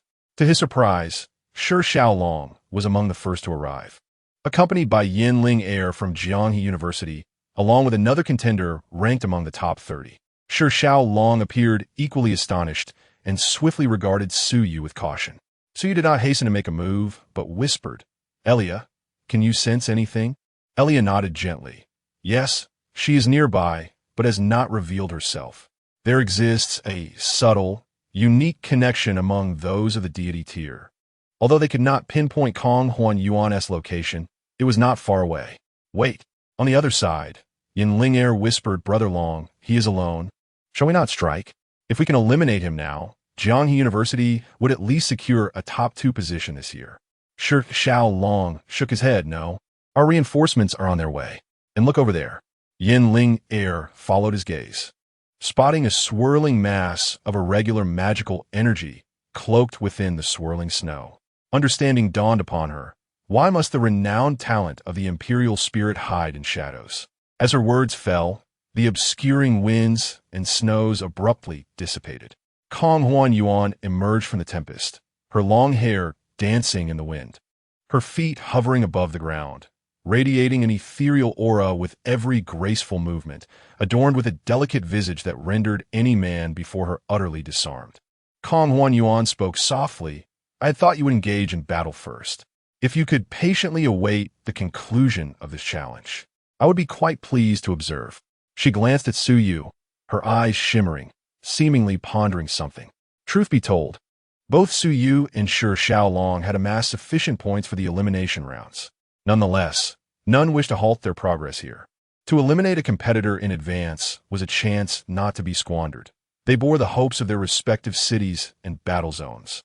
The standoff, a silent confrontation, felt as though the howling winds and snow had come to a standstill. In the Rose Garden Square, the once boisterous audience fell in a hushed whispers. I thought we would only witness the clash of these three in the elimination rounds. It seems they are poised to settle matters before the finals. Indeed, not everyone was afforded the opportunity to reach the summit. Most lingered around the mountainside. The first battle is the decisive battle, a single clash to determine fate. Time remains, and conflict is imminent. Who shall emerge victorious? It is difficult to say. At the commentary booth, another star insignia mentor from Jin Cheng Spirit Beast University, Zhuang Chu, remarked, I never anticipated that these three frontrunners would converge here. Yu Cheng cautiously replied, in terms of strength, they appear evenly matched. Initially, I believe Kong Huan Yuan and Shi Xiaolong might hold a slight edge over Su Yu.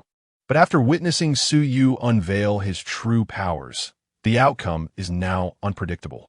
Of course, Kong Huan Yuan retains a significant advantage, for her individual prowess rivals that of her beasts.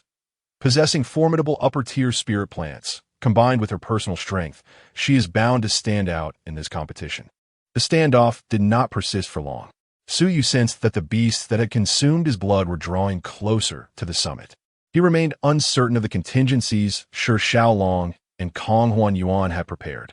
Yet, he must seize his opportunity. A man behind, Yin Ling Er leaned close to Shi Xiaolong, whispering a few words. Shi Xiaolong nodded in understanding. Suddenly, without warning, Shi Xiaolong snapped a nearby branch, which instantly transformed into a razor-like projectile, hurtling through the wind and snow toward Su Yu and Kong Huan Yuan. His S-grade talent, piercing blade. Any object in his hands would be endowed with unparalleled penetrating destructive force. Rarely could even beasts of equal rank withstand it. The battle was about to ignite. Elia conjured a blood shield before Su Yu. The piercing blade penetrated through 3 layers of the shield before being dissolved by the blood. Meanwhile, before Kong Huan Yuan, intense magical fluctuations erupted, distorting space itself, tearing apart the incoming projectile. In that fleeting moment, the three charged towards the center of the summit. Beneath Kong Huan Yuan's feet, the sequence number 36, Snowheart Rose, rapidly proliferated, blooming like myriad ice roses upon the snowy mountain, each blossom accompanied by remarkably resilient thorns, seemingly intent on ensnaring all within their grasp. Behind Elia, the harp forged from blood and bone resonated once more with the echoes of the undead. She had not initially bestowed it with the attribute of immortality, as the ethereal, which SSS's level talent was linked to mental prowess, rendering such power relatively ineffective. The purpose of invoking the sacred song was to compel her and Shi Xiaolong to divide their focus in response. Shi Xiaolong was equally prepared. His beast, No. 14, Fate's Dark Turtle, could nullify all powers, including the attenuation of psychic assaults, reputed to be the strongest defensive species in the Demon Cave. Its drawback, naturally, lay in its lack of offensive capabilities. However, it harmonized perfectly with his talent. The magical resonance spread, roses bloomed, and the Dark Turtle's spiritual shield coalesced. The three-way melee had commenced. Chapter 39, The Legacy of the Divine Generation. Yin Ling Er's Spiritual Fragmentation. The thorns of the proliferating snow heart rose struck against the shell of the Fate's Dark Turtle, leaving not a single mark. Kung Huon Yuon Furovid Harbros. The fortitude of this shell was beyond imagination. Combined with Shi Xiaolong's piercing blade, it formed a formidable union of spear and shield. Elia's sacred song had similarly failed to affect the Dark Turtle. Ranked 14th in the sequence, a race closer to the divine era than the Shadow Clan, naturally could not exert its power without the blessing of immortality. This was merely a test. Elia spread her wings, extending her hands towards the two. The Blood Queen. Although they had long prepared the abyssal armament to counter Elia's abilities, the blood within Shi Xiaolong and Kong Huan Yuan was still subject to a degree of manipulation, causing their movements to slow. In that fleeting moment, Su Yu drew his bow. The dusk longbow unleashed a blood arrow that pierced through with an untraceable velocity. Bang! The shell of the Xian turtle was too formidable. Even the penetrating power of the dusk longbow could not breach it. Meanwhile, on Kong Huan Yuan's side, the blood arrow abruptly slowed within mere centimeters of her, ultimately fracturing and dissipating in a wave of spatial fluctuation. Relying on the blood arrow for victory was no longer feasible. It merely served to analyze the abilities of both sides. Shi Xiaolong and his beast exhibited simple yet brute strength, yet they had never revealed the Xian turtle's unique skills, hinting at potential traps. In contrast, Kong Huan Yuan's beast, the Snow Heart Rose, relied on its infinitely proliferating roses and thorns as its main combat force. In Elia's understanding, the SSS grade talent of the ethereal sorceress was calamity itself, the Knight of the Sorceress. However, each iteration of the ethereal sorceress's two abilities varied.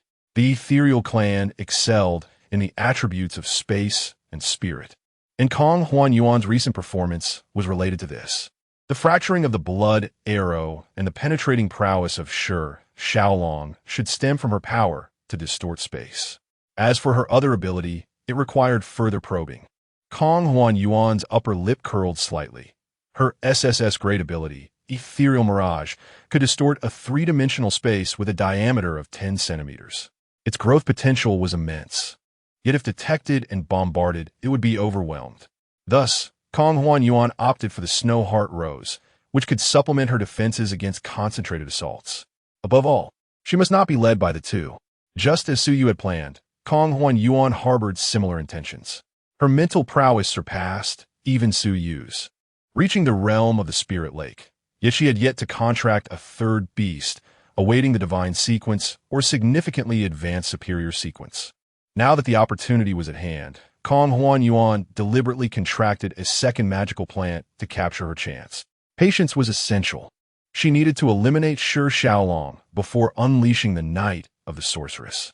Otherwise, once the Knight of the Sorceress commenced, it would compel the two to join forces, and this incomplete Knight would likely fail to contain them. The confrontation among the three parties, though marked by exchanges, maintained a relative restraint. Outside the simulated arena, in a rose square, Mentor Zhuang Chu remarked, Su Yu is holding his ground against these two. Whoever becomes the target of a joint attack will likely lose their chance at the championship in this exchange match. Yu Cheng chuckled and replied, Is that so? Not necessarily. Do not forget, aside from Su Yu and Kong Huan Yuan, there are still two individuals on Shi Xiaolong's side. At that moment, the audience noticed that as the three prodigies clashed, Yen Ling'er and another had set up a spirit formation. No wonder Shi Xiaolong was the first to strike. They had already made their preparations. How so? I was wondering why Jianghe University's team included a B-grade talent. It turns out his beast was meant to establish the teleportation formation. Jianghe University has gone all in this round. I understand now. Yen Ling'er's talent is soul division, allowing her to separate her spiritual essence to locate others. It may appear to be a 1v1v1, but it is about to transform into a joint assault from Jianghe University's representatives. Within the simulated arena, Su Yu noted that Yen Ling'er was quietly setting something up on the other side.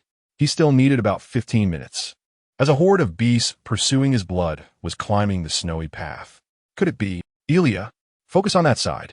Su Yu's sharp screech echoed as he unfurled his dragon wings, drawing his bow, and the blood arrow shot forth.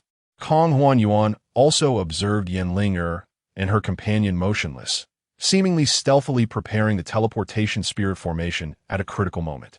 The snow heart rose, surged upward, attempting to disrupt the formation surface.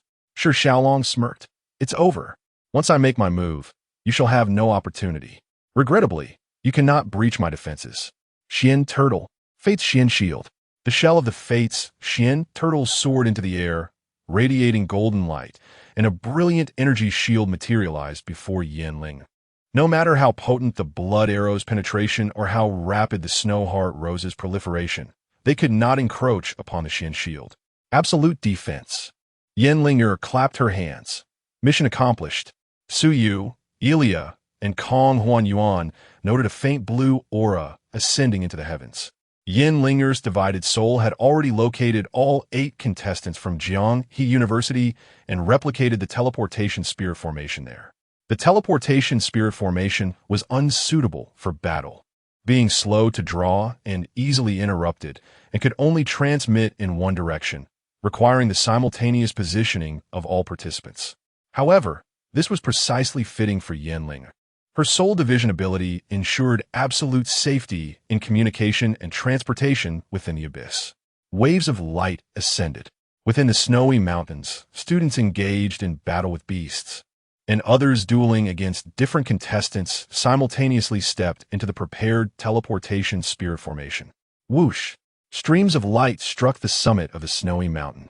Sure Xiaolong produced a bizarre bowl from his robe, confidently declaring, "It seems it is time to conclude this exchange match. You have no chance." This was the dragon-level treasure.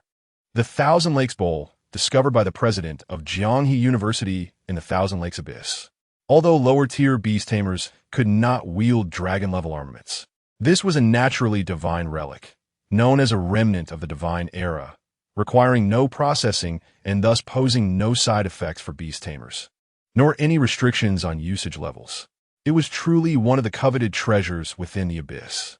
To defeat Su Yu and Kong Huan Yuan, Sure Xiaolong and Jianghe University were all in on this first challenge round. Amidst the extreme and harsh blizzard, the waters of the Thousand Lakes Bowl would unleash a deluge, utterly engulfing the two. The members of Jianghe University, positioned advantageously, would secure all elimination spots without a scratch. Chapter 40. I am waiting for reinforcements. What are you waiting for? The situation took a drastic turn. The previously balanced standoff among the 3 parties transformed into a dire crisis for Su Yu and Kong Huan Yuan. The cheers in Rose Square rose to a crescendo. The real-time odds of Sure Xiaolong winning the championship surged from 1 to 4, 5 to 1 to 1, 5. The direct teleportation from the Soul Division and the deluge from the dragon-level treasure. Jianghe University had prepared extensively to secure this match. Sure Xiaolong, holding the Thousand Lakes Bowl, stood in an advantageous position. Surrender. I was waiting for reinforcements. What are you waiting for? Behind Sure Xiaolong, Yanlinger and the other 6 summoned their beasts, standing resolutely behind the Fate's Xian Turtle, unperturbed by Elia's Death Apostle's holy song. It seemed that once the Thousand Lakes Bowl fell, it would signify the defeat of the opposing side. However, Elia raised her hand, the crimson light shimmering atop the Xian shield. Kong Huan Yuan understood that she needed to slightly cooperate with Su Yu to prevent the activation of the Thousand Lakes Bowl. Ethereal Mirage, Undying Blood Queen. Although Su Yu's blood arrow was obstructed by the turtle shell, the blood remained on its surface. Kong Huan Yuan's Ethereal Mirage twisted a portion of the turtle shell. Crack! Sure Xiaolong looked on in disbelief at the breach in the Xian Turtle, as that undying crimson light transformed Su Yu's blood arrow into an eternal blood spear. Bang! The blood spear pierced through Sure Xiaolong's right arm. He firmly believed in the absolute defense of the Xian Turtle, and naturally had no contingency plan for the shell being shattered. In fact, he could not have anticipated that a force could shred the Xian Turtle's shell in an instant. The Thousand Lakes Bowl slipped from his grasp.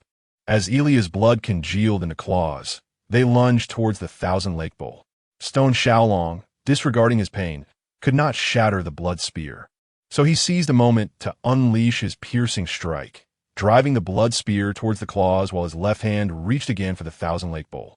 In this fleeting moment, Elia's 5 death servants, controlled by her him, which included 2 desert blood scorpions, 2 snow monsters, and a snow fox, surged forth to engage Yenlinger and her companions in battle. Unbothered, since they were not his own beasts, Suyu felt no remorse, allowing them to trade their lives for a path of bloodshed. Bang! Bang! The desert blood scorpions, unaccustomed to the environment, were the first to succumb, turning into a puddle of blood, while the snow monsters and snow fox danced amidst the blizzard, detaining the remaining S-rank students from Shurha University. Without hesitation, Stone Xiaolong summoned the Thousand Lake Bowl. The vessel, resembling a lake, poured forth the waters of the Thousand Lakes, blessed by lake spirits to dissolve all evils in the world. As the waters cascaded down, they instantly transformed into ice and snow in the frigid tempest, seemingly poised to engulf Suyu and Elia. Elia did not hold back, her hands pressed together. Boom! A series of violent explosions erupted from the ground as all the blood she could manipulate formed a blood wall, colliding directly with the ice and snow created by the Thousand Lake waters. The blood mingled with the lifeless ice, marking the moment Elia took control. The same applied to the virtual binding. An astonishing scene unfolded. Gasps filled the Rose Garden Square as the waters of the Thousand Lakes, under Elia's command, leaped from the ground, swirling back towards Stone Xiaolong. Stone Xiaolong was taken aback. The Thousand Lake waters were entirely beyond his control, propelled by Elia's will. A smirk of disdain curled at Elia's lips. The relic of the divine age. How could it contend with true divinity? Whoosh! The waters of the Thousand Lakes surged skyward, and Stone Xiaolong was swept into a vortex by the very waters he had summoned. The mysterious shield, the faded black tortoise, shielded him within its shell, yet he still suffered grievous wounds. Yenlinger hurriedly caught the fallen Stone Xiaolong. The 2 Starlight mentors in the Rose Garden Square gasped in disbelief. Could she really reverse control over the waters of the Thousand Lakes? That was a relic of the divine age. No, she has infused the blood into the waters. In that fleeting moment, I thought Stone Xiaolong was assured of victory. Elia's exhibited power far exceeded that of number 99, the vampire, even surpassing that of the Moonlight Apostle. Could it be the Moonlight Divine Envoy? Stone Xiaolong coughed up a mouthful of blood, his chest trembling violently. Kong Huan Yuan's beautiful eyes widened, her fervor towards Elia intensifying. Yanlinge, Hakbolken, embraced Stone Xiaolong. When the strongest spear lost its sharpness and the mightiest shield could not withstand, she felt for the first time that even geniuses could be rendered powerless. Stone Xiaolong's blood surged fiercely as he turned to those beside him, saying, "Cover for me. I still have a second beast." The previously disheartened group was suddenly invigorated. Indeed, they had not yet lost. Their school's ace had yet to reveal all his strength. Moreover, they still held the advantage in numbers. And Elia had already exhausted a considerable portion of her blood with that last desperate strike against the relic of the divine age, her form visibly shrinking. An opportunity, but at that moment, a series of howls tore through the blizzard, as if the howling winds were rendered mild by the rising cries. Roar! A chill ran through the hearts of the crowd, all eyes turning towards Suyu's back. Emerging from the shadows was a colossal beast. The ethereal beings of the Spirit Clan, a red python clan spitting flames unperturbed by the snowstorm, a pair of griffins soaring through the sky, 3-eyed golden lions racing through the pine forest, and the ghostly Waikai wielding pitchforks. The sheer number was staggering, probably numbering in the thousands. Furthermore, these beasts, gathered together, exhibited no conflict, nor did they go wild, despite their low ranks, many barely at the first awakening stage. The mimicry field had not generated formidable beasts. This, however, was precisely advantageous for Suyu. Suyu's crown of blood could only incite frenzy among powerful beasts, yet he could easily command the lower-tier ones. He glanced at Stone Xiaolong, chuckling lightly. "I am awaiting reinforcements. What are you all waiting for? Those few insignificant creatures cannot be the reinforcements you speak of. Open your eyes and see what true reinforcements look like." So, thousands of beasts, drawn by Suyu's lethal allure of blood, were commanded by his crown of blood, becoming his utterly loyal blood servants. Even Kong Huan Yuan stared wide-eyed. She recalled how Su Yu had once created an astonishing record using blood during the entrance examination battle. Initially, she and the Imperial Spirit University had analyzed that Su Yu could only command around 100 low-tier beasts. After all, the blood ants at that time had merely gone berserk and posed no real threat. However, he was like a walking calamity. Though it no longer impacted the battle, an untimely announcement echoed from the sky. Su Yu of Demon Spirit University commands 277 beasts, earning 770 points. Before reaching the summit, bewildered students stared at the sky, as if they thought a glitch had occurred in this world. Chapter 41. SSS, Witching Night. Ascending to the Transformation Realm. Is this mimicry field malfunctioning? 30,000 points? What? How did he control so many beasts? You see, Su Yu's talent seems to allow him to command low-tier beasts. This is good. It seems there are no beasts obstructing us on the snowy mountains. Indeed. Does that mean we can also ascend to the peak? Let's go. The massive screen in the sky displayed scores that appeared increasingly bizarre. First place, Su Yu, 990 points. Second place, Kong Huan Yuan, 260 points. Third place, Stone Xiaolong, 230 points. The scores, under Su Yu's outrageous maneuvers, had lost all significance. Aside from the students in the arena who were clueless, everyone else focused on the battle atop the mountain. Faced with the overwhelming swarm of beasts behind Su Yu, Stone Xiaolong and his companions wore grim expressions, with Yan Lingyer paling. Originally confident in resolving Su Yu's abilities with the relic of the divine age, the Thousand Lake Bowl, they now found themselves utterly powerless after Elia had shattered it. The beast behind Su Yu supported him and Elia. Su Yu looked down from above, surveying the scene. My ability, the king of sequences. To cower beneath the feet of a king is the instinct of all beings. Come at me all together. The group gazed up at Su Yu, their hearts swelling with indignation at his arrogance. But they had to admit that he now loomed like a dark cloud over the city, imposing and oppressive. Outside the mimicry field, Star Emblem Mentor Zhuang Chu remarked, "It seems Su Yu is destined to win. He is like a moving calamity." Countless spectators shared the sentiment. Stone Xiaolong was finished. Who could withstand this swarm of beasts? Yu Qingze shook his head. No, it's not that simple. Zhuang Chu puzzled Asto. Yu Qingze continued. Calamity does not come from Su Yu alone. On Witching Night, Kong Huan Yuan possesses the power to invoke calamity, just like Su Yu. As Yu Qingze provided his commentary, the audience's gaze shifted to Kong Huan Yuan in the arena. Facing the swarm of thousands of beasts, Kong Huan Yuan slowly rose, her hands forming seals as she chanted, "Speak of the eternal night. Dawn approaches. The pitch-black night shrouds the heavens. Still, the hopeful spirit sings of paradise. Awaken, Witching Night." With a flourish, darkness erupted from around Kong Huan Yuan, enveloping the heavens and the earth. The dark ribbons unfurled, adorned with obscure and oppressive illustrations, inscribing the dreams of the witch across the canvas of night. Elia leaped to Su Yu's side. Here it comes, the power belonging to the ethereal witch lineage. Witching Night. The witch unleashed her inherent barrier, perfectly enveloping all living beings within a 1,000-meter radius into an alternate spatial realm. In this space, the power belonging to the celestial sequence, the ethereal sorceress, will be fully unleashed. The sky, the earth, the distant horizon, only the eternal darkness of night and the abstract figures with eerie smiles remain. These figures seem to document a long-buried memory of the past. A sorceress from the ethereal clan, born once every century, adept in both spatial and psychic powers, will merge these two abilities into one.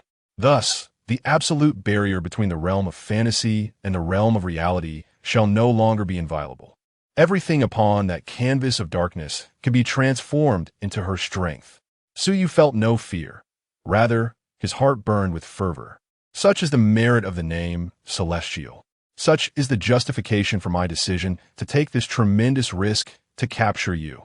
The power of the ethereal kite fully unfolded. Furthermore, her other magical plants, the thunderous dark bamboo and the snowheart rose, erupted in full force. While the low-tier aberrations behind, Suyu suffered agonizing howls, their blood staining the earth. Simultaneously, on that canvas, the Grim Reaper's scythe, the elf's longbow, and the dragon's roar broke free from fantasy and manifested into reality, a relentless wave of destruction and merciless slaughter. It resembled a tapestry of world annihilation.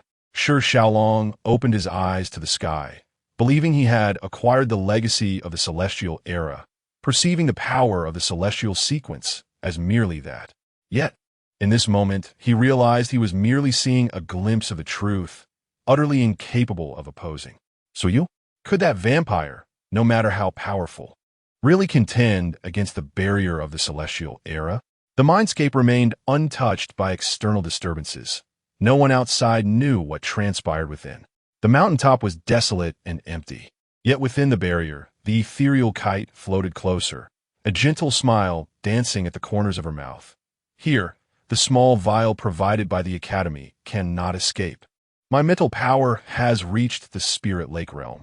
So, will you kindly relinquish her to me? Regardless, you cannot leave, so why not comply? Suyu tilted his head, gazing at her exquisitely painted visage. It seemed we were of one accord. He gently shook his head. Ethereal sorceress, your reputation is well-deserved. However, do you think I came unprepared? Alia floated behind Suyu. Little one, let us capture this sorceress. She gently bit Suyu's neck. The ethereal kite, once calm as a placid lake, suddenly fell into disarray. Not good, but by the time she realized it, it was too late. Alia had consumed the last drop of necessary blood, crossing the threshold of transformation. Alia's dark wings morphed into a shadowy reflection, forming a foundation upon which the throne of blood stood unwavering. Alia Sepexi has reached maximum level and completed her evolution. Rank, 3rd tier, Transformation Realm. Transformation Realm. The body and soul undergo transformation. The Blood Queen will infuse the blood body with the concept of life, expanding the range of her spells to 500 meters. The number of undead summoned will increase to 10. Alongside this, Suyu also crossed the threshold of transformation. His physical prowess surged significantly. Although humanity still lacked magical circuits at this moment, Suyu could contend against those low-tier aberrations with his own strength. Simultaneously, Suyu's S-rank ability, Fatal Temptation, acquired a brand new effect. Fatal Temptation. Your blood possesses a deadly allure to all aberrations. Any aberration that drains a significant amount of your blood can have its internal blood transformed into a lethal toxin. The simultaneous elevation of Suyu and Alia exceeded the ethereal kite's expectations. Though she held home ground advantage, and despite Alia's considerable weakening to oppose the legacy of the celestial era, she could not be entirely certain of victory at this moment. Suyu discerned her wavering heart and softly spoke. Do you think this is the end? Do you believe I brought these low-tier aberrations to confront you? Suyu spread his wings and extended his right hand. Beasts, for the sake of the queen, take your own lives. Your blood shall become the power of the Blood Queen. Chapter 42. Ethereal Kite versus Alia. Celestial versus Celestial. The ethereal kite suddenly looked down at the ground. The thousands of aberrations showed no hesitation. They turned to Suyu, mimicking human voices with peculiar sounds. Yes, all glory belongs to our king. With a snap, thousands of aberrations shattered their magical circuits, crushing their own hearts. Blood, an endless torrent of blood, stained the earth, died the night of the black sorceress. Suyu approached Alia from behind, gently placing his hand atop her head, pulling at her swaying tuft of hair. Boom! Suddenly, all the blood surged upward, rising continuously, even amidst the dark night of the sorceress, transforming into a blood moon illuminating the heavens and the earth. With the bones of aberrations forming a skeletal structure, flesh consolidated into a barrier. Caw! Caw! Ravens, bats, eagles, every creature of darkness thrived, merging into the blood, into the temple forged of blood. Alia, now fully unleashed, held nothing back, replicating all that belonged to the celestial era. SSS rank, unyielding temple. The temple of blood resounded with a thunderous echo. Blood knights trampled the earth, and blood eagles soared through the skies. Alia floated in the air, confronting from a distance. The heavens are boundless. The earth harbors the netherworld. The earth shall connect the sea to the firmament. The slumbering souls in the underworld heed the holy song of the true ancestor and shatter the night of the sorceress. The complete chant of the unyielding temple rendered the boundless night of the sorceress riddled with wounds. Countless blood-kin charged toward the ethereal kite without regard for death. Though the ethereal kite enjoyed the advantage of home ground, this was the ethereal clan's snowy mountain, where the earth's magical power was at her command. She believed this was the key to defeating Alia. Yet at this moment, Alia, having sacrificed all aberrations upon the snowy mountain, could wield the abilities of the celestial era nearly on par with the magical power of the land she commanded. Unbelievable! More terrifying still, the unyielding temple, rooted within the barrier, could contend for the magical power of the snowy mountain. Countless blades of the sorceress's knight pierced through the world of fantasy, striking at Alia. Yet the boundless blood was equally shaped into blood blades in retaliation. The two women attacked each other without holding back. The heavens, the earth, the mountains, all were torn asunder by the aftermath of their clash. Fissures appearing in the ground, mountains flattened, and the barrier's firmament crumbled like shards falling from the sky. Endless fantastical weapons were unable to penetrate the equally infinite army of blood. Even Su Yu felt dizzy from the spectacle. Alia had previously warned him not to touch the tuft of hair on her head, for it was a limiter. Once disturbed, she, belonging to the celestial era, would be driven by the instinct to hunt blood. Naturally, this would also unleash her full power. Yet this extraordinary exchange of blows had surpassed Su Yu's highest expectations. This is the celestial sequence. Entirely different from other sequences. No wonder every faction covets the celestial sequence. This was merely a low-tier offensive. Should the day come when she reaches the sacred domain, so you could scarcely fathom it. But at present, Alia still could not subdue the ethereal kite. With the magical power of the snowy mountain at her disposal, the ethereal kite's strength was inexhaustible. She could draw upon the incredible power from the animated figures dancing within the darkness, wielding thousands of weapons. Yet equally, she could not defeat Alia. The blood of these thousands of aberrations was sufficient for Alia to fight until dawn. A breakthrough was necessary. Within the temple, Su Yu coldly observed the duel between the celestials. If there were any decisive force, it would still require Su Yu to break through. As long as he could infuse his blood into the ethereal kite, even if a contract could not be signed instantaneously, the power of the crown of blood would be enough to grant Alia a crushing advantage. This still required Su Yu's realization. Alia, I wonder if the liberated Alia can still hear my call. Amidst the life and death confrontation of blood and night, Su Yu beheld that breathtaking glance back. Alia's deep purple pupils had been stained crimson with blood, yet she seemed not to have lost her sanity, instead offering him a tender smile, filled with reassurance and confidence. Su Yu gently nodded. All was proceeding smoothly. Despite the unimaginable setbacks, they were still able to capture each other according to their prearranged plan. Suddenly, Su Yu contemplated a possibility. It seemed he possessed a hidden talent.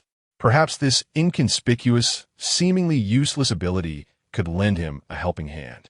Su Yu leaped into the air and thrust an object into Alia's hands. Initially bewildered, Alia soon reacted, revealing an expression of embarrassment and reluctance. However, this might indeed create a crucial breakthrough. Ultimately, she nodded lightly. With the plan agreed upon, Su Yu returned to the ground, while Alia's eternal temple spawned an endless array of blood monsters, advancing steadily towards the horrifying onslaught of the Phantom Kite Witch. Phantom Kite furrowed her brows. Prolonging this battle was not a viable option. The magic of Wind and Snow Mountain had already been eroded by 20% by the Eternal Temple. With her own realm inferior to Alia's, if Alia were to seize control of half of Wind and Snow Mountain, she would be left with no chance. Recalling her past life, the words echoed in her mind. Yuan, your mother is a sinner of the ethereal clan. Do not blame your father. He did not abandon us. Your birth cost him his life. Yuan, I await your return in the Forbidden Zone. A fierce glint flashed in Phantom Kite's eyes. For the sake of her wishes, she could not afford to fail. She must seize this divine era. Joining her hands, The little figures dancing on the canvas of the pitch-black night seemed to transcend the barriers of illusion and reality, one by one. Towering giants wielding scythes of death descended into the space. Her magic alone could not sustain their arrival. In an instant, the magic of Wind and Snow Mountain was completely siphoned by Phantom Kite. This final strike would be executed by these monstrous beings of the night. Meanwhile, within the Eternal Temple, a blood eagle emerged, concealing Su Yu's figure. Alia had crafted this blood eagle herself, endowing it with eternal properties. The blood eagle bore little outward resemblance to its kin, blood eagles, blood crows, and bloodbats, yet it seamlessly navigated through the assault of Phantom Kite, charging towards her from less than 100 meters away. As Phantom Kite casually directed the night giants to strike the blood eagle, an unexpected event occurred. A sharp metallic clang echoed. Realizing something was amiss, Phantom Kite discovered that this blood eagle seemed different. Not good. The blood eagle surged forward, and Phantom Kite immediately activated her ability, Spirit Void Mirage. The triple-twisted space shredded the blood eagle's exterior, revealing its true form inside. It was Su Yu. In her astonishment, Su Yu had already approached within 50 meters of her. This proximity fulfilled a seemingly inconspicuous talent, which, aside from providing enjoyment to Alia, appeared to serve no other purpose. At the same time, Alia produced the item Su Yu had given her. Chapter 43. The Counterattack of the Useless Talent. You are mine. What was Su Yu planning? A dangerous signal blared in Phantom Kite's mind. Instinctively, she unleashed another S-level ability, Dream Soul Painting. Within 100 meters, any creature approaching her would be invaded by their mental sea, conjuring nightmarish illusions. The Ethereal clan, adept in manipulating mental power, executed this illusion with remarkable finesse. However, Alia had long anticipated this move. The powers of the Ethereal clan were fundamentally rooted in space and spirit. Any illusion could be disrupted. The Blood Queen manipulated the blood within Su Yu's brain, instantly shattering the nightmarish vision. The distorted space of the Spirit Void Mirage had not fully dissipated. It could not be activated again until it vanished completely. Su Yu extended his hand. Taste link. Simultaneously, Alia placed a grain of something into her mouth. It was the most ordinary salt. However, without synchronizing with Su Yu's taste, a vampire could not perceive anything beyond sweetness. Any other flavor would metamorphose into the most bitter taste at that moment. Su Yu acted as a medium, synchronizing Alia's taste with Phantom Kite, although Alia was quite reluctant to recall that flavor. Having experienced it many times, she could endure it to some extent. Phantom Kite, however, was different. In that instant, she found herself inundated with a nauseating bitterness unparalleled in the human realm. This bitterness overwhelmed her entire being, causing her to tremble as if she had lost all sense of taste, her throat, tongue, and stomach fiercely resisting. Phantom Kite never anticipated that Su Yu's preparations would be so beyond imagination. This was not an insurmountable obstacle. She merely needed to use the illusion of Dream Soul Painting to cloak her perceptions. Yet, in battle, any hesitation could lead to defeat. In that fleeting moment, Su Yu shattered Phantom Kite's entire focus and concentration, quickly retracting the taste link and instead connecting with Alia, liberating her from the unbearable bitterness. Alia regained her composure first, while the Witching Knight lost Phantom Kite's control over the magic of Wind and Snow Mountain, resulting in a vacuum in their barrier. In a clash between divine beings, a single second could dictate everything. None expected that within this clash of divine sequences, Su Yu's seemingly useless talent would complete a counterattack. Alia summoned all her blood, and the Eternal Temple suddenly soared to hundreds of meters, eroding the magic of Wind and Snow Mountain and tearing the barrier of the Witching Knight into fragments. When Phantom Kite regained her senses, the barrier of the Witching Knight was scattered with shards of space. The pitch-black Eternal Night, the barrier between illusion and reality, had returned to tranquility. Defeat? The thought of this possibility, never before conceived, flashed through her mind. No, the barrier could hold for a moment longer. She could still fight back, not for any other reason, but because Su Yu was right before her. As long as she could seize Su Yu, she could force Alia to submit. To establish a close-range taste link, Suyu was now even closer to Phantom Kite, within 30 meters. At this distance, even Alia could not reach Suyu before Phantom Kite made her move. Sensing the last glimmer of victory, Phantom Kite summoned all her magic, Spirit Void Mirage. Whoosh! The triple space tore apart, drawing Phantom Kite closer to Suyu. The two faced each other at a distance of less than half a meter. Suyu finally discerned her features. Her platinum locks, no longer cascading behind her, were disheveled from battle, her fair face stained with ash and blood from excessive magic consumption. Her oval face, hooked nose, and naturally enchanting peach blossom eyes were mesmerizing like a crescent moon, yet her gaze was resolute and unwavering. "I apologize, stranger, but for the sake of my wish." A hint of murderous intent flickered in Phantom Kite's eyes, prepared to sever Suyu's limbs should he dare resist. However, Suyu did not retreat, nor did he intend to surrender. A silver light emanated from his form, attempting to counter the attack. Phantom Kite understood that this was a manifestation of Suyu's physical breakthrough into the mithril realm, yet under the spatial distortion of Spirit Void Mirage. The mithril body was of no use. Since you refused to sit idly by, then let us see you suffer a bit. With a steely resolve, Phantom Kite twisted the three spaces towards Suyu's arms and left leg. Bang! A burst of blood mist erupted. The strength of his flesh was no match for the power of space. Suyu's blood splattered onto her, staining her exquisite face in crimson, washing away the ash and grime. Yet, in less than a second, Suyu had not even felt pain. The scarlet light points illuminated the entirety of the shattered witching night, as the shattered arms and legs swiftly healed. The blood that scattered from Phantom Kite transformed into thousands of dense blood needles, all aimed at her body from countless directions. Whoosh! Phantom Kite's beauty faltered. Snowheart, Rose, and thunderous Dark Bamboo were currently clashing with the monsters emerging from the Eternal Temple, and while the Spirit Void Mirage had yet to dissipate, she was alarmed to find that she had no means of defense. The most lethal part was that these dense blood needles were all composed of Suyu's blood. SZZZZ. The blood needle struck. The blood crown activated. Within Phantom Kite's mental sea, a crimson crown radiated a majestic aura befitting a ruler. Any soul daring to resist, it would be overwhelmed by its grandeur. Kong Huan Yuan finally comprehended that the seemingly manageable Suyu at the last moment was, in fact, the fatal allure that ensnared her into a trap. Blood stained everything. As Suyu gently caressed her face amidst her trembling form, he declared, "Ethereal sorceress, you're now mine." It felt like the proclamation of a victor. Kong Huan Yuan stood suspended in midair, incapable of any struggle. The warmth of the man's palm lingered on her icy visage, while her soul transformed into a transparent covenant, burrowing into Suyu's consciousness. The ethereal pact shimmered alongside the sanguine contract. Suyu had captured his second pet beast. Congratulations, host. You have captured your second pet beast, unlocking a brand new talent. S-class talent. Strange replica. Strange replica. Any treasure or weapon you are familiar with can be recreated by expending stamina.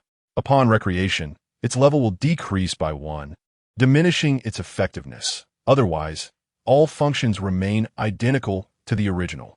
Note: all S-class talents will undergo a leap upon advancing to the Nirvana stage. Please continue to enhance your mental strength and capture more pet beasts to unlock greater talents. The second pet beast, a newfound power bestowed by the system. In that instant, all was secured. Of course, the greatest gain was still this divine sequence, the half-human, half-demon, ethereal sorceress. So you gaze at the ethereal contract. Name: Kong Huan Yuan. Chapter 44, Second Pet Beast, Ethereal Sorceress. Name: Kong Huan Yuan. Race: Ethereal Race. Sequence: No. 009. Ethereal Sorceress. Rank: Second Tier Extraordinary Realm. Mental Strength: Spirit Lake Realm. Talent: Knight of the Sorceress, SSS. Abilities: Ethereal Mirage, SS. Phantom Soul Painting, S. Affection: Hostility, the Divine Sequence, the Ethereal Sorceress. Kong Huan Yuan's eyes glistened with mist as her final defeat rendered her a trophy for the opponent. She knew nothing of Suyu, nor of what awaited her in the future. More despairing was the promise made to her mother. It felt as if the wind had swept away the castle built of sand, and all ambitions culminated at this moment. Suyu looked at her, his gaze filled with confusion, loss, and a hint of resentment. He gently patted her face, reassuringly saying, "Do not worry, I shall treat you well." The crown of blood had lifted its control. Ailia stood beside Suyu. Calm Huan Yuan clenched her fists, biting her lip. "Let go of my hand." Suyu smiled. "Thieves. You have overexerted yourself. Even that contract flickers.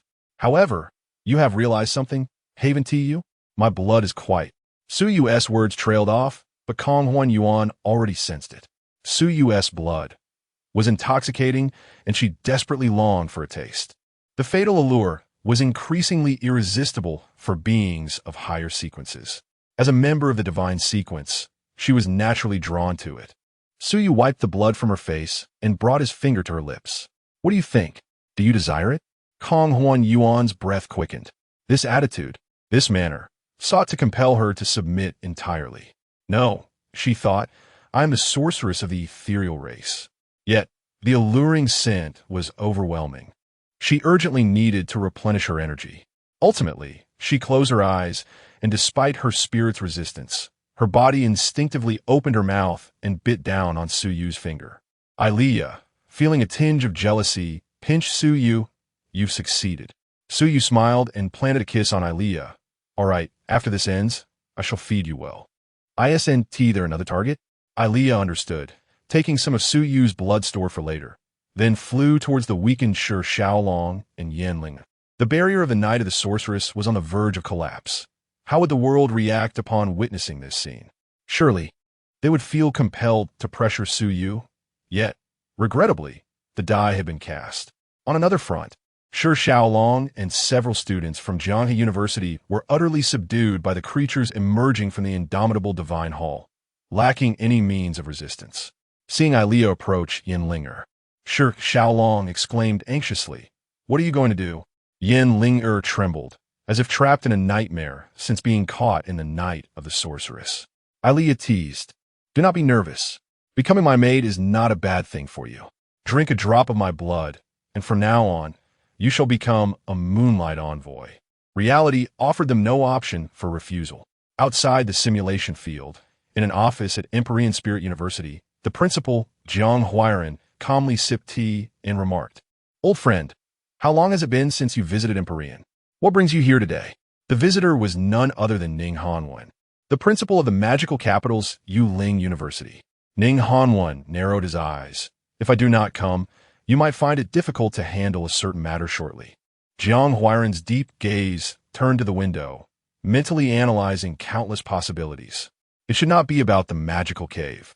Then he recalled the 9-University Alliance exchange competition. "Are you suggesting?" Regaining his composure, he smiled. "Huan Yuan will not lose. After all, she is." Suddenly, Jiang Huiran remembered Ailia's profile, and an ominous premonition took root in his heart. Could it be that she was neither a vampire nor a moonlight envoy, but rather the progenitor of the Blood Clan? Jiang Huiran gasped, "No, that cannot be. Huan Yuan never mentioned." His tone shifted, even if that were the case. "Are you not fearful of Huan Yuan ultimately prevailing?" Ning Hanwen produced a fine wine. "Let us await the final outcome. Here, taste this exquisite brew I procured from the drunken demon well of the Catastrophe Cave." Observing Ning Hanwen's kalentemanor, Yang Kwashiren Harporet Dots, his mental energy traversing the campus towards the Rose Square.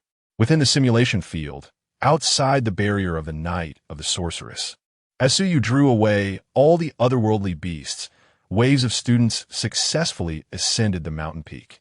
Strangely, the snowfall on Wind and Snow Mountain had ceased, and the winds had calmed. Only the mountain peak remained draped in silver. People from Magic Spirit University and Empyrean Spirit University, about 30 individuals gathered at the summit, forming cold, confrontational clusters. Lu Xian, bewildered, asked, "What exactly just happened? Where is Suyu? And what is the scoreboard?" Chun Fei from the Demon Plan Department shook his head. "I do not know, but there was indeed a fierce battle here moments ago. Could it be that Suyu's already won?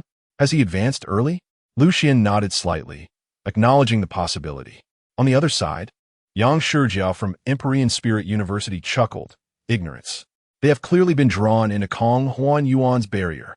Regrettably, no matter how formidable your Suyu is, winning within classmate Kong's barrier is a mere fantasy.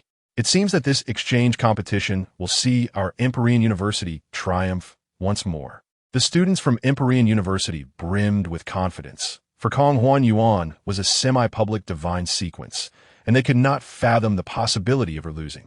Lucian's expression grew grim. Yang Shijia, ranked 22nd on the Great Xia potential list, had aided her before the competition, and Lucian believed she had the strength to defeat him. However, if Suyu were to lose to Kong Huan Yuan, this exchange competition would likely. Another student from Empyrean University, Kong Ji, remarked, I have not seen Shi Xiaolong and the Jianghe University students. Could they have all been drawn into the barrier and dealt with by the stunning school flower? Others chimed in, very likely. Truly my goddess, powerful and beautiful. I wish I could trade a lifetime as a beastmaster for just one day as her boyfriend. Yang Shijia tapped lightly and whispered, don't let Huan Yuan hear us. However, on another note, it was truly unexpected who could touch her heart. She was exceedingly aloof. During this exchange competition, I couldn't even converse with the campus beauty. The others expressed their deep agreement. Suddenly, a series of cracking sounds echoed. Everyone on a mountaintop, and the spectators in the rows square realized that the barrier had shattered. It was Kaying who Nyun and her companions who were about to emerge. Chapter 45. Release our campus beauty. In the realm of the simulation, all held their breath. Who would emerge victorious? Was it Kaying who Nyun? How frustrating it was not to see what transpired inside. The anticipation was unbearable. The commentator, Minter Zhuangchu, spoke nervously, Brother Yu, who do you think has won? Yu Cheng took a deep breath, uncertainly replying, it should be Kaying who Nyun, right? If her barrier had been breached, it would have shattered in an instant, not unfolded so slowly. This suggests that Kaying who Nyun willingly released the barrier. Gasp! Yu Cheng's words ignited an uproar among the students watching from the Imperial Spirit University. Nice! If both Shi Xiaolong and Suyu have been defeated, who else can stop us from Imperial Spirit University? Who else? There's no way. It must be that junior who won. I said, there's no way she could lose. Captain, I strongly insist that our team cannot do without Junior. With her strength, even in our third year, she is not weak. Oof, not a chance. I see your intentions. You want to take advantage and get close to the campus beauty, right? As long as I, Wong, am here, you can forget about approaching her. The people from the Demon Spirit and Jianghe universities heard this and urged, hurry up and admit defeat. You've lost for 6 consecutive years, eternally second or third place. Meng Hua and Meng Yu, you are destined to remain there. Exactly. Come over and bow to the Chancellor. The spectators from Demon Spirit University and Jianghe University felt a pang of anxiety, fixated on the screen. The expressions of the Blood Spirit team varied. Some were worried, while others appeared uncertain. Shang Wanling was sweating bullets. Suyu, you won't lose, right? Despite Ning Hanwen not explicitly stating it, Shang Wanling had already inferred that Ilea was likely among the divine lineage of vampires. Sequence 91100. These 10 numbers were exceedingly unique, as the king of their clan would achieve divine status. As fellow divine beings, could the progenitor of the blood clan truly be inferior to the ethereal sorceress? Within the simulation, as the barrier gradually unfolded, an alarming surge of magical energy emanated from it. What would the outcome be? Who would emerge? This greatly influenced the ranking of the first-year segment in the 9-University Alliance Exchange competition, and even the overall result of the entire event. Finally, someone emerged. Yang Shijia was the first to spot a hazy figure. With all eyes on the barrier's exit, who would it be? The first to step out was the pale Shi Xiaolong. Why him? Hadn't Tia's divine legacy already been shattered by Suyu? Could it be that he had turned the tables within the barrier? No, look at his eyes. Shi Xiaolong's gaze was utterly vacant, his dazed expression precariously swaying. He and Ti walked out of the barrier, but rather had been flung out by a horde of dark creatures. Everything that had sustained him seemed to have quietly crumbled moments ago. Bang! The instant he exited the barrier, he collapsed to the ground. Following him, All participants from Jianghe University, except for Yinling, were also thrown out, falling to the ground. The students from Imperial Spirit and Demon Spirit Universities exhaled in relief. So was Shi Xiaolong, who had lost. They were startled. Conversely, the spectators from Jianghe University looked ashen. Shi Xiaolong's defeat in the challenge meant that ultimate victory was now completely out of their reach. The crowd continued to fixate on the barrier, awaiting the appearance of the final victor. At last, the barrier shattered completely, revealing the actual situation within. Yet in the next moment, they all widened their eyes, incredulous at the figure emerging from the barrier. Aliyah sat upon a throne forged from bones and blood, while Suyu stood before her, extending his right hand, the index finger stained with blood. Before him knelt the wingless angel, the jewel of Imperial Spirit University, the goddess of campus beauty in countless hearts. Hu Nyun, now kneeling before Suyu, intoxicatedly licking the blood from his finger, caught in a struggle of both enchantment and confusion. Suyu's other hand carelessly caressed her soft face, gently grazing her silky hair, then pinching her earlobe. To everyone's astonishment, Hu Nyun and not only refrained from resisting, but also submitted to his every whim. It was likely that if Suyu made even more audacious demands now, she would not refuse. Hu Nyun's ears flushed crimson, her heart brimming with embarrassment. This action was simply humiliating. Yet her instincts rendered her unable to resist the lethal allure of Suyu's blood. Everyone was left speechless. Lu Xian, Yang Shijia, outside the simulation, Zhuang Chu, Yu Cheng, and Sheng Wanling. All the spectators. What just happened? The official live stream was abruptly cut off. Yet it was too late to prevent countless screenshots from spreading, causing the online buzz to skyrocket in an instant. Confusion, disbelief, shock. Countless emotions intertwined. How could the campus beauty of Imperial Spirit be kneeling before Suyu, as if she were his pet? Suyu, aware of the astonished gazes upon him, understood that this was the moment of utmost pressure. Before everyone, he had taken away the high-reaching flower of Imperial Spirit University. He felt no regret. The expedition into the demon lair was about to commence, and for his own survival, he had to secure this divine being. Yang Shijia was the first to snap out of the shock. Gritting his teeth, demon spirits mutt, "Release our campus beauty." The others behind him quickly came to their senses. Suyu, remove your filthy hands. What kind of enchantment have you cast upon Hu Nyun? Exactly. Get lost. Despicable and shameless. You cheated. Otherwise, how could Hu Nyun possibly lose to you?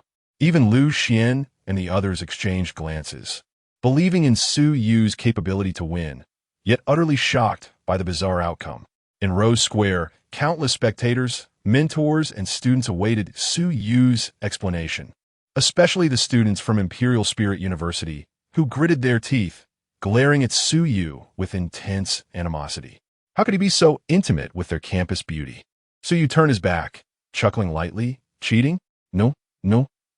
This is my ability, the king of sequences. She lost to me, so naturally she will become my bait. Simultaneously, in Suyu's mind, the ethereal contract of the pet materialized atop the snowy mountain, visible to all, representing the bond between Suyu and Hu Nyun, and boom. It was as if a thunderclap reverberated in everyone's ears. The top contender of the Great Xia potential rankings, the semi-public divine sequence, and the chosen daughter, the ethereal sorceress, had fallen before Suyu. More incomprehensible than her defeat was the fact that she had become Suyu's pet. This signified that from this moment forth, the ethereal sorceress was no longer unattainable. Suyu was her master. Countless mouths fell agape, rendered speechless by the revelation. Even many male students from Imperial Spirit found it hard to breathe. The arena fell into silence. The stillness lingered for several breaths before erupting into an uproar. Chapter 46. Why do you command the goddess? What?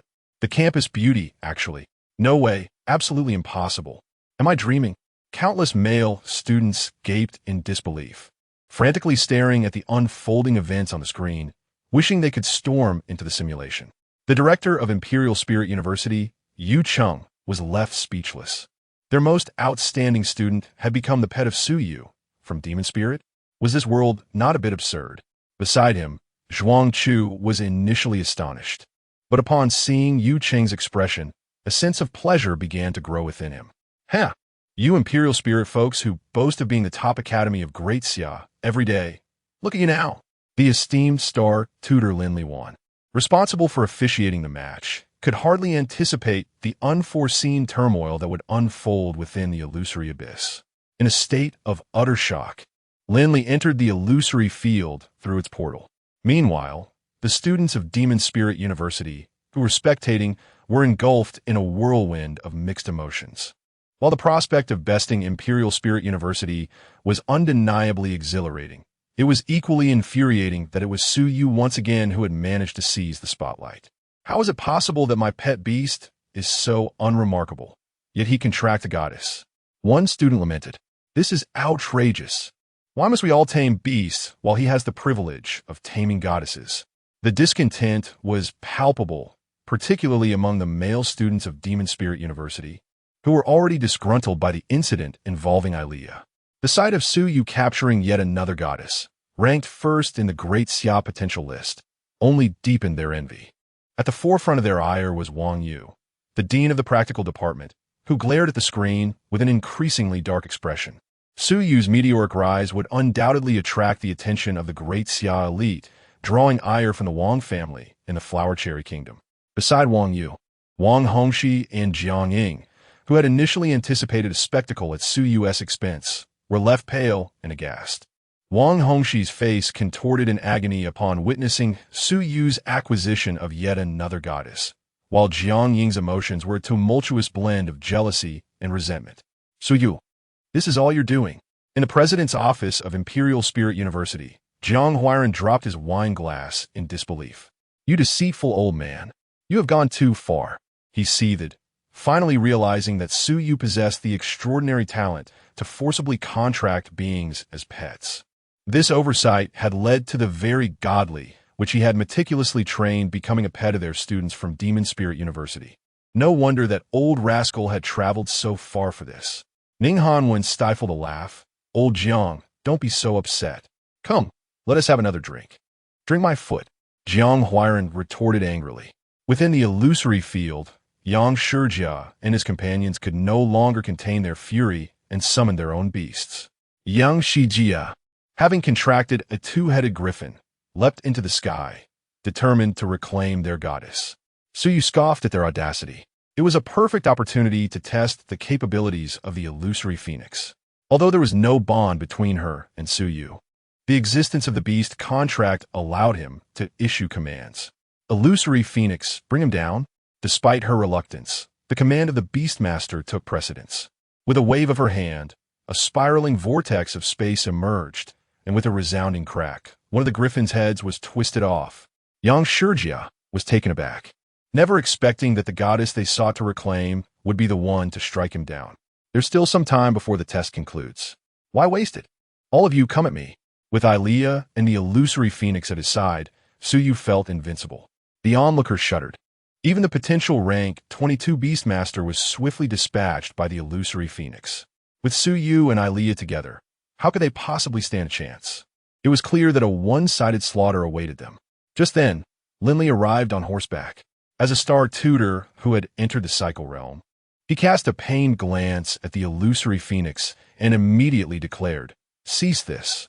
I announce the first round of the examination is over. The top 8 advance to the elimination round. Su Yu, come with me." The situation was urgent.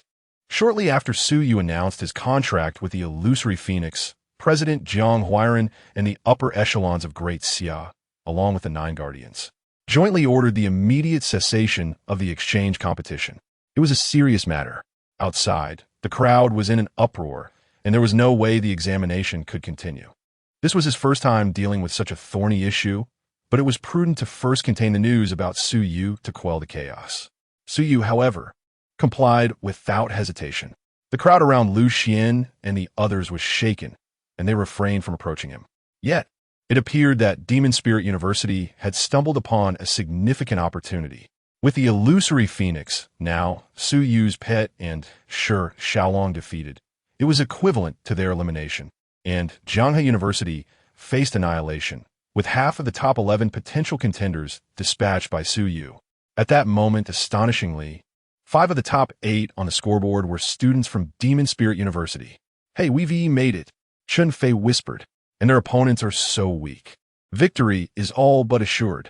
Realizing this, the students from Demon Spirit University began to taunt Imperial Spirit University. "Keep popping those champagne bottles, Imperial Spirit. Enjoy your humiliation." The atmosphere among the Imperial Spirit spectators was grim, as if they had consumed something distasteful. The clamor outside only intensified, with social media erupting in a frenzy. The search volume skyrocketing in mere minutes. Inside the illusory field, Su Yu Ilea and the illusory phoenix followed Lin Li, alongside Yin Linger. Vin Li glored Atsuyu. Fury etched on his face. You scoundrel. Do you realize she is one of ours from Imperial Spirit? If this were in the abyss, I would have long since severed your head. Su Yu se prestadaf. Let him curse. The more vehemently he did, the more it seemed to amuse Su Yu. Regardless of how harsh the reproach or punishment, Su Yu would accept it. After all, he had dealt Imperial Spirit a colossal blow in terms of prestige. The more vehemently they scolded him, the more Su Yu felt a sense of satisfaction. "Fear not, illusory phoenix, the school will surely advocate for you." The illusory phoenix appeared pale, contemplating the reality that once a divine contract was signed, there was no room for regret. Chapter 47, Global Discussion. The high echelons of Great Xia assemble. As soon as Su Yu exited the illusory abyss, he was met with a cacophony of fervent voices from the adjacent Rose Square, echoing a prolonged battle of words. Both critics and supporters alike flooded the scene, compelling Imperial Spirit University to dispatch over a dozen star tutors to quell the incessant uproar and disperse the crowd. Lin Li, with a furrowed brow, led Su Yu and the others through a back entrance toward the bell tower of Imperial Spirit University. Upon returning to reality, Su Yu discreetly glanced at his phone. As anticipated, the internet was ablaze with activity, filled with clips and updates of his recent exploits, although he refrained from openly perusing them in Lin Li's presence. They arrived in an office where Lin Li, his expression dark, instructed, "Wait here. Our president will be here shortly. I advise you not to wander or raise a commotion." So you not lightly. He was far from reckless enough to cause a scene. Although he had contracted the illusory phoenix, should Imperial Spirit S students discover Su Yu's presence, thousands of students and their beasts would surely converge, overwhelming him with their disdain. Once Lin Li departed, silence enveloped the office. The illusory phoenix appeared profoundly despondent, like a hollow shell devoid of spirit, while Yin Linger wore a perplexed expression, uncertain why Ilea had targeted her.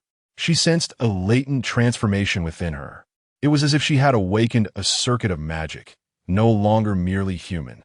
Ilea retrieved a bunch of grapes from a storage artifact and pointed at Su Yu. Understanding her gesture, Su Yu activated their taste link. After the fierce battle, everyone's fate had irrevocably shifted. In this moment of respite, Su Yu took out his phone to gauge public reaction online. Little did he know that what he would discover would leave him utterly astonished. The trending topic, astonishingly, is the search volume exceeding 300 million. Campus Beauty Hunter Su Yu. Upon opening, one is greeted by the final scene of the exchange competition, where Kong Huan Yuan kneels before Su Yu, gently kissing his fingers. A grand revelation of Su Yu's abilities. It turns out that his true talent lies in forging contracts using blood. This old rascal is clearly fixated on the campus beauties. With Elia in the past, and Kong Huan Yuan now, I advise friends from other schools to safeguard their own campus beauties and ensure Su Yu does not gain access. We, the male contingent of the Damao Beastmaster University, formally oppose Su Yu. Any presence of Su Yu in the Demon Spirit team will be met with refusal. Furthermore, a group of students sporting the emblem of the Imperial Spirit University commented, "Su Yu, I will fight you to the end. A vendetta over a stolen beloved cannot be overlooked. My heart aches.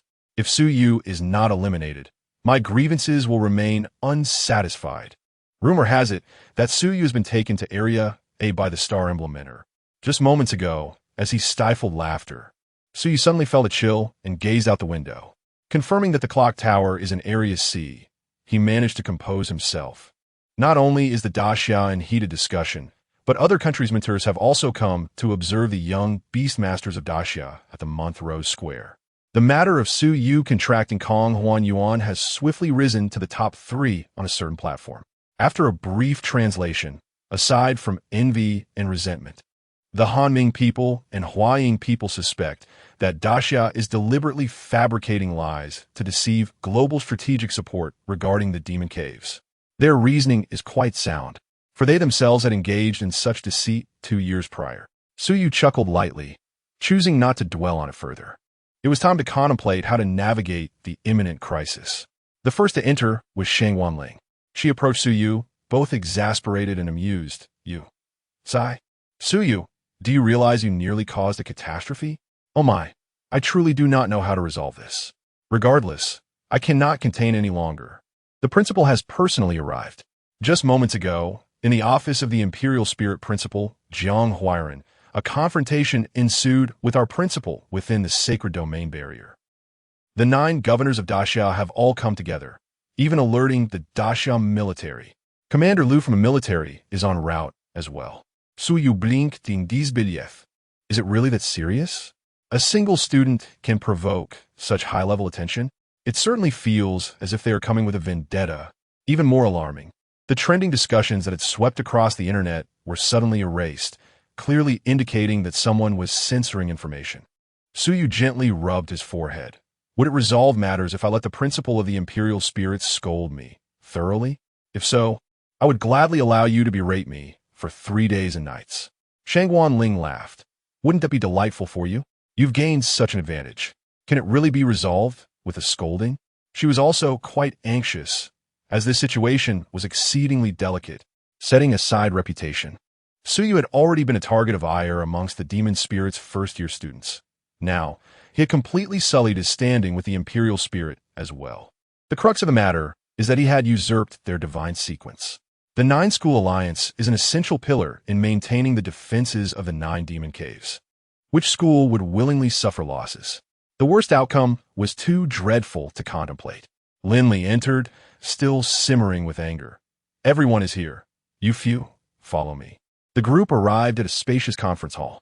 The vast hall contained only a scant few individuals. At its center stood a large round table, constructed from an unknown material. A pale gray exuding a faint chill, likely a type of crystal mine from the eternal abyss. Seated around the table were the principal of the demon spirit, Ning Hanwan, and vice principal Gu Yi on the right, while on the left sat the 3 governors of daxia and Commander Lu. With the principal and director of the Imperial Spirit at the center, seemingly flanked by representatives from Jianghe Beastmaster University.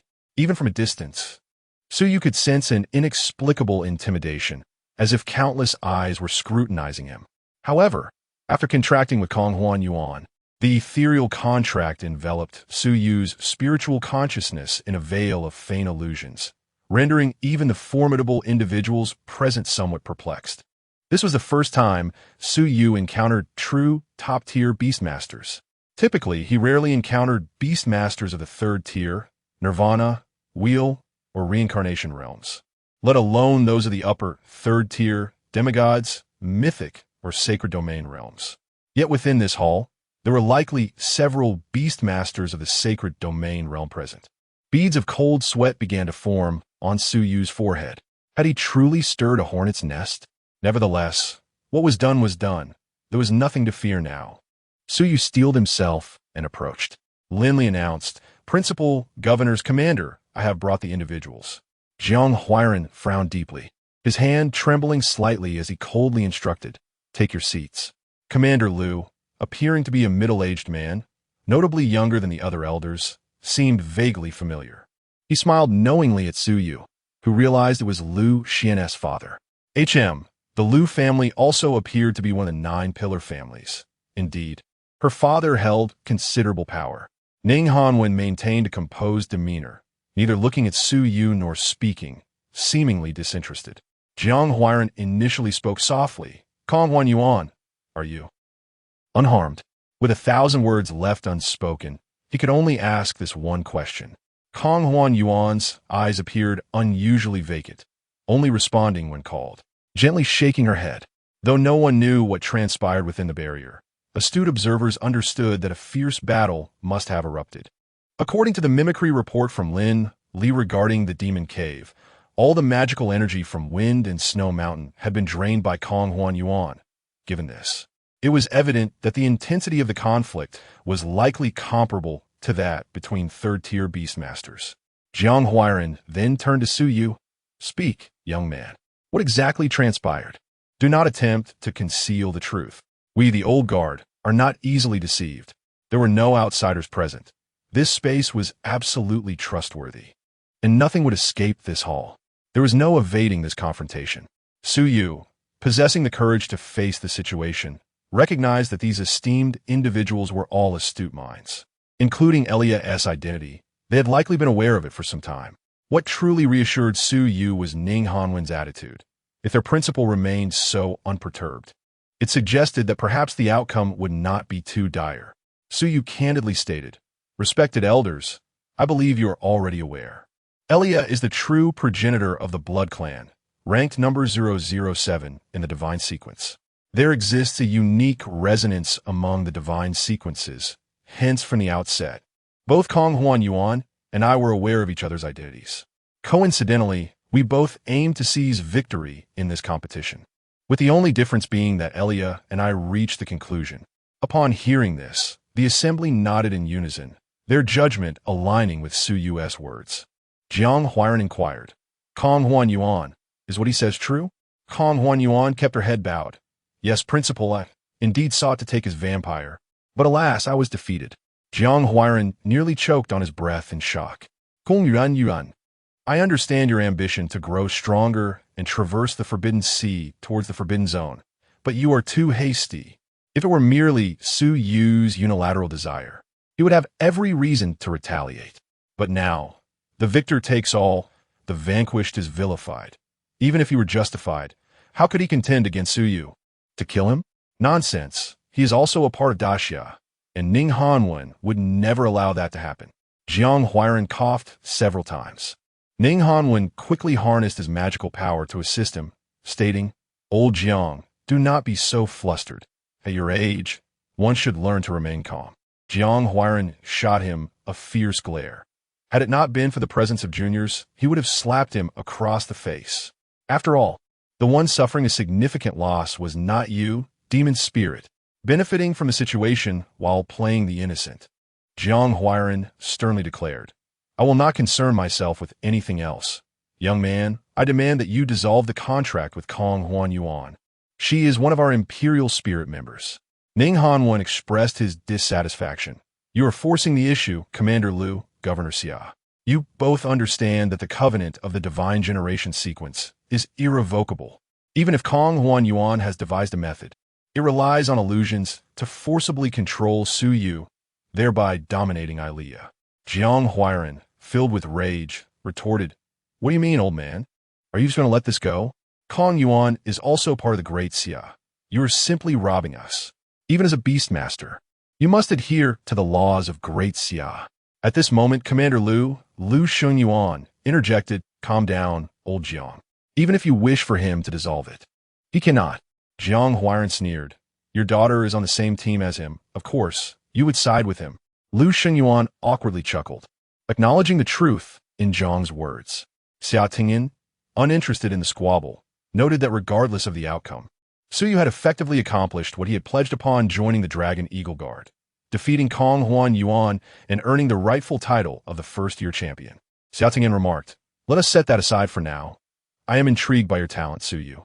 The existence of the divine generation sequence means that if one is unwilling, no one can forge a covenant. Clearly, Kong is not a volunteer to become your beast. Is she?" This statement struck a chord.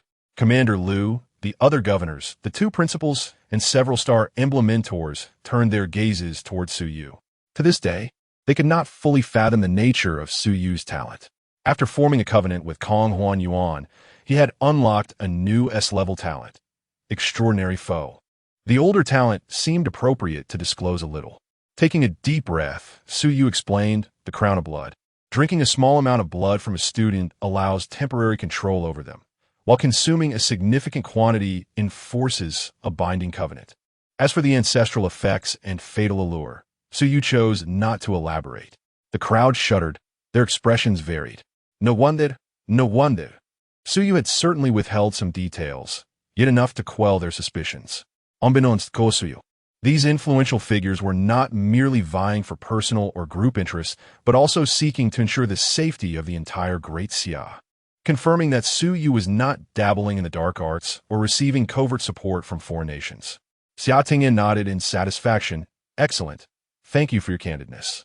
As previously stated, the doors of the Dragon Eagle Guard are always open to you. Jiang Huai interjected. Let's not digress. The crux of the matter is what your plans are regarding this situation. The group exchanged glances. The proverbial rice was already cooked. What more could be done? Lu Xingyuan suggested, how about this? Principal Ning, you compensate old Jiang with 5 S-level talent potions? Consider it on Su Yu's account. What do you think? Jiang Huairan scoffed. 5? Commander Lu, I would trade you 50 for this. Are you willing?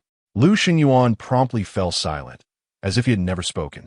The Great Siam military was keen to witness the rightful owner of the divine generation sequence. This matter was of great significance.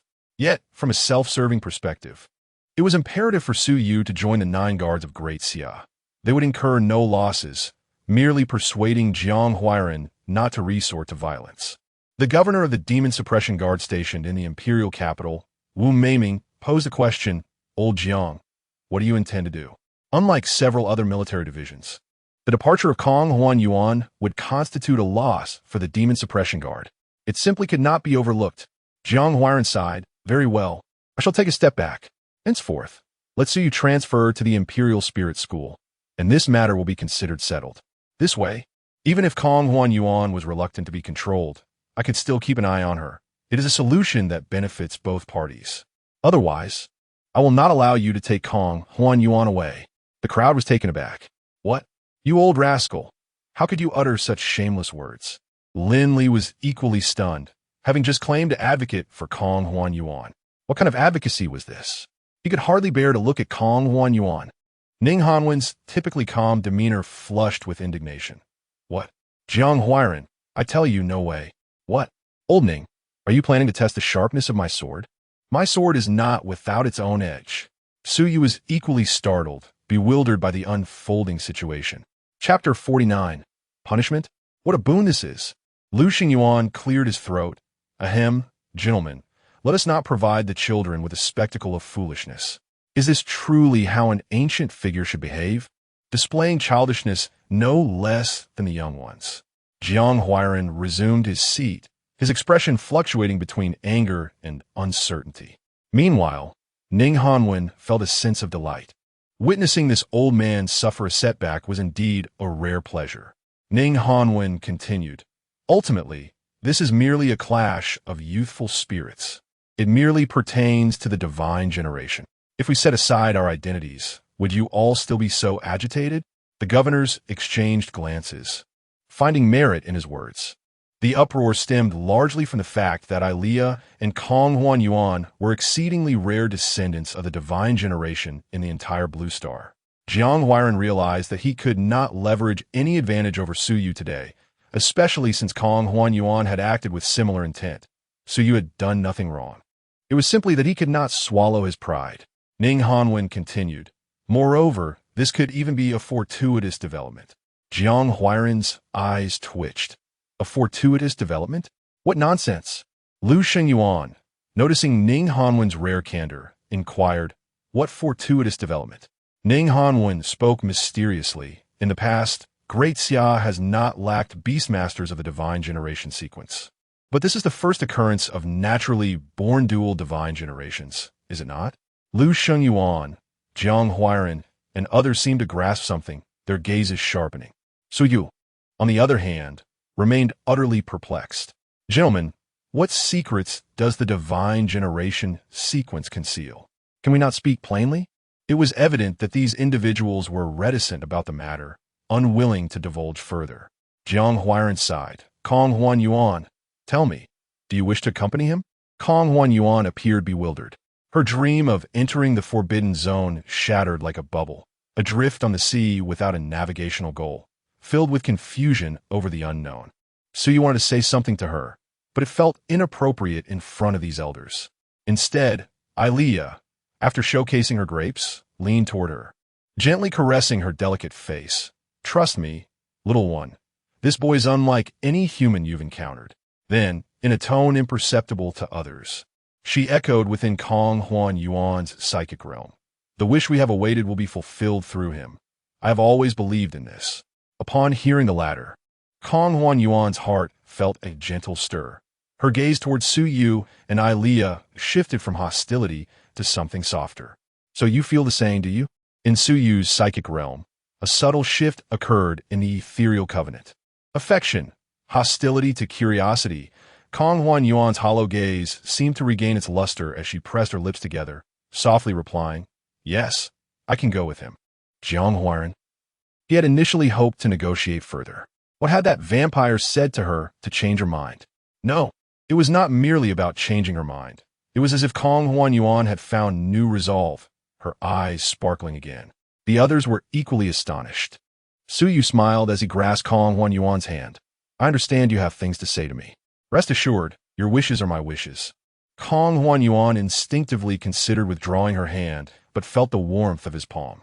The ethereal clan could sense heartfelt words in the ether. He was not deceiving her. This was Kong Huan Yuan's conclusion. The crux of it all was Ilea's words earlier. "Our wishes?"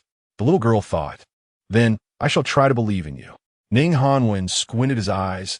"Isn't this a perfect resolution?" Jiang Huairan snorted coldly. I can't be bothered to berate you." Since it was Kong Huan Yuan's own decision, he felt there was little more to say. "However, Suyu, you must immediately withdraw from the 9 Schools Alliance exchange competition, and you are not permitted to participate henceforth. Withdraw, including future events." The others blinked in surprise, seemingly finding it reasonable. "You, Suyu, with dual divine generation beasts. Who could possibly defeat you in the same grade? The exchange event concerns the order of the 9 Schools Alliance's entry into the Demon Cave, and this is for fairness. Ning Kunven took it, except for the exchange competitions with other countries." Jiang Huai nodded. If it were for the glory of the great Xia, it would be a different matter. He turned to Suyu and asked, "Young man, are you willing to accept this?"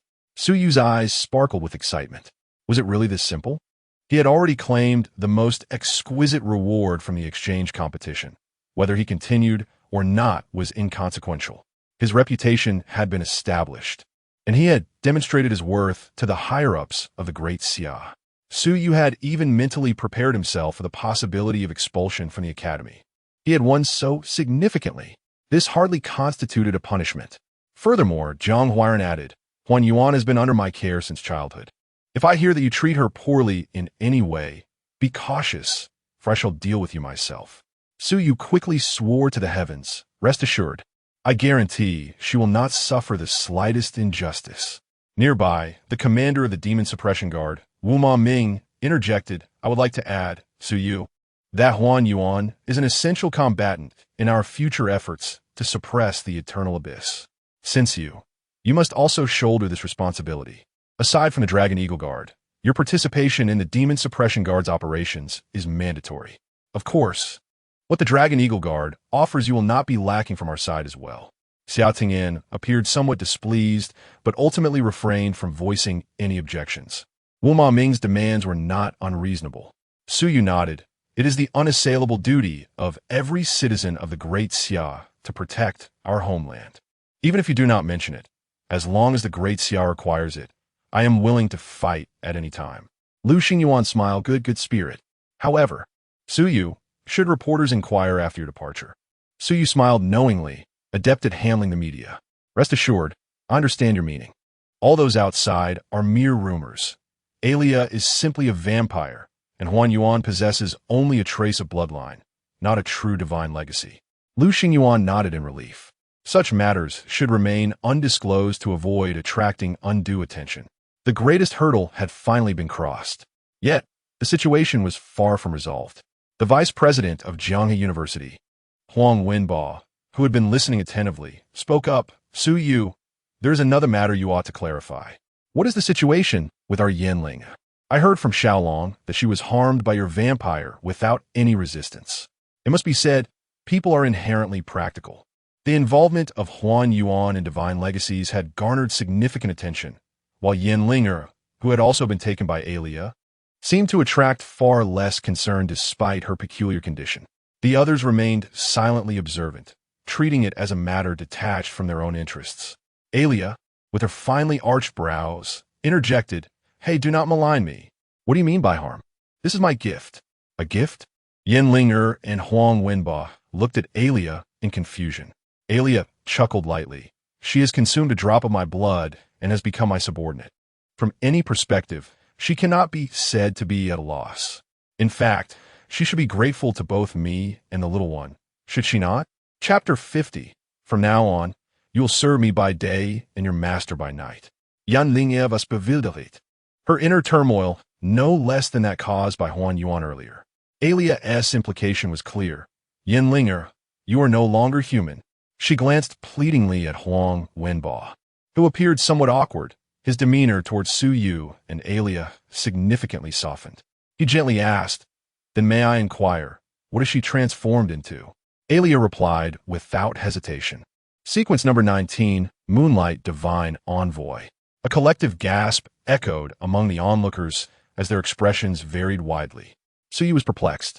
Shangguan Ling whispered to him, "Su Yu, this is one of the prerequisites for advancing to Nirvana." Nirvana realm? The transition from lower third realm to middle third realm no longer relies solely on the Beastmaster. The Master must also undergo Nirvana. Humans lack magical circuits, so the mainstream methods for advancement are twofold. One is the physical ascension method, akin to how you temper your physique, requiring at least a refinement to the golden red realm to nurture and cultivate magical circuits. The other is the fusion ascension method, which involves merging the magical circuits of various races. This method is less dangerous but has a very low success rate. However, if successful, it can yield the magical circuits of multiple races. Thus, Alia directly fused her with the highly ranked Moonlight Divine Envoy, which is undoubtedly a significant gain for her. Otherwise, achieving such a fusion alone would require slaying dozens of high-level sequences, a daunting task indeed. No wonder, high-level sequence beasts are notoriously difficult to capture. Despite these prodigies being high-level sequences themselves, they hail from prestigious families. In reality, a single high-level sequence beast is priceless, let alone gathering dozens for fusion ascension, which is exceedingly extravagant. Huang Wenba found himself momentarily speechless. This situation, regardless of the context, would lead anyone to proclaim that Yanlinger had struck gold. No one would endorse Xiaolong's accusations. Huang Wenba smiled. "Since this is a misunderstanding, let us clear it up. Yanlinger, please return with me."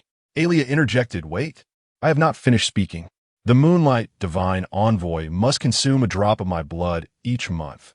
Otherwise, she will perish on the night of the full moon. Do you wish to witness her demise? If that is the case, then so be it. Otherwise, she shall be my maidservant. I'm not so generous as to provide blood to an outsider." Huang Wenba stared at Alia in shock.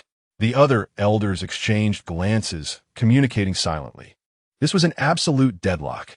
Even if the head of the Yin family were present, they would not fault Alia. Rather, they would be grateful, as the Yin family would gain an exceptionally talented beastmaster. Yanlinger was utterly terrified, her large eyes glistening with tears. "I do not wish to be the Moonlight Divine Envoy. Please turn me back." Alia shook her head. "I cannot do that." Then, with a captivating smile, she lifted Yanlinger's chin.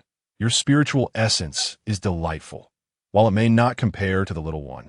You will find no lack of favor following me and the little one."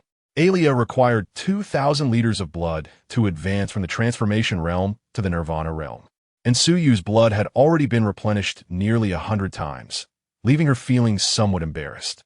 After Huang Wenba sent a message to Yanlinger's father, he shortly received a reply. "Yanlinger, this is from your father." Yanlinger took the phone and, upon reading, turned pale. Huang Wenba comforted her, "Well, since this is your father's decision, the school cannot interfere. You and Xiaolong." principal Ning, vice-principal Gu, and teacher Shangwan were informed that the head of the Yin family would soon speak with them. Ning Hanwen had already suspected the outcome and stroked his white beard. Indeed, we at Demon Spirits naturally welcome such talented youth. All right, teacher Shangwan, please lead them out. Su Yu's eyes widened in realization. Goodness, Yin Ling'er's father just let her join the Demon Spirits like this? It seemed that Yin Ling'er, having acquired the bloodline of the Moonlight Divine Envoy, would likely bring joy to the Yin family.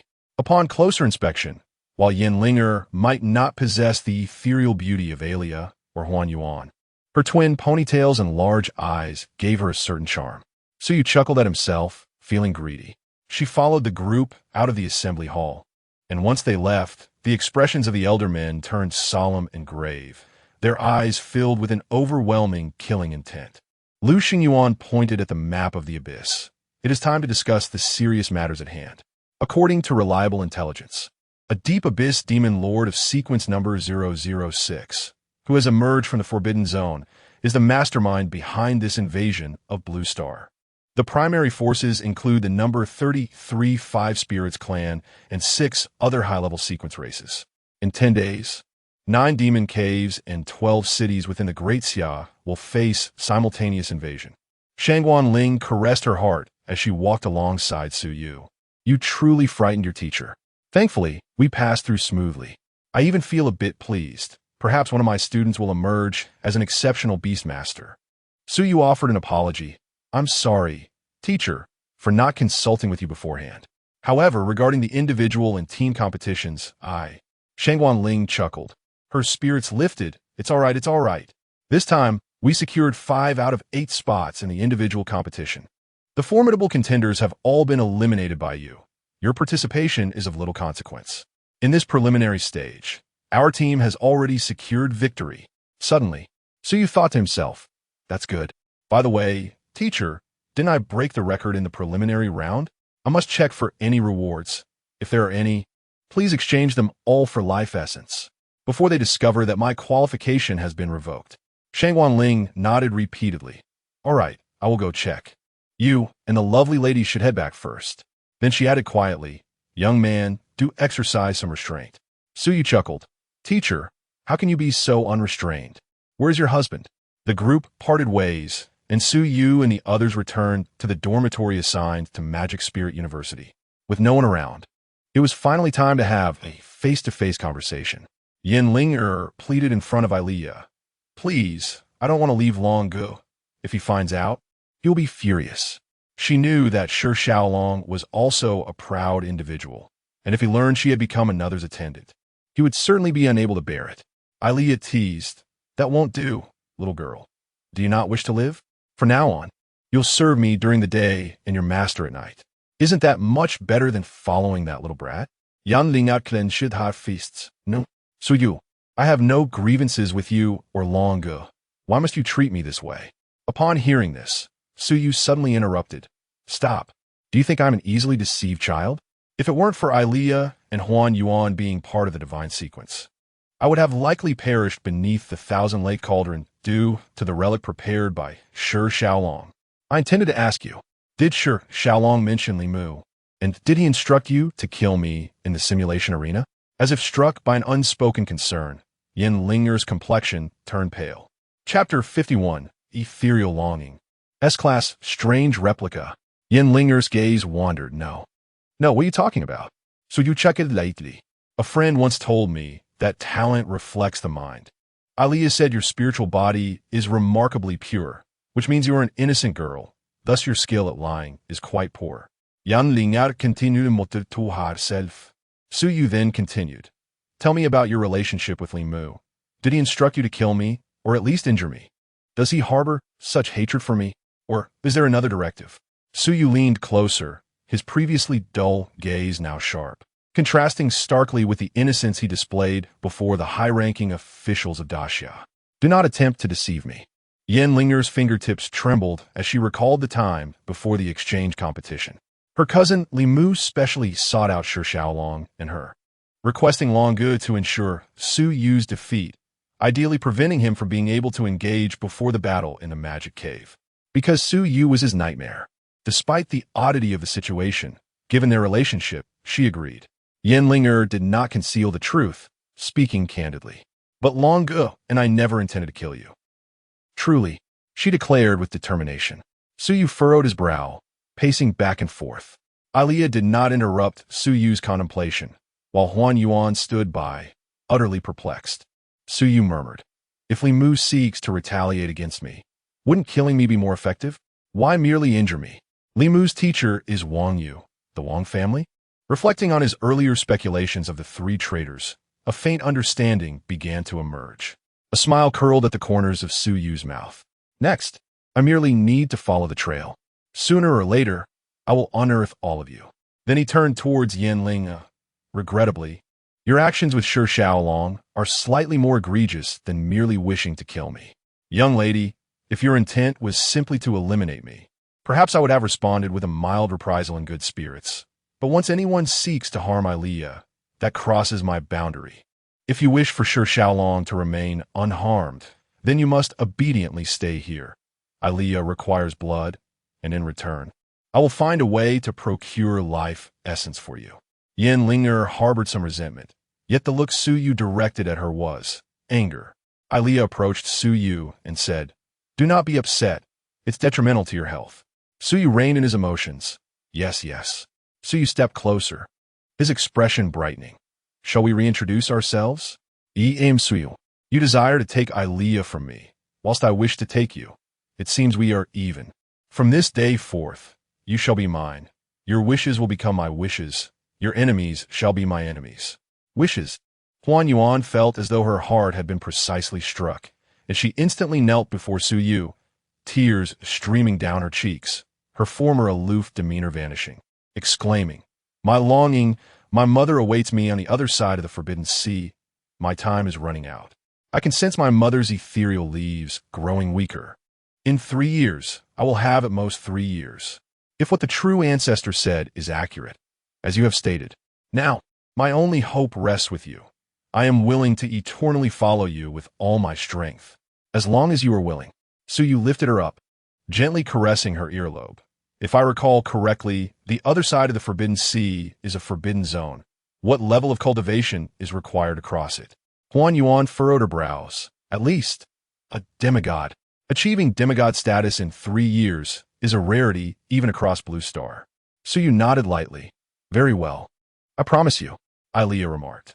"Sister, our master ascended from an ordinary person to the transformative realm in just 15 days. His fervor is nothing short of extraordinary." 15 days? Huan Yuan gazed at Suyu in astonishment. No matter how talented one may be, transitioning from an ordinary person to the transformative realm would typically require at least 6 months. Could it be truly possible? A segment of interaction between Suyu and Huan Yuan was omitted, suggesting that Suyu's S-class talent endeared Huan Yuan to him even more. In her mind, the ethereal contract underwent subtle changes. Affection, curiosity, friendly, beyond. I will make you believe that choosing me will not lead to regret. Ding dong. The doorbell rang. "Hello. Your package has arrived." Huan Yuan quickly stood, tidying her previously disheveled hair. Suyu opened the door to find a small box and a message from Shangwanling. Could it be? The message indicated that the first place in the challenge competition awarded 1,000 alliance points, equivalent to 1,000 credits. Shangwanling had exchanged it for 10 drops of life essence just before Suyu's qualification was revoked. Suyu opened the box to find the star-like droplets and a jade bottle resting quietly within. Just in time, though 10 drops may seem few. Suyu intended to experiment with a newly acquired talent. S-class talent, strange replica. Life essence is a dragon-grade treasure and the most familiar treasure Suyu has encountered. If his talent allows him to create replicas of the essence, it would resolve the scarcity of life essence in one fell swoop. Even if the grade of the replica were to drop from dragon grade to ghost grade. Suyu glanced back. "Huan Yuan, watch closely. Your master is not one who merely hides behind you." Not only Huan Yuan and Yenlinger, even Aliyah was left bewildered by what the young lad intended to do. Life essence, born from the mythical realm's unique flora, is rare and potent. Yet its internal structure is relatively simple and its information is widely available.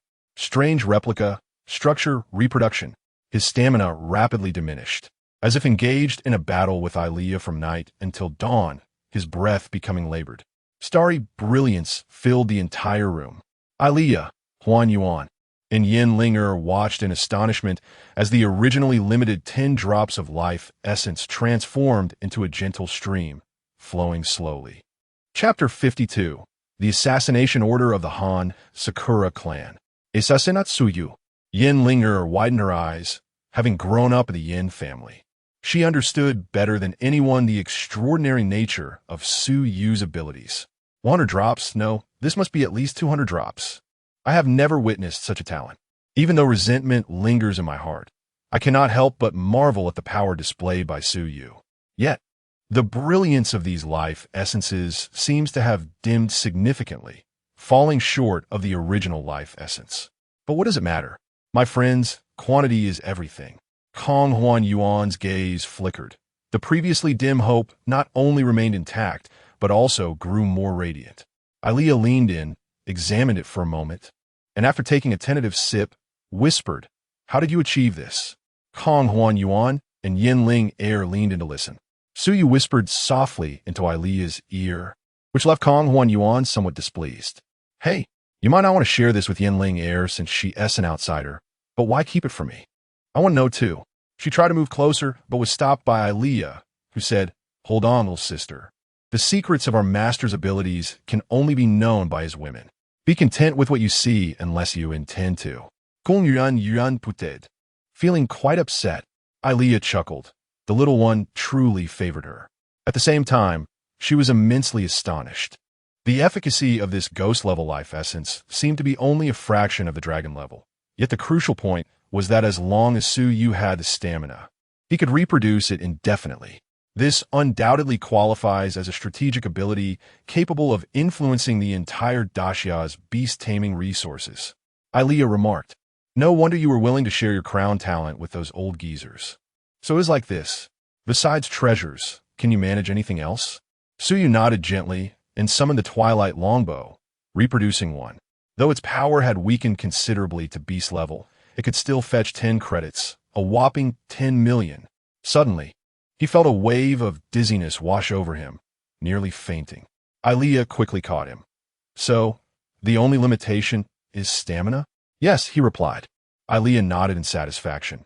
"Perhaps once you reach the Nirvana realm and possess a magic circuit, things will improve greatly." Kong Huan Yuan, listening to their conversation, felt completely bewildered and isolated. She now had to rely on Su Yu to have any chance of entering the demon lair and crossing the forbidden sea within to find her mother. On the other side, Wang Song, "We, the Huaying people, have believed in you time and again, but what about you? How will you explain this now?" Ishikawa Shioji pointed an accusatory finger at Wang Yu. Wang Yu was drenched in sweat. "Mr. Ishikawa, it was an accident." Ishikawa Shioji retorted angrily. "But Su Yu is already the #1 on your Daxia potential list this year. Surely, Daxia will spare no effort to protect him. It seems your Wang family truly wants us to inform your esteemed principal about this matter." Wang Yu exclaimed in a panic. No, Mr. Ishikawa, please let me explain. According to the information from within Daxia, not only will Su Yu not be secretly protected, but he will also participate in the wars of both the catastrophic demon lair and the eternal demon lair. This is clearly your opportunity. Oh, Ishikawa Shioji was perplexed. In their Huaying nation, they would first use civilians and conventional weapons to fill the front lines, gathering intelligence on the enemy before sending in the beast tamers. Why has Daxia reversed this? Sending the strong in first while the civilians watch from outside the lair? What logic is this? Yet he chose not to voice his thoughts. Ishikawa Shioji said, "Forget it." Wang sang, "This matter requires our joint cooperation." Wang sang, "Our Huaying nation has issued a kill order on Su Yu, and a large number of skilled individuals will be entering your territory. If you can cooperate with us to eliminate Su Yu and capture that vampire and witch, we are willing to offer an additional 30 pieces of dragon-level armaments. And in the future, we will help your Wang family ascend to the 9-pillar family status." Wang Yu's eyes flickered. "The 9-pillar family. That is the status our Wang family has longed for. However, Wang Yu also realized what the Huaying people were planning. Ilea and the witch might very well be the legendary divine era sequence. But that was irrelevant to him. What did it matter to him what Daxia or the demon spirits were like? Wang Yu replied joyfully, "Really? Good. I represent the Wang family in agreement. I wonder how many experts Huaying intends to send? I fear Su Yu will also act alongside a unit of the Dragon Eagle Guard. If there are too few, it won't be easy to handle." Ishikawa Shioji confidently stated, "Rest assured, this time we're sending a full 100 people, led by 10 reincarnation realm beast tamers." As night fell, Suyu returned to his room. However, a problem arose. There were too many guests hosted by the Imperial Spirit, and not enough rooms to allocate. Ilea adamantly refused to move into Kong Huan Yuan's villa, while Yinling Air wanted to leave, but was not allowed. So they had no choice but to sleep on the floor. Thus, the three of them had to squeeze together. After a whole day of sparring during the trial assessment, they were severely drained of magic power and in dire need of rest. However, as Kong Huan Yuan shut her eyes, nearly falling asleep, she heard soft whispers nearby. "Ilea, they must still be awake, right? I guess they are probably asleep. Little one, I'm feeling anemic. I want to drink blood." "All right, nothing happened." The gist was that Kong Huan Yuan also needed Su Yu's blood and had grown fonder of him, seeking understanding. She wanted to turn around to see, but feared being discovered pretending to sleep. Yet, due to the cramped space, she clearly could not fall asleep. Moreover, when Ilea drank, the fragrant aroma of Su Yu's blood was intoxicating, and the more she experienced it, the more she wanted to draw closer. Would that not make her a vampire as well? Su Yu turned his head and saw Kong Huan Yuan fidgeting. Could it be that she was still awake? Chapter 53. The Ethereal Heart Awaiting Harvest. Kong Huan Yuan's Oath Under the Moonlight. Su Yu held Ilea and subtly indicated. Ilea nodded slightly. Previously, she had told Su Yu that she could be jealous. After all, even a female vampire would not wish to share her only beloved. But what could she do when Su Yu was her one and only? More than that, she cared about another matter. "You may have any woman you desire. I will not mind, but you must not dislike me, for my heart is as fragile as a potato chip. If you resent me, my heart will shatter." Deleting 300 words, the essence being that Su Yu and Ilea discovered Kong Huan Yuan was still awake and teased her. "Do not bully me." Ilea giggled. This ethereal which only appeared glamorous outside. At home, she was just an innocent girl unversed in the ways of the world. Kong Huan Yuan usually hardly spoke to men. Su Yu suddenly pulled her over. "Are you still resisting, Huan Yuan?" "Sister, there's a saying among humans. You are so reserved. How can we trust you with our backs?" Kong Huan Yuan bit her lip lightly, hesitating for a long while before sighing. "Fine, but not right now." "Why?" "Mother said our ethereal clan is quite special. You and I are akin to harvesting the ethereal heart, which will unconditionally elevate your mental realm by one level. Your master's mental realm is still at the spirit stream level, right? Ascending from spirit stream to spirit lake is already fraught with challenges, yet the young lady still has a way, but from spirit lake to spirit sea. At the very least, I do not wish to waste it so casually, nor do I want it to be so arbitrary, for I fear you might." Her eyes reflected the moonlight, exceptionally beautiful, like ice and snow melting, extraordinarily charming. She had her own concerns. Su Yu's promise to cross the faraway, forbidden sea of the demon lair had opened her heart's defenses, yet she feared that if things were so casual, would Su Yu think of her as a woman of little value, easily dismissed? Su Yu adustet had kurutin. "I am glad you are willing to share with me. I will not think of anything else. I just want to tell you that Ilea and I are in significant trouble. There are traitors among us, so we must be exceedingly cautious. I want you to be my woman, so we can trust you completely. But at least I can feel the truth in your words. My friend has observed you, and your soul is remarkably pure. I am willing to place my trust in you and brave the forbidden sea, regardless of the dangers that lie ahead." The moonlight filters through the window, casting a gentle glow upon her face, reflecting the luminescence of the moon. Kong Huan Yuan solemnly extends her hands forward, palms facing up, kneeling on the bed and bowing gently. "My master, the witch of the ethereal clan, I offer my unwavering loyalty." If my powers may serve you, it would be my utmost honor. May our desires eternally converge. I shall remain forever faithful to my oath, regretting nothing until death. In Su Yu's mind, the ethereal pact subtly shifts. Affinity beyond friendliness, a bond of unwavering companionship. This is the highest vow of loyalty offered by the ethereal clan, a symbol of her desire for Su Yu's trust. Su Yu lightly touches her cheek. Well then, I shall wait a little longer. That night, however, Kong Huan Yuan was not the only one pretending to be asleep. Yan Ling, wrapped in a blanket on the floor, was overwhelmed by mixed emotions. Rumors spoke of the ethereal clan's ability to discern souls, an ethereal which had sparked a flicker of curiosity within her regarding Su Yu. Yet, resentment lingered as well. Resentment towards Su Yu, her family, and her own powerlessness against her family's decisions. Moreover, it was already 3 in the morning. Were they not going to sleep? She regretted allowing Long Gu to agree to Li Mu's request. Or perhaps, Xiaolong, you're concealing something from me?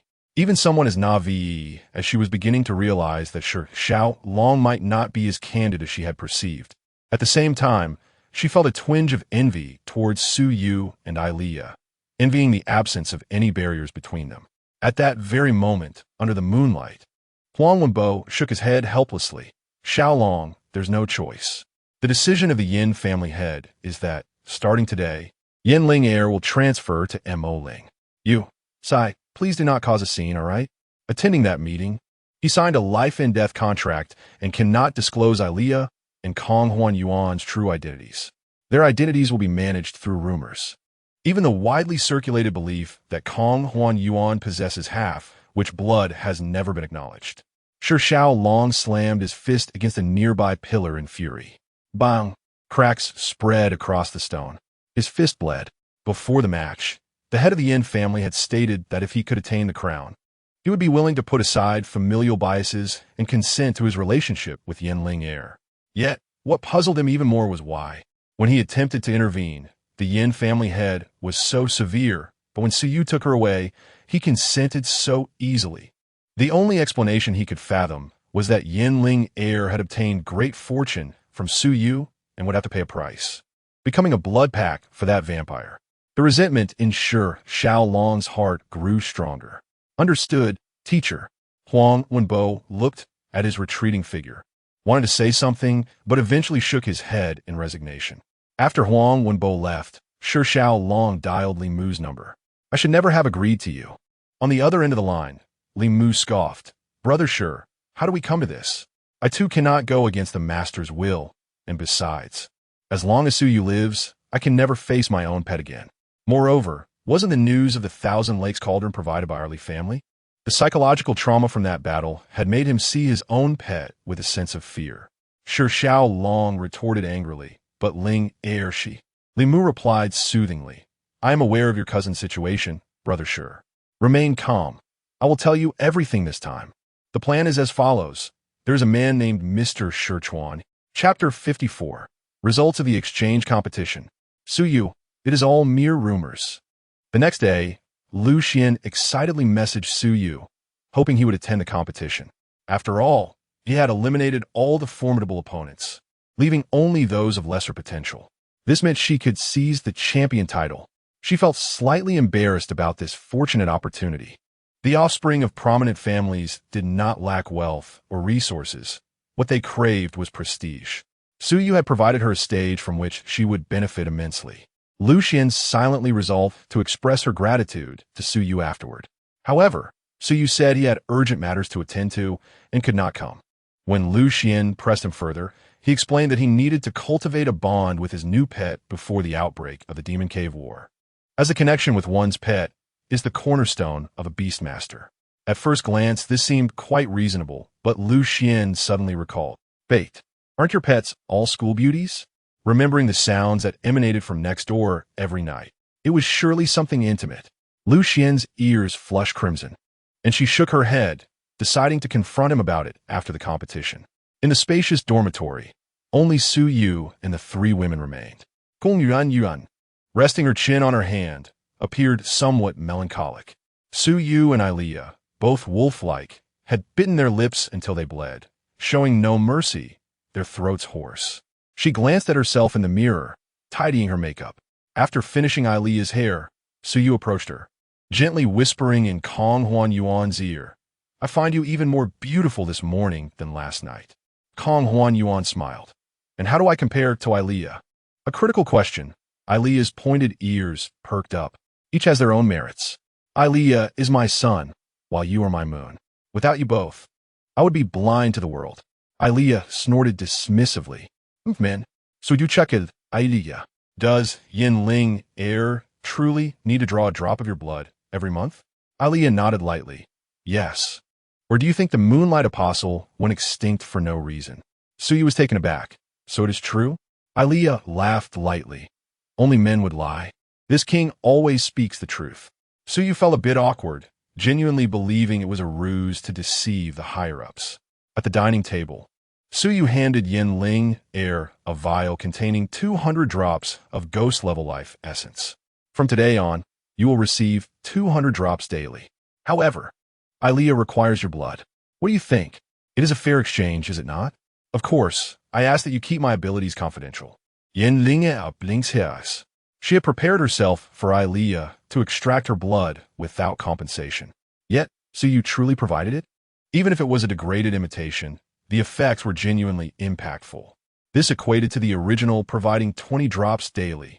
Even the direct descendants of the 9-pillar families had a quota not exceeding 5 drops per month. This was more than a fair exchange. Ailea's extraction of her blood would also be conducted without jeopardizing her health. If so, she had the opportunity to simultaneously achieve the fusion ascension and physical ascension. She grasped the vial of 200 drops, her emotions a whirlwind.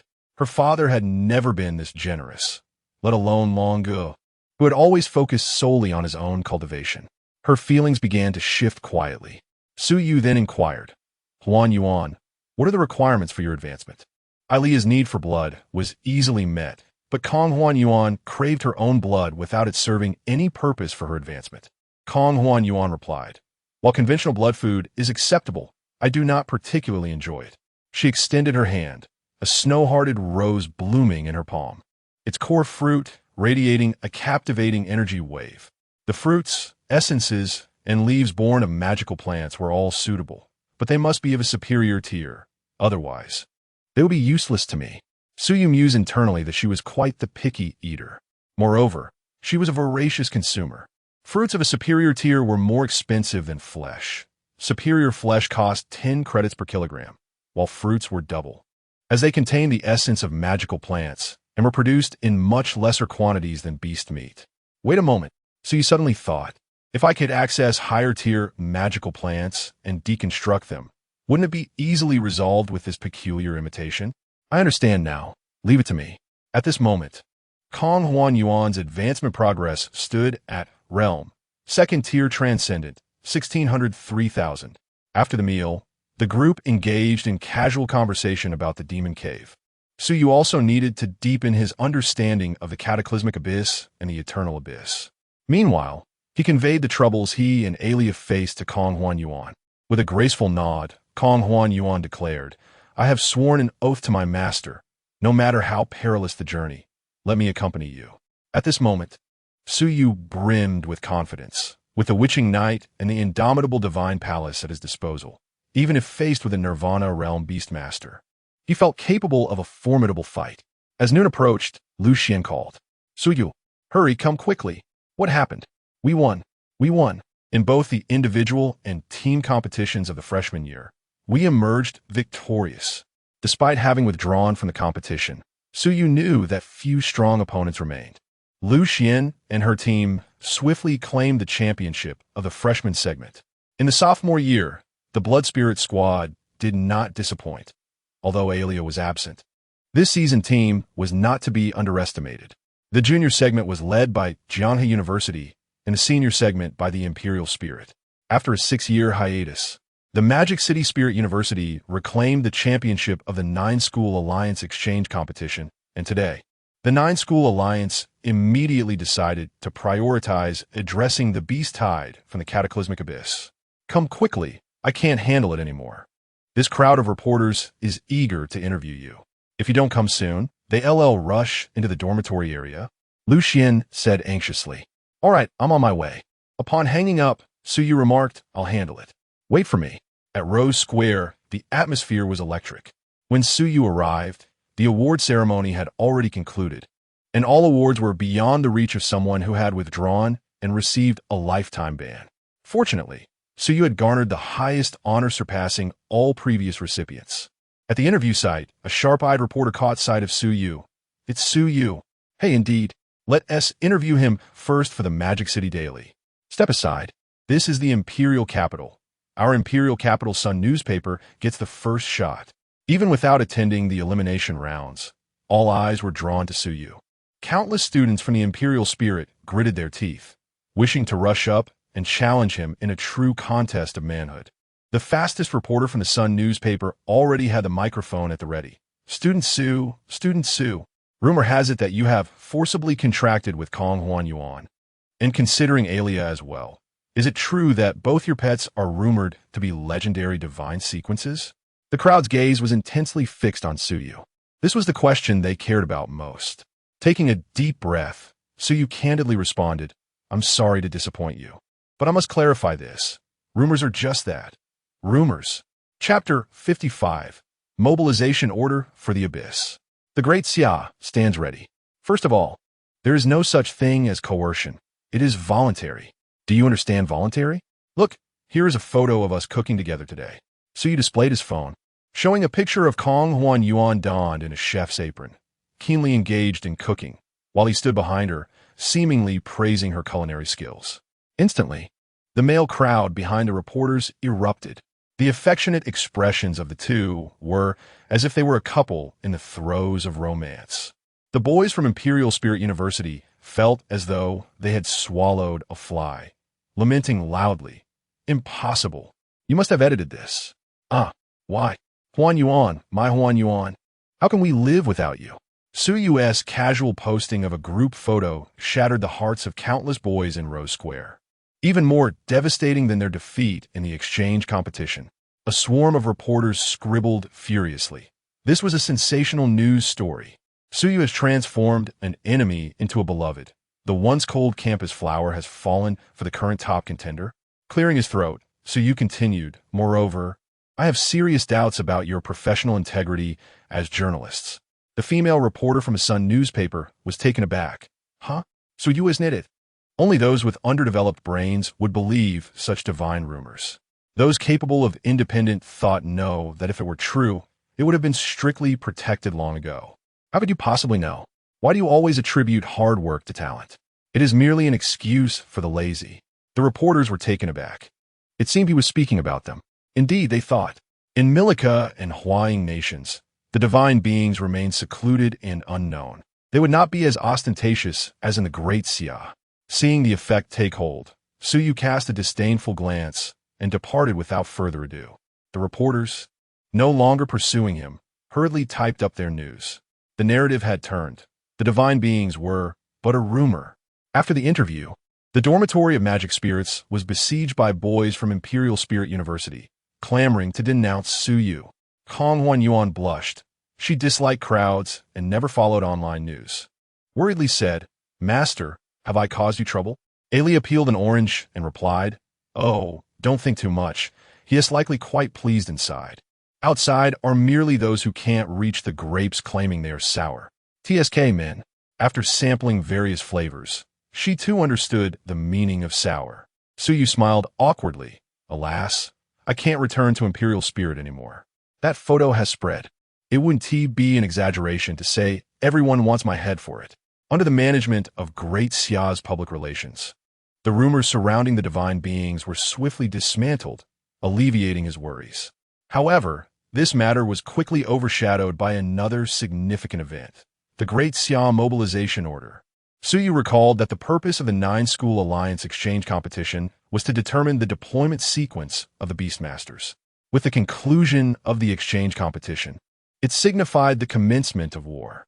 In the year 3066 of the Blue Star calendar, autumn, the myriad races of the Abyss sought to launch an assault upon our imperial capital, Magic City, Jinsheng, Jiangling, and the abyss where Mo Huang resides. All citizens are urged to evacuate promptly with the assistance of the local governors, for this offensive is unprecedented. However, let all believe, we the Beastmasters shall steadfastly defend our lines. Inch by inch of land shall be protected with blood, and we shall not allow any abyssal creatures to invade the Blue Star. Unlike modern society, Great Xia has forged a resilient spirit through decades of warfare against the abyss. The mobilization order did not evoke fear. On the contrary, at the moment the order was issued, everyone temporarily relocated to surrounding towns under the coordination of the 5 major governors' offices. Shang Wanling arrived at the dormitory. Su Yu, the Magic City Spirit University has issued an urgent notice. All students must return to school within a day. We must leave. Su Yu responded, yes, teacher, is the deployment sequence for the 9-school alliance. Shang Wanling's furrowed brow eased slightly, a smile spreading. You did well. This time, the 9-school alliance will prioritize addressing the beast tide from the cataclysmic abyss. No matter what others say at school, at least in Magic City, you are a hero. Su Yu felt warmth in his heart, but shook his head. It is merely my duty and obligation. Let us go, teacher. He had secured a place for Magic City in the deployment, which meant that the imperial capital must prepare for a thorough cleansing before the conflict in the cataclysmic abyss concluded, awaiting reinforcements. What heroism was there? He wished to uncover the true nature of the abyss and the hidden forces that posed a threat to Aelia. The next day, they returned to Magic Spirits. Magic City was under martial law, deserted and empty.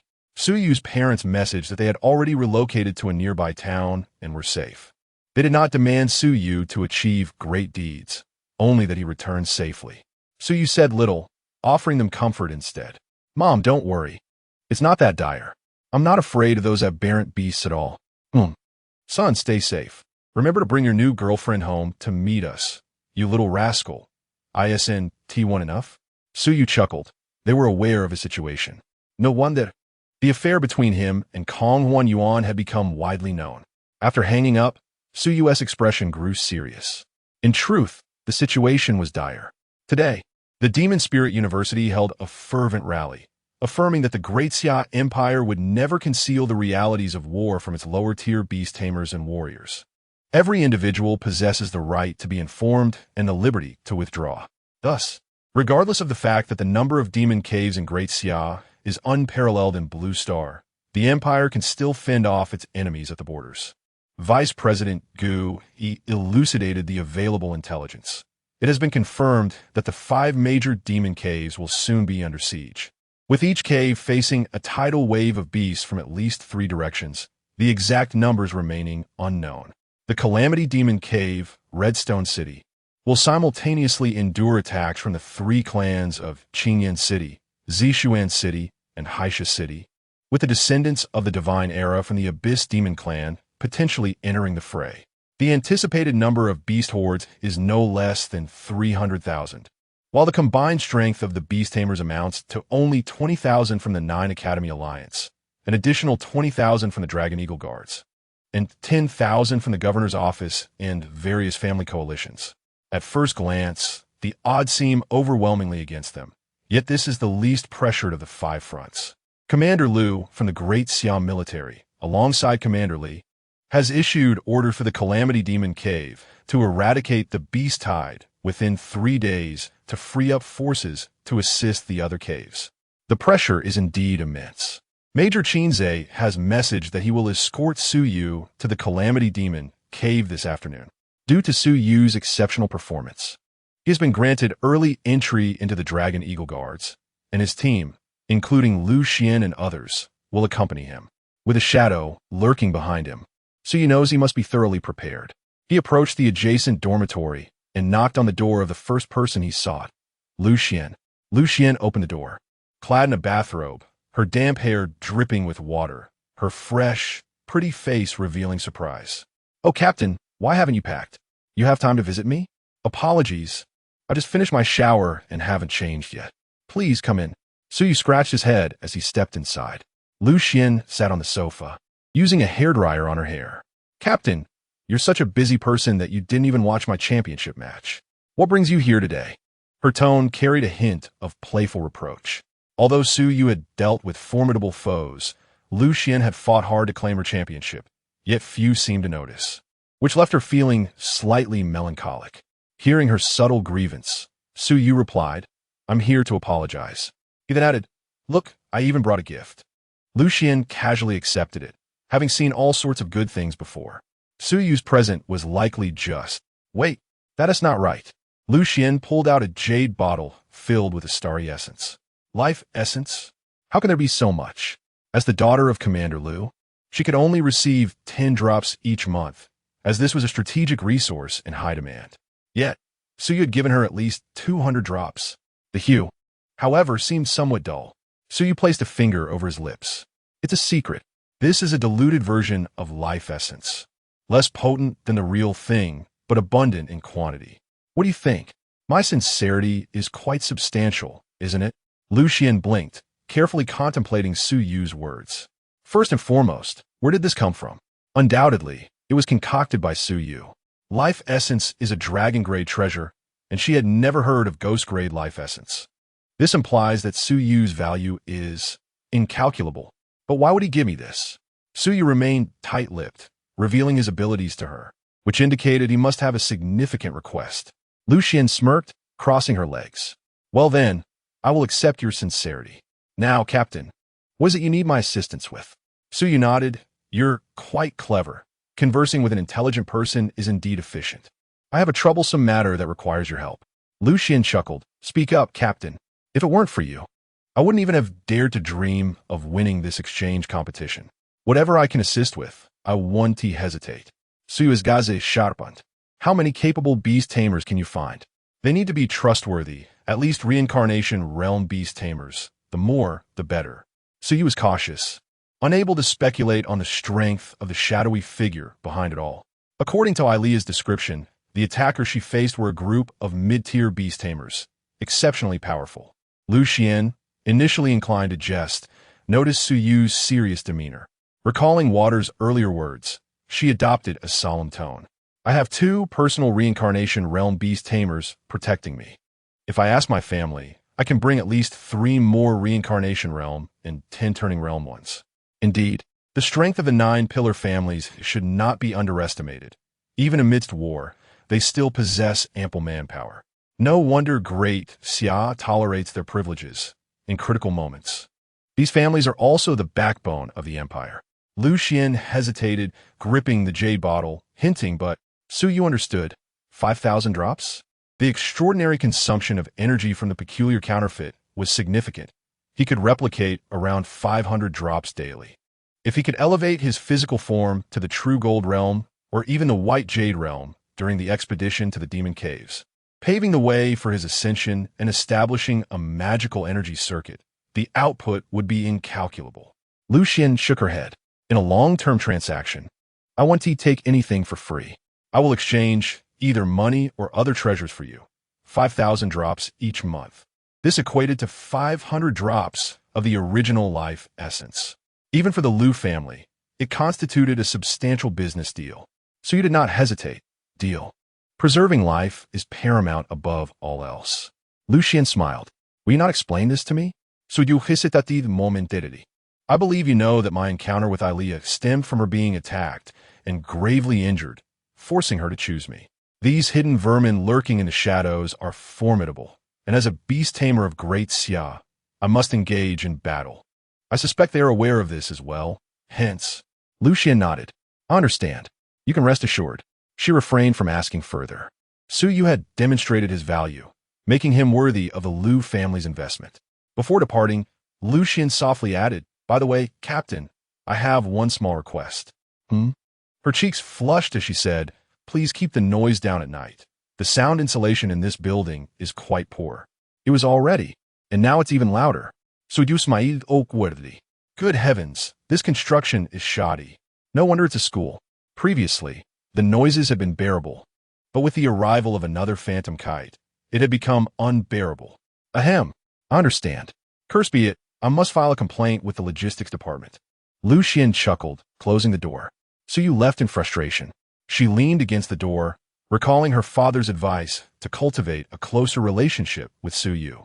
The future of the Lu family, No, the future of Great Xia would depend on him as a pillar. Apart from seeking Lucian, Suyu intended to meet with Principal Ning Hanwen, although they had never conversed face-to-face. Suyu was acutely aware that his every movement likely did not escape the notice of this legendary figure who had touched the realm of sanctity. Moreover, Ilea had previously received care from Ning Hanwen, and his understanding of the divine era likely surpassed his own. Upon arriving at the principal's office, Suyu was called by a familiar voice. Suyu. Turning around, he discovered it was Shangguan Ling, teacher. What are you doing here? Shangguan Ling looked strangely at him. It seems the principal has known of your arrival for some time. He said it is not yet the right moment for you to meet with him. Huh? Suyu was taken aback. He knew beforehand. Dear principal, do you possess foresight? He instructed me to tell you that this matter must be resolved by you alone and asked me to give you this. Shangguan Ling handed him an envelope. Upon opening it, Suyu found 4 lines of poetry. Do not wait until white-haired and sorrowful. No regrets for the spring and autumn of one's youth. At the place of the king of Yu's broken sword, past glories shall never return. Suyu furrowed his brow. This principle truly lacked reliability. Playing riddles at such a time? Wait. His eyes widened as he immediately discerned the clues hidden within. All right, thank you, teacher, and please extend my gratitude to the principal. Within these 4 lines lay the names of 2 individuals, alongside their corresponding matters. The principal, indeed, had not lost his wits. He was acutely aware of the unfolding events. Why was he tasked with the resolution? That remained a mystery. Perhaps it was merely to afford a dignified conclusion to an internal traitor who had once rendered service? Suyu shook his head, indifferent to such matters. What mattered was that Ning Hanwen had illuminated a path for him, suggesting he seek assistance from a certain individual. In the logistics department, the leisurely Mr. Bai Ruhui, who was sipping tea, was also stirred into activity with the impending war. Suyu, what brings you here? I imagine you've accrued quite a few credits? Chapter 57. No regrets, just like regrets. The day of the reforging of the broken sword. Bai Ruhui savored his tea, appearing busy yet utterly devoid of any sense of the tension brought by war. Accompanying Suyu were Ilea and Kong Huanyan, the 2 ladies standing behind him, creating a striking tableau within the logistics office. Suyu indeed had amassed a considerable number of credits, 150 points before the exchange competition, and despite withdrawing from the contest. The magic spirit had clandestinely awarded him an additional 100 credits, recognizing his outstanding performance that had secured the freshman championship. My student cards credits. Please convert them all into the essence of higher-tier demon plants, spirit leaves, or spirit fruits. Moreover, I do have a matter to trouble you with. Bai Ruhui squinted his eyes, chuckling. Is that so? Quite a sum indeed. Lu, go attend to the other students. Suyu and the rest. Follow me inside to collect your items. Suyunadi lately. Bai Ruhui led the 3 into the storeroom, located underground, a place where secrets were tightly guarded. With a smirk of pride, Bai Ruhui remarked, Well, you actually managed to bring back the demoness of the Imperial Spirit? TSK, confess, was this premeditated? The director of the Imperial Spirit, Yu Cheng, was his old rival. The thought of this nemesis was a source of unspoken satisfaction for Bai Ruhui. Suyu, unabashed, took hold of Kong Huanyuan's delicate hand. Absolutely not. It was destiny that guided us together. Kong Huanyuan blushed and shyly pulled away. Bai Ruhui scrutinized Suyu for a moment. You possess a touch of the flair I had in my youth. Behold, while the essence and fruits are scarce, spirit leaves are in abundance. Let's see, 250 credits. Within the freshman class, you are likely the only one unburdened by credit shortages. Following the price list, Suyu selected 500 spirit leaves and 10 spirit fruits, and adding Kong Huanyuan's assets from the Imperial Spirit. It should be sufficient for his advancement to the transformation realm. Upon receiving the spirit leaves and fruits, Bai Ruhui's demeanor shifted, his expression turning serious. It was Ning the Elder who sent you to find me, wasn't it? Considering the time, if you're planning to venture into the demon lair with that little vampire, it seems I'm the only available personnel left in the school.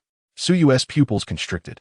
Truly, one could sense the sagacity derived from years of experience. Before Suyu could respond, Bai Ruhui continued, I regret to inform you, Suyu, that I will never return to the demon lair. I cannot assist you. Besides, you surely do not require a mere reincarnation realm beastmaster to escort you, right? Rather than seek me out, why not approach Lu? Bai Ruhui's refusal was unequivocal, devoid of any room for negotiation. His gaze was filled with an eerie stillness, a tranquility that belied an underlying sorrow. Reflecting on the verses Ning Hanwen had imparted to Su Yu, no regrets, like regrets. Broken sword? Could it be that the broken sword referred not solely to Wang Yu? He had assumed that the allusion to the broken sword in the poem signified Wang Yu. The director of the practical department bore suspicions of treachery, a notion that Ning Hanwen had subtly conveyed to Su Yu. However, upon reflection, it could also pertain to Bai Ruhui himself. Su Yu glanced up and noticed a sword hanging on the wall, ancient yet exuding an unparalleled majesty. He murmured, "Mr. Bai, could this possibly be a broken sword?" A ripple stirred in Bai Ruhui's otherwise placid eyes, quickly stifled. "Did Ning the Elder inform you?" "Merely a conjecture." Bai Ruhui sighed. "Indeed, it is a broken sword." He lifted his gaze to the sword, as if witnessing a life with a shattered spine. "Your teacher, Shangguan Ling, is my ex-wife, so do you comprehend?" "So you suddenly understood." Shangguan Ling had mentioned her daughter had gone missing within the demon lair. Thus, this broken sword might be tied to that event. He stepped forward and unsheathed the sword. "Mr. Bai, enlighten me about this sword's construction. What is it missing?" Bai Ruhui teased. "Is it of any use?" "Of utmost importance." Bai Ruhui, unaware of Su Yu's intentions, replied lightly, "This sword is named No Regrets, forged from the demon crystal. A magical grade treasure. This sword has accompanied me for 20 years. Though it is broken, my regrets remain. Qingyan City, the last place I received news of my daughter. However, the demon lair and demon city. Aliyah had mentioned that each demon city was guarded by a mythical realm lord and a mythical realm demon plant. Throughout the vast realm of Great Xia, only 2 demon cities had ever been conquered in the eternal calamity demon lair. So you closed his eyes, concentrating intently. "I understand now. The broken sword is not merely a blade, and the regrets are not confined to the passage of time. The principal merely inscribed a line for me. Do not wait for the white-haired to lament in vain. No regrets in the spring and autumn shall be free-spirited. This is its true meaning.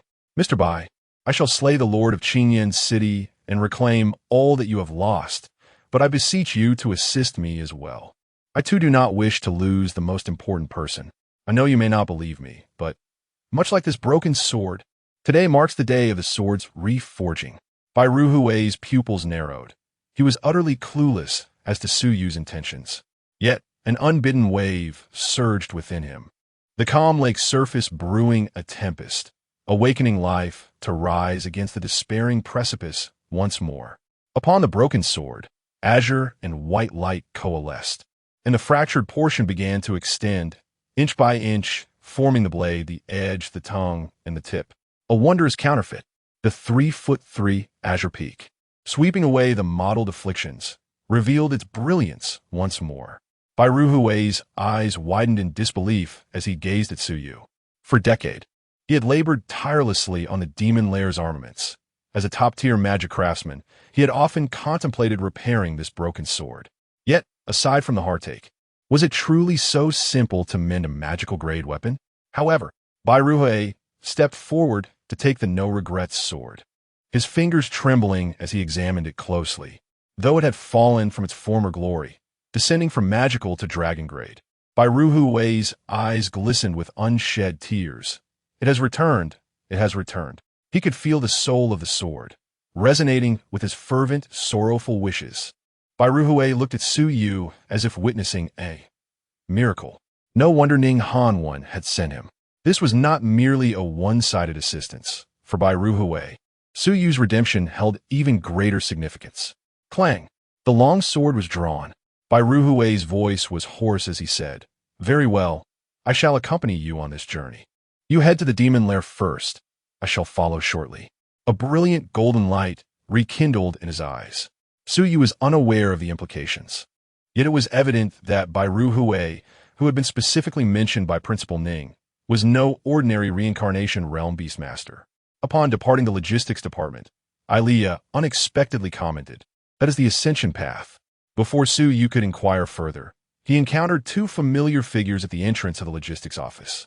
Wang Hongxi, with a sinister expression and a somewhat awkward gait, and Jiang Ying, who trailed beside him. Upon spotting Su Yu and the two enchanting ladies behind him, Wang Hongxi's eyes darkened with malice. Su Yu. Chapter 58. Only those who laugh last are victors. Kong Huan Yuan advances. Wang Hongxi's eyes were filled with resentment, while Jiang Ying behind him bore a look of despondence, instinctively tugging at her sleeve. Su Yu noticed that the skin beneath her sleeve appeared somewhat purplish. Since the entrance examination, he had not seen her, only hearing occasional whispers. Faced with Su Yu's current radiance and the two stunning ladies by his side, Jiang Ying felt an indescribable discomfort. It's all your fault. Could you not simply be an ordinary person? If it were not for you, Wang Hongxi would not have treated her so ruthlessly. Su Yu was indifferent to their thoughts. Seeing the unusual expressions of the group, Kong Huan Yuan gave a knowing glance to AI Leah, eager to understand the situation. With a playful glance downwards, Su Yu observed Wang Hongxi, who trembled at the painful memories flooding his mind. Su Yu, you feel quite proud, don't you? We'll see about that. Just as he reached a critical point in his thoughts, fear gripped him, and he nearly voiced his fears. Last night, Wang Feng had informed Wang Hongxi about the collaboration between their family and the Huaying Kingdom, mentioning that the Huaying people had promised a demigod-level beast master who happened to be adept in regeneration techniques. If the collaboration succeeded, such matters would be trivial. Once the battle in the abyss began, someone from the Wang family would be serving as the camp leader in an encampment composed of a Beastmaster clan within the Dragon Eagle Guard. They would disguise themselves and act together, witnessing the moment they could slay Su Yu and seize his cherished beast. The thought of vengeance, soon to be fulfilled, brought a sense of relief to Wang Hongxi's chest. Furthermore, the Huaying people promised to offer some honorary positions to the Wang family, and Wang Hongxi was not without qualifications to compete for those two coveted spots among the demigod beastmasters. How the Huaying people would circumvent the rule of only being able to contract once with a demigod remained unknown. Wang Hongxi steeled his resolve. So you just wait. The one who laughs last is the true victor. You will come to regret this. So you said nothing and walked directly in front of Wang Hongxi. Having honed his skills through battles, he now needed no external power. The coldness in his gaze caused Wang Hongxi to swallow the words he had yet to finish. Suddenly, his legs gave way, and he collapsed to the ground. Jiang Ying attempted to assist him, but was met with a fierce glare from Su Yu. Su Yu leaned down, gazing at Wang Hongxi. Indeed, the one who laughs last is the true victor.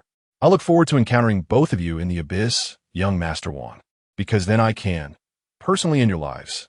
In the academy, there were rules to adhere to, but in the chaos of the abyss, only strength would determine everything.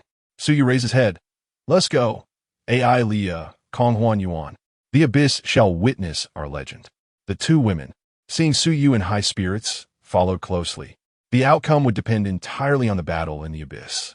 It was predictable that regardless of whether it was Su Yu or the shadowy figures behind him, whoever emerged victorious would incite a tremendous uproar in the Great Xia. As they prepared to depart, a series of whimpers echoed from Su Yu's room. There are too many spirit fruits. I've already overeaten. To progress. You must eat heartily, and this is just 500 pounds? That is hardly anything. Sister, do you find the taste unappealing? Kong Huan Yuan quickly shook her head, finally managing to swallow the last piece of spirit fruit. Gulp. Ding. The ethereal sorceress has consumed the silver moon fruit. Advancement progress 100. Kong Huan Yuan's progress is maxed out. Advancement complete. Ding. Due to the ethereal sorceress drinking your blood, a reversion phenomenon has been triggered. Transcendent stage SS Ethereal Phantom. Casting range expanded to 200 meters, capable of simultaneously inducing 5 layers of spatial distortion. Reversion phenomenon. Spatial distortion radius expanded from 10 centimeters to 20 centimeters. Transcendence Stage S Phantom Soul Painting. Not only capable of creating illusions, but also forcibly injecting vast amounts of irrelevant information into the mental sea, causing cognitive delay. Reversion phenomenon. Maximum capture capacity increased to 5 individuals. Kong Huan Yuan coughed lightly, nearly choking, but she paid no mind to it. She was astonished to discover that this advancement was extraordinary, having triggered a rare reversion phenomenon. How could this be possible, even among demigod ranks? Achieving a perfect reversion phenomenon and ultimately attaining demigod status could only be reliant on the whims of fate. Ilia chuckled softly. So, do you now see the benefits of following this little one? Now, are you still thinking of turning back? Kong Huan Yuan lowered her head, smiling faintly. No more thoughts of turning back, never again. Perhaps meeting Su Yu is the only way for me to fulfill my wishes. Meanwhile, Yenlinger was equally astonished. In just a few days, she had witnessed the transformation of this ethereal sorceress from being coerced to showing no aversion, and now to willingly embracing her fate. What surprised her even more was that she had begun to adapt to Su Yu's continuous creation of miracles and was no longer as resistant. In fact, when Su Yu suggested they act together in the abyss, she did not protest and simply agreed. Su Yu stretched lazily. All right, let's set off. Major Qin Zhe of the Dragon Eagle Guard personally came to escort Su Yu's team, with the vehicle already parked at the entrance. The four of them, along with Su Yu's six-member team, boarded the vehicle, becoming the first group of students from Magic Spirit University to head to the abyss for battle. The deans, instructors, and the Nine-School Alliance would intervene once the war broke out. On the way, Qin Zhe casually remarked while driving, "To be honest, the results of the exchange competition left me utterly astonished, Su Yu." Su Yu chuckled. "I apologize for not winning the championship." Initially, their agreement was that Su Yu needed to win the exchange competition to receive those 40 drops of life essence. Qin Zhe gently shook his head. Not winning is akin to winning in this case. All right, less chit-chat. Let me explain your position, benefits, and tasks. Qin Zhe handed Su Yu a set of Dragon Eagle Guard attire and a shoulder insignia. According to regulations, a Transcendent Stage Beastmaster held a rank equivalent position, making you the first freshman to receive the treatment of a lieutenant. The Dragon Eagle Guard consists of 20 combat battalions, each with over 1,000 Beastmasters and 5,000 ordinary soldiers stationed. You will be affiliated with the 1st Battalion of the Dragon Eagle Guard, which is directly under the jurisdiction of the Summer Governor. Your benefits are exceptional, providing you with 200 merit points monthly, equivalent in value to your academic credits. And here, you can exchange them for even more valuable items than credits. Of course, the area you are assigned to will likely be the most perilous. On the map, there are 3 demon cities near the frontline city of Redstone City in the disastrous abyss. The nearest, Qingyan City, is less than 200 miles from Redstone City. Given the speed of a Beastmaster, they could reach the city within 2 days at the latest. Qingyan. All of this filled Su Yu with a strange sense of foreboding. Just as he sought assistance, he learned of Bairu Hui's situation. Upon discovering that the Lord of Qingyan City was an enemy of Bairu Hui, he found himself assigned to the direction of Qingyan City. This journey into the abyss was fraught with peril. Chapter 59. Desastres Abyss. Sacridoman Rankings número 100. Su Yu. The entrance to the abyss was established 30 kilometers outside the demon city. The road was lush with grass, but as they drew closer to the abyss, the greenery began to fade into darkness. Upon reaching the abyss entrance, a massive swirling vortex of energy resembling the night instilled a sense of dread. And Ji Shui murmured from the vehicle, "Is this the abyss?" In truth, everyone had prepared themselves for a fierce battle, even writing farewell letters, but standing before the abyss, they couldn't help but feel a bit intimidated. AI Leah, however, appeared nonchalant, having traversed this familiar territory countless times. Qin Zhe patiently explained, "Yes, this energy gate is the passage to the abyss, and the floating black particles are the demon ash from within." So you questioned, demon ash? He was not intimidated by this abyss. No matter how oppressive it was, it could not compare to the suffocating aura of Kong Huan Yuan's Night of the Sorceress. That was a power known as the natural disaster of the abyss. Qin Zhe continued, "Yes, the ashes left behind after engaging in battle using magical power in the abyss. These ashes are difficult to dissipate. While they can replenish the missing magical energy from mid-tier Beastmasters, prolonged exposure can cause irreversible damage. Conversely, ordinary people are generally unharmed. Typically, The longest a beast master can remain in the abyss is 1 month, after which they must return to the surface to cleanse their bodies of the demon ash. The group nodded in understanding, realizing why renowned beast masters occasionally return from the abyss. Upon arrival, Qinze exited the vehicle, and everyone followed suit. Ai Leah took Su Yu's hand, saying for the first time, "Let me lead you in." Su Yu smiled and nodded, while Kong Huan Yuan tugged at his sleeve. Behind them, Li Su and Wei Gang frowned intensely. "Enough already, Captain. We're heading to the battlefield. Can we refrain from flaunting our affection?" A few girls watched with envy, remarking on the captain's extraordinary luck. Ilea and Su Yu stepped into the portal of the abyssal cave, where the bizarre lights and shadows seemed to reflect some arcane secrets. Obscure symbols and sounds threatened to invade Su Yu's mind at any moment. "Don't look at anything, just move forward," Ilea whispered. Su Yu held his breath, letting Ilea guide him into the cave. The abyssal cave, notorious for its calamities, presented a starkly different scene from the simulated world. The pervasive demonic ash tinged the sky a dismal gray, creating a stifling atmosphere. At the horizon, a distant city loomed. Behind them, Qinze and others followed suit. "Comrades, that is our final and only front line in the abyssal cave, Redstone City." On the road, people came and went, in stark contrast to the peaceful scenes. Blood-soaked beast masters were common. Su Yu recalled his first encounter with Mu Changwei, the man drenched in dragon blood, laughing wildly, exuding an aura of slaughter. Here, everyone was like him. A faint smile crept onto Su Yu's lips. How should he put it? It felt as though he had finally found his true element, stepping into a paradise that belonged to him. "Aliyah," he said softly, "in this place, slaughter is not merely a sin. Rather, it is a form of honor. Is it not?" Aliyah's eyes sparkled with understanding. She knew Su Yu's thoughts. While others might fear violence, he did not. Their fateful encounter was indeed predestined. "Of course," Master Kong Huan Yuan replied with a gentle smile. In merely a few days of companionship, the Master's inner madness provided her with an unparalleled sense of security. If anyone could traverse the Forbidden Sea within 3 years, it would be either a genius or a madman, and the line separating genius from madness was exceedingly thin.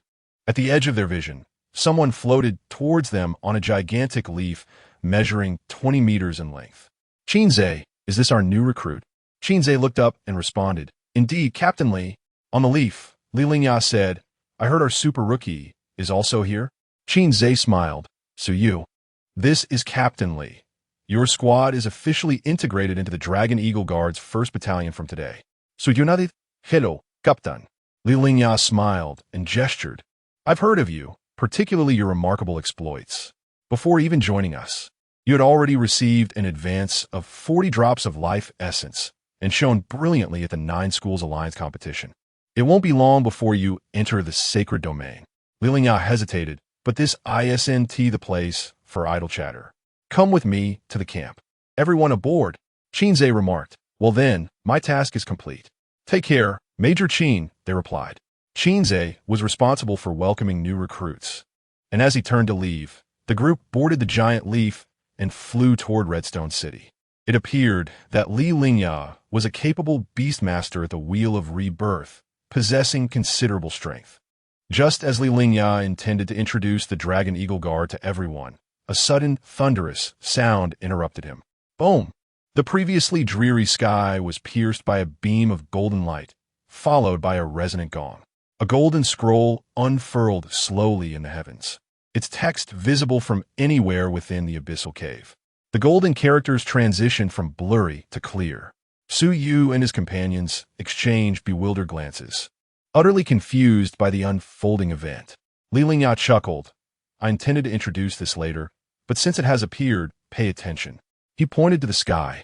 That phenomenon is known as the Sacred Domain Wind and Cloud Rankings. Its origins are unknown, and no one knows how it manifests. However, it is indisputably a treasure of divine caliber. Its appearance signifies only one thing: a prodigious talent has left their mark in the abyssal world, thus being recorded. The sacred domain represents the myriad race's self-designation for the abyss, embodying the supreme realm that beast masters aspire to reach. The sacred domain wind and cloud rankings. akin to treasure tiers, are divided into 5 categories: divine, demon, dragon, ghost, and beast. Those beast masters in the lower 3 tiers might strive to enter the beast rankings. The group gazed upward in awe as text materialized. In the snow domain abyss, the human Yekaterina of the transformation realm slays the Nirvana realm Earth Snow Bear, ranking 488th on the beast rankings. The snow domain abyss seemed to hail from the northern realm of Bear Country. To slay a Nirvana realm beast while transcending realms was indeed a testament to her genius. The beast rankings appear to feature 500 individuals, encompassing all races, including humans. The highest-ranking human seemed to be Adam from Milika Kingdom, ranked 13th, followed closely by the 19th place of the Blood Spirit Squad's Dugaming. Lilinya Ankodaja. No need to envy. With your talents and determination, you all have the opportunity to make it onto the beast rankings in the future. At that point, not only among humans, but across all races in the abyss, you will be renowned. Everyone nodded vigorously. This was far more potent than any earthly network, a true announcement for all races. Just as their excitement began to settle, the gold letters of the sacred domain wind and cloud rankings continued to unfold. In the Calamity Abyss, the human Suyu enters the cave, ranking 100th on the beast rankings. The others follow suit. The group gasped in astonishment. Chapter 60. The attention of all races. The world's winds and clouds emerge from us. Everyone, including Captain Li Lingya of the Dragon Eagle Guard, looked at Suyu in disbelief. What have you done, Captain? Suyu, have you been to the abyss before? Suyu shook his head. Li Lingya was struck with horror. How could this be? A person who had never entered the abyss, who had never been investigated by the sacred domain wind and cloud rankings, and had no combat record. How could he rank 100th on the beast rankings simply because he arrived? It was well known that the beast rankings recorded all formidable individuals below the Nirvana realm. The top 100 either reached the White Jade realm or had merged with magical circuits, preparing to break through to Nirvana. Was it because of Ilea? This vampire had previously visited the abyss and even ranked among the top of the beast rankings. But hadn't she fallen from grace? Even if she had just recovered to the transformation realm, could Suyu, with his early-stage transformation realm strength, truly ascend the rankings? Unable to contain himself, Li Su exclaimed, "Captain, you must be hiding something from me. Are we not still brothers in the same squad?" Wei Gang added, "Su, did you secretly visit the abyss without us?" Suyu, exasperated, replied, "I truly didn't. I don't even know what's happening." He intended to carry out covert actions, catching those behind the scenes off guard. Yet, now the sacred domain wind and cloud rankings had thrust him into the spotlight. How utterly unsubtle.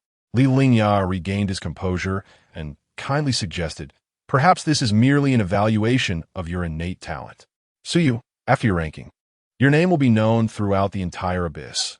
While it may bring you fame, it also means that more will come to challenge you." Indeed, reputation held significance everywhere. As for Suyu's name, one merely needed to glance upward to see it.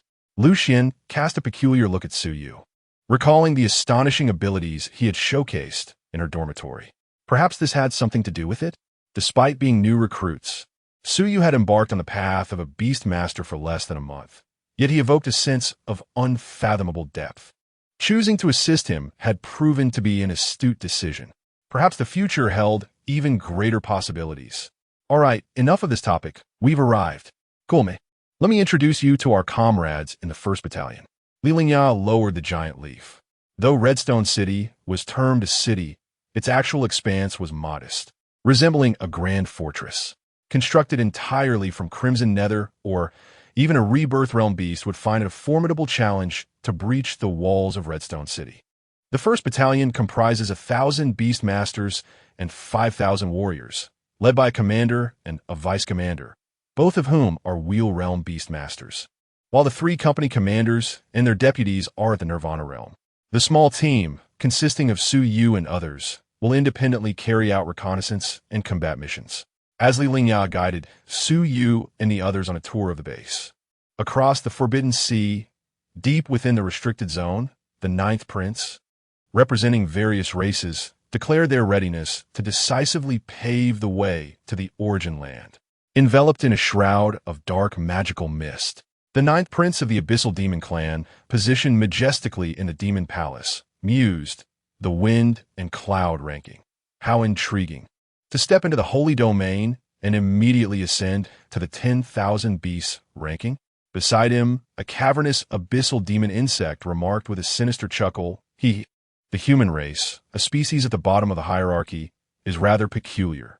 Yet how can such a being, with merely a hint of talent, compare to the ninth prince? An abyssal demon bird chimed in indeed, before the ninth prince, who holds the top position on the 10,000 beasts ranking. This individual is but a fleeting glow of decaying grass, unworthy of the ninth prince's attention. The ninth prince will take full command of this war. The lords of the 5 peripheral regions, Yongjue, Calamity, Thousand Lakes, Great Desert, and Spring Brocade, have all consented to follow the directives of the Holy Domain in deploying forces against the human race. The ninth prince replied nonchalantly, I command. Very well. Let us proceed to the land of Calamity. Perhaps he merely found the assessment of the wind and cloud ranking amusing, casually determining the primary offensive direction for the myriad races. Oh, and send some demon seeds to the wind and cloud tower. I do not wish for our messages to be sold to the human race by them. The demon bird beside him expressed disdain. That damned so-called neutral organization? It is unclear what their true motives are. The ninth prince responded, if we can breach the forbidden sea and reach the origin land, the wind and cloud tower will undoubtedly be sacrificed by the various races. Those people are cunning. Send them along. We must ensure they remain mere spectators this time. In a certain cavern within the demon abyss, at the wind and cloud tower, a group donned in peculiar masks resembling humanoid creatures with designations like Beast 17 and Dragon 24 busily attended to tasks within a fog-laden pavilion. Record this. A newcomer on the wind and cloud ranking. The human race is Suyu, age 20, a beast master. His talents are speculated to consist of 2 S-rank abilities, both related to blood. His 2 beasts include a true ancestor of the vampire lineage and the daughter of an ethereal sorceress. This information is classified and will not be sold for the time being. The head of the beast pavilion inquired. The Abyssal Demon clan is about to attack the origin land. How should we respond? A middle-aged man, dressed like an ancient scholar and wearing a beast-shaped mask, scattered countless ice crystals into the mist. How to respond? The winds and clouds of the world arise from our generation. Time hastens as we enter the martial world. As usual, we will first contact him to see if he is willing to join. The Wind and Cloud Pavilion maintains absolute neutrality and will not favor any race. Should any race wish to conduct transactions with us, as long as the price is right, we will not refuse. Understood, sir. With the wind and cloud ranking in place, Suyu stepped into the spotlight of the myriad races on his first day in the Demon Abyss. At the Redstone City, within the 1st Battalion's base, Lilia said, in any case, Suyu, you can come to me at any time if you need anything. You are elites, and your team is regarded as a company-level unit, prepared to undertake perilous missions at a moment's notice. If you have any hesitations, Suyu and the others shook their heads, speaking in unison, no hesitations, Commander. We fight for our nation. We are prepared to die for it. My parents reside in a town behind the Demon City. If I do not fight, should I let them bear the burden? Lilia solemnly saluted. Very well. Tomorrow you will be included in the task sequence. Yes. Suyu, come here for a moment. Lilia led Suyu to a quieter area. Commander, what is it? Lilia's gaze sharpened. Have you heard of the Wind and Cloud Pavilion? Suyu Blade. No. It seemed that the vampire had not mentioned it to him yet. Lilia explained, the origins of the Wind and Cloud Pavilion are unclear. They claim to act in defense of the golden ranking in the sky. These individuals behave oddly. They invariably reach out to anyone who appears on the list. I advise you to exercise extreme caution in your dealings with them. Suyu furrowed his brow. Oh, why is that? Lilia stated gravely. Many defectors have joined the Wind and Cloud Pavilion. It is filled with the dregs of various races. For the sake of business, they will sell anything, including their own lives. Hence, Chapter 61, A Rank Mission, Merit Points in the Demon Fox Clan. If you encounter individuals from the Wind and Cloud Pavilion, it is best to keep your distance. After all, there is at least a 50% chance they are. So you pondered, here to kill me? Lilia nodded, yes. Even if you must trade with them, Proceed with utmost caution. Su Yu clasped his fists. Thank you for your warning, Commander. I will remember it well. The demon abyss is even more complex than I imagined. Li Lingyao patted Su Yu's shoulder, chuckling. Do not be so polite with me. You are the top of the Great Xia's potential rankings. I have put in considerable effort to secure your place in the 1st Battalion. If you encounter any difficulties, do not hesitate to approach me. Su Yu softly replied, Commander, I do have something I wish to inquire about. Oh, speak freely. Su Yu glanced towards the passage leading to the demon abyss, Commander, who is usually responsible for guarding the passage to the calamity demon abyss. Li Lingyao pondered for a moment. I believe it is the duty of the 17th Battalion. You may not know, but the first 10 battalions of the Dragon Eagle Guard are all conscripted, while the latter 10 have other positions in the Demon City and only assemble during wartime. The 17th Battalion is formed by elite families from the Demon City. A glimmer of insight crossed Su Yu's eyes. Exactly. When Alia was ambushed at the entrance of the Demon Abyss, it would be unreasonable for the Dragon Eagle Guard to be unaware, indicating that there is an insider in the 17th Battalion, who is the commander of the 17th Battalion. Li Lingyao replied with a hearty laugh, Old Wang Ziyuan. He is usually quite reserved and a bit introverted, but his strength is commendable. Wang, could it be such a coincidence? No, there are no coincidences in this world. Everything has cause and effect. Oh, Commander, can we communicate with the outside world from the 1st Battalion? Yes, we can, but it requires relaying. Then, Commander, if I receive external communication while on a mission, could you please inform me at the earliest opportunity? Li Lingyao, though curious, refrained from probing further, perhaps considering it a personal matter. Certainly, you can count on me. However, our human race's communication stations have only been set up in Redstone City in some frontline positions. If you leave the front lines, conventional means of communication will not suffice. You will need this. He produced a token engraved with the image of a begonia and handed it to Su Yu. Li Lingyao smilat misteriously. Do you remember the giant leaf I received you with today? Su Yu was taken aback, not expecting the connection. But this token was infused with magic. It seemed to be a part of a magical plant. Li Lingyao continued, not only does the Demon City have guardian magical plants, but our Redstone City also has them. The mythic realm magical plant, the Qinglong begonia, protects the entire Redstone City. Its leaves can carry people, and its vines can transmit messages across distances. When the time comes, if you inscribe a message on this token while within the Calamity Demon Abyss, the Qinglong begonia will sense it. So you understood. This mythic magical plant was indeed formidable. Well then, rest early. Tomorrow you will formally undertake your mission. Understood. Upon returning to the barracks, accommodations have been arranged for everyone in the 1st Battalion. That night, Alia inquired, How is it, little fellow? So you nodded gently. The issue may lie within the 17th Battalion, but further verification is required.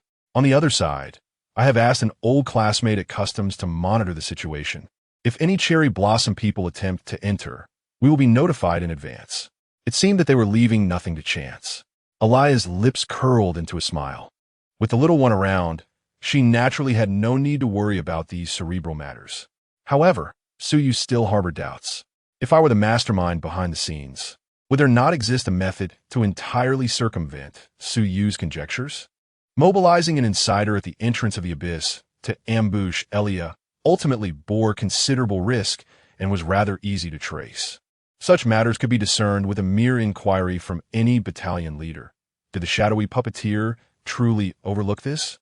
Shaking his head, Su Yu chose not to dwell on it. The following day, Lu Xian stepped out, feeling refreshed and stretched lazily. It had been a long time since she had enjoyed a restful slumber. Ever since becoming neighbors with Su Yu, they could only find peace at night within this military camp. She couldn't comprehend why it was so addictive. Su Yu also emerged, greeting her with a casual, good morning. Lu Xian turned back, placing a finger to her lips. Sure. We arrived. We can act at any time. She then extended 6 fingers. Her demeanor quite self-satisfied. Su Yu understood. Had 6 Beastmasters from the Cycle Realm arrived? The foundations of a 9-pillar clan truly were formidable. Then I can rest easy. There should be no trouble in the coming days, Su Yu remarked. Without an outbreak of war, It would be impossible for this group to easily evade the surveillance of the Great Xia and act under the watchful eyes of the Dragon Eagle Guards. They would only strike when the chaos of the Abyss War erupted and everyone was overwhelmed. Let us proceed. It is time to execute our mission. Su Yu's team arrived at the hall of the 1st Battalion's base. Li Lingya was discussing operational tasks with various companies, his expression grave. Su Yu? Just in time. Everyone, you have heard of him. Su Yu, our battalion's newcomer. After a brief exchange of pleasantries, Li Lingya inquired, Su Yu, are you prepared for battle? The eyes of Su Yu and his companions blinked in surprise. Lu Xian queried, Battalion Commander, is there an operational task?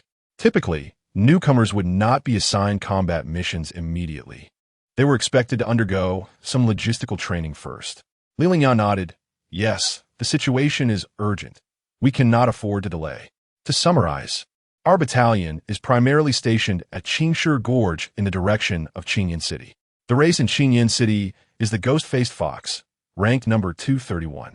We have just received word that all 9 of our outposts at Qingshi Gorge are under simultaneous attack by the ghost-faced fox tribe, and we need to provide support. We are somewhat short-handed battalion commander, the deputy commander, and 6 company commanders, along with their respective teams, will head to support, but one outpost cannot be reinforced. The night of impending war had arrived, testing skirmishes, probing the defensive capabilities of the human race, seeking weaknesses through repeated confrontations with humanity. The myriad tribes had gradually learned tactics and strategies, becoming increasingly difficult to counter. Understood. We shall go. Li Lingya instructed, Liao Shan, you will accompany Su Yu. This task could not be formally announced in time. It was tentatively classified as an A-level mission. I entrust this to you. Understood. An A-level mission would grant the participating team 500 merit points, which would be quite a boon for everyone involved. Aside from Su Yu and Lu Xian, the resources of the rest of Su Yu's team were rather scarce, making the execution of this mission imperative for acquiring merit. Liao Shan and his 100 Beastmasters hastened alongside Su Yu toward Qingshi Gorge. Along the way, Liao Shan briefed them on the ghost-faced fox tribe. Su, be extremely cautious. The ghost-faced fox tribe has long been a formidable enemy to us denizens of the Demon City. Their city lord is a mythical ghost-faced fox, whose strength is unfathomable. This tribe excels in disguise, often masquerading as the weakest link within the human psyche, driving individuals to despair. When facing them, do not be deceived by their duplicitous masks. Chapter 62. The Defense of the Outpost, Su Yu versus the reborn ghost-faced fox. Liao Shan expressed his concerns. With the abyssal forces of the Demon Cave launching a large-scale assault, it seems the ghost-faced fox tribe will once again serve as the main offensive force. Our battalion is destined to face a fierce battle. Su Yu inquired, oh, did they not say the main force comes from the abyssal demon tribe in the Forbidden Zone? Liao Shan clarified, what you may not realize, Su, is that even the alien races from the Forbidden Zone find it challenging to traverse the Forbidden Sea in large numbers. Only a select few elites manage to do so. The primary battlefield remains the aberrant beasts of this calamity demon cave. I see. So, aside from the ghost-faced fox, the principal adversaries in the Demon Cave War would include the blood-devouring ants and the green vine tree men that Su Yu had encountered in the mimetic field. He wondered how significantly his abilities would impact these real beasts. Qingshi Gorge lay 20 miles from Hongshi City, with a flat expanse of land between the gorge and the city, making it an ideal setting for a surge of beastly hordes.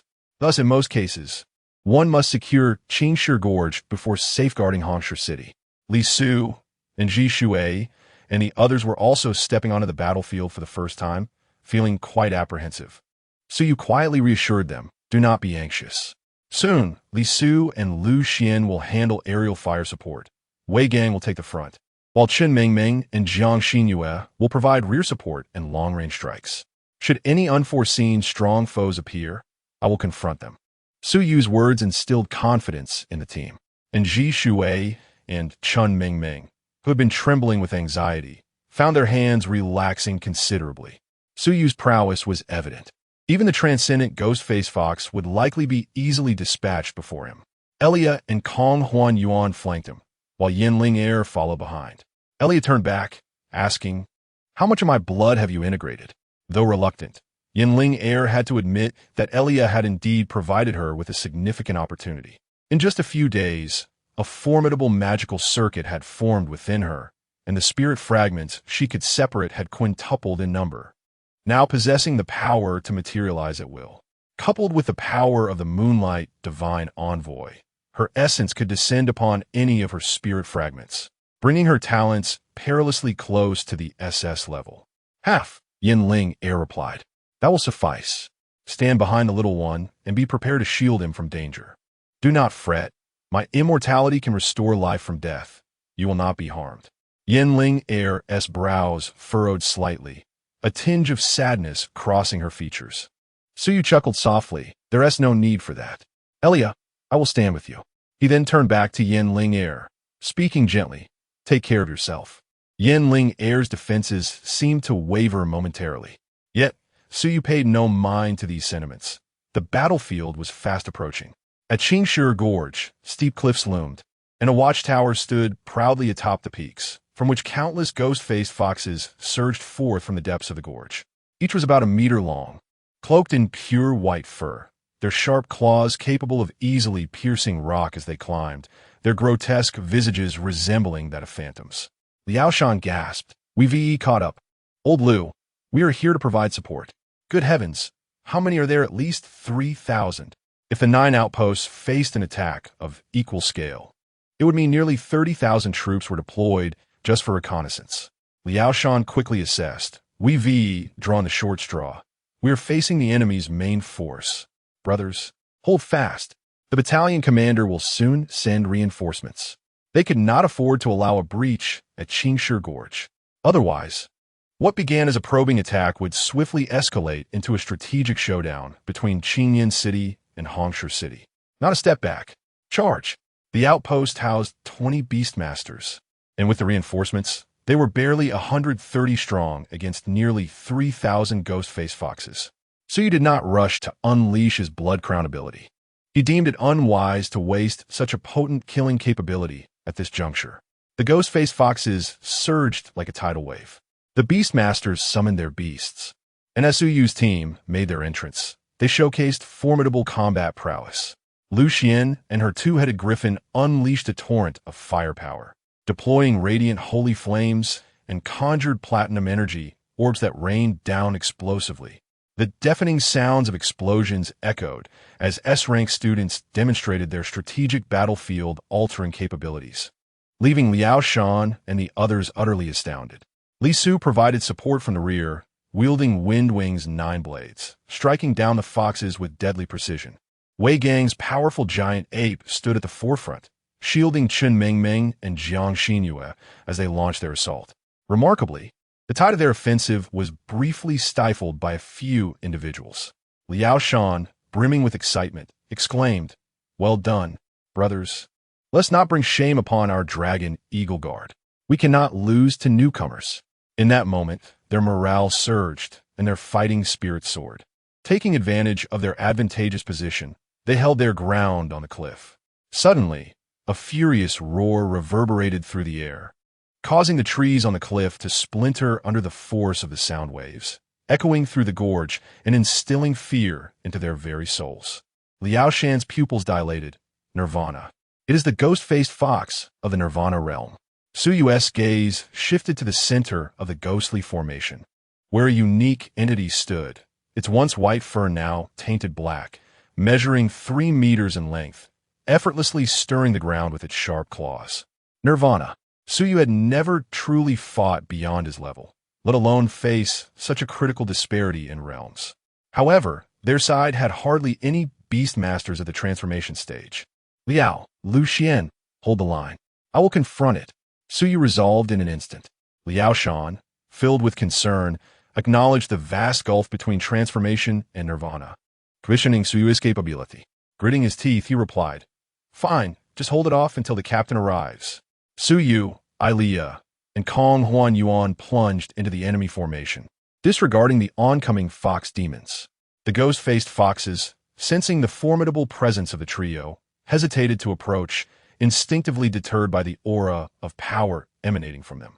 The Nirvana realm fox, blood dripping from its maw, leapt before Suyu, cackling. Your scent is delightful. I have never encountered such a delectable human. It's decided. You humans have invented something quite remarkable. I shall make you my eunuch, feasting on your flesh and blood daily. It seemed to strike Ailea's sensitive nerve, igniting her fury. Her eyes transformed into a crimson abyss. That is mine. How dare a creature of your ill covet what belongs to me? She retorted, her lips curling in disdain. The Blood Queen exerted control over the blood within the ghost fox, catching it unawares, causing its knees to buckle. With a resounding thud, it collapsed into the earth, creating 2 deep craters. Bewildered, the surrounding ghost-faced foxes were equally astonished. This esteemed ghost fox general had knelt before them in mere moments. Then, with a furious roar, the Nirvana realm fox broke free from Ailea's blood manipulation, charging in wrath to tear apart the being that dared to humiliate it before its kin. Chapter 63. Slaying Nirvana. 3,000 slaughtered. A new star emerges on the beast's ranking. In a single encounter, Suyu discerned that this opponent was not truly formidable. It was no wonder his teacher had emphasized the absolute nature of rank. It explained the fervent pursuit of higher positions and divine generations. The massive form of the ghost-faced fox bore down upon him, its ghastly visage reflecting Suyu's inner turmoil, morphing into the likeness of Jiang Ying, whispering, "Suyu, it's all your fault." A wave of nausea surged within Suyu. Ugh. This is the ghost-faced fox's ability? Trying to make me sick? He barked, Ailea. Kong Huan, eliminate it. In Ailea's eyes, the ghost-faced fox transformed into the very assassin that had slain her in the past. In Kong Huan Yuan's view, it morphed into the demon that had abducted her mother before her eyes. One ghostly visage had successfully incited the fury of 3. The ghost-faced fox reveled in their rage. Feel the anger, feel the pain. Suddenly, Kong Huan Yuan warped 5 spaces, invoking the spirit space mirage. With a series of explosive sounds, the ghost fox's limbs were shattered by the spatial distortion, blood mist erupting as a gaping wound opened in its abdomen. Meanwhile, Suyu offered a drop of his blood to Ailea, directing it into the newly created gash. With Kong Huan Yuan's assistance, they bypassed the beast's formidable exterior. Their first collaboration resonated with an unspoken understanding. The ghost-faced fox let out a pained cry. Roar. You insolent humans think Nirvana is so fragile. Regeneration. What is Nirvana?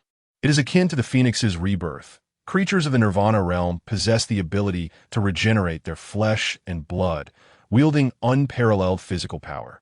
The ghost fox was astonished that the woman beside Suyu could rupture its formidable body, yet its fury escalated. Repeated indignities within the hierarchically strict beast clan were an immense humiliation. In an instant, the ghost-faced fox lunged at Suyu, its claws poised to cleave him in 2, with the 2 women beside him making no move to counter.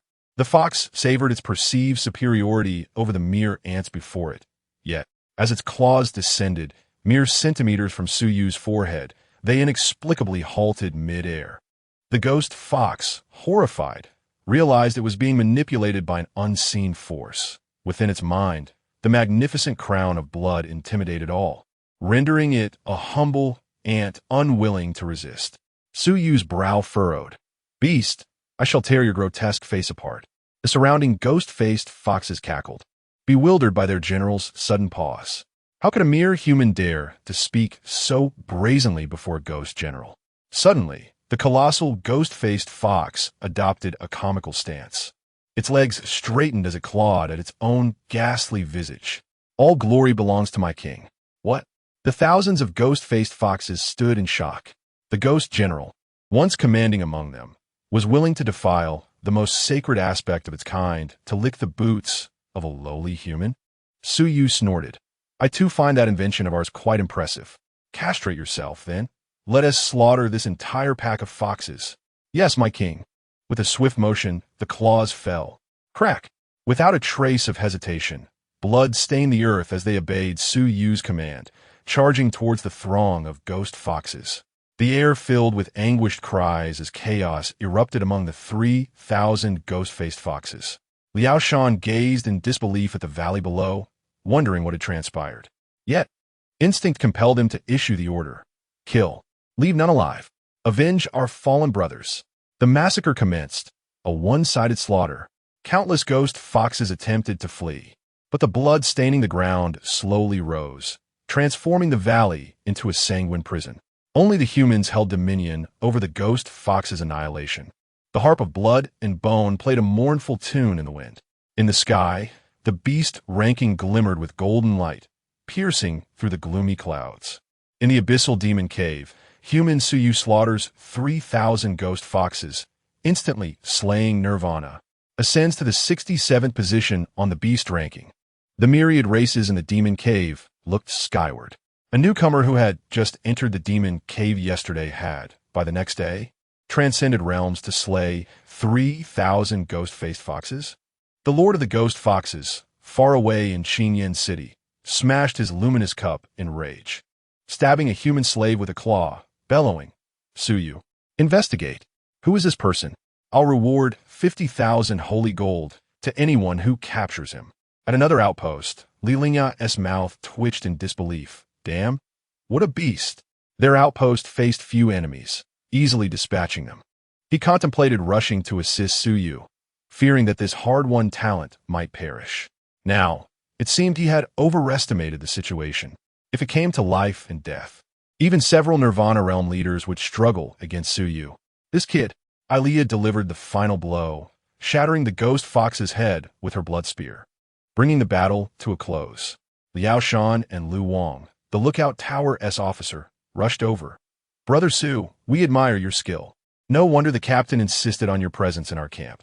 You truly are the top contender on the Daxia potential ranking. Even this beast ranking acknowledges your name." The entire squad erupted in exhilaration.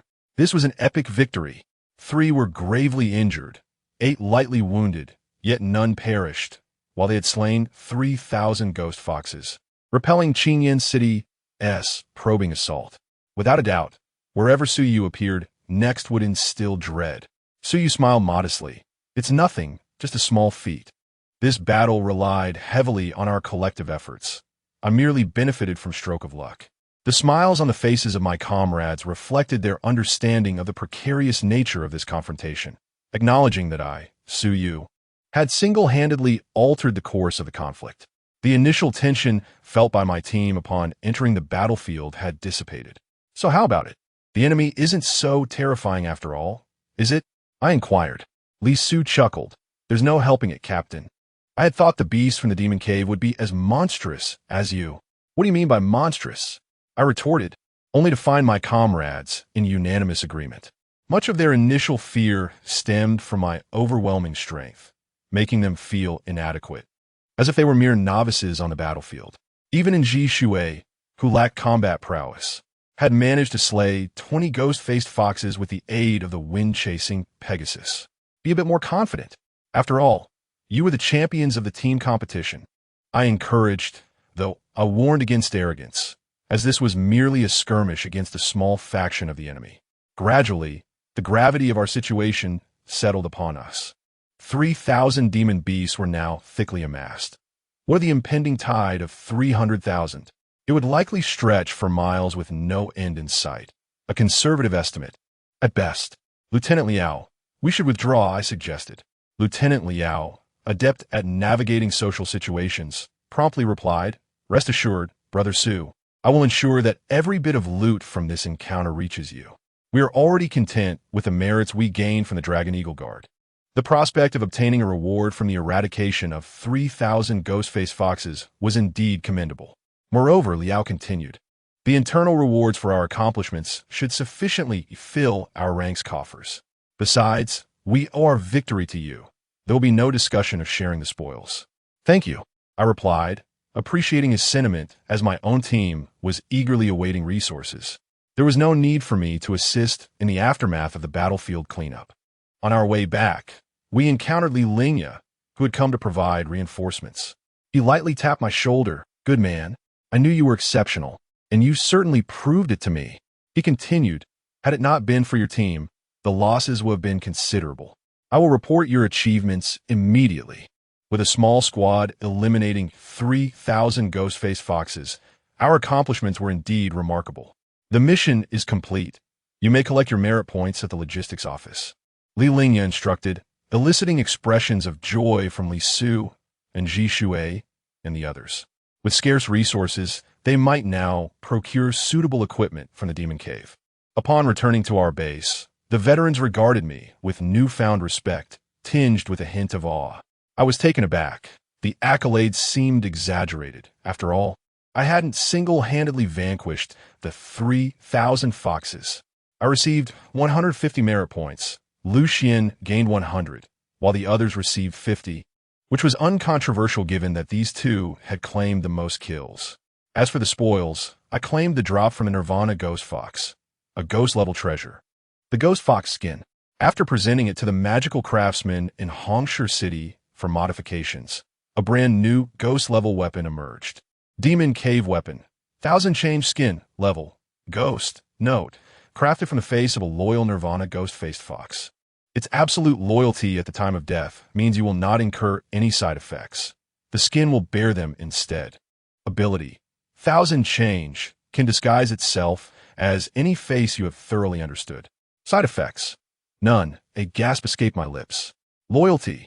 Could it be that treasures dropped by beasts that died in service would not bear side effects? If so, the value of this ghost-level weapon far exceeded that of any other. The implications of a weapon devoid of side effects were staggering. I quickly summoned Ilea and Kong Huan Yuan into my quarters. "How do I look, Ilea?" I playfully asked, donning the mask that transformed my visage into hers. Ilea's expression shifted. "Get away. That's disgusting. You little brat. You've stumbled upon a treasure. I didn't even sense it. It seems your essence has altered along with your appearance." Kong Huan Yuan chimed in. "Even the color of your spiritual sea now resembles that of Sister Ilea." I spoke mysteriously. "There is an even more remarkable aspect." I removed the mask and attempted to place it on Ilea's face. She instinctively retreated, recalling by Ru Hui's warnings that pets often bore greater side effects and costs. Yet, trusting me, she ultimately stood her ground. Upon wearing it, it seemed there were no side effects.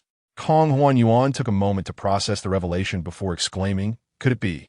Ilea nodded subtly. "How is this possible?" They echoed in unison. This was no trivial matter. If I had indeed mastered the creation of weapons without side effects, it would revolutionize the entire realm of magical craftsmanship and alter the combat methods of beast tamers. In such a scenario, beasts could don magical armaments, their powers vastly amplified. I urged them, "Let us keep this under wraps. We must grow stronger first, ensuring we can protect our gains before revealing this."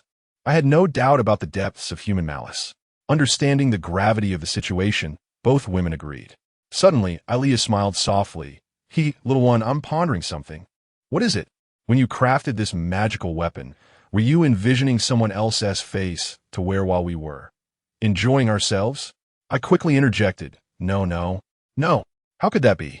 "Ilea, I must chastise you. Your thoughts are becoming increasingly unhealthy."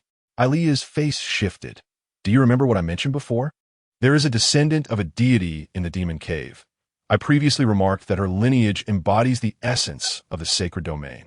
I vaguely recall her appearance. I had never imagined a visage so ethereal and captivating would imprint itself in my mind. Radiant and mesmerizing, a bewitching enchantress capable of ensnaring hearts at a glance. Ilea reverted back, pouting. "You can't deny it. I see you're drooling." I broke into a sweat. "Ilea, my affection for you is as vast as the heavens. But that face you just described is rather unfair." Suddenly, I found Ilea's suggestion quite appealing. Ilea, not genuinely upset, replied, "I can't blame you. Their lineage is naturally charming to men." Kong Huan Yuan interjected, "Could it be?" "Master, you must capture her." I grew increasingly bewildered. "Who are you referring to?" The two women simultaneously covered each other's mouths. "Shh! Do not speak her true name. It will attract attention." I resigned myself to silence, realizing that this matter would have to wait until after the war in the demon cave and the resolution of the underlying conspiracy. As night fell and I prepared for rest, Lilinga sent a message. "Suyu, a call has come through from the mortal realm. It appears to be from an old classmate of yours." I shot upright. "Ilea, hold on a moment." Ilea furrowed her brow, sensing that the matter might pertain to her. I answered the call. "Hello? Is it you, Lao Gao? Have you found any news regarding my request?" Gao Quan, my former classmate, now worked at customs. Yes, this afternoon, a flight arrived with over 200 Han Sakura individuals. While it could be attributed to the tourist season, it's rather unusual that over 30 of them share the surname Sichuan. A glint of sharpness crossed my gaze. They VE arrived. If my worst fears were realized, they were all enemies. However, if I were a Han Sakura, I would never consolidate them all onto a single flight. They would likely arrive in batches instead. Got it, Lao Gao. Please keep a close watch over the next few days. If you notice a decline in the number of Sichuan, inform me immediately and tally how many have arrived in total. All right, I'll think of something. Lao Gao, I owe you a favor. I will ensure you receive at least an A-level talent reagent. Suyu, that is far too precious. I can't accept. It's nothing. My life is worth far more than that. I am counting on you. Understood. Gao Quan ended the call, trembling as he raised his hands and said, I have done as you instructed. Please let my parents go. I do not wish to. Shikawa Hiroshi, with a sinister smile, replied, that won't do. For the next 2 days, you will say this. This wretch was surprisingly cautious, having managed to trace our whereabouts. Fortunately, the Wang family had already investigated your network of relationships beforehand. Chapter 65, Counterfeit and Deception. The flames of war ignite. All sides stir. Kong Huan Yuan smiled. So the master was prepared all along. This should ensure success, right? She suddenly noticed a grave expression on Suyu's face. What is it? Ilea inquired curiously. Suyu shook his head with a smile. You wouldn't understand. Hello. Connecting to Shangwan Ling from the magical capital's Spirit University. Hello. Teacher, I need your help. A friend of mine may be under someone else's control. Ilea and Kong Huan Yuan exchanged puzzled glances, wondering why Suyu thought this way when everything seemed to be going smoothly. After hanging up, facing their confusion, Suyu explained, given the bond one shared with him. Would he treat me so courteously? Clearly, something is amiss. Otherwise, why would he express such a sense of guilt, leaving his words unfinished? Over the years, I have lost count of how many times I have been called foster father in the dormitory. Under the guise of a father-son relationship, his words likely conceal ulterior motives. Considering that the hidden mastermind could infiltrate even the Dragon Eagle Guard, it would not be difficult for them to uncover my connections. Thus, Gao Quan was warning me in his own way. Kong Huan Yuan remarked, a peculiar man. Suyu replied, he is more cautious than I anticipated, I suspect. He had an immature notion that he ultimately refrained from voicing, not wanting to burden the two women with unnecessary worries before the battle. Enough of this. Let's first address the immediate trouble. In the face of war, who can expect a flawless outcome? Suyu produced the ever-changing skin and activated its power. A strange counterfeit. A beast-level counterfeit skin materialized in Suyu's hand. The manifestation of a ghost-level armament was evidently less strenuous than that of a dragon or demon level, consuming only about 1/10 of his stamina. The information flooded into his mind. After its downgrade, the counterfeit skin's ability was ability. Counterfeit can disguise itself as any face thoroughly understood, yet cannot mimic temperament, scent, etc. Its capabilities had undeniably diminished. It sufficed. Ilea queried, Little one, what do you intend to do? Suyu grinned mischievously. We must demonstrate some strength to the myriad beings of the demon cave. Ilea, Kong Huan Yuan, it is said that this war is commanded by the abyssal demons of the Forbidden Zone. Are you aware of their transformed appearance? The two nodded gently. Suyu mused, could it be that you wish to? That is far too dangerous. Suyu frowned, what are you thinking? It could be a means of survival in a critical moment. I am not foolish enough to disguise myself as a demon and march into Qingyan City to deliver my head. Have you both relinquished your mental faculties to me recently? Are you now solely responsible for beauty? This last statement remained unvoiced. Ilea smiled faintly, experiencing an unprecedented sense of reassurance. Previously, she had relied purely on her own strength, believing that power could suppress all. But now she felt a profound comfort in depending on Suyu, her man. He always had an endless array of clever ideas. Despite his assurance of avoiding risks, war was imminent, and he would inevitably take chances, yet he would surely turn calamity into fortune. The authority of the third true ancestor. Fate. Our encounter was no mere coincidence. The following day, as dawn broke, Thick black smoke billowed from the horizon, and sharp sounds tore through the heavens, awakening all those still lost in slumber. Assemble! The call rang out, summoning all beast masters and warriors stationed in Redstone City to prepare for battle. Suyu peered into the distance, where flames consumed everything, and the clouds seemed ablaze, slowly unfurling a hellish tapestry. There was no doubt. War had begun, arriving sooner than anticipated. Li Lingya, while directing the assembly, declared, "Brothers, half an hour ago, the ghost-faced fox clan from Qingyan City, the bloodthirsty ant clan from Zishuan City, and the green vine tree ant clan from Haisha City all launched their attacks, emerging in full force. The 3rd, 6th, and 12th battalions have already engaged the enemy in close combat. The garrison commander has ordered my battalion to advance to Qingyan Gorge to join the 3rd battalion in intercepting the ghost-faced fox clan." The situation was urgent. The beast masters set off ahead, while the warriors armed themselves with conventional weapons. Unlike tactics employed by other nations, conventional weapons like artillery inflicted minimal damage on extraordinary beasts and demonic plants. Yet other nations still relied on conventional forces to wear down the stamina of the myriad beings, thereby reducing casualties among the beast masters. The cost, however, was that after each fierce battle, the ground would be littered with corpses. Suyu refrained from judging the merits of their tactics, but at least the methods of the great Xia had ensured his carefree existence for the past 20 years. Lu Xian and others had shed their youthful anxieties from the previous day, brimming with fighting spirit. Even ordinary soldiers were eager to engage. They had long awaited this day. Those cursed foxes would surely be obliterated today. "Beast masters, you go ahead. We will follow shortly. Our artillery may not bear bayonets, but we can still exhaust their stamina." Led by Li Lingya, over 1,000 beast masters rushed ahead to the battlefield. At the center of Qingyan City, Zishuan City, and Haisha City lay a Mediterranean expanse, on a small island at the center.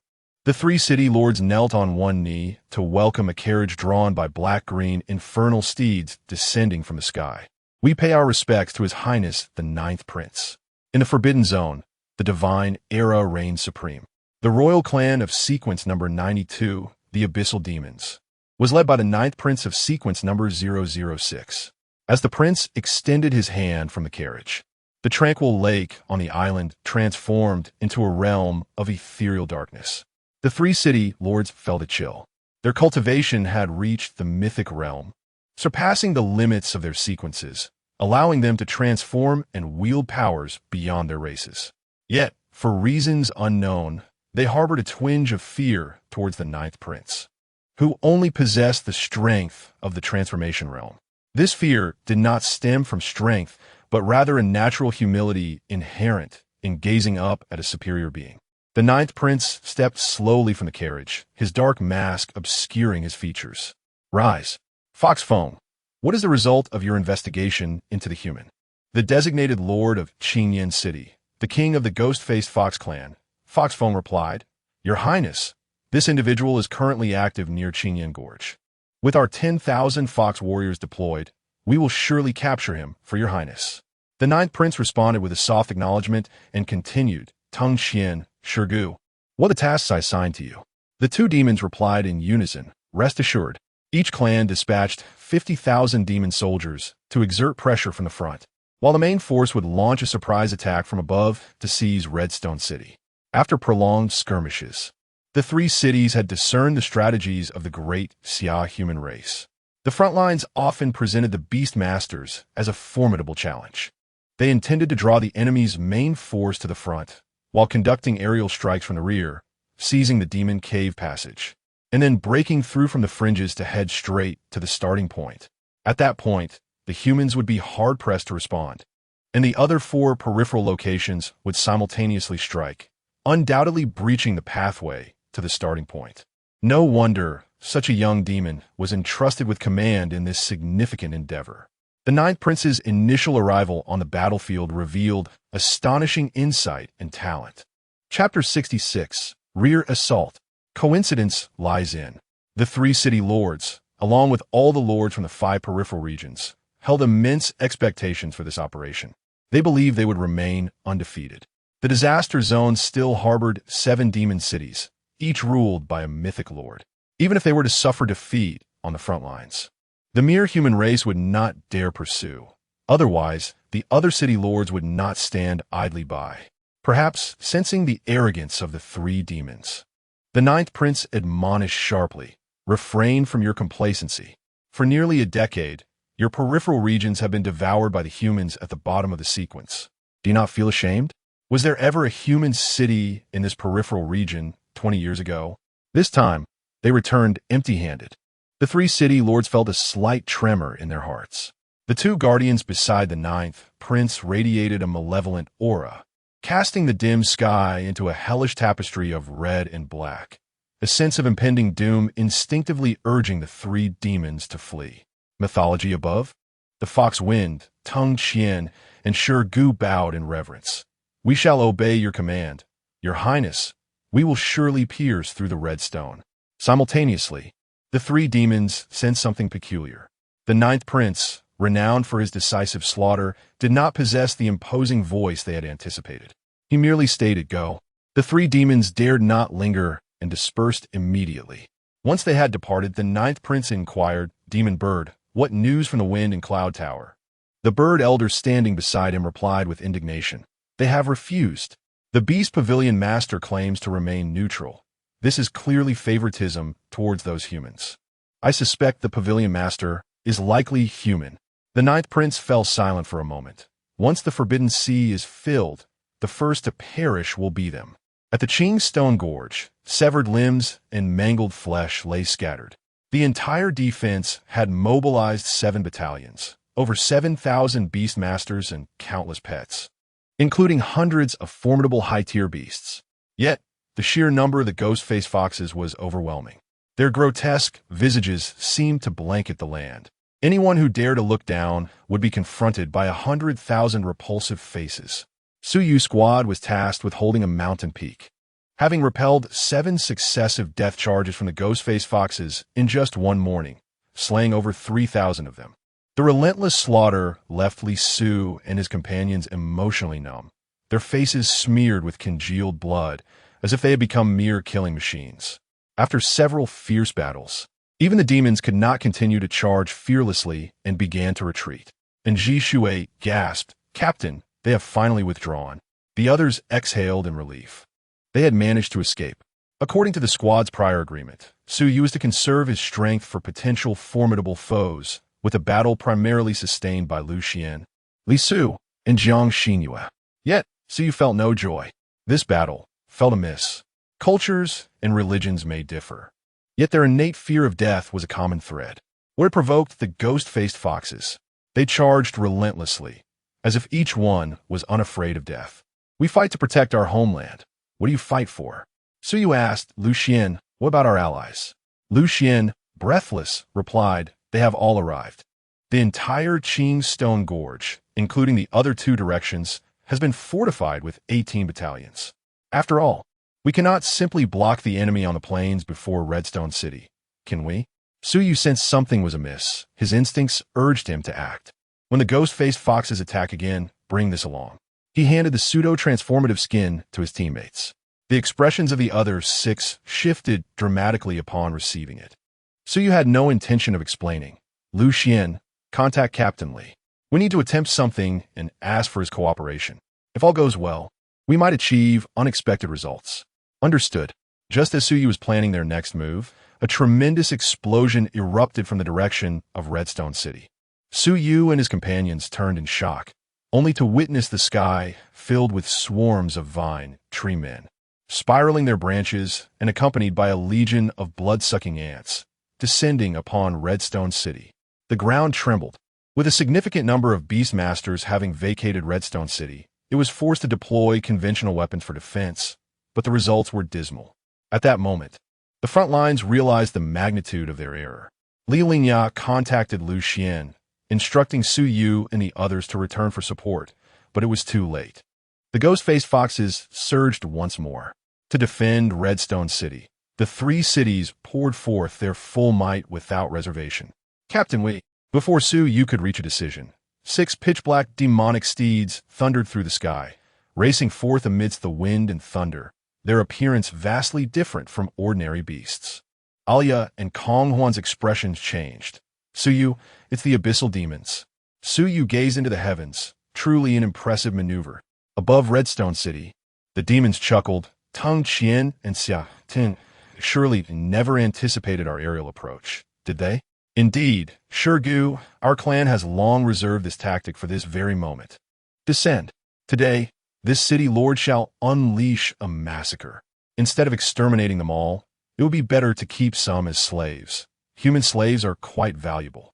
50,000 blood-sucking ants and 50,000 vine tree men sensed that the defenses of Redstone City were virtually non-existent. Suddenly, the two demons detected disturbances at the demonic cave passage. A colossal wave of energy surged forth, followed by thousands emerging from the cave, exotic beasts soaring through the sky. Even as a fierce wind swept through, scattering the sand, dazzling points of light akin to stars rapidly closed the distance. Tung Qian and Shurgu were taken aback. Gritting their teeth, Ning Hanwan.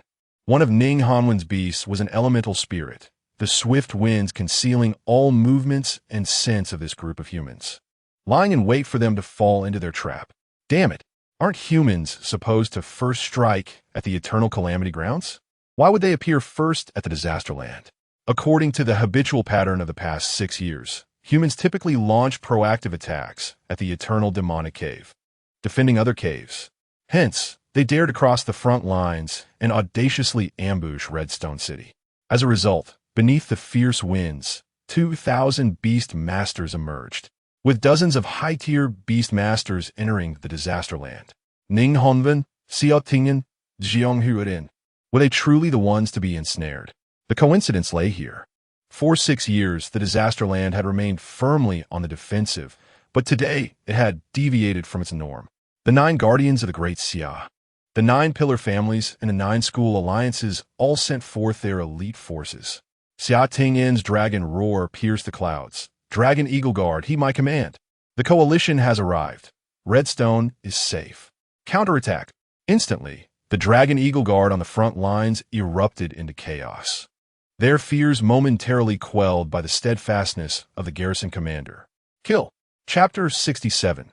Suyu versus the 9th Prince of the Demon Clan, the demon countenance beneath the mask. The human defense line at Qingstone Gorge surged with renewed vigor.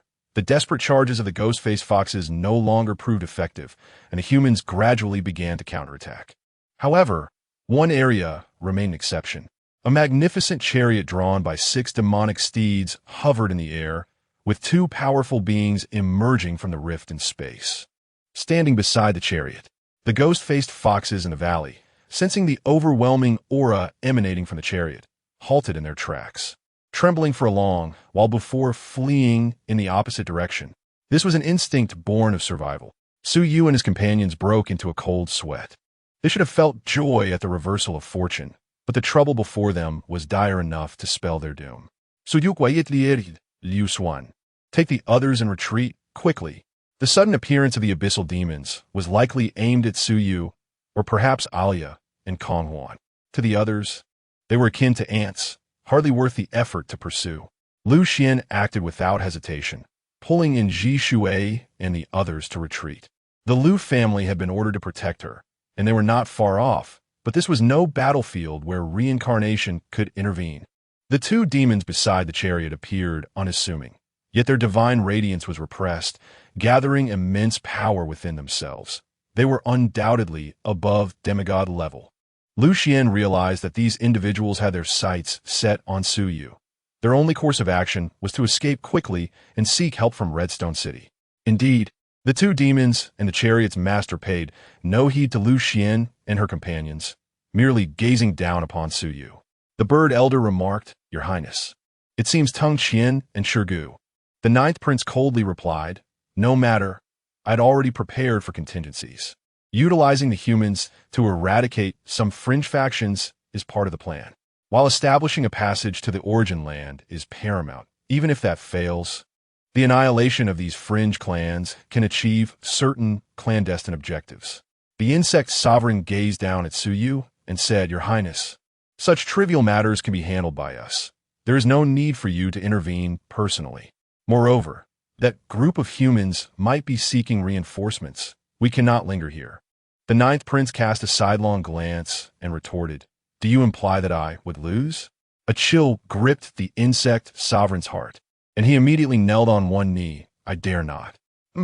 Remember, what I decide is unalterable." Yes, a cold smirk played on the ninth prince's lips. He was well aware of the nature of the demon race. From the moment Su Yu ascended the Beastmaster rankings, he believed Su Yu likely possessed a divine lineage. As he approached today, the peculiar sensation inherent to divine beings did not deceive him. If the two ancient beings were to learn of this, despite his high rank, it would be difficult to prevent the demons from coveting him. He stepped out of the carriage, descending gracefully. Su Yu's gaze sharpened. The abyssal demon race. Could it be? In the sky, the sacred domain's wind and cloud rankings flickered, revealing a string of text on the Beastmaster rankings. Catastrophe Zone, Abyssal Demon Race Ninth Prince versus Human Race Su Yu. Su Yu frowned tightly. Indeed, he had drawn the grand prize upon entering the demon lair. The foremost figure beneath the demon lair's rebirth was undoubtedly the champion of the Beastmaster rankings. After transformation, his stature was not imposing, somewhat slender, and his physical outline appeared oddly distinct. Perhaps this was the nature of the demon race. He floated down, pointing at Ai Leah and Kong Huan Yuan beside Su Yu, and commanded, "Leave them behind, then. Begone, human." Su Yu checked coldly. Where did this audacious little brat come from? Perhaps you should summon your two elders to bully the weak. As for you, return to your lair and nurse, baby. The ninth prince, hidden behind his mask, emanated a chilling aura, while the two sovereigns in the air shook their heads gently, unaware of his own mortality. How dare he defy the ninth prince in such a manner? If he were to truly crawl away, the ninth prince is not a bloodthirsty demon. Perhaps he could spare this human a life. Unfortunately, this human fails to recognize the gravity of the situation. In the eyes of the two sovereigns, Su Yu resembled a mere skeleton. The only uncertainty lay in whether the ninth prince would require one strike or two to end Su Yu's life. Boom! A pitch-black darkness, as foreboding as eternal night, enveloped the surroundings as the hellish inferno intertwined with darkness consumed all. Kong Huan Yuan stepped forward, reciting the incantation of the witching night in its entirety. Inherent barrier. As one of the abyssal demon kings, the ninth prince possessed the same. The collision of dual barriers unleashed spatial turbulence, ensnaring Su Yu, Ai Leah, Kong Huan Yuan, and the abyssal ninth prince together. The two sovereigns were momentarily stunned, realization dawning upon them. The ethereal clan. They too possess an inherent barrier. No wonder the ninth prince has set his sights on him. The rules of the barrier were absolute. Attempting to breach it from the outside, even for a mythic-level demon king, would prove arduous. The two demons shook their heads. Forget it. The ninth prince cannot possibly lose. We'll just wait and see. Within the barrier, the ninth prince revealed a slight smile behind his mask. The ethereal witch, the progenitor of the blood clan, has so weakly delivered herself to me. To not accept this grand gift would be a blasphemy against divine grace. The clash of barriers yielded one half a chilling, eerie inferno, while the other half was the witching night. Ai Leah, not daring to be careless, had already lost her silly tuft of hair to Su Yu. She clapped her hands, and the unyielding temple stood beneath the witching night. Unfortunately, this time she lacked the magic to command the Blizzard Mountain, unable to wield her powers as freely as in the simulated realm previously. The fusion of blood and night. The collision of demons and demons. Countless dark knights wielding the divine artifacts inscribed by the witch surged forth, while from the opposing inferno, innumerable black-winged demons erupted, their emerald eyes piercing through the gloom. Ai Leah and Kong Huan Yuan had only just ascended to the transformation realm, while the abyssal ninth prince stood at the threshold of rebirth, ready to step over at any moment, both belonging to the divine lineage. The difference between their realms was a chasm. The immense disparity in magical power could not be compensated for by sheer numbers. In the clash of inherent barriers, the witching night was suppressed by the inferno, and amidst the destruction of summons, the dark knights were beheaded by demons. The ninth prince advanced step by step toward Su Yu, seemingly unstoppable. AI Leah and Kong Huan Yuan stood before Su Yu, murmuring, "What do we do? My magic is inferior to his in this barrier." Su Yu gently bit his fingertip, letting blood drop, as equals in divine lineage. The ninth prince was undoubtedly well informed about the ethereal clan and the blood clan. The only chance to create a breakthrough lay with himself. Idea. AI Leah condensed Su Yu's blood into a blood needle that shot forth with astonishing speed. The ninth prince casually sent a demon creature to intercept it, underestimating the threat. However, in the next instant, Kong Huan Yuan unleashed the ethereal mirage. The fivefold spiraling space shattered the demon's body, and the blood needle, along with the blood of the demon, flew toward the ninth prince. At that moment, he finally displayed some surprise, turning slightly to evade. Yet, when Su Yu's blood reached before him, an overwhelming allure caused his very soul to tremble. The sequence number indicated that he was positioned even ahead of AI Leah. Caught unprepared, he was naturally unable to resist this deadly temptation. In a fleeting moment of distraction, he desperately fought to control himself against the allure. But the blood arrow pierced through his dark mask, revealing the visage hidden beneath. To his shock, behind the mask lay Su Yu's astonished face.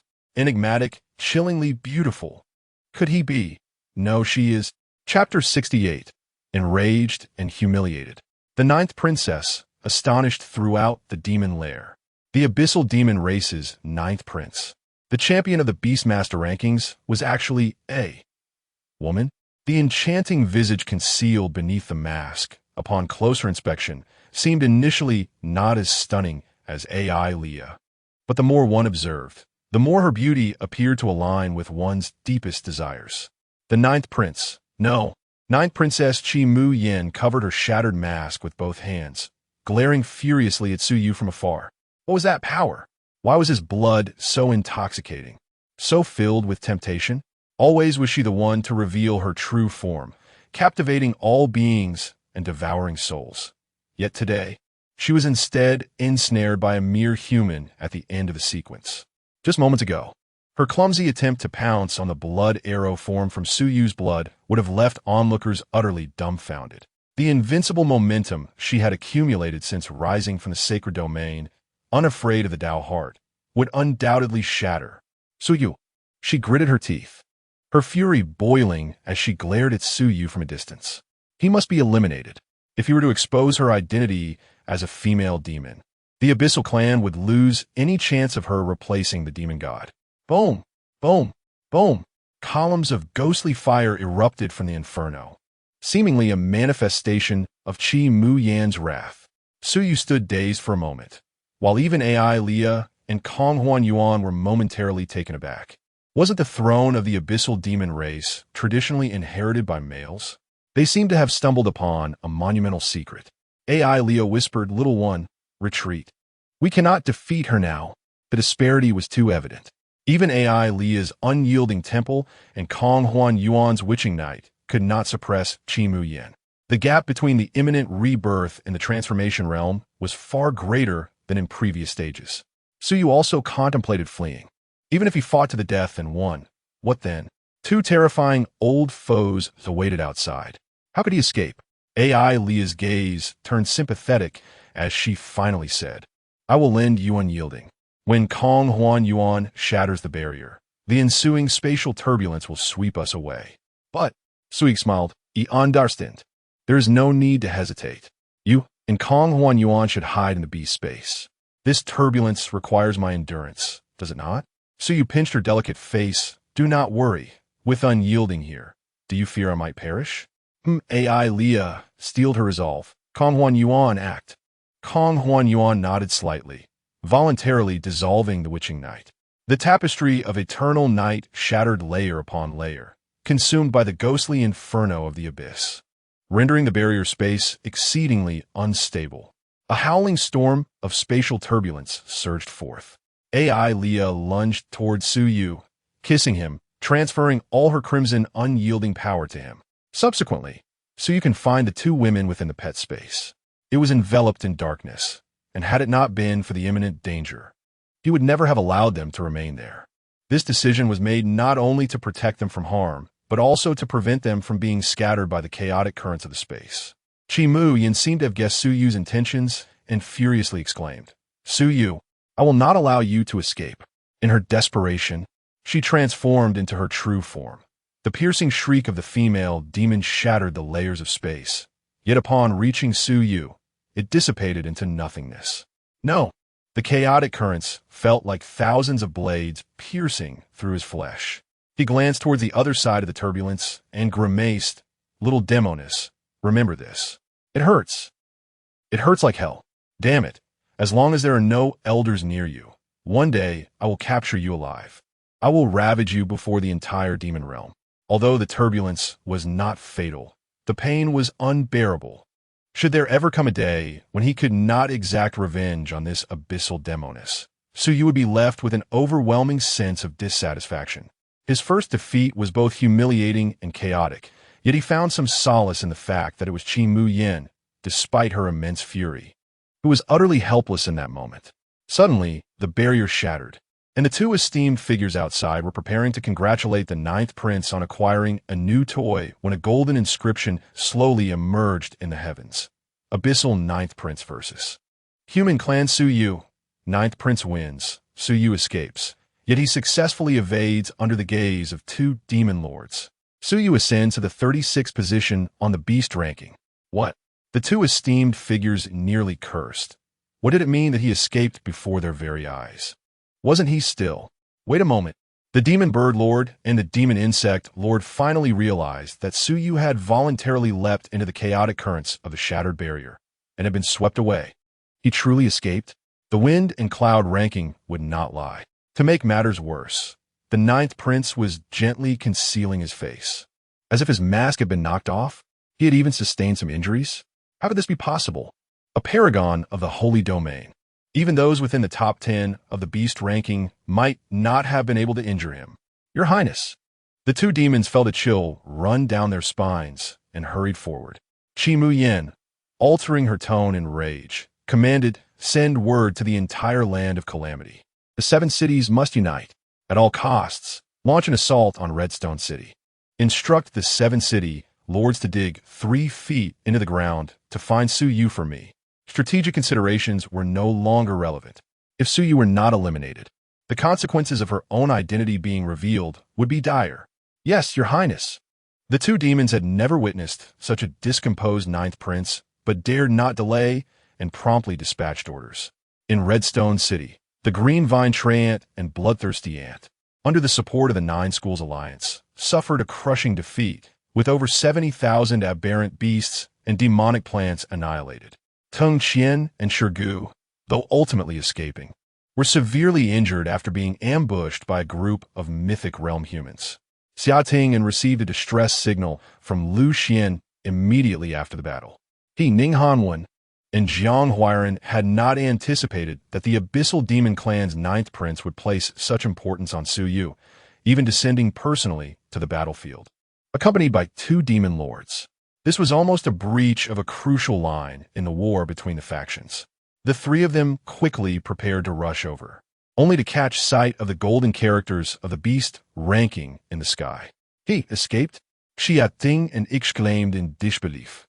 In his understanding, how could one escape with demon lords present? Jiang Huiran, having raised the illusory kite, quickly grasped the situation. They utilized the chaotic currents of space. Find him. Xia Ting nodded, reflecting, well, to survive in the hands of the beast rankings leader and escape under the eyes of the demon lords, Su Yu is likely to become renowned throughout the entire demon realm. Across various demon domains, reactions to the beast ranking were mixed. Those who had previously battled Su Yu, like Li Mu and Shi Xiaolong, felt a swirl of emotions. Wang Yu and Wang Hongxi, who had attempted to act covertly, gritted their teeth in frustration. Adam from Milica gazed up at the heavens, scrutinizing this unfamiliar name. On the opposite side of the Forbidden Sea, the elites of various clans took note of this name, many attempting to cross the Forbidden Sea to reach the land of calamity. In the Wind and Cloud Pavilion, the Dragon Pavilion Master immediately ordered to locate Su Yu's position with utmost speed. Chapter 69. Does this mean I can also become the ninth prince? When Xia Tingyin and the others arrived at the Greenstone Gorge, Qi Mu Yin and the others had already departed. The trees on this mountain had been raised. The brook evaporated, and even the mountain itself had been reduced to a concave shape. "We are too late," Xia Tingyin remarked. Jiang Huairan expressed concern. "The direction of the chaotic currents is unstable. Now, aside from Su Yu himself, no one knows which corner of the land of calamity he has been swept into." Ning Hanwen squinted deep in thought. Xia Tingyin frowned. "This is not good. The ninth prince has gone mad, rallying the entire land of calamity's 7 cities. The front lines at Greenstone Gorge are in dire straits. The green mist begonia, which guarded Redstone City, was Xia Ting's own demonic plant, allowing him to sense messages from the front lines at any moment." Jiang Huairan's expression changed, torn between worry for his illusory kite and that troublesome lad, feeling increasingly agitated. This time, they had fortuitously ambushed the bloodthirsty ant and green vine treant, initially planning to quickly conclude the conflict in the land of calamity to assist the eternal abyss demon realm, but now it seemed the outcome of the earlier exchange tournament had significantly influenced the war situation in the Great Xia. The imperial capital was struggling to hold its ground against the eternal abyss, and the other 3 major demon realms were not faring well either. Yet, they could not simply disregard Su Yu, especially since he was accompanied by 2 divine beings. Ning Hanwen suggested, "No matter, let us head to the front lines first. He is not so easy to kill. Look, his name is still on the wind and cloud ranking. Once a person dies, their name fades. As long as the name remains, they are still alive." Jiang Huairan's lips twitched, his voice growing softer. "You are truly optimistic. Alas, illusory kite, are you all right?" Time was of the essence. The 7 city lords of the land of calamity gathered, and the 3 dared not linger, returning to the front lines. "It hurts. It hurts so much." When Su Yu awoke, he was left with an excruciating pain, yet fortunately, his indomitable talent was healing him. This time, the injuries were severe. Despite AI Leah shrinking to a height of 1.5 meters, her full efforts still left several shocking wounds. It was only after 3 hours post-battle that the wounds could barely be closed. If it weren't for having consumed so much life essence, he might have truly perished in the chaotic currents. Regaining consciousness, Su Yu weakly asked, "AI Leah, where are we?" AI Leah murmured, "In Green Rock City." While she treated Su Yu, the illusory kite donned a changing skin and ventured out to investigate.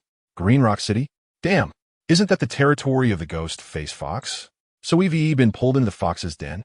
Through the window, Su Yu noticed that although the architecture of the city outside differed vastly from that of the humans, some similarities could still be found, resembling ancient courtyards. The illusory kite wiped the sweat from Su Yu's forehead with a towel, and he sighed, "We are both demonesses. Yet one is so gentle and amiable, while the other is so fierce and violent." The illusory kite's cheeks flushed as she shook her head. "I never expected that the 9th prince of the demon clan would actually be female," Su Yu inquired. "Is there some taboo regarding this?" In terms of theoretical knowledge about the myriad races of the demon realm, Su Yu is almost entirely ignorant. Leah explained. The Abyssal Demon Clan is a royal lineage within the demon realm, also part of the divine succession sequence. They reside beneath the abyss, worshipping the eternal demon god, and only males can inherit the title of Demon King.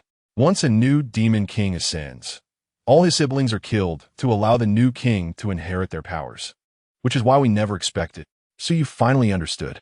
Thus, she disguised herself as a male, even daring not to let her accompanying guards discover her true identity, for if exposed, she would lose her eligibility to succeed as Demon King and inevitably lose her life. The Abyssal Demon Clan bore a resemblance to the inheritance laws of the Xuanwu Gate. Having clarified this point, Su Yu realized, no wonder she was so furious at the end, wishing to kill me. She was afraid I would reveal her secret.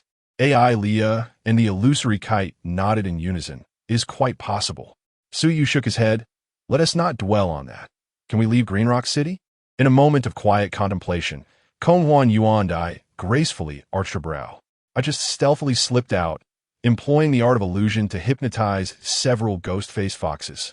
According to their accounts, The city gates are heavily guarded, and without the Lord's command, none are permitted to exit. Our appearance already starkly contrasts with that of the ghost-faced foxes, making it exceedingly difficult to blend in, even if one were a creature beyond nirvana, capable of transformation. We cannot rely on the dragon eagle guards for rescue. After all, the Great Xia has never truly reached the gates of Qingyan City. Otherwise, Bai Ruhui and Shang Wanling would not harbor regrets regarding their daughter's fate. With no way out, no savior, should we be discovered in the enemy's lair, we would surely face violent demise. It seems we have reached a deadlock. The two women appeared somewhat despondent, their spirits no better than before we were caught in the chaotic currents of space. Su Yu's eyes flickered with a sudden realization, as if he had unearthed a hidden opportunity. Ilea, Konghuan, do not lose hope. I have conceived a plan. A glimmer of hope ignited in Ilea and Konghuan Yuandai's eyes. They had felt utterly helpless until Su Yu's words rekindled the flickering candle of hope. What plan? They echoed in unison. Su Yu grasped the ever-changing mask, and from the recesses of his memory, he crafted an image of Qi Mu Yan adorned with a mask. If even the guards near the ninth prince had not seen her true visage, could it not suggest I might also masquerade as the ninth prince? At the very least, she lacks the means to prove her identity. Even if I stood before her, I could assert my male form. Would she dare to deny her womanhood? The two women were momentarily taken aback. Then their eyes widened in astonishment. Indeed, it was quite feasible. Currently, only a select few knew the true appearance of the ninth prince. Even if confronted directly, Qi Mu Yin would find herself ensnared in a web of contradiction. She could not admit to it. To do so would be tantamount to self-destruction. The more Su Yu contemplated, the more he believed in its viability. This was their sole method of escape, to impersonate her and then procure the Lord's decree. There was even no need for the disguise to be overly convincing. I suspect that the Lord of Qingyan City may not even be present within the city at this moment. Others may not have truly seen the ninth prince either. Konghuan Yuandai was left dumbfounded. No wonder Ilea had spoken of Su Yu's unpredictable madness, which somehow proved effective. The hope for the future might indeed be realized through him. Recalling Qi Mu Yan's attire, Su Yu thought it was not too challenging to replicate the exotic garments and armaments. Ilea, fashion 6 phantom steeds from blood. We must ensure our disguise is convincing. Konghuan, employ the night of the sorceress and the illusionary soul to render the steeds and carriage as lifelike as possible. We must create an impeccable appearance. The two women exchanged glances and promptly set to work. The neighing of the phantom steeds echoed, perfectly replicating the aura of the ninth prince's entourage beneath the enchanting veil of the night of the sorceress. Ilea and Konghuan Yuandai positioned themselves at either side, masquerading as attendants. The phantom steeds, pulling the carriage, soared into the sky, treading upon fiery clouds as they headed straight for the Lord's mansion. Countless ghost-faced foxes gazed upwards at the phantom steed carriage, exchanging glances as if pondering whether this could indeed be the ninth prince's vehicle. Ilea's voice pierced through to the Lord's mansion. Where is the Lord? Upon seeing the prince, why do you not bow? Chapter 70. A Transformation. The Lord's wife is hard to guard against before the gates of the Lord's mansion. The ghost-faced fox guards engaged in animated discussions. Is this truly the carriage of the ninth prince of the demon clan? Indeed, who would be foolish enough to impersonate him? In our borderlands, no one dares to offend the sacred domain. Look at the attendant beside the carriage. Such beauty could only befit the ninth prince. These guards, having reached the nirvana realm, had transcended certain restrictions and possessed transformation abilities, albeit with limited finesse. Despite the vast cultural differences among the myriad races, a consensus in aesthetics prevailed. Su Yu was astonished that, despite the high feasibility of this plan, none of the ghost-faced foxes questioned his identity. Based solely on appearance and hearsay, they increasingly believed in his authenticity, their limited perceptions locking them in a false judgment. Much like ancient peasants who thought the emperor tilled the fields with a golden hoe. You have seen the prince. Why do you not bow? Where's the Lord? Such negligence. Do you not wish to establish your presence in this land of calamity? Ilea's imperious tone failed to incite disdain among the ghost-faced foxes. Rather, They deemed that a prince of the demon clan should rightfully command such respect. They all knelt in reverence before the ninth prince. The lord's mansion resembled a miniature ancient palace. Amidst the courtyard, a finely dressed woman rushed forth, her face radiant and alluring, exuding the charm of a mature beauty, albeit with an unmistakable fox tail peeking from behind her skirt. She knelt and declared, "I am Fox G, the wife of Lord Hufone. My husband is on the battlefield. I come to welcome His Highness, the ninth prince." Suyu felt a slight relief. He had wagered correctly. The lord of Qingyan City was indeed likely absent, with figures like Xia Tengyin and other prominent human figures entering the region. Lords like Hufone were forced to confront the humans on the front lines. The only ghost-faced foxes who might have encountered the ninth prince were not present, allowing him to manipulate the situation freely. Ilea transmitted silently after surveying the surroundings. It appears to be a reincarnation realm ghost-faced fox. While this reincarnation realm certainly surpassed by 3 tiers, Suyu had already devised a countermeasure. His blood proved effective even against those in the reincarnation realm. Let her know we wish to enter. Ilea gazed downward. Rise. His Highness, the ninth prince, is of noble status. To prevent attacks from base humans, he has decided to move to Qingyan City.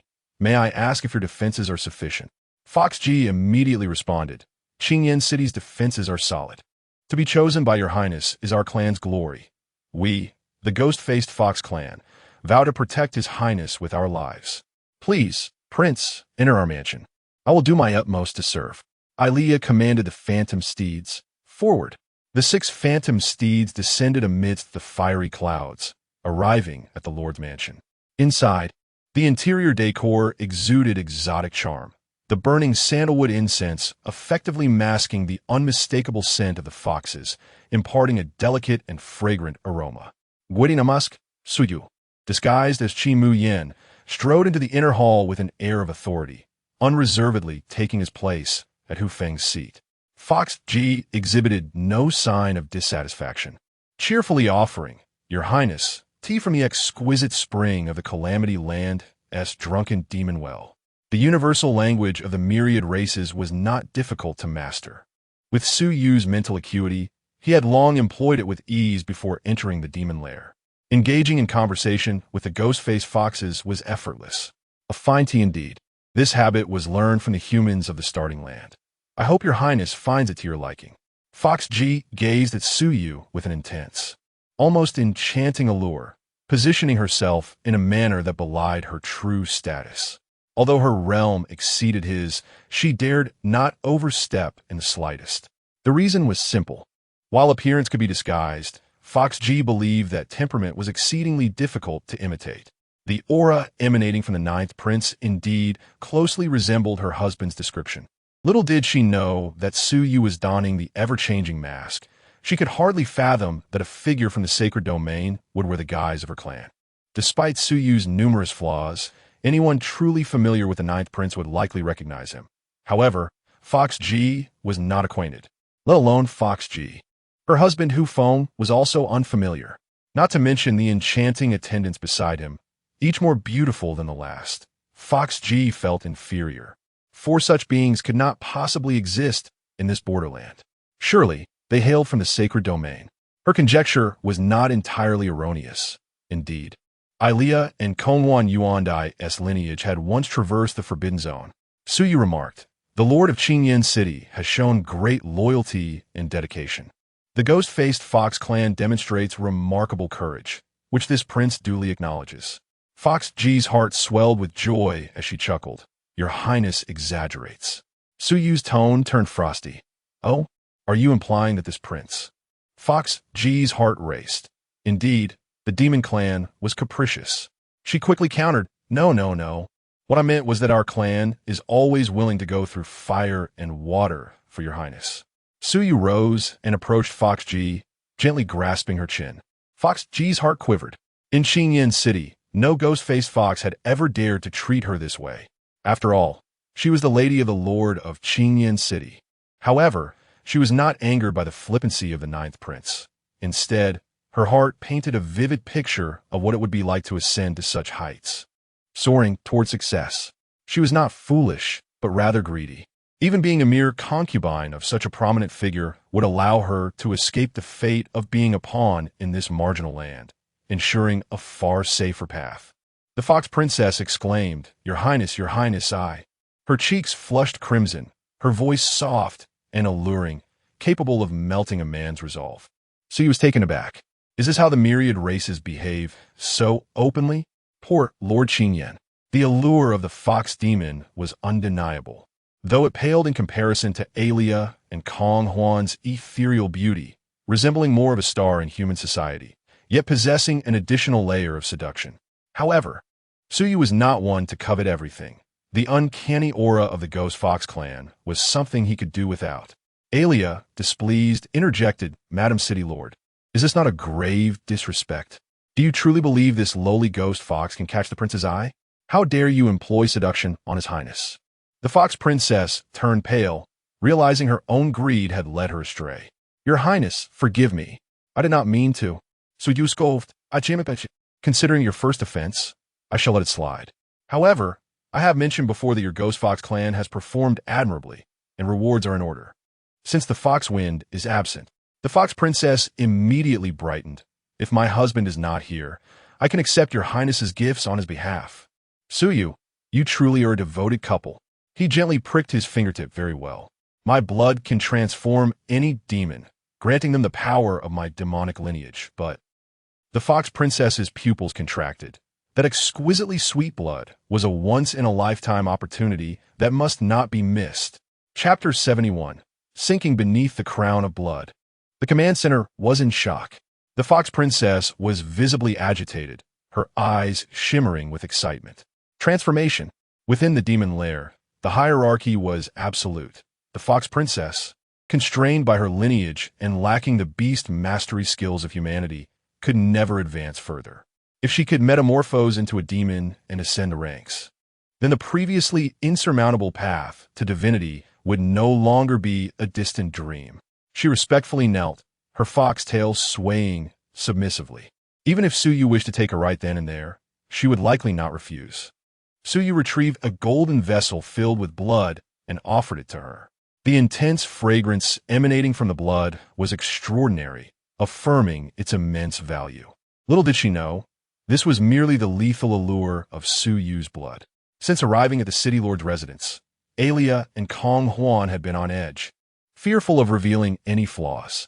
Yet, when everything seemed riddled with inconsistencies, absurdity began to unfold. Coincidence or not, the Fox Princess gulped down Suyu's blood. In her mind, a blood-red crown forged from blood loomed over her consciousness, radiating an ancient and majestic power. Only then did the Fox Princess realize something was amiss. She had not truly transformed. The lethal temptation and her inner greed had clouded her judgment. As she sank into the abyss of greed, it was too late. This is not demonic blood. You are not the ninth prince. The Fox Princess widened her eyes, glaring at Suyu with venomous resentment. Suyu is Mirkith. Lifting his mask, you are absolutely right, Madam City Lord. I am Suyu of the human race, at your service. Now, succumb beneath the crown of blood. Moreover, your earlier behavior was quite scandalous. The Fox Princess's expression changed dramatically, her beauty fading. Humanity, that despicable race, she had gone to such lengths to please, even offering herself. Her curses were left unspoken as her mind was overwhelmed by the blood-red crown's dominance. As the wife of the lord of the demon city, she was utterly subjugated by a mere human. Yet, her twisted face betrayed an unwavering loyalty. My king, your devoted blood servant is ever ready to brave fire and water for you. The effect of the blood crown would not last long, and Suyu had no desire to contract with her. Hand over the Lord's decree. Yes, my king. Alia gasped, no matter how many times I see it. This little one's talent is truly terrifying. Kong Huan nodded in agreement. She had been forced into a contract by this very talent. Suyu took the Lord's decree. How convenient. Not even the matter I feared most, the beast ranking, has been triggered. Perhaps there are special rules governing this leaderboard. Alia teased. Humph, if I weren't here, would you have intended to sample the city lord's wife's flavor? Suyu raised his hands defensively. That's a misunderstanding. I want nothing used by other foxes. Is this how all foxes behave? Alia shook her head. Not entirely. The ghost fox is just one branch of the fox clan. The higher-ranked number 97 tail fox clan possesses extraordinary beauty, while they're anomalies. Suyu paused. Could it be that our target is? Sure. Alia interrupted. I sensed her last in the Wangxian forest, 200 miles east of Qingyan City. The tail fox clan's ranking lies between 91 and 100, and they too possess a divine lineage. No wonder Alia stated their kind is naturally alluring to men. Kong Huan remarked, this place is not suitable for lingering. We should retreat promptly. Suyu shook his head. Retreat? Not yet. Huh. There is still something to be done. Suyu had not forgotten. His teacher, Shangguan Ling, and by Ruhui's daughter, seemed to have gone missing near Qingyan City. He addressed the fox princess. Are there any beast masters among the human captives in Qingyan City? The fox princess replied faithfully, my king, indeed. There are over 10,000 human slaves in the city, including 2,200 beast masters. Suyu's lips trembled. After more than a decade of conflict between humanity and Qingyan City, they must have captured each other, but he never anticipated such a vast number. Perhaps it was time to do something for the great Xia. Summon the entire city to gather the human captives and escort them to Qingshi Gorge, by the order of the 9th prince. Additionally, provide me with a roster of human captives. The fox princess nodded, understood. As she relayed the orders, Suyu produced a token made from the leaves of the Qinglan Sea Tang, which bore messages of concern for his safety. Suyu smiled gently and immediately replied, I am in Qingyan City, having taken control of the city lord's wife. The city lord is absent. Do not worry. There is an opportunity to rescue all the human captives in the city, and I will lead them to Qingshi Gorge. Please inquire with my teacher about her daughter's name. I will do everything in my power to rescue her. Qingshi Gorge, human encampment. The 7 cities of the demon lair were in a frenzy. With nearly 700,000 beasts, demon plants, and undead attacking relentlessly, disregarding their lives. Even with the main forces of humanity stationed at the catastrophe demon lair, the pressure remained immense. Fortunately, the combat prowess of the beast masters far surpassed that of the same level beasts. Although the first day's onslaught had exhausted much of humanity's stamina and the magic of their pets, the losses were not severe. Lu Xian and the others had just returned from the battlefield to recover their strength, yet they were deeply concerned for Suyu's safety. Had it not been for Suyu intercepting that terrifying demon they feared they would have. Chun Mingming squatted by the fire, hugging her knees. I hope nothing has happened to Suyu. Suddenly, a commotion arose from Lu Xian's token. Lu Xian's expression shifted from despair to alertness. There's news. News from Suyu. The others hurried over as Lu Xian quickly read through the message. No. I must inform the teacher. No. I must tell Governor Xia. Lu Xian dashed towards the command center of the human encampment. Halt! Shouted a guard. Lu Xian urged, step aside. Governor Xia. Principal Ning. Urgent military situation. I must speak with you at once. In the command center, numerous influential figures gathered, including powerful military leaders and prominent family members, who were somewhat displeased by the commotion outside. Xia Tingyan stated, let her in. After all, she was the daughter of Commander Lu, and Xia Tingyan did not impede her entrance. Upon Lu Xian's abrupt entry, Li Zongsheng, a steward from the Li family, expressed his discontent. This is a military stronghold. Does the young lady from the Lu family not understand the rules? Xia Tingyan replied, Lu Xian, what brings you to intrude upon the command center? This is no trivial matter. Lu Xian hesitated, at a loss for words. Xia Tingyan encouraged her, speak. These are trustworthy individuals. Lu Xian handed over a token to Xia Tingyan. Qinglan Haidang was his unique plant, and upon receiving the token, he immediately comprehended the gravity of the situation. How can this be possible? He exclaimed. Everyone look. The words materialized in the command center with a wave of his hand. Countless mouths gaped in disbelief at Suyu's response, as if observing an incomprehensible scripture. Chapter 72. Fully cooperating with Suyu. The most dangerous moment. The room fell silent. No one dared to speak. Even Ning Hanwan was visibly moved, as if it surpassed his mental expectations. After a while, Li Zongsheng, the steward of the 9-pillar family, was the first to inquire, do you believe this to be true? Could it be that the enemy has captured Su Yu and forced him to write this? While such a possibility existed, it could also be genuine. If what Su Yu claimed was accurate, he would undoubtedly become a hero for the entire Magic City and even the Great Xia. Yet, I do not believe it. It seems implausible. This matter is too fantastical. A mere beast tamer of the transformation realm suddenly appears within the enemy's Magic City, controlling the Lord's wife and the Lord's estate. Moreover, he has the ability to rescue those humans imprisoned by Qingyan City over the years. Each point seemed to crush their worldview. Another steward from the Li family, Li Zhongwan, added, "My brother makes a valid point. It certainly appears as though he has been captured, perhaps even betrayed." Lu Xian resolutely replied, "Su Yu would never act in such a manner." Li Zhongwan scoffed, "It's hard to say." Additionally, young lady from the Lu family, this is a military stronghold. It is not your place to interject, so please step back. Lu Xian bit her lip, realizing that the Li family's disdain for Su Yu was undoubtedly due to the matter concerning Li Mu.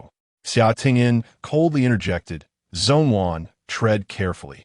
Do not accuse your comrades and fellow soldiers of betrayal without evidence."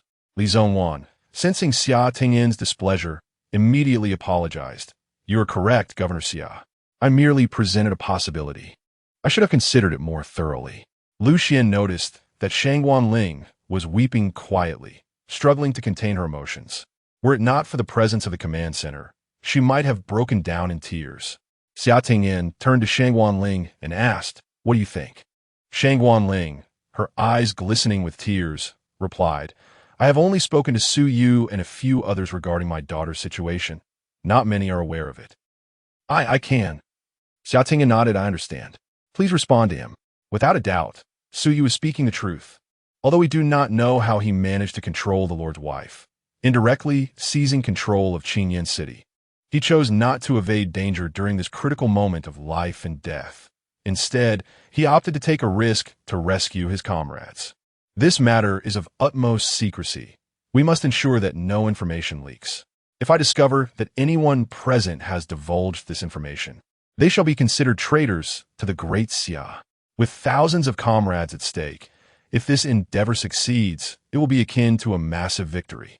Xia Tingyan's words were grave, subtly implying that no one from the prominent families was permitted to relay information until the operation concluded.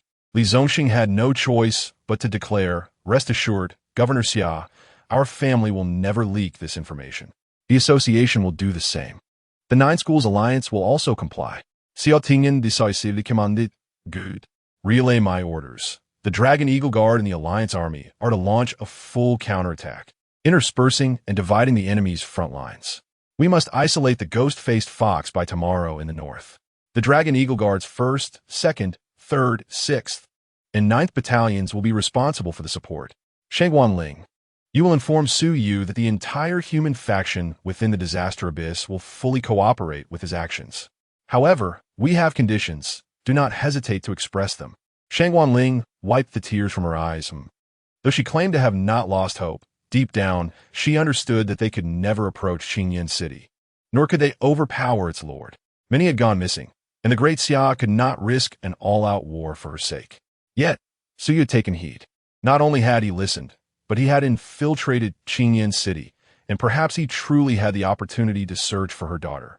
The nightmare that had haunted her for years seemed to be illuminated by the first ray of hope. "Su Yu, forgive your teacher's selfishness. My daughter's name is by Yaqing. I beg you, if you find her, Governor Xia has promised to fully cooperate with your actions. Please communicate any requests you may have at any time." The words on the token gradually became incoherent, and Su Yu could empathize with this sentiment. If one day he were to lose someone dear, such as Ilea or his parents, it was difficult to imagine how he would feel. The Fox Princess had delivered the roster to Su Yu. He quickly flipped through the pages until he found by Yaqing's name.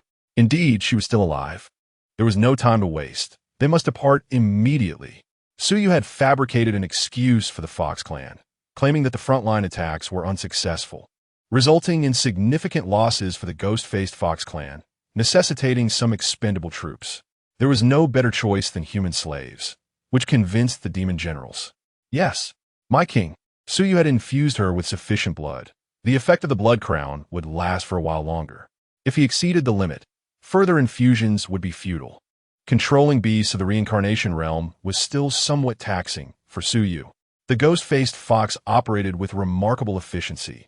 Within just over an hour, the human troops were escorted outside the city.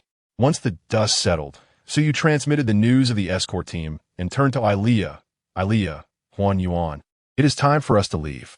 Ilea inquired, "Should we still do so under the identity of the Ninth Prince?" Suyu shook his head, "No. News of the Ninth Prince in Qingyan City has likely spread. Using that identity to exit the city now would draw too much attention. Since it was originally a clever ruse, it is better to avoid unnecessary complications. We have obtained the Lord's order. We can change our attire and quietly leave the city, following behind the human troops." When the situation allowed for discretion, Suyu preferred not to take risks. Just as he was about to change out of Qi Mayan's disguise, a sound of breaking air resonated outside. "The Lord has returned." As the announcement of the city gate echoed, countless ghost foxes called out in unison, "The Lord has returned." Suyu's heart leaped into his throat. Being a hero is no easy feat.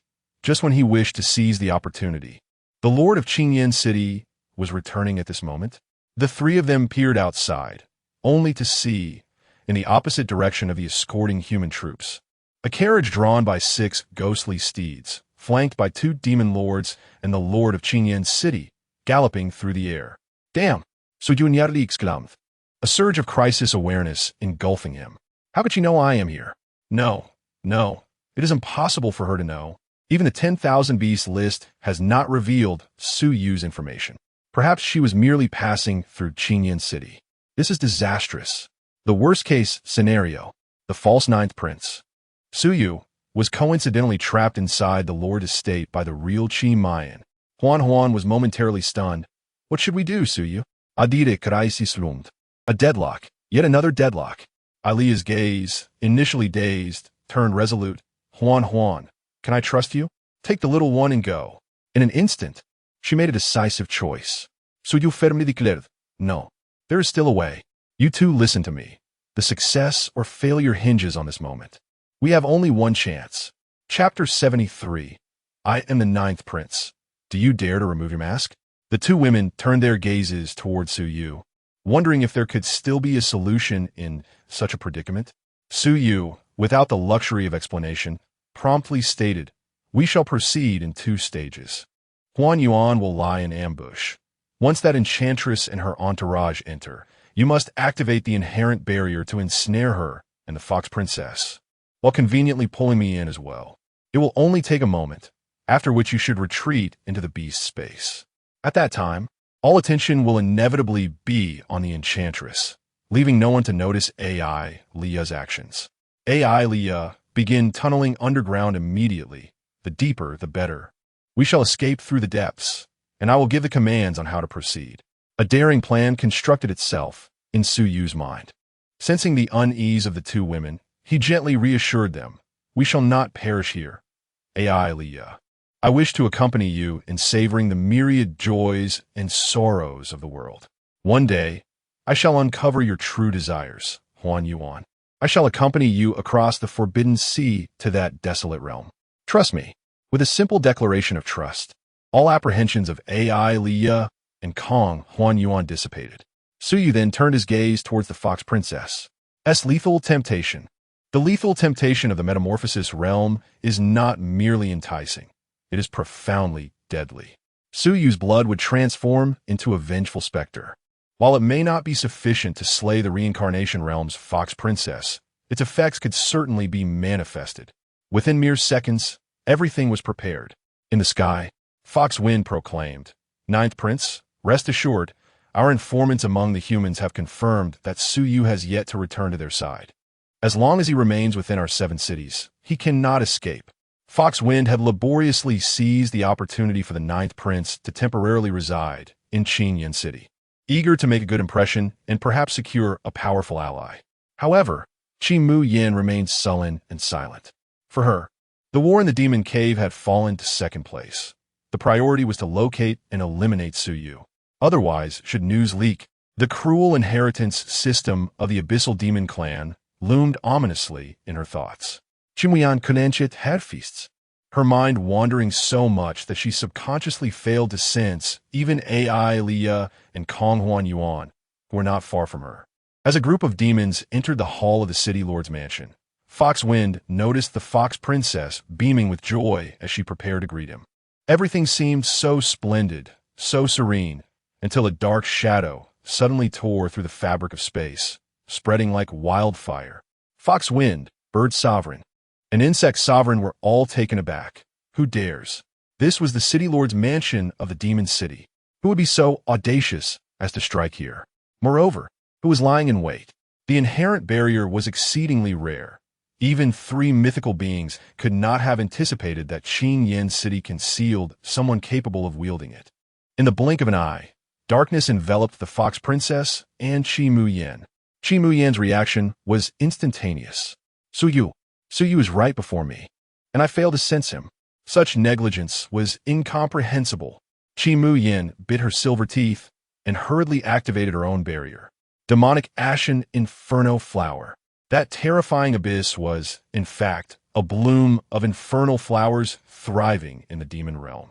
The manifestation of these flowers would herald destruction akin to the apocalypse.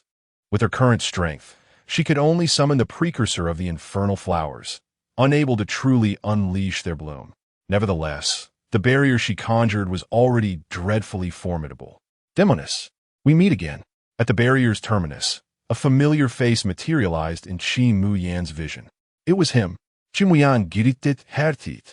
Her heart a tumult of rage, delight, and unease. Huh, Suyu, I didn't seek you out, yet you willingly walked into my trap. Years of experience informed her that she must eliminate Suyu swiftly. His appearance was highly suspicious and certainly harbored ulterior motives. Suyu, with a click of his tongue, remarked, TSK, you possess such an exquisite visage, yet you persist in violence. Why not learn how to please a man, little demoness? However, let's set that aside for today. The inconvenience is not mine, but yours. Just as Qi Mu Yan's attack was directed at Suyu, a fox shadow flashed by. Qi Mu Yan's claw penetrated the Fox Princess's abdomen. Qi Mu Yan was struck with astonishment. How could she have not seen? Transcendent sorceress.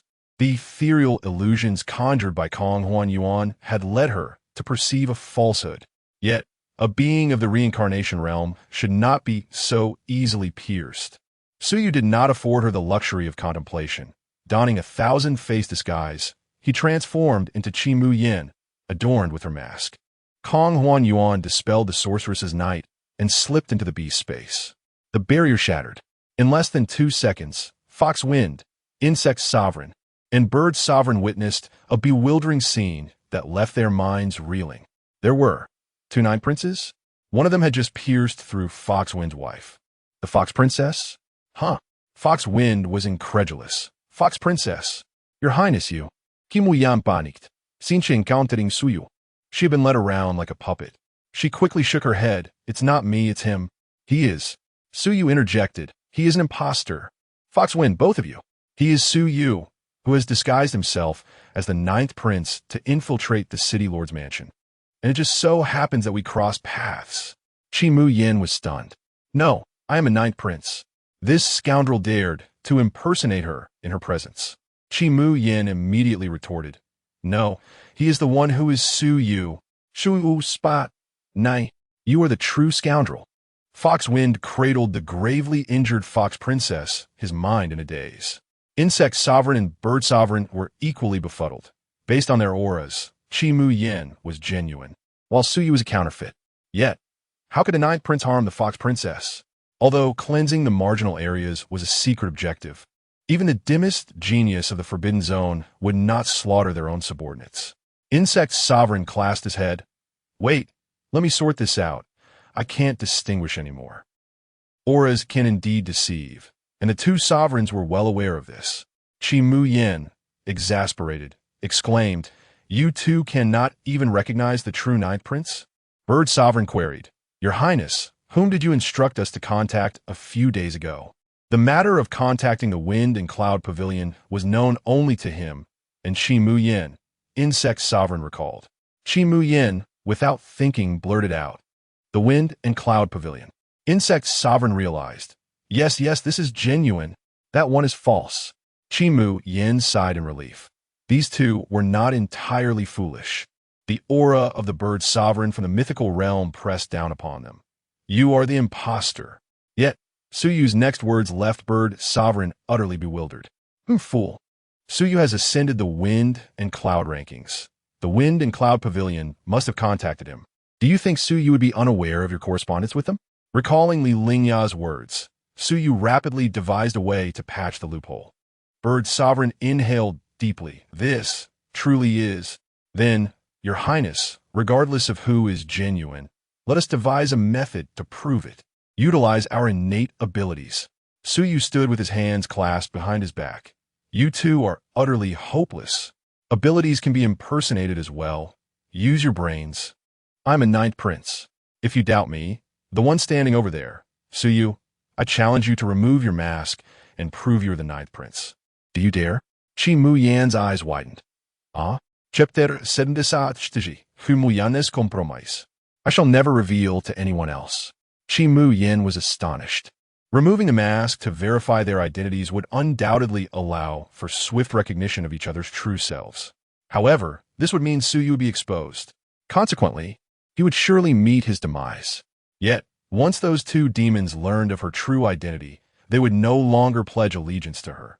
Should this information spread, Chi Mu Yin, stripped of her claim to the Demon King title, would face a similarly fatal fate. Suyu grinned flamboyantly. Demons are like this. Their minds are dull and ineffective. Never seek to prove oneself. That will always raise doubts. Rather than proving oneself, it is wiser to question others. Dare you to remove your mask? After all, I have nothing to lose. If you do not dare, you cannot be the ninth prince. Bird sovereign and insect sovereign exchanged glances. It seems this one might indeed be genuine. That makes sense. The ninth prince has always been decisive and unwavering in action. I have yet to see the true visage of the ninth prince. Bird sovereign addressed Chi Mu Yin sternly. Could it be that you are the imposter? Felt an overwhelming frustration, as if her lungs were about to burst. Even if she unleashed the magic of the demonic ash flower at this moment, it would be futile. Suyu's casual remark about his ability to imitate had thrown her off balance. How could he, an ordinary human, possibly mimic the barriers of the divine sequence? Yet, that was not the crux of the matter. The real issue was that the bird and insect lords had believed Suyu's deceptive words. Only the ninth prince had the audacity to remove his mask. Theoretically, there was nothing wrong with this, but she simply could not reveal her true identity. With a mixture of rage and helplessness, she glared at the bird lord, feeling utterly powerless. Even if she had a multitude of voices to argue her case, she did not know where to begin. It was she who had injured the fox princess, yet she was the one afraid to unveil her true self. The gaze of Hu Feng, her ally, had shifted, filled with suspicion. Meanwhile, Suyu fanned the flames. What are you waiting for? Capture that scoundrel, Suyu. Hu Feng, do you not wish to avenge your wife? Hu Feng rose, poised for action. S fingers trembled. She had never suffered such a setback, leaving her in a daze. Biting her red lip, she resigned herself to her fate. The barrier of the demonic ash flower unfurled once more, ensnaring Suyu. At this point, any word she spoke would be in vain. She could neither swiftly eliminate Suyu nor disregard the risk of him revealing her secrets if she did. It was a precarious situation. Within the barrier, gritted her teeth and forced herself to calm down. Let's make a deal. I will not kill you, but you must leave, far away. Furthermore, you must not disclose that matter. Suyu adopted a dismissive demeanor. What deal? I am the ninth prince. Is you who should leave? S lips twitched in disbelief. Was he truly enjoying the charade? She longed to tear this scoundrel apart, even at the cost of revealing her true identity. Yet reason urged her to endure.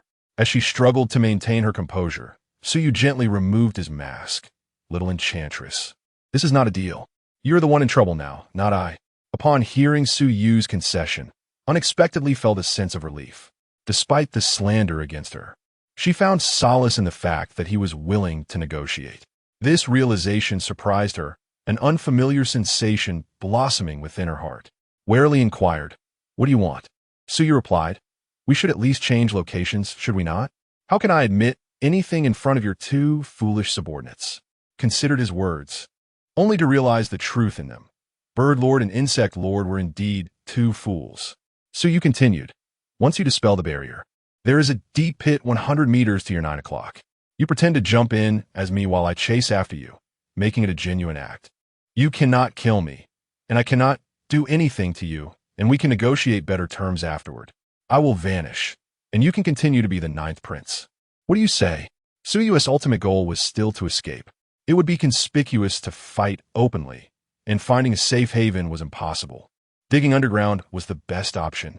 As long as the 3 deities did not follow, they would be safe. He had instructed AI Leah to dig in advance for this very moment. Warned, you had better not attempt to deceive me. One condition must be met. You shall never reveal that I am. Suyu raised his hand to the heavens. All right, I promise I will never disclose your identity, little enchantress. Sighed softly. To silence Suyu's loose tongue, she must endure humiliation. Outside the barrier, despite their inclination to believe Suyu, the 2 lords remained indecisive. The Insect Lord pondered. Brother Bird, whom should we trust? The Bird Lord scratched his head. Let us observe the situation. The truth will reveal itself. Hu Feng's expression darkened. The one who harmed my wife must be Suyu. He firmly asserted. This not only provided the demon race with a way out, but also left the 2 lords with no grounds for dispute. The City Lord would undoubtedly demand an explanation. The Insect Lord assured, do not worry. We will ensure the impostor is dealt with. As the barrier shattered, the 2 9th princes clashed fiercely. Suddenly, one of them dashed away, creating a 100-meter gap before leaping into the already dug pit. Suyupersuth, shouting, no one is allowed to follow. This prince will capture that scoundrel. Suyu, the bird and insect lords, initially prepared to follow, hesitated. With their divine power, they could easily intervene, but now that the one who appeared to be the true 9th prince had spoken, they faltered.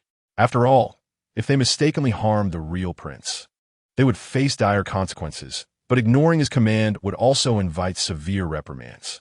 The demon race had a rigid class structure. The hesitation and turmoil of the 2 demons were indescribable.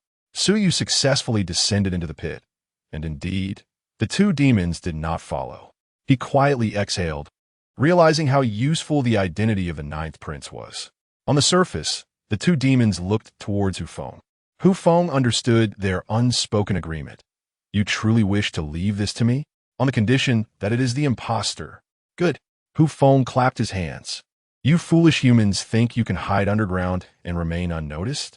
Do not forget, every demon city, aside from the city lord of divine rank, also has a divine rank demon plant. The roots of the demon plant are deeply embedded underground. Do you really think you can escape? Below the surface, navigated through thousands of meters before encountering a familiar face. Is it you? The 2 women exchanged astonished glances, then realization dawned upon them. Following closely behind were Suyu and the ethereal K-Ing, who N-U-N. AI Leah's anxious heart finally settled. There was no doubt that Suyu had once again traversed a perilous path. Moreover, it seemed there was an unexpected gain. AI Leah cast a strange look at. Coldly remarked, what are you staring at? If it were not for you despicable. Suyu interrupted. Enough, little enchantress. If you do not want your 2 foolish subordinates to catch on, you better hurry. Hurry for what? She retorted. To dig. Suyu pointy de hiv. Chapter 75. Losing the lady and the troops. Unfamiliar with the world, in a fit of rage, removed her mask, incredulously pointing at herself. You want me to do that? Suyu was taken aback. What else? You are the one who wants to negotiate with me. Surely, you cannot expect me and my woman to do the labor. Was a loss for words. From birth, she had been concealed by her mother. Her gender unknown to all. Throughout her life, she had been made to serve as a laborer, never having performed such menial tasks. Like a burrowing rat, repeatedly admonished herself to endure. Waiting for the right moment, she vowed to kill this scoundrel. Meanwhile, AI Leah could not suppress her amusement. Arms crossed as she scrutinized the abyssal sorceress. The more she gazed, the more enchanting she appeared. Even AI Leah, a woman herself, found herself increasingly captivated. However, her stubborn temperament posed a challenge to tame. It would not be easy to subjugate this fiery steed. Otherwise, Having her as a third familiar seemed a delightful prospect. The thought of placing the jewel of the abyssal demon race beneath her own status was exhilarating. The Blood Clan had once lost to the demon race in the struggle for the god and demon well, and the memory of that defeat filled Leah with a sense of pride she could hardly contain. Gritted her teeth, you. Just remember this. After leaving behind a fierce warning, the little enchantress surprisingly began to work diligently. It seemed she channeled all her anger towards Su Yu into the earth and stone before her. In a frenzied assault, she swiftly excavated hundreds of meters in mere breaths. The debris vanishing into nothingness, transformed into ethereal energy sent into the stable barrier, saving her the trouble of transport. Leah leaned closer to his ear. Did you trick her again? Su Yu pinched her delicate nose. How can a matter of beast tamers be called a trick? You little enchantress. I will settle the score with you later. A warmth enveloped Elia's heart as she grasped Su Yu's intentions.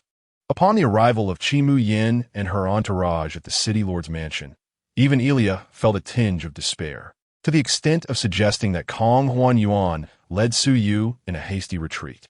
Su Yu appeared somewhat irked by this notion, indicating that his own well-being mattered to him more than life and death. While they conversed, Chi Mu Yin had already advanced over 2,000 meters. Truly deserving of the title of the top contender on the beast ranking, this disparity was such that even a 3-on-1 confrontation involving Su Yu, Elia, and Kong Huan Yuan might not suffice to overcome her.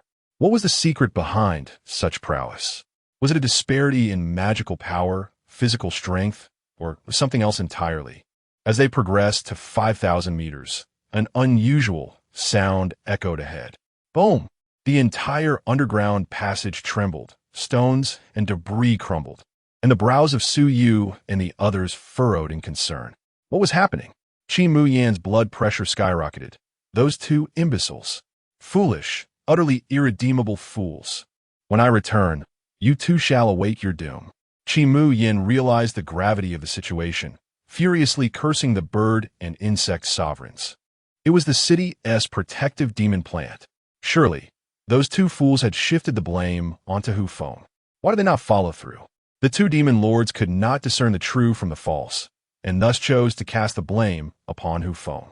They did not intend to kill, but the protective demon plant was indeed at the mythical realm. Inflicting injury was hardly a challenge. Once injured, they could unmask it to ascertain its identity.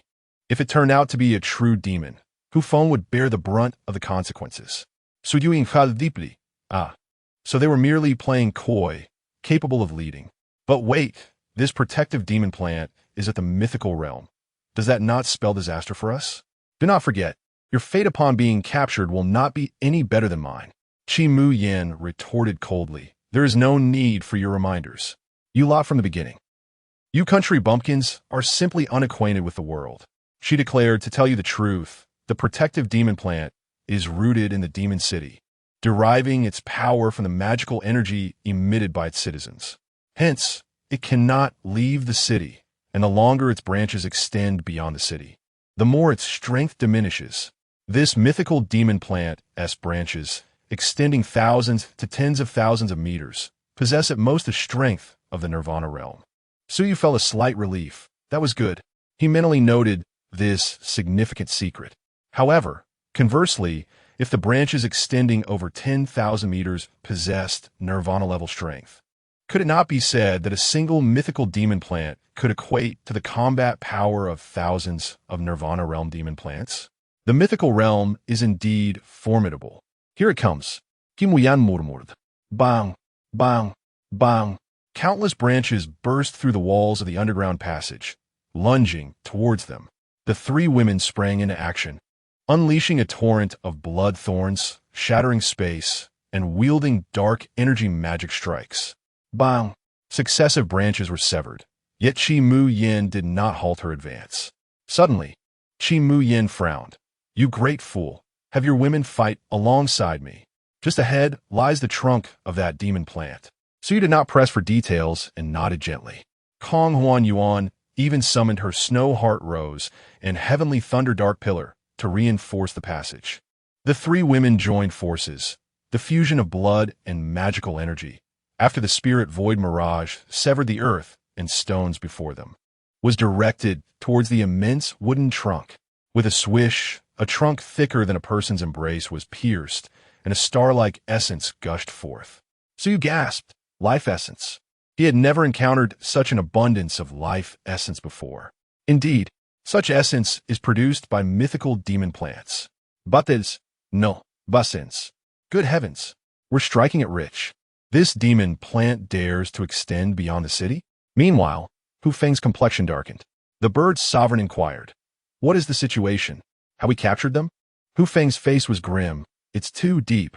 They are at least 5,000 meters underground. The crystal mist pine's power diminished to nearly nothing. And even the trunk has been partially severed. What a tremendous loss. The mythical demon plant has only 10 main trunks, each capable of producing hundreds of branches.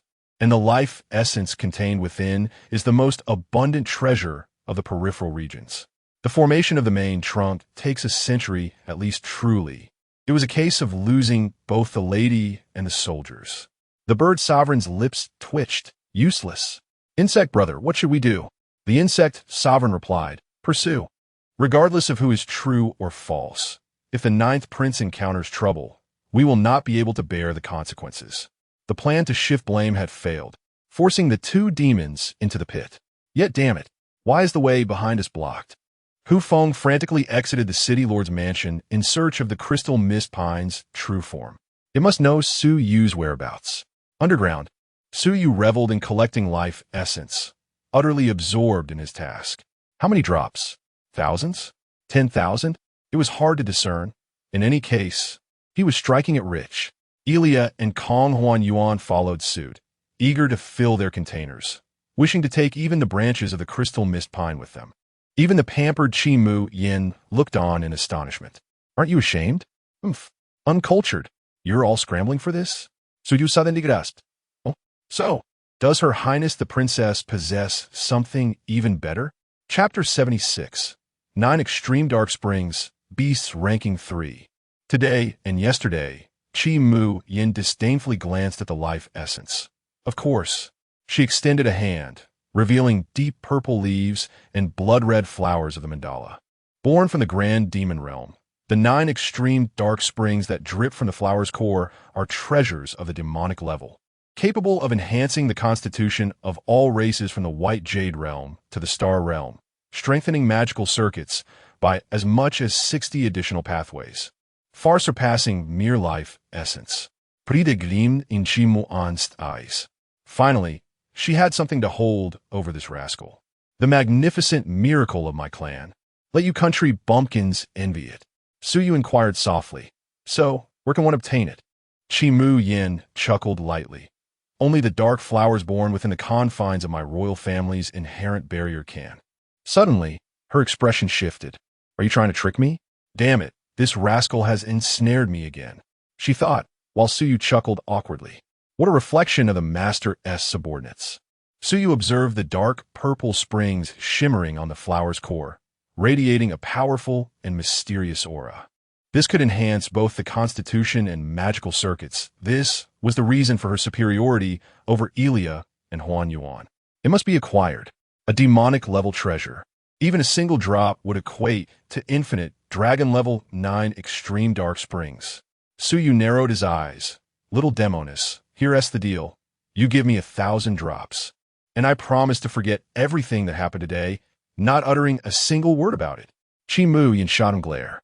1,000 drops? Do you think it's water? The dark flower could only produce 1 drop per day, and that single drop was far more effective than your 1,000 drops of life essence. Chi Mu Yin thought resentfully. This rascal was indeed tempted, yet he had the audacity to make such a grand demand. She needed to deceive him.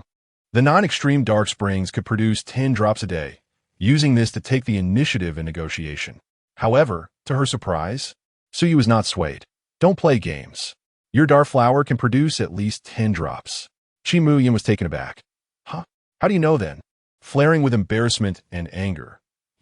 Su Yu chuckled inwardly, hitting the jackpot. He was bound to prosper. He guessed correctly. Su Yu extended his hand. Thus, asking for 1,000 drops is hardly excessive. I could swear by the Luo River that this is the most significant vow of our human race. The two women beside them struggled to suppress their laughter. Yes, yes. The master never lies, especially not to beautiful ladies. Suyu nodded repeatedly. Did you see that? A trustworthy reputation. Mu Yin weighed the pros and cons.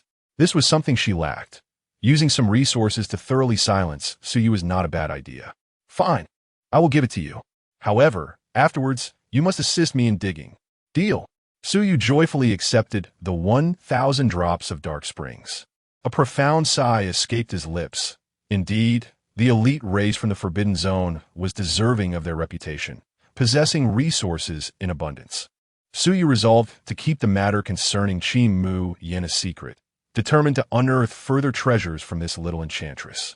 On the ground, the two demon lords, in a fit of rage, pounded the earth, each strike creating immense craters.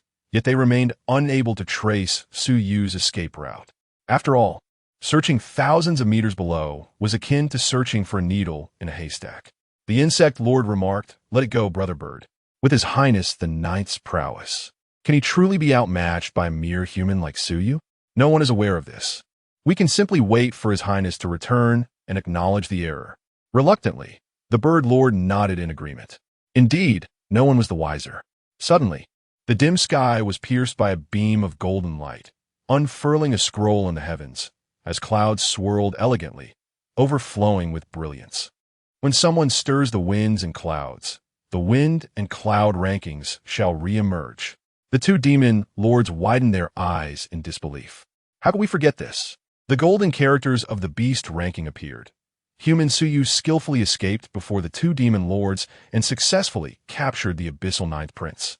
Rising to third place on the beast ranking. With a spurt, the bird lord coughed up a mouthful of blood. The fact that they had been outmaneuvered by a mere human spread throughout the entire Forbidden Zone. The insect lord was momentarily stunned. While the cunning plan might salvage some dignity, it ultimately served to highlight their foolishness. Moreover, the ninth prince had been captured? It must surely be a vile trick of humanity. Indeed, those treacherous humans, the two demons, seethed with rage. My brother, that wretched creature must be attempting to escape the city and return to the human camp. You head west while I go south. We shall surely intercept them. That makes sense, brother bird. We cannot allow his highness to come to harm. Otherwise, we shall be held accountable. With that, the two demons wasted no time, dispersing to pursue their quarry. Above the canyon, countless humans gazed in astonishment at the sky, particularly the Blood Spirit Squad, whose members stared wide-eyed. The captain, Dugaming, expressed his grave suspicion that there might be a bug in the wind and cloud rankings. His comrades nodded in agreement. The captain, no matter how formidable, could not have achieved such astounding feats. Mu Changwei voiced his uncertainty. What if it is indeed true? A silence enveloped them. How could one who had only recently arrived in the demon abyss upend the entire realm, repeatedly escaping from the clutches of mythical demons, and even outsmart the abyssal ninth prince, the top-ranked creature on the beast ranking? How could this leave their experienced group feeling? Amongst them, two individuals exhibited conspicuous discomfort, their expressions tinged with malice. Ning Hanwan gazed at the firmament, a slight smile gracing his lips. He was confident that nothing could exceed his expectations. If it did, it would surely be an unpredictable variable, the world's unpredictabilities. Xiao Tingyin and Jiang Huairan exchanged glances, realizing that the old silver coin had begun his antics again. Could he not be a little more sincere? Nevertheless, Suyu had indeed set a new record for humanity on the beast ranking, a distinction never before granted to the human race. In the Wind and Cloud Pavilion, the Dragon and Beast Pavilion masters were engaged in a game of chess. Masters, we have yet to ascertain his whereabouts, Dragon 12 said, a hint of embarrassment on his face. The Beast Pavilion master gently placed his piece. No need. I shall go personally. He transformed into a crystalline form, blue light shimmering, vanishing in an instant. The Dragon Pavilion master turned his gaze back to the chessboard, contemplating his move. Meanwhile, beneath the ground, Mu Yin and Suyu remained unaware of the events surrounding the beast ranking. With combined efforts, they had excavated from the Lord S Manor of Qingyan City to the eastern outskirts. You intend to return to Qingstone Gorge? Shouldn't you head west or south instead? Suyu furrowed his brow. Who said I'm going back? Now it's my turn. The little demoness, cough cough, the ninth princess. It's time we had a talk, shall we? Suyu had not forgotten about the legendary descendants mentioned by Ailia, residing 200 miles east in Wangxian Forest. Qi Muyin frowned. Did we not just reach an agreement? Suyu narrowed his eyes. What I meant was to forget today as matters. Discovering your femininity was something I learned yesterday. Qi Muyin gasped, nearly unable to catch her breath. Chapter 77, Exploding Coins. Spirit Lake Realm, Spiritual Strength. Despicable. Qi Muyin ground her teeth. Only humanity could be so vile. Our noble demons would never stoop to such base conduct. Suyu chuckled lightly. Vileness is the currency of the despicable, while nobility serves as the epitaph for the noble. Your Highness, such a demeanor will not secure you the throne, will it? Consider it tuition for my education. You shall not suffer loss. Qi Muyin's eyes sparkled with intrigue, an uncommon lack of anger as she pondered Suyu's words. Despite her superior strength, she found herself being led by the nose, prompting a rare moment of reflection for one who had always revered absolute power. Suyu proposed, let's strike a deal. You agree to 3 requests, and I shall never mention your femininity in front of outsiders. Qi Muyin nodded slightly. Speak. Suyu raised 3 fingers. First, there are over 10,000 human captives being transported to Qingstone Gorge. My people will rescue them, and you must acknowledge this. Surely, a mere human is of no concern to you? Second, I require a treasure to elevate my spiritual realm. You must provide me with one. Third, explain to me why your kind must kill all siblings after vying for the throne. The rescue of human compatriots and the enhancement of his spiritual realm were of utmost importance. Wangxian Forest lay not far ahead, and Suyu lacked the additional beast contract slots afforded by the Spirit Lake realm. Qi Muyin furrowed her brow. Is the third matter truly necessary? Why should we divulge our clan's affairs to you? Suyu leaned closer and said, Little demoness, I have a feeling our collaboration is far from over. Hearing you out bears no harm. You're correct. I am a resource-deprived bumpkin. Perhaps in the future, I could assist you in exchange for resources? A faint blush crept across Qi Muyin's enchanting visage. Was he suggesting he would help her seize the throne? In the eyes of the demon race, this was akin to pledging allegiance. Quickly, she shook her head. This had to be a cunning human psychological tactic. Suyu regarded her with an odd expression. Why the blush, like a teapot about to boil? Kim Wuyan koftalightly. Ahem. Sharing this is not a problem. Many are aware. Our clan believes in the unity of all paths. Each new demon in the abyssal clan siphons power from the divine demon well, and to become a demon lord, one must eliminate all siblings to restore the power to the well and transcend the holy domain. Historically, demon lords have mandated that only males may enter the deepest part of the divine demon well. As she spoke, a shadow of gloom crossed Qi Muyin's eyes, and she found herself divulging information to Suyu as if pouring beans from a bamboo tube. Perhaps she simply needed someone to confide in. Suyu absorbed this knowledge, committing it to memory. Qi Muyin tossed a package to Suyu. A unique demon-level treasure from my clan. Holy demon duality fruit. It shall aid you in reaching the Spirit Lake realm. Another demon-level treasure. Suyu marveled at her wealth, tempted to take her for himself. He glanced at her and softly remarked, Your Highness, such stinginess. Just one. Throw in another, would you? Just one. Qi Muyin nearly exploded with indignation, but Suyu quickly added, If you give me another, I shall present you with a gift in return. Qi Muyin's delicate brows furrowed, yet she tossed another one over. Suyu reciprocated by tossing a small vial to her. Well then, Your Highness, may our paths cross again. I shall keep this under wraps. Should you ever find yourself in need of guidance, seek me out. Of course, one question shall cost one treasure.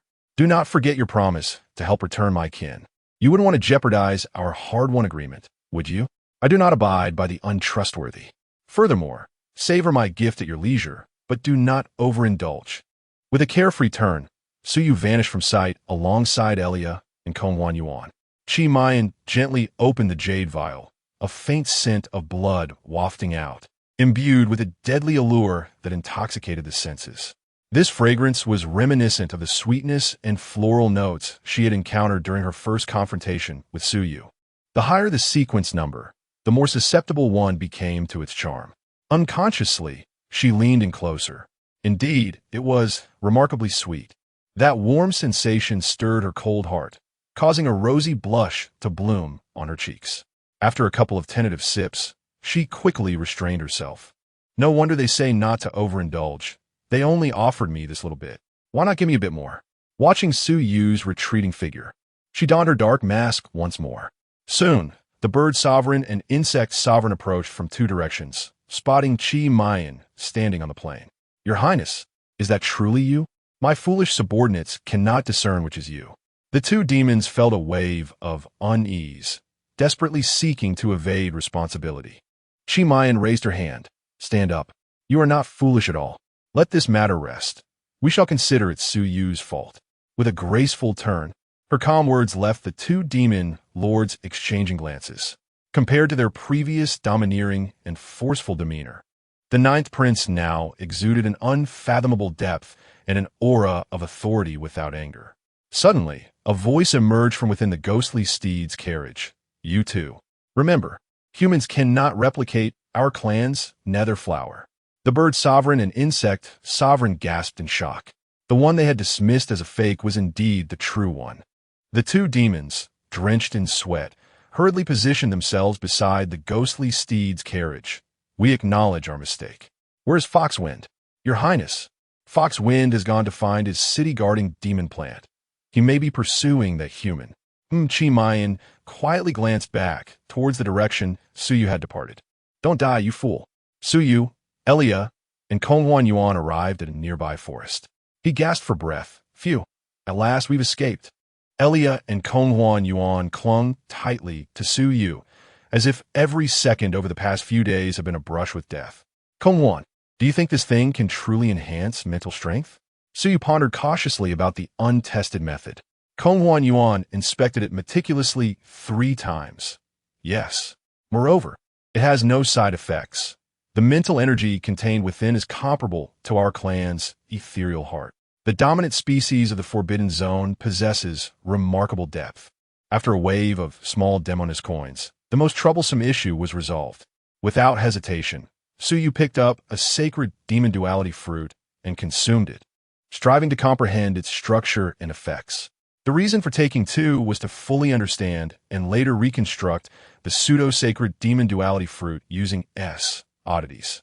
In his mind, a powerful stream of mental energy surged forth, breaking through the spiritual creek, which expanded into an expansive lake, where everything within 100 meters became vivid and distinct in his consciousness.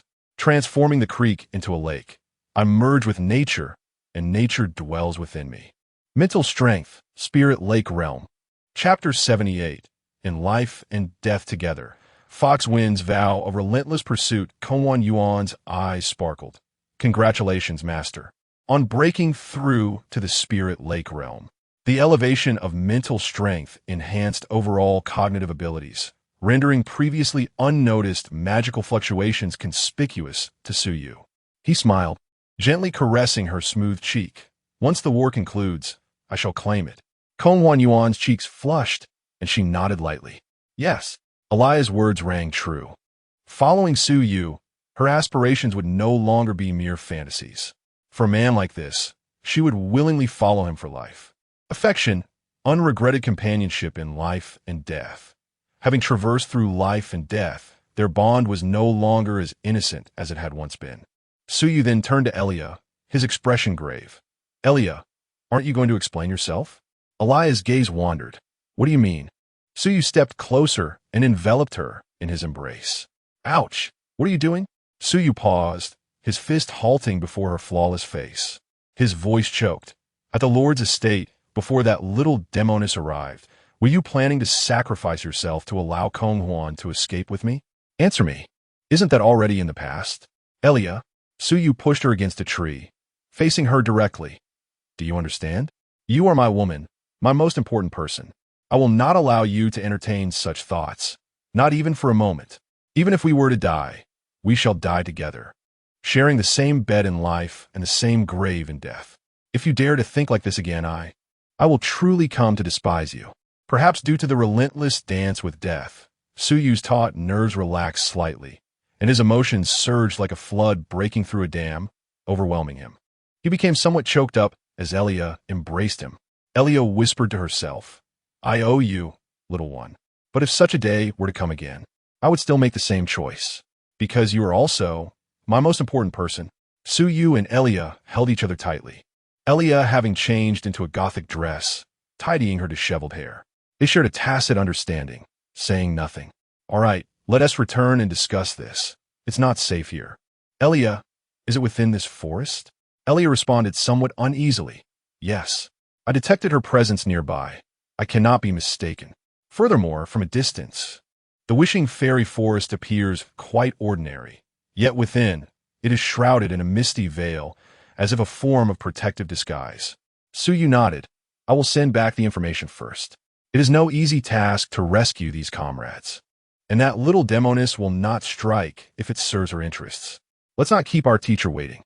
Su Yu conveyed the general course of events, the transport of captives, and the ultimate rescue location, as well as the matter regarding the teacher's daughter, all through the token of Qinglan Haidang.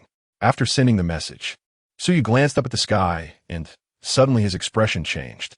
What the hell? When did I become the third on the 10,000 beasts ranking? What he thought was a covert operation had become common knowledge. At the Qingstone Gorge, the command center. Upon receiving Su Yu's definitive message, Shangguan Ling was rendered speechless, tears welling in her eyes, overwhelmed with emotion. After a moment, she hurried to find Xia Tingyan. Governor, urgent news from Su Yu. Xia Tingyan read through the message 3 or 4 times, still unable to believe it. Not just him, the entire command center was enveloped in silence. How'd he do it? The demon clan's 9th prince personally escorting them? Will they allow us to raid? I have no ill intentions. I just wish to inquire. Is Su Yu truly all right? Such incredulity was beyond comprehension. Even racking their brains did not yield an answer. The initiator of this war against the demon realm was actually heeding Su Yu's commands? Meanwhile, Li Jia's mind began to race. Su Yu had already stolen too much glory and prestige from this war effort. His family, Esli Mu, had a grievance with him, and the affiliated Wang family was particularly hostile towards Su Yu. This was not a good sign. Li Zhongwan quietly transmitted, Brother Sheng, I will relay this news back to our clan, urging them to act discreetly in the Great Xia. Li Zongxing nodded slightly. Yes. Regardless of how the Great Xia unfolds, they could not allow the factors of hostility towards their family to continue to develop. If necessary, even sacrificing thousands of captives would be a small price to pay. Before Su Yu escaped Qingyan City, Foxwind learned of everything before the city-guarding demon plant. Very well, very well. The 9th prince and Su Yu are in cahoots? Is this a performance stage for me? In the underground chamber, Su Yu and Qi Mayan indeed collaborated against the Crystal Mist Pine. Foxwind's expression darkened. Crystal Mist, guard our home well. This city lord vows to capture Su Yu. Regardless, the 9th prince must provide an explanation to this lord of the city. If that is not feasible, we shall throw our allegiance to the 7th prince. The Crystal Mist Pine and Cypress swayed in agreement.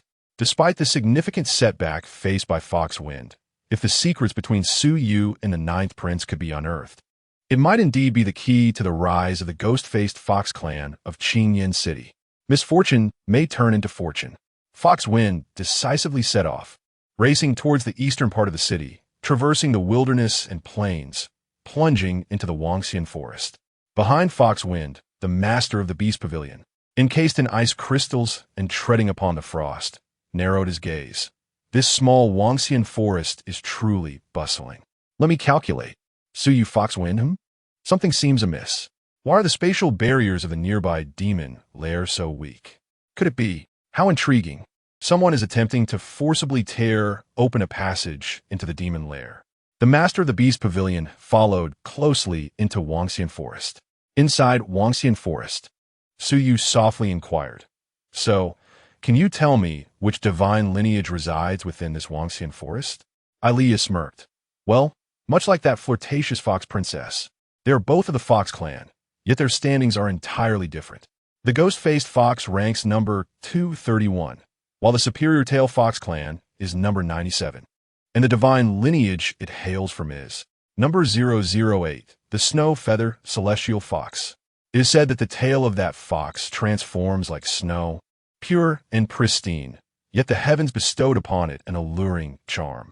Little one, I do not disapprove of your affection for her. In other words, only such beauty is worthy to serve a man of my stature. However, do not let yourself become ensnared, for it is all too easy to be consumed by it. Kong Huan Yuan added, Yes, master, you must exercise caution. It is said that a century ago, a snow feather celestial fox killed its master. Chapter 79, A Dance of Demons. Who is the hunter and who is the prey? Suyu was momentarily taken aback. Hiss, so dangerous. And you both want me to capture her? It seems love is indeed a rose with thorns. Throughout history, it is rare for beast tamers to kill their masters. Regardless of the race, once a contract is signed, it cannot be violated for life. Otherwise, they would not be tolerated by the heavenly laws. Those who defy their masters would be obliterated by the anomalies of heaven and earth, leaving not even a trace. What could compel someone to take such a risk? Kong Huan Yuan cautioned. The reason is quite simple. Fox demons are infamous for their seduction, and the demon lairs believe them to be wanton. However, the snow feather celestial fox possesses a fierce nature. It is said that a powerful race once attempted to possess and force her into a contract, even threatening her kin's lives to compel her. Ultimately, that led to... So, master, the fox demon is heartless while the celestial fox has feelings. She cannot be judged by the standards of ordinary fox demons. The necessity of capturing her arises from your transformation towards ascension. The most suitable magical circuit for you is that of the celestial fox, Suyupanderdipri, gathering the essence of heaven and earth. The heavens played a cruel joke on them. A virtuous and fierce nature coupled with an enchanting visage. How could one not be coveted? No wonder she had to remain concealed. Suyu gently caressed Ailea's face. Rest assured, this is not enough to disturb my resolve, no matter how alluring her appearance. It pales in comparison to genuine affection. Ailea nodded softly. This was also Ailea's reason for bringing Suyu here. She believed her little companion could surely tame this wild stallion. The deeper they ventured, the more they discovered the peculiarity of Wangxian Forest. The cherry blossom petals on the ground appeared to ascend, as if raining down from the earth to the sky. At the heart of the forest lay a tranquil and clear lake. Ailea and Kong Huan Yuan shifted their gaze beneath the lake's surface. She is hiding beneath the water. Do not worry. This celestial fox was merely in the metamorphosis stage when I last encountered her. Capturing her shall not be a challenge, but the difficulty lies in the challenge of winning her genuine allegiance. Based on Su Yu's observations, every divine lineage he had encountered, including Ailea, Kong Huan Yuan, and Qimu Yin, harbored unfulfilled desires, even tragic longings. This should be the key to breaking through her defenses. Suddenly, from the jungle behind Su Yu, a chilling wind swept through, and a powerful surge of energy surged across the forest, sending birds and beasts scattering. A wave of fear washed over Su Yu's heart. As the overwhelming pressure left him breathless, he abruptly turned around to see a 3-meter-tall figure emerge from the shadows, transformed into humanoid form, but retaining its pristine white fur and grotesque mask. The ghost-faced fox. This demon fox was none other than the lord of Qingyan City, Foxwind. Foxwind's sharp beak dripped with fox saliva, and his eyes glowed with a mix of hatred and greed. I have indeed stumbled upon a significant secret. This lake conceals a celestial fox. You must also sense the divine lineage. Did you think you could escape right under my nose by colluding with that ninth prince? Despicable humans. You harmed my wife and slaughtered my kin. Today, you have nowhere to flee. Confess your relationship with that ninth prince. What secrets does the ninth prince hold? Speak, and I shall spare your life. Otherwise, should I extract your soul, you shall know the pain. Su Yu's expression darkened. To have tracked him down was indeed a miscalculation of the capabilities of this mythical beast. Ailea's countenance was grim. There was only one way to shield Su Yu from the clutches of this mythical beast. So he took a deep breath. He needed to buy time, to gamble on a possibility. In the mission briefing he sent back to his teacher, Shangwan Ling, He had mentioned his journey to Wangxian Forest. If all went well, someone would come to his aid. Unfazed, Su Yu faced the pressure of Fox Wind and stepped forward. No, Fox Wind. Do you have any evidence that I harmed your wife? Could it be that you dare not offend the demon clan and wish to pin the blame on me? Fox Wind's expression shifted, as if struck by a hidden truth. You truly seek death? Su Yu smirked, tossing his phone to Fox Wind. Huh? Lord of Qingyan City, let me tell you the truth. Your wife was not harmed by me. She acted of her own volition. Take a good look. Observe how your wife fawns over me, how she seeks to ingratiate herself in your absence, even attempting to offer herself. You should not blame me. Rather, I have spared you from wearing the green hat. Su Yu had secretly instructed Kong Huan Yuan to record the video, intending to expose it upon returning to the human camp to undermine the morale of Qingyan City, not expecting to utilize it in advance. Delaying was not guaranteed to be fruitful, but it was better than doing nothing, at least allowing Su Yu to contemplate an escape. Fox Wind gazed at the image on the human device, the scene of the Fox Princess's flirtatious and licentious demeanor, causing his heart to race and blood to spill from his lips. Fox Princess, why do you treat me this way? Undoubtedly, it was the Fox Princess who had chosen to flatter Su Yu, despite that it was a facade of Su Yu. This wretched creature, when I return, I shall slay you. Fox Wind's expression turned dark and menacing as he glared fiercely at Su Yu. Hatred and fury consumed his reason. All he desired now was to rip Su Yu apart. Su Yu contemplated for a long while. Perhaps there was a glimmer of hope beneath the lake's surface. Just as Su Yu prepared to act, in the sky, a serpent-shaped dagger seemed to rend the heavens asunder, scattering the cherry blossom rain. And the dark rifts in space trembled ominously. Thunder roared, and fierce winds surged. Even Fox Wind was momentarily stunned.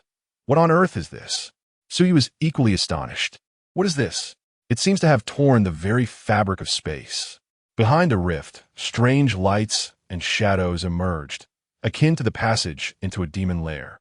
Could it be, as the rift tore open, voices emerged? Wang sang, the intel must not be mistaken. Su Yu is indeed here, right? Mr. Ishikawa, this information comes directly from the Li family's command center. It is absolutely true. I have sensed the presence of Su Yu. Hee. Su Yu and the old fellows of the great Xia surely never imagined that our Han Sakura kingdom possesses a method to enter the demonic abyss. Wait, why is there a mythical beast here? Could it be that Su Yu has summoned assistance? Cloaked assassins stealthily infiltrated the abyss of calamity, descending upon Wangxian Forest. To their astonishment, a frenzy of demons danced here, and it was not merely Su Yu who stood alone. A myriad of masked figures entered in a procession, confronting Su Yu and Hu Feng. The atmosphere thickened with tension, as all parties seemed bewildered by the unfolding events. Alia recognized the masked figures, and a shiver ran through her as she conveyed telepathically. Su Yu, they were the ones who ambushed me back then. Chapter 80. The Arrival of the Hidden Hand. Chaos reigns. Su Yu's gaze sharpened as he fixated on the masked figures in black. As expected, some familiar auras lingered among them. The hidden puppeteers within the great Xia finally revealed their bloodthirsty fangs as Su Yu distanced himself from the Qing Stone Gorge. Alia gripped his arm tightly, whispering, "Little Wanwi." Su Yu gently patted her, reassuringly saying, "Fear not." A smile danced on his lips as if an idea sparked within him. He softly transmitted, "Perhaps you might not believe it, but if they had not arrived, we would have struggled to escape from Hu Feng. Yet, their arrival signifies that those who watch over them have also come." Hu Feng cast a wary glance at Wang Yu and the likes of Sichuan Xiujin, pondering, were these individuals here to rescue Su Yu? 2 demigods, 10 reincarnators leading the charge, along with dozens of wheel-turners and nirvana masters. Even if Hu Feng were a mythical beast, victory was not guaranteed. However, judging by their tone earlier, Hu Feng barked, "Where do you hail from? This human is an enemy of this city lord. If you do not recognize good from bad, I shall not hesitate to deal with you as well." Sichuan Xiujin's expression soured. Why was it that every matter related to Su Yu ended in chaos? After extensive planning, their scheme was meticulously crafted. They had closely monitored the movements of Xia, Ting'en, Ning Hanwan, and others threw their agents in the Blood Spirit team and Dragon Eagle Guard, even taking on the task of assisting Su Yu. They had believed their plan was foolproof, yet unexpectedly, a mythical beast emerged. Sichuan Xiujin cautiously stated, "City Lord Qing Yin, do not misunderstand. We have no intention of waging war with you. You may kill Su Yu, but the two women beside him are to be taken by us." Hu Feng retorted coldly, "They are also mine." Preposterous. How could two divine beings be easily relinquished? Sichuan Xiujin's expression darkened, realizing that communication with beasts was futile. Thus, they could only strike first. Sichuan Xiujin and Wang Yu exchanged a glance, and together they launched an assault. One from the left and the other from the right. The two demigods, in tandem with 10 reincarnators, charged at Hu Feng. Meanwhile, the other dozens of wheel-turners and nirvana masters encircled Su Yu. Sichuan Xiujin chanted, "Remember, kill Su Yu, capture the divine beings, and offer our loyalty to Amaterasu." The black-clad figures echoed in unison. "Offer our loyalty to Amaterasu." Hu Feng's voice turned frigid. "You seek death." The situation abruptly shifted. Su Yu, once marked for death, had now become the coveted prize of two factions. However, the numbers of the Han Sakura were overwhelming. Sichuan Xiujin could stall Hu Feng, allowing his subordinates to encircle and eliminate Su Yu. In his eyes, Su Yu was merely a transformation realm cultivator, with a cadre of wheel-turners and nirvana experts. He was destined for demise. Even if the unexpected occurred like last time with Alia, this group of reincarnators and demigods would manage the aftermath. A fierce glint sparked in Su Yu's eyes. These people differed from Hu Feng, who bore some grudge against him. This group from Han Sakura sought to snatch away those most dear to him. He lamented his insufficient power, vowing that one day, with blade in hand, he would eradicate them all. Su Yu recognized the combat style of those beside Sichuan Xiujin and taunted, "Oh, is that not the esteemed Director Wang? I had thought our grievances were merely personal, yet it appears your family is content to become the lackeys of the Han Sakura." All conjectures were confirmed. The Han Sakura, the Wang family, the Li family, there existed a latent web of interests. Wang Yu, having been recognized by Su Yu, discarded his pretense, unveiling his mask. Hee. People die for wealth, birds perish for food. Our relationship with the Han Sakura is merely one of collaboration. You must be curious, believing your plans were flawless, monitoring Mr. Sichuan's entry customs. Alas, we never intended to enter through the demonic abyss passage of the Great Xia. Your position, the location of your promised reinforcements, has been under surveillance. Your little cleverness seems juvenile before the adults. Today, your death is assured. From among the black-clad figures emerged several recognizable faces. Wang Hongxi, Wang Feng, and Jiang Ying. Su Yu chuckled derisively. "So you have all come, eagerly anticipating my demise. Very well, very well. Guang Fen declared coldly, Su Yu, you have harmed my family's sole heir. How could I ever let you go?" Wang Hongxi glared at Su Yu with a malevolent gaze. "Su Yu, I wish to see you torn apart, to watch as you witness your women being abducted. Were it not for you, I would not." Suddenly, an agonizing pain shot through him, a torment so profound it rendered him nearly lifeless. Su Yu chuckled lightly. "Then I wish you, the last eunuch of the Great Xia, fulfillment in your desires." Wang Hongxi turned pale, still defiant at death's door. Su Yu then turned his attention to Jiang Ying, who seethed. "Su Yu, had it not been for you, my life would not be in such disarray. Your death would benefit everyone. You should not exist." Her resentful gaze bore into him, her arms marked with bruises, filled with hatred. Alia and Kong Huanyu stood beside Su Yu, softly stating, "No," in this king's eyes. "Encountering the little one is the happiest moment of my life. Master, Huanyu would rather die than betray you." Jiang Ying's clenched jaw further fueled her rage. Su Yu responded with a smile, as if to say, "It seems it is not quite as you claim." Wang Hongxi growled, "Why waste words on him? Let us end him." Wang Feng signaled, "Attack." Swish, swish, swish. Dozens of black-clad figures summoned their beasts. 36 cherry blossom trees rising from the ground, arranged in 36 directions around Su Yu, inscribing an incomprehensible array that gradually coalesced with extraordinary power. The crimson light and ethereal contract within Su Yu's mind trembled, a means to influence divine contracts. Divine beasts could only forge a single contract, and once bound, it was unalterable. What methods had these Han Sakura employed? What to do? Su Yu frantically pondered a strategy. Wang Yu's words were of no concern. The illusionary web was not solely his. But time was of the essence. Should he evade with a barrier? Huan Yu. Kong Huan Yu responded, the witching night intruding into reality. Wang Feng sneered. I anticipated you would employ this tactic. Unfortunately, as merely a transformation realm divine being, if you were Nirvana, we might not be able to impede you. Boom! Wang Feng of the reincarnation realm radiated golden light, firmly suppressing the formation of the inherent barrier. It seemed nothing could thwart the collective assault on Su Yu. Alia reached toward her heart. If truly cornered, she had a trump card to conceal from the little one, a lethal move at the cost of her life. Suddenly, the sky filled with ice crystals, and the descending cherry blossom rain transformed into glistening ice. All demons and humans abruptly looked up, witnessing a figure in a beast mask, treading upon clouds, clad in robes, disdainfully declaring, "What a lively gathering! So many are bullying Amir Jr., and none feel any shame." Chapter 81, Apologies. But this individual is claimed by our Fengyun Pavilion.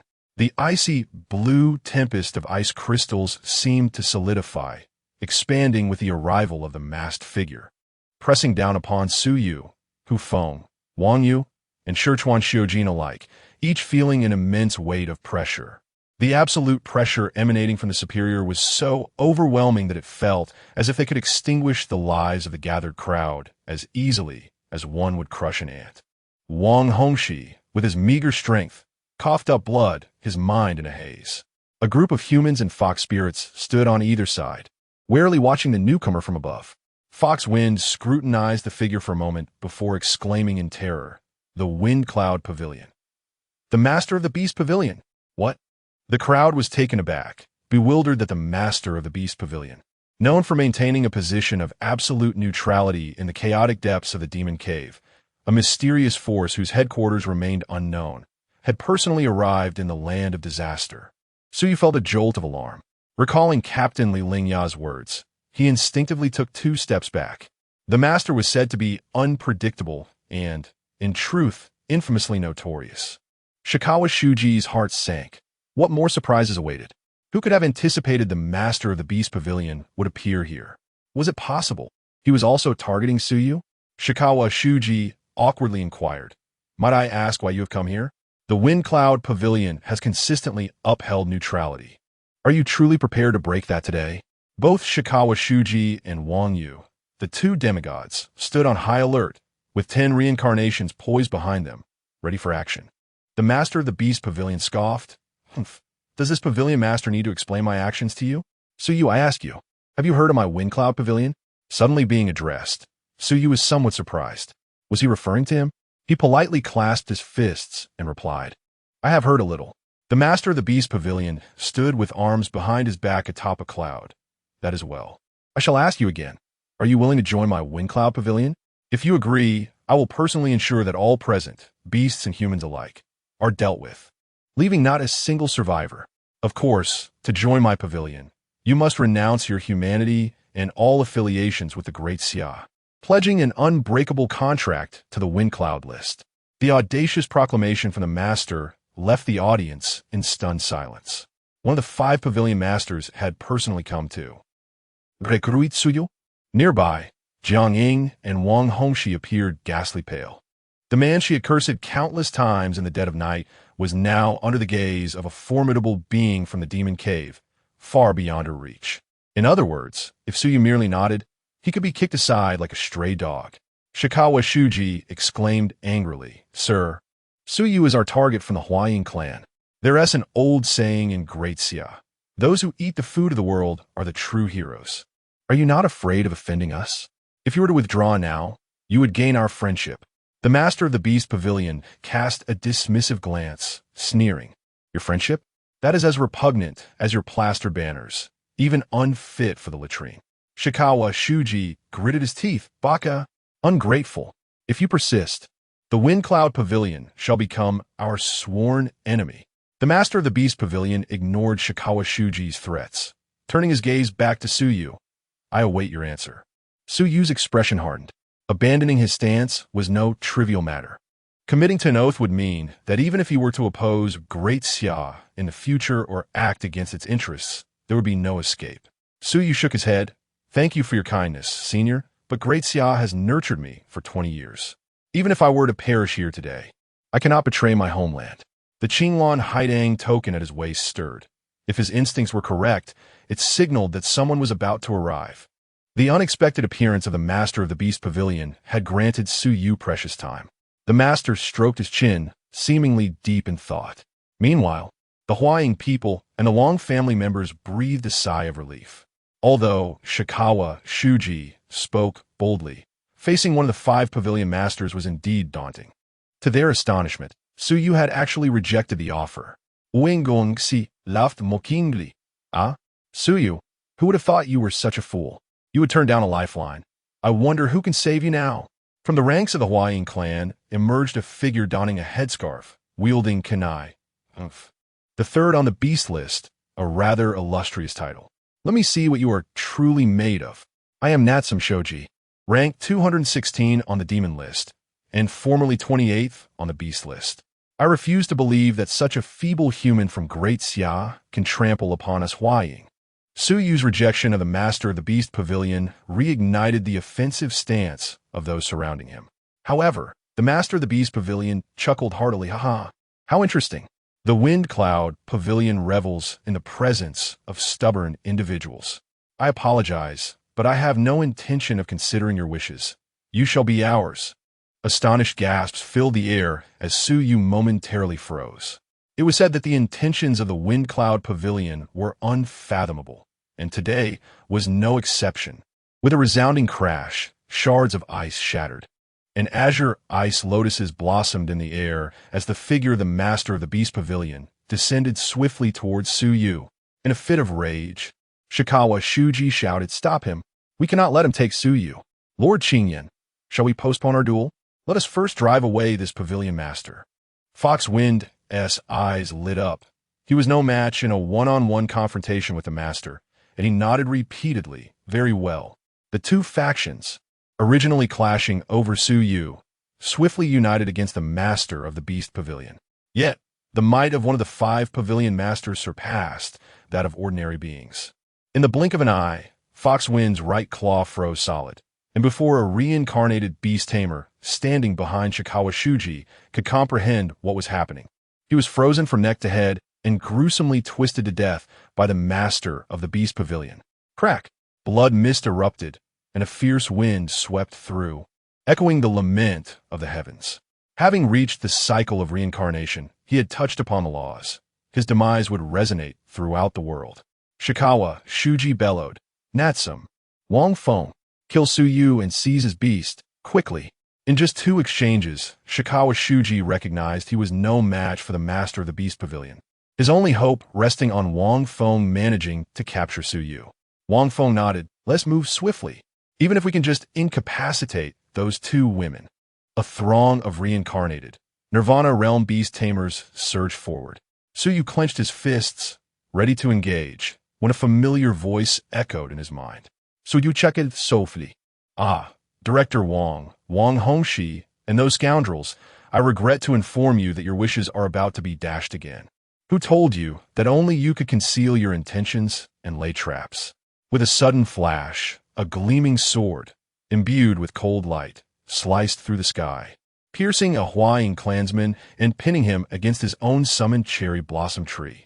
Bang! Brain matter splattered. The crowd looked up in shock. Who? Chapter 82. The unrepentant sword shatters the Huaying demon. I am not alone. The 3-foot azure edge resonated with the echoes of vanquished foes, reverberating throughout Wangxian Forest. Following closely behind Fox Wind, Shikawa, and the master of the Beast Pavilion, a 4th force emerged, bringing a long-forgotten sense of reassurance to Suyu. Who? Show yourself. A white crane, a phoenix, and a ground vessel appeared from the distance in an instant. Clang! An exhilarating cry of the crane shattered the air thick with demonic ash. Upon the white crane stood a somewhat elderly yet vibrant man, his eyes sparkling with life. You young ones really know how to stir up trouble. If you keep dragging me into this demon cave, I might just lose my life.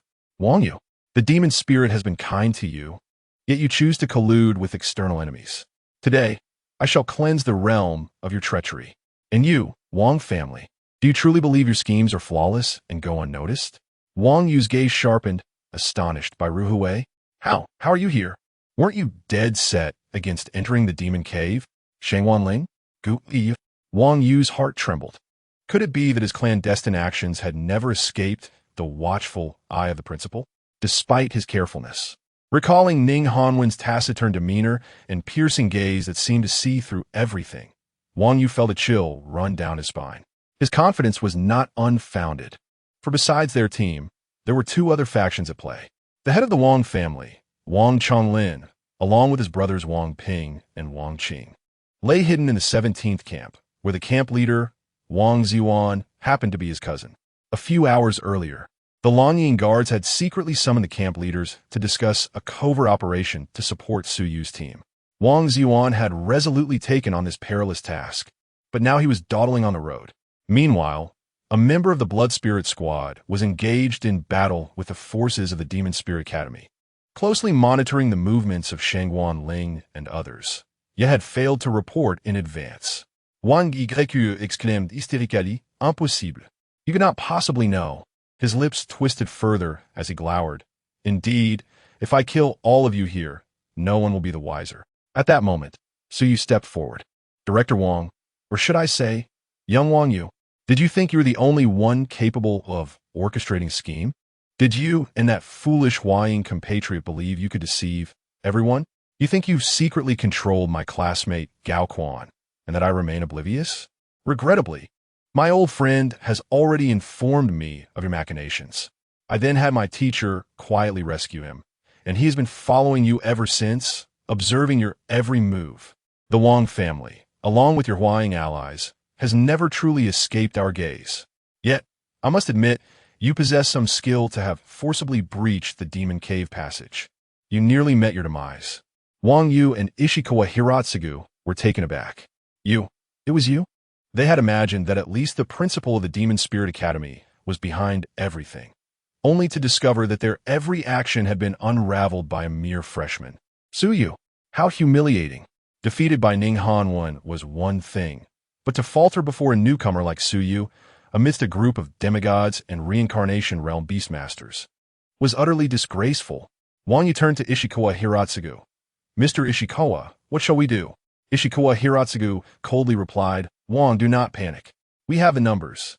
As long as we kill them here, you will still have room for explanation when you return. Wang Yue nodded deeply. Fine. If you seek death, do not blame us. The vice principal of the Demon Spirit Academy, Gu Yi, shook his head. Hopeless. According to the Blue Star International Convention, trespassing into another's demon cave is considered an act of hostility. Wang Yu, stop your delusions. Wang Chonglin and Wang Ziyuan have already been captured by Captain Li Lingya of the first camp. The only path left for you is to surrender unconditionally, or face immediate annihilation. Wang Yu, driven to madness, shouted, I refuse to believe it. Attack. With that command, the two chaotic factions clashed violently. On Su Yu's side, besides by Ruhui, Shangwan Ling, and Gu Yi, Lucian's promised 6 Reincarnation Realm Beastmasters had also arrived to join the fray, along with several familiar school teachers. Although they were outnumbered, they held a higher realm of power. Many passing by, Su Yu offered smiles and gestures of respect. Confused, Su Yu was approached by Shangwan Ling. Su Yu, they, like our teacher, have students they personally nurtured, even children who went missing. The news you sent was a tremendous encouragement for us. Upon learning you were in danger, they all volunteered to assist. The teacher also wishes to express his gratitude. Tears welled in Shangwan Ling's eyes. Her voice choked with emotion, and then she soared into the fray on her divine bird. In that moment of hesitation, Su Yu not only uplifted others, but also found strength in himself. Turning back, he observed Jiang Ying and Wang Hongxi, who were utterly stunned. Suyu chuckled softly. It seems not everyone wishes for my demise. I'm not alone. Jiang Ying, nearly collapsing, knelt in despair.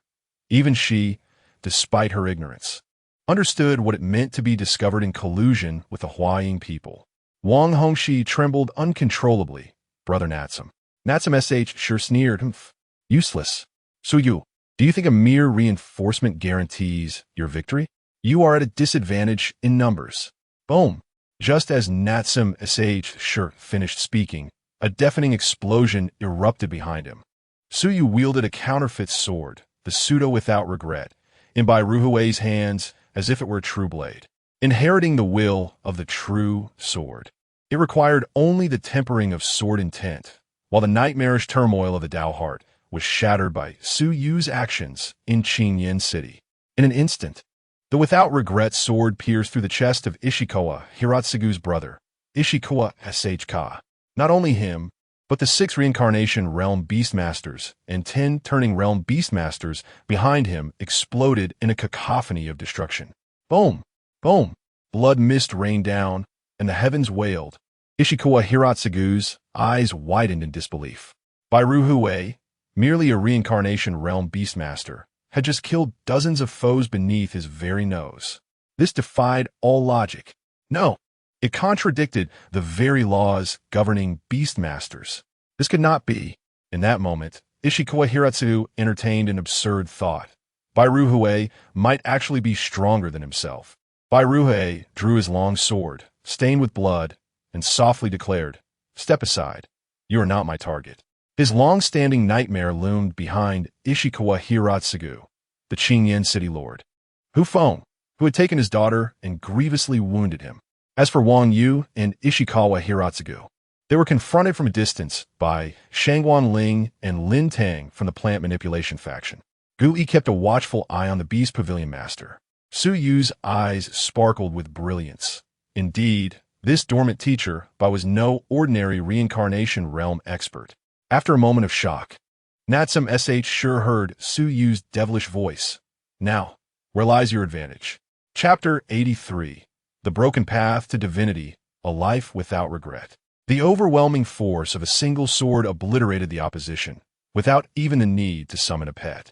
Could such a disparity in strength truly belong to a mere reincarnation realm beastmaster? Natsum sure sensed something was amiss.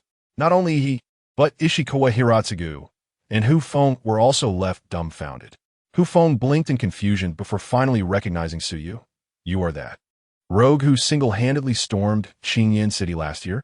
Hu Feng suddenly recalled that right after the great battle last year, a human had attempted to invade Qingyan City, slaughtering hundreds of his kin in a frenzied assault. Bai Ruhui's gaze was piercing. Last year? No, your ghost-faced fox clan owes my family far too much blood. The past is painful to remember. Bai Ruhui and Shangguan Ling had 2 daughters and a son, both of whom perished in the war against Qingyan City, leaving only their youngest daughter missing last year. This prolonged conflict is a tragic ballad of blood and tears. From the day Qing'er was killed at your hands, I have waited 13 long years. The mistakes of the past shall not be repeated. Hu Feng coldly retorted, Last year you fell in my hands. This year will be no different. Prepare to meet your end. Bai Ruhui's calm eyes suddenly narrowed, and a towering crimson crown vine surged forth, with countless bloody tendrils slicing through the air like a torrential storm towards Hu Feng. The without regret sword emitted a glimmering white light, its sharp whistle descending like a beam.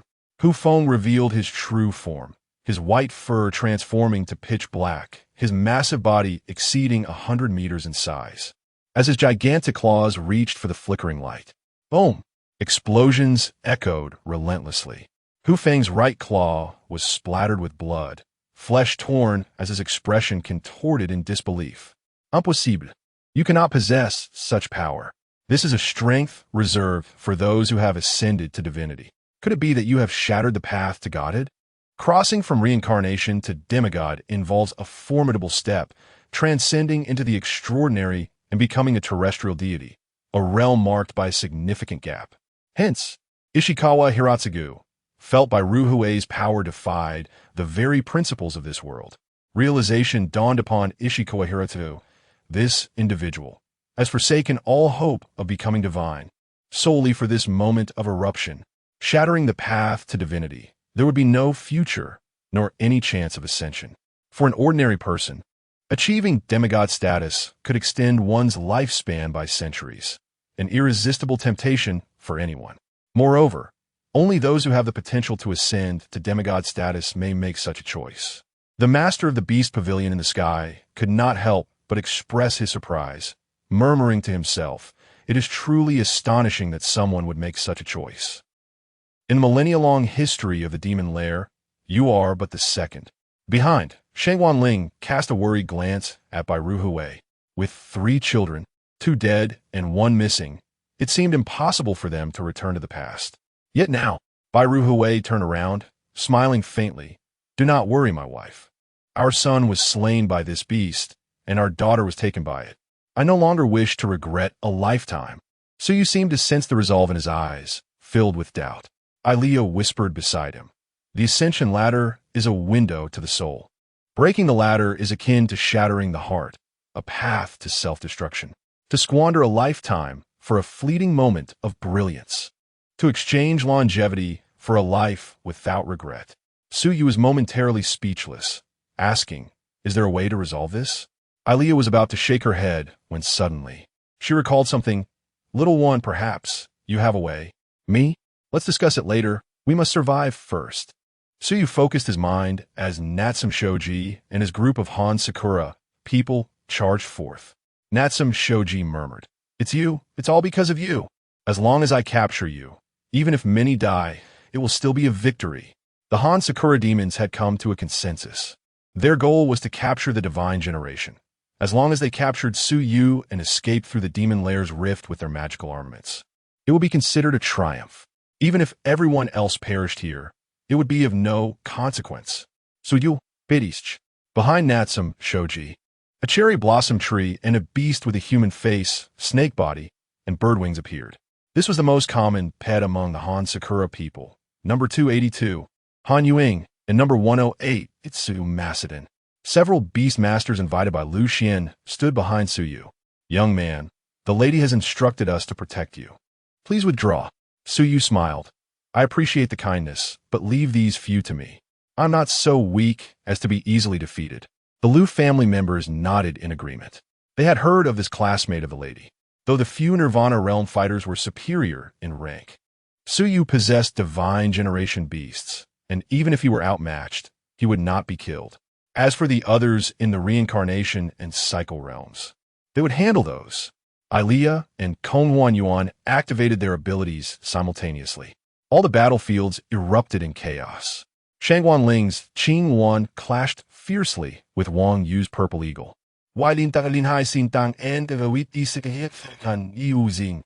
Ruhui struck fiercely with his sword, piercing through the flesh and bones of Foxwind. Gu Yi faced the master of the beast pavilion without daring to relax. Cold sweat beaded on Gu Yi's forehead. Was he a myth or a sacred domain? There was a mysterious aura that eluded comprehension, and his thoughts were inscrutable. The master of the beast pavilion paid no heed to Gu Yi, as though this mythic beast master posed no threat to him. His gaze was fixed firmly on Suyu, occasionally glancing at Bai Ruhui. The relentless assault from Bai Ruhui set Foxwind on edge. Foxwind felt an overwhelming frustration.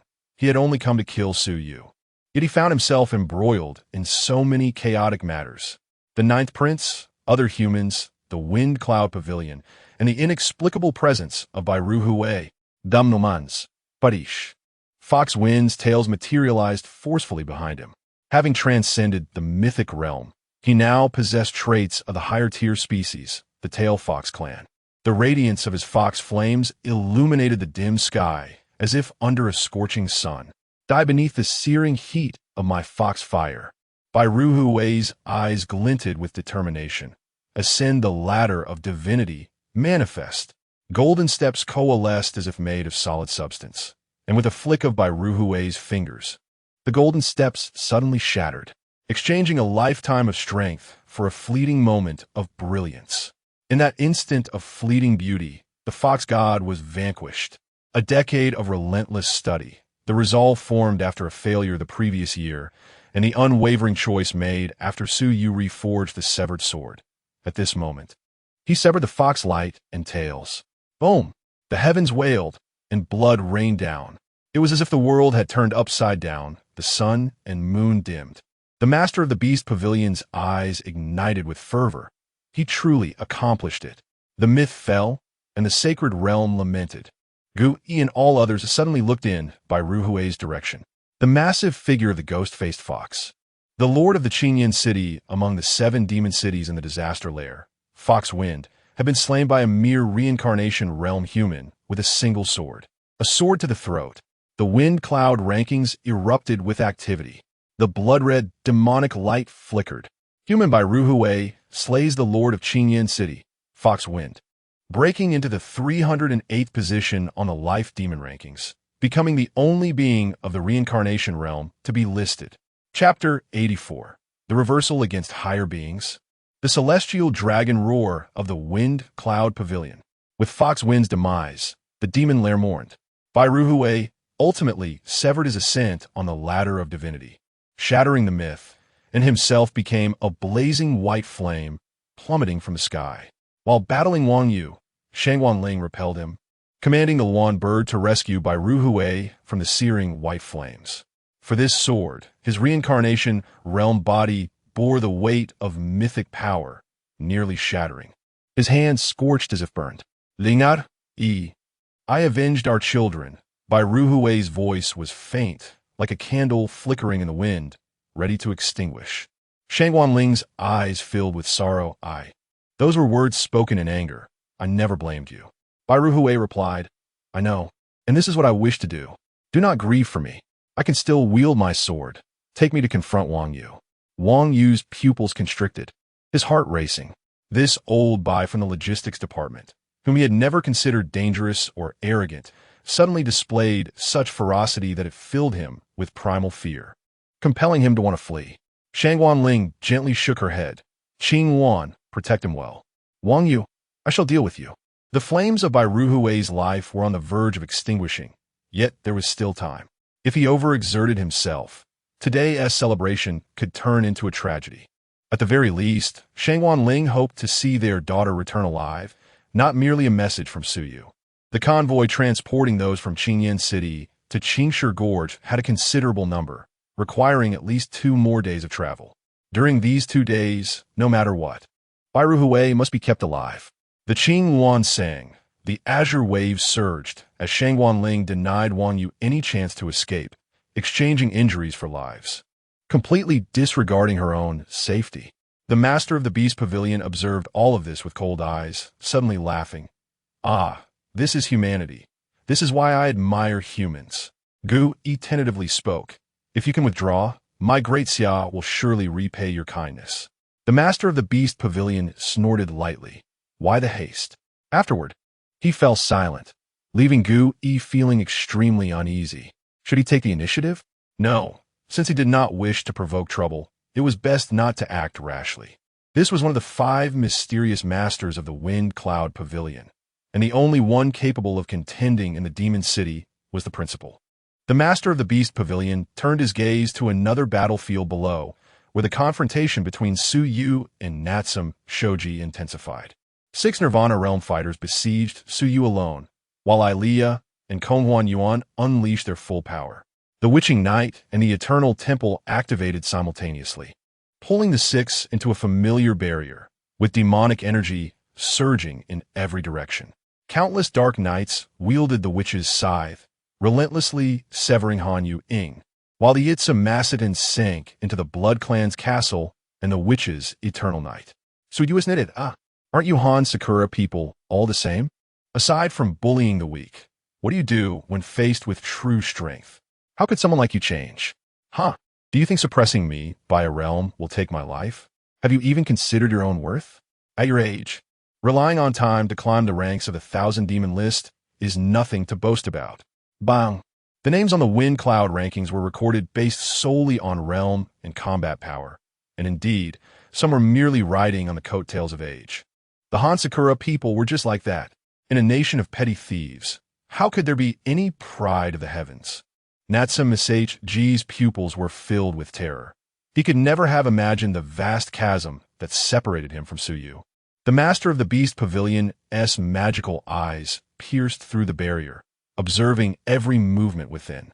Indeed, everything was a guiding hand of fate, and thus he silently resolved to give a nudge.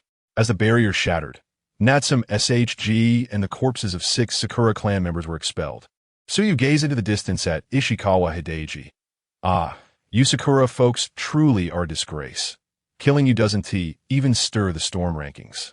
The reincarnation realm beast masters were inwardly alarmed. Suyu, ranked 3rd on the beast rankings, was indeed formidable, having slain 6 Nirvana warriors without a hint of struggle. Was it that he was too strong, or that the Sakura clan was simply too feeble? After much contemplation, they concluded that Suyu's achievements were merely indicative of their opponent's lack of value. Ishikawa Hideji's heart sank. The Ishikawa family had mobilized their full strength for this plan, having plotted for a long time and even enlisted spies and resources from other families. Yet, half their numbers had perished, the Wang family was exposed, and they faced utter defeat, slaughtered like swine under the pressure of the Daxia. It seemed their only option now was to retreat, yet Daxia made it clear they would not let this go easily. If he were captured, it would spark a serious international incident. In that moment, Ishikawa Hideji felt his mind in turmoil. Though Gui was worried about by Ruhue's injuries, he still commanded, "Do not let anyone escape. Capture them all. Any who resist shall be executed on the spot." Had it not been for concern over the master of the Beast Pavilion, he would have already joined the fray. However, the long-absent master of the Beast Pavilion spread his arms wide. Gui's heart sank in fear, as a formidable pressure made it difficult for him to lift his gaze. Was a master of the Storm Pavilion about to strike? Behind him, an exhilarating dragon roared tore through the heavens, the deafening sound shattering eardrums. A azure dragon, shining alongside the sun and moon, stretched over 100 feet in length. Obscuring the sky, Gui's gaze sharpened. A beast master, the master of the Beast Pavilion, was a beast master? Could it be a human? Or perhaps one bearing human blood? The azure dragon opened its massive maw, gathering ice blue light, directly targeting Suyu, locked onto by the master of the Beast Pavilion's aura. Suyu felt the imminent approach of death. This sensation was different from when he was in Qingyan City or when he first arrived at Wangxian Forest. It was an inescapable death sentence. Beside him, Ilia's deep purple eyes dimmed, unable to react in that moment. Gui exclaimed anxiously, "Stop! Are you declaring war on Daxia?" The master of the Beast Pavilion paid him no heed. The icy crystal roar descended mercilessly. A 10-jong-wide beam that no force could block. A mere roar that could be deemed a myth reborn. Suyu, Shangguanling, Gui, and countless others watched in shock and helplessness as the beam descended upon Suyu, Ilia, and Kong Huanyuan. Images of his brief life flashed before Suyu's mind.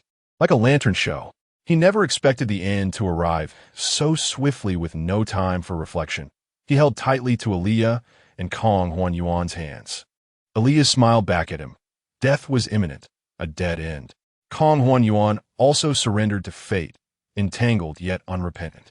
The master of the Beast Pavilion's voice echoed in Suyu's ears. Remarkable, to face death with such calmness. Do not be so eager to meet your end. Young man, I have a premonition that you will eventually join the Storm Pavilion. Today, allow me to lend you a hand. Chapter 85. The cold pool hidden in 1,000 lakes, 50 strings reflecting youthful aspirations. The merciless ice blue beam struck Suyu's head. The ground crumbled and shattered, dragging the three into the cold pool at the center of Wangxian Forest, the splashes soaring hundreds of zhong, mingling with the falling blood rain that dripped onto everyone. Gui's desperate attempts to stop it were utterly futile. The master of the Beast Pavilion's strength was unfathomable, far surpassing his own. Nevertheless, Gui furiously declared, "Such actions are tantamount to a declaration of war by the Storm Pavilion against Daxia. Even if I must bury myself here today, I shall not allow you to withdraw unscathed." Ishikawa Hideji, too, was astonished. This azure dragon was none other than the divine Era Series number 005 Dragon Clan. Such power could crush them as easily as squashing an ant. How dare these Daxiao people provoke this harbinger of death? Yet with Su Yu and the two divine era beings submerged into the cold pool, their bodies lost to the depths. It signified the complete failure of the Sakura clan's secret operation. A resounding defeat. The master of the beast pavilion snickered, soaring into the sky atop the azure dragon's head. While he never felt the need to explain his actions to others, he offered a word in favor of the storm pavilion, as it was not merely an act of murder. The dragon spiraled, stirring up the winds. The golden characters of the storm rankings and beast rankings faintly materialized. Su Yu's name remained unerased from the beast rankings. The once dim gazes of Shangwan Ling and the others rekindled with hope. Su Yu was not dead. Such a move, the azure dragon's roar, could it be at the surface of the tranquil cold pool revealed no sign of Su Yu. The master of the beast pavilion rode the dragon away, leaving only a handful of Sakura clan members and Wang Yu's group trembling in fear. Gu Yi clenched his fists. Capture them all. This is no place to linger. Shangwan, you and Bai remain here to await Su Yu. Conceal your presence. Gu Yi immediately made the call. Shangwan Ling nodded gently, recognizing that the Daxia side, with overwhelming combat power, swiftly resolved the battle, leading Wang Yu and the others to surrender in despair. Ishikawa Hideji attempted to commit seppuku but was pinned down by Lin Tang's demon plant, which pierced his limbs and, for good measure, shattered his peepa bone, rendering him immobile. This group will be taken back for thorough interrogation. The Dragon Eagle Guard in the Demon City had no idea how many Sakura clan spies lurked within. None could rest easy until they were extracted. Gazing back at the cold pool, a heavy feeling settled in their hearts. Su Yu, please do not come to harm darkness, an all-consuming void. In his final moments, Su Yu heard the master of the Beast Pavilion's voice, as if it were a dream. He thought his life had reached its end, but the rapid descent and the intense pain coursing through his body made him realize he was not dead. Not only was he alive, but beneath the dragon's roar. He felt no injuries, only the pressure of the cold pool and the sting of the falling water cutting into his skin. Yet, Su Yu's body was resilient enough to withstand it. The cold pool was unfathomably deep, reaching 1,000 zhang, and ordinary people could not reach its depths by any means, only struck down by another. Upon reaching the bottom, it was as if he had traversed through a passage to a demon lair, surreal images flashing by in an instant. Subsequently, Su Yu and the others found themselves soaring in the sky, over 500 meters above the ground. The Thousand Lakes Demon Lair, renowned as one of Daxia's two great wonders, was extraordinary, with thousands of lakes and lush vegetation. A woman cradled an ancient zither, plucking its strings, the melodious notes resonating through the air. The fish in the lake seemed enchanted by the music, leaping and rolling. Even a koi jumped ashore, gasping for breath. The woman raised her hand, gently returning the koi to the water. "Little fish, you mustn't do that." She then released it into the lake. The woman reveled in the world's springtime abundance, marveling at her ancestors' ingenuity. Indeed, her ancestors' extraordinary ideas had connected two demon lairs, placing the sole entrance in the disaster lair, while transforming the Thousand Lakes Demon Lair into a space of absolute prohibition. Alas, with the passage of time, it had grown a bit lonely. With only little fish for company, it had become somewhat mundane. Her tail feathers were as white as snow, her appearance both devastatingly beautiful and ethereal. She mused, how wonderful it would be if there were no betrayal in this world. If only I could have a virtuous husband. I would wish for him to arrive on a rainbow cloud, becoming the unparalleled hero who rescues our cursed clan. She murmured to herself, yearning for the splendid world outside, yet harboring no expectations. Throughout the ages, celestial foxes have either been betrayed by unfaithful lovers or dominated by powerful beings, dwindling in number until the last remnant was forced into seclusion. The strings of the guqin trembled lightly, and, as the melody concluded, silence enveloped the air. 50 strings, one string, one pillar, seemed to narrate the sorrow of the celestial fox lineage over millennia. Chu Xianin extended her hand, a snow-white tail gliding across her palm. That is nothing but a delusion, isn't it? Suddenly, several figures descended from the tranquil sky. And she looked up, sensing a unique resonance from the divine era echoing deep within her soul. Someone has intruded. A sacred land crafted by the ancestors of the celestial foxes, hidden within the secrets of Wangxian Forest and the Qianhu Demon Cave, had never been trodden by human feet nor discovered by any creature for over a century. Yet today, it was breached by strangers. Chu Xianin felt a surge of alarm. But at the edge of her vision, 3 battered figures fell, seemingly devoid of strength, possibly on the brink of death. With a gentle gesture, she summoned snow feathers to cushion their fall. She floated away, a look of bewilderment on her face. 1 man and 2 women, the 2 women unconscious yet recovering remarkably, radiated a unique energy from the divine era. The man appeared to be a human, his body marred with wounds, yet he steadfastly remained conscious.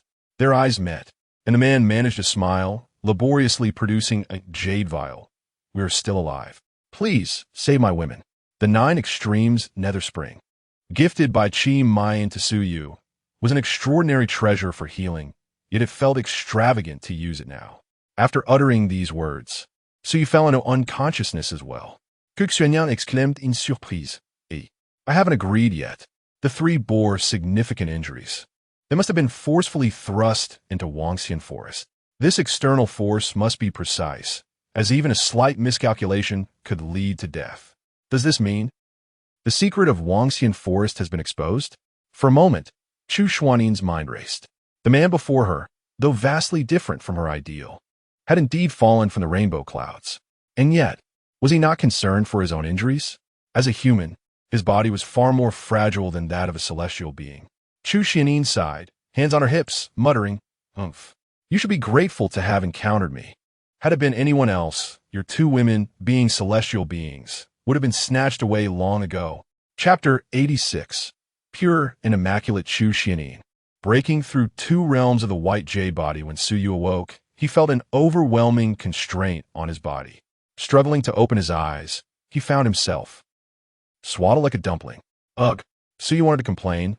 Which little rascal did this? Even his mouth was sealed.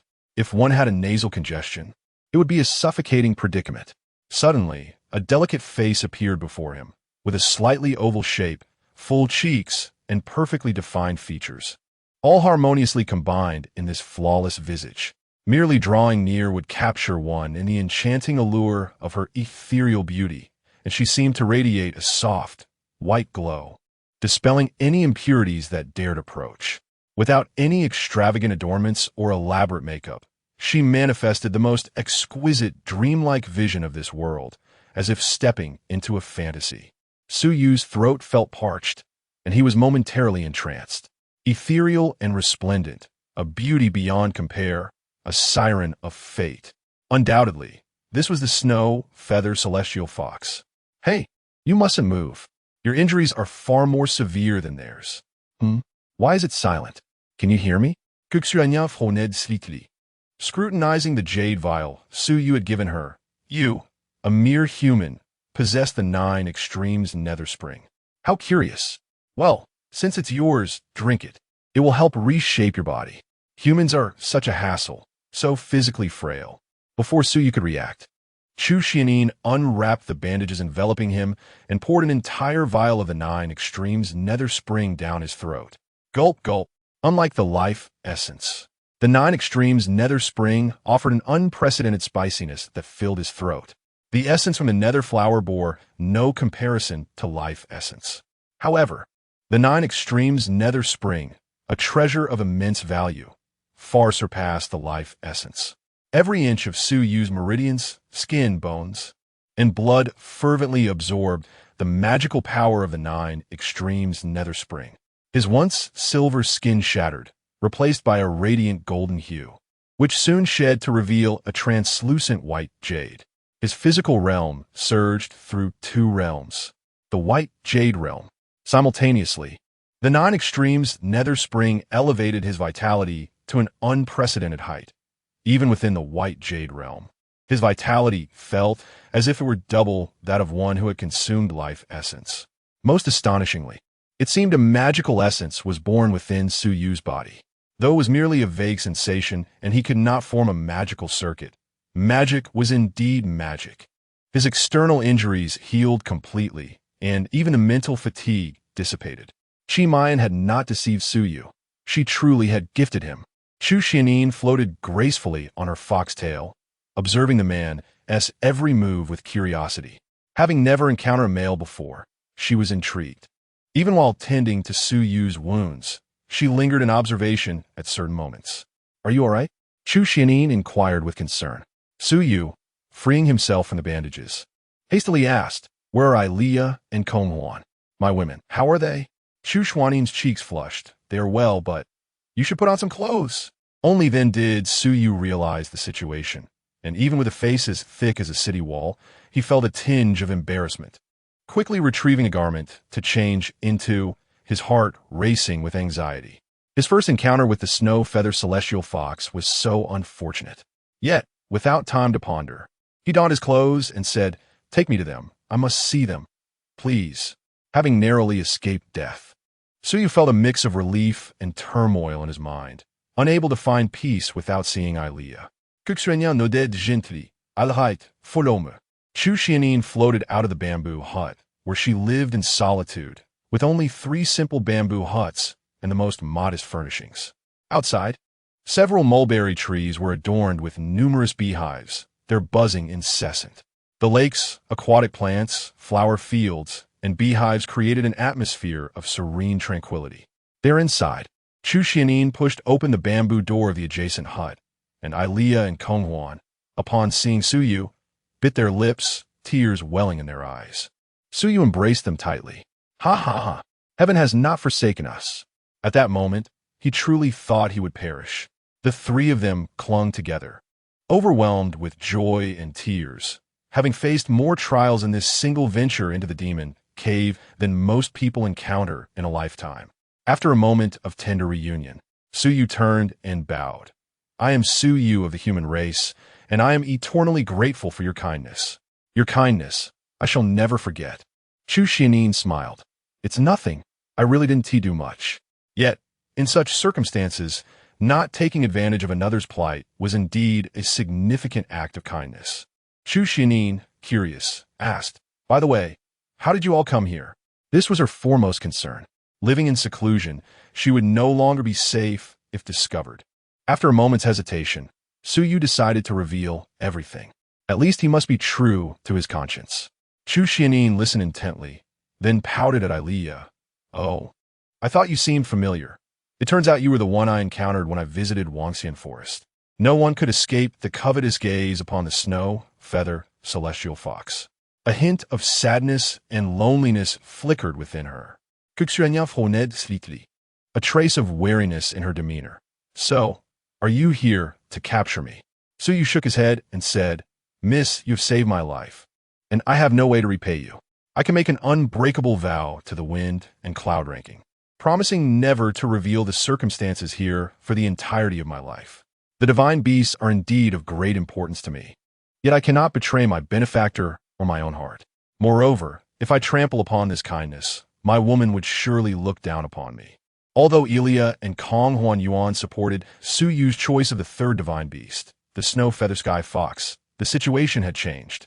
Deep down, they preferred Suyu's current approach, loyal to both kindness and love. Chu Xianin smiled radiantly.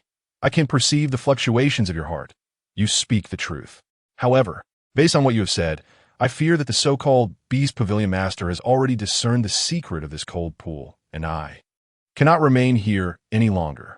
Suyu bore no ill intent, proving that he had not saved the wrong person.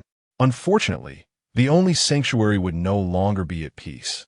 Chu Xianin couldn't fathom how to navigate this predicament, attributing the cause to her own previous folly.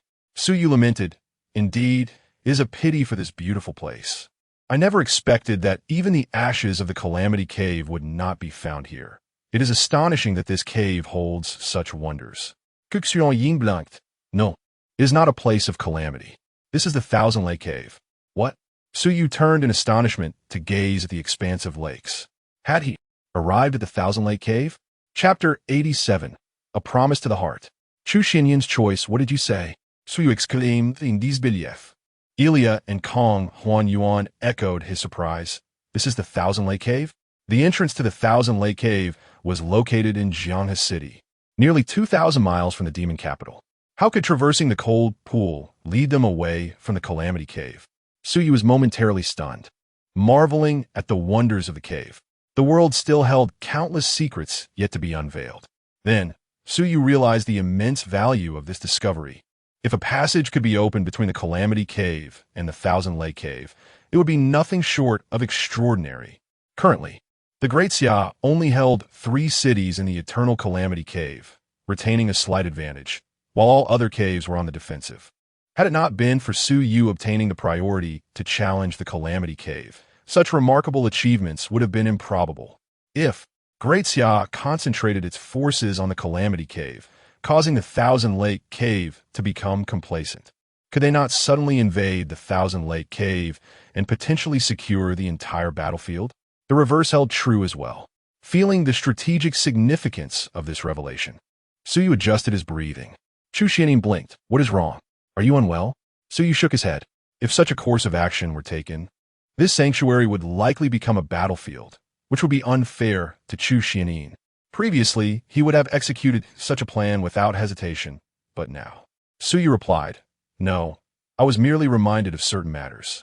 Oh, I haven't yet dared to ask for your name, Mississippi.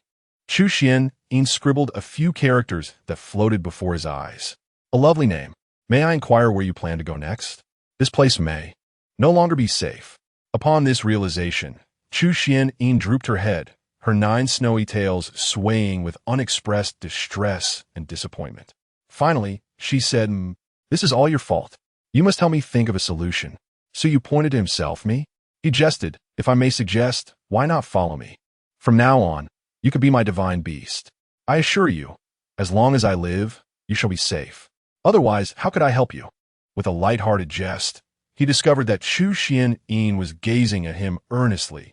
Her alluring eyes blinked, seemingly pondering the proposition. Wait, are you serious? Ahem, forgive me.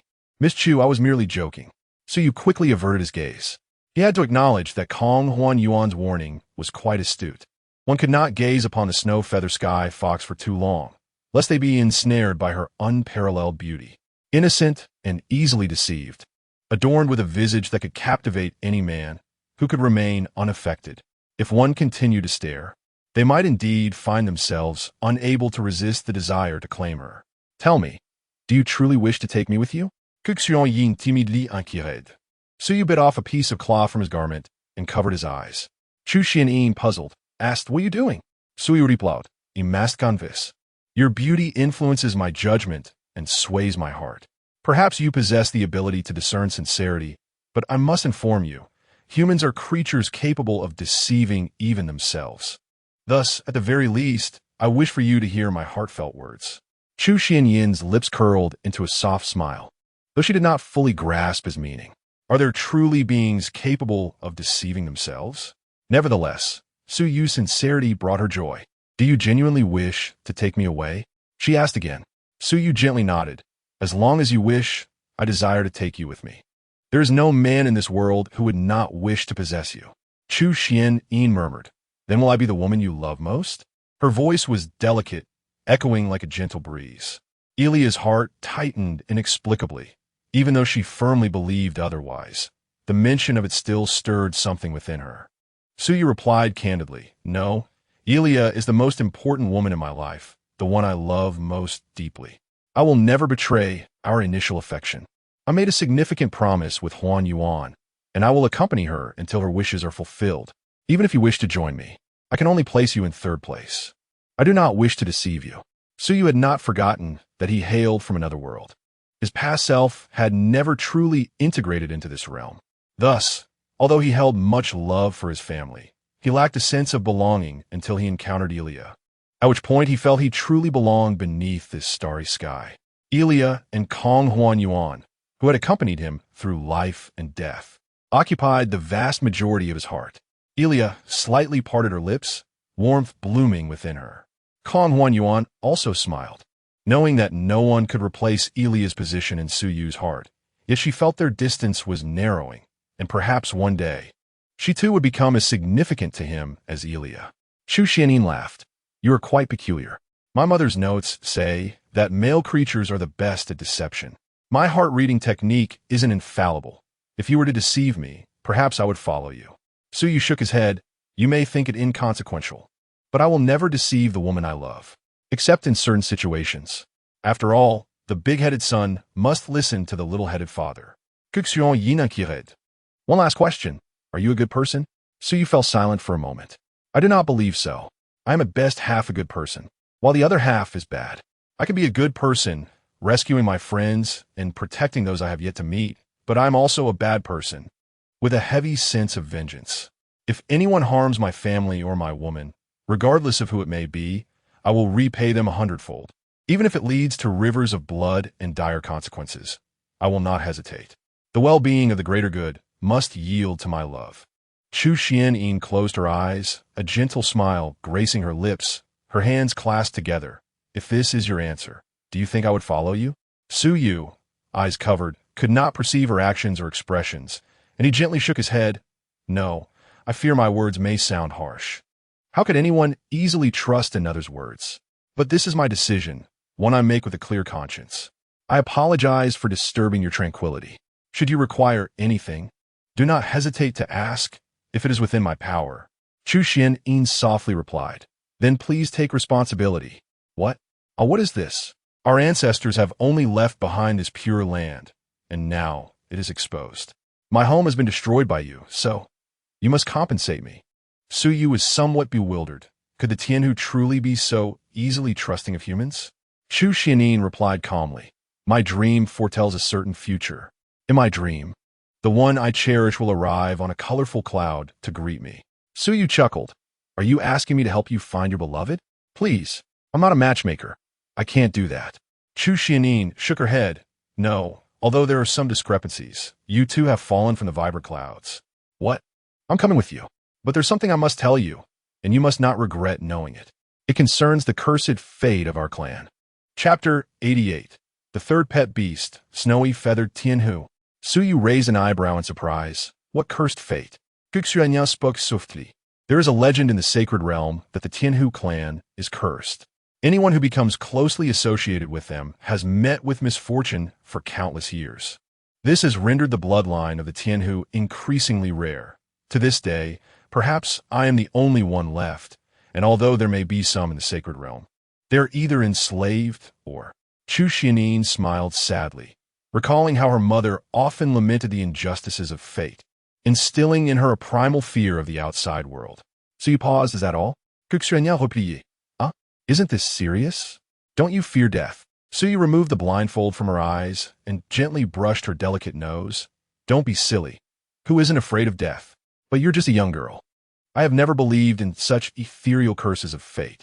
It is a complete theory of defeat. The victors do not speak lightly of what fate is, but rather emphasize how it ought to exist. I do not understand your clan, but I do comprehend greed and ambition.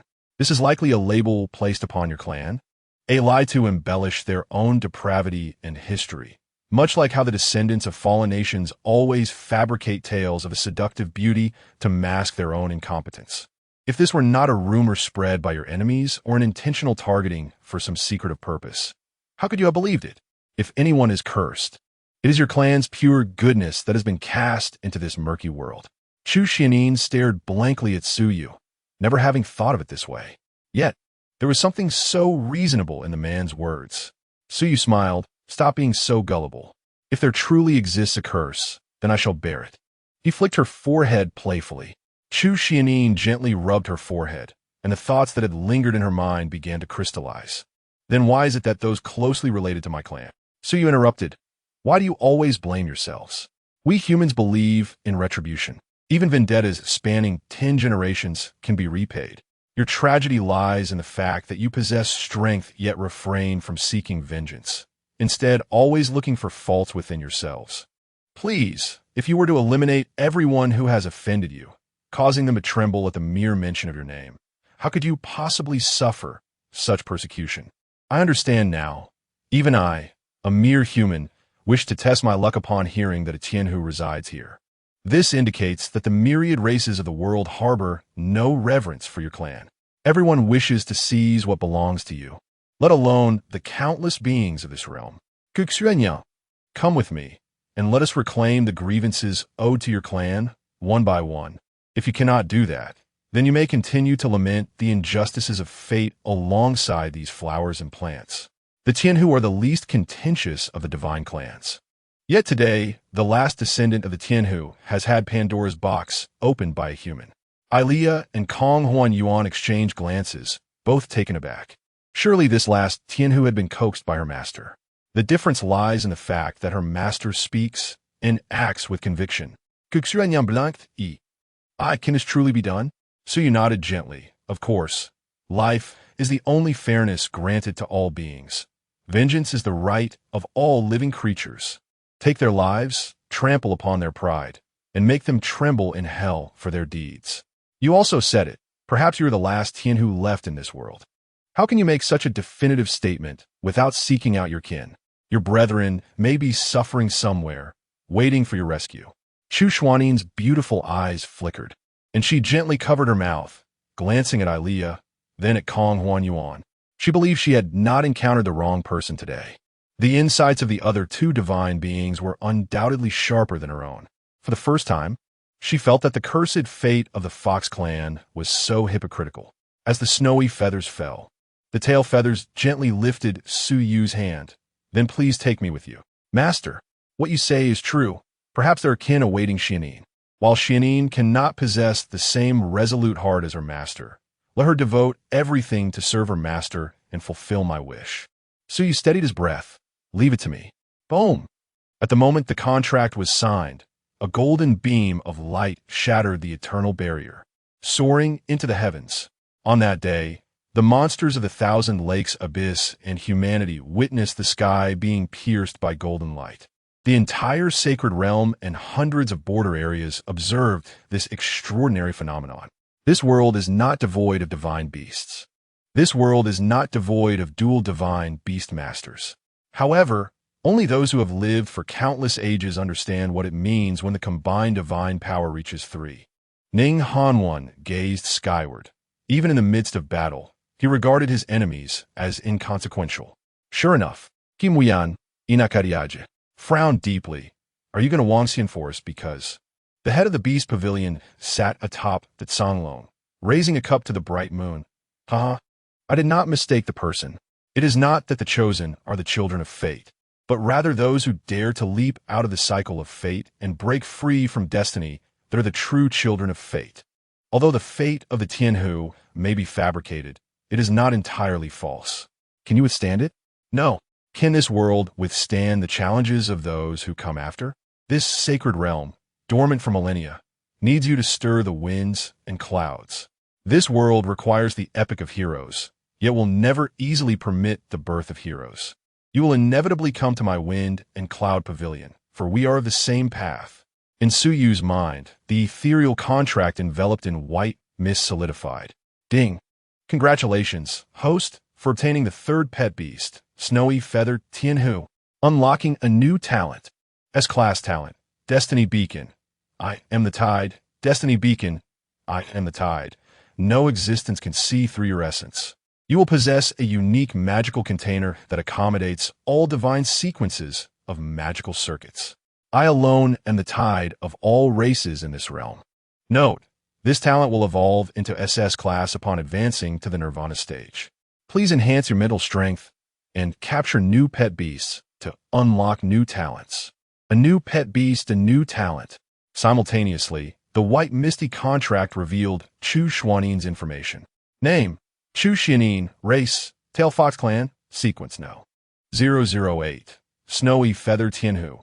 Rank, 3rd tier transformation stage. Mental strength, Spirit Stream stage. Talent, Snowy Feather Purifying Soul, SSS. Ability, Foxtail Soul Capturing Cage, SS.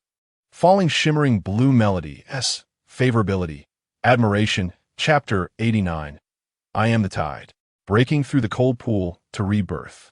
Ilea gazed at the brilliant golden light, her smile blooming.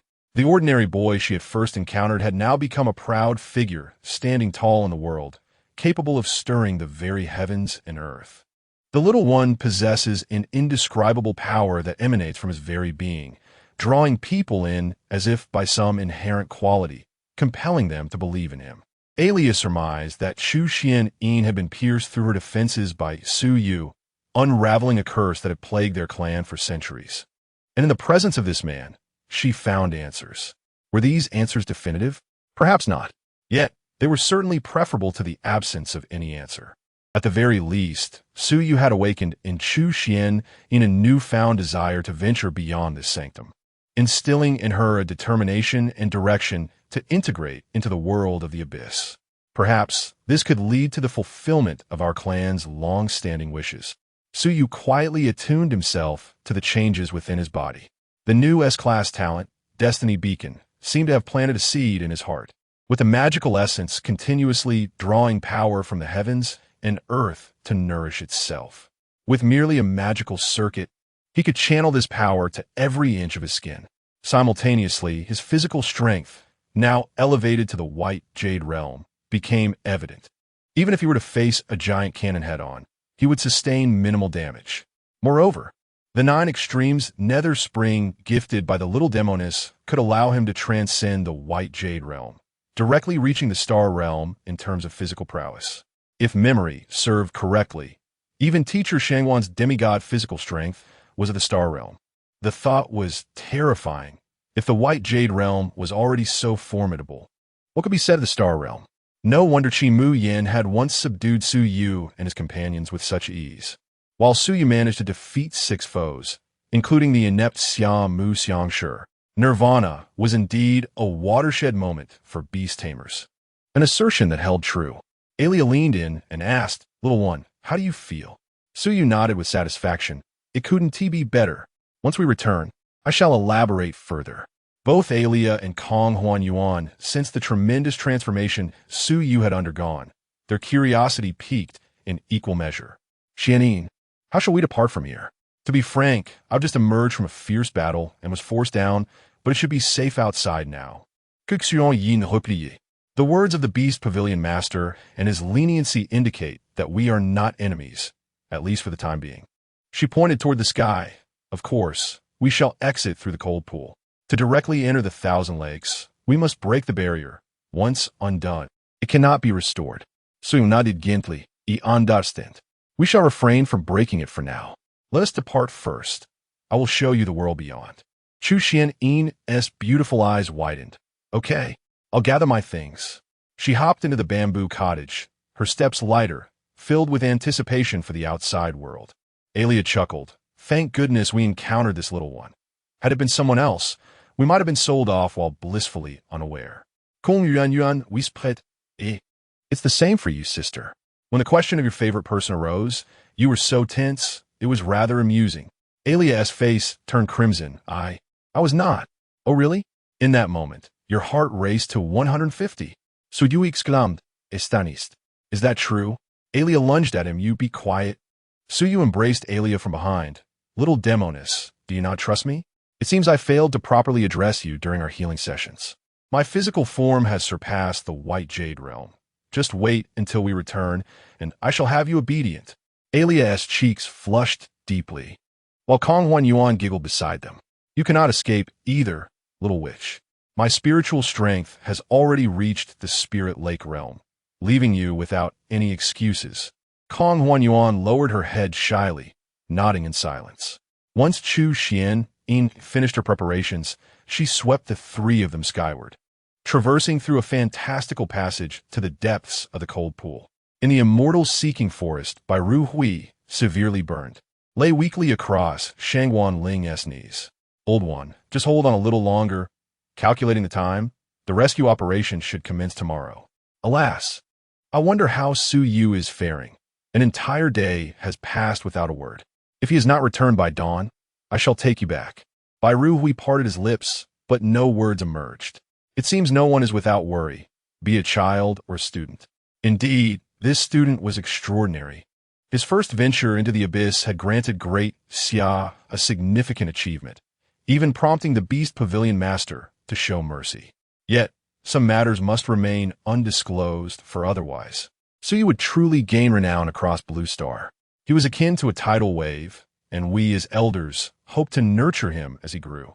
Before the words could fully escape, a whirlpool formed in the cold pool.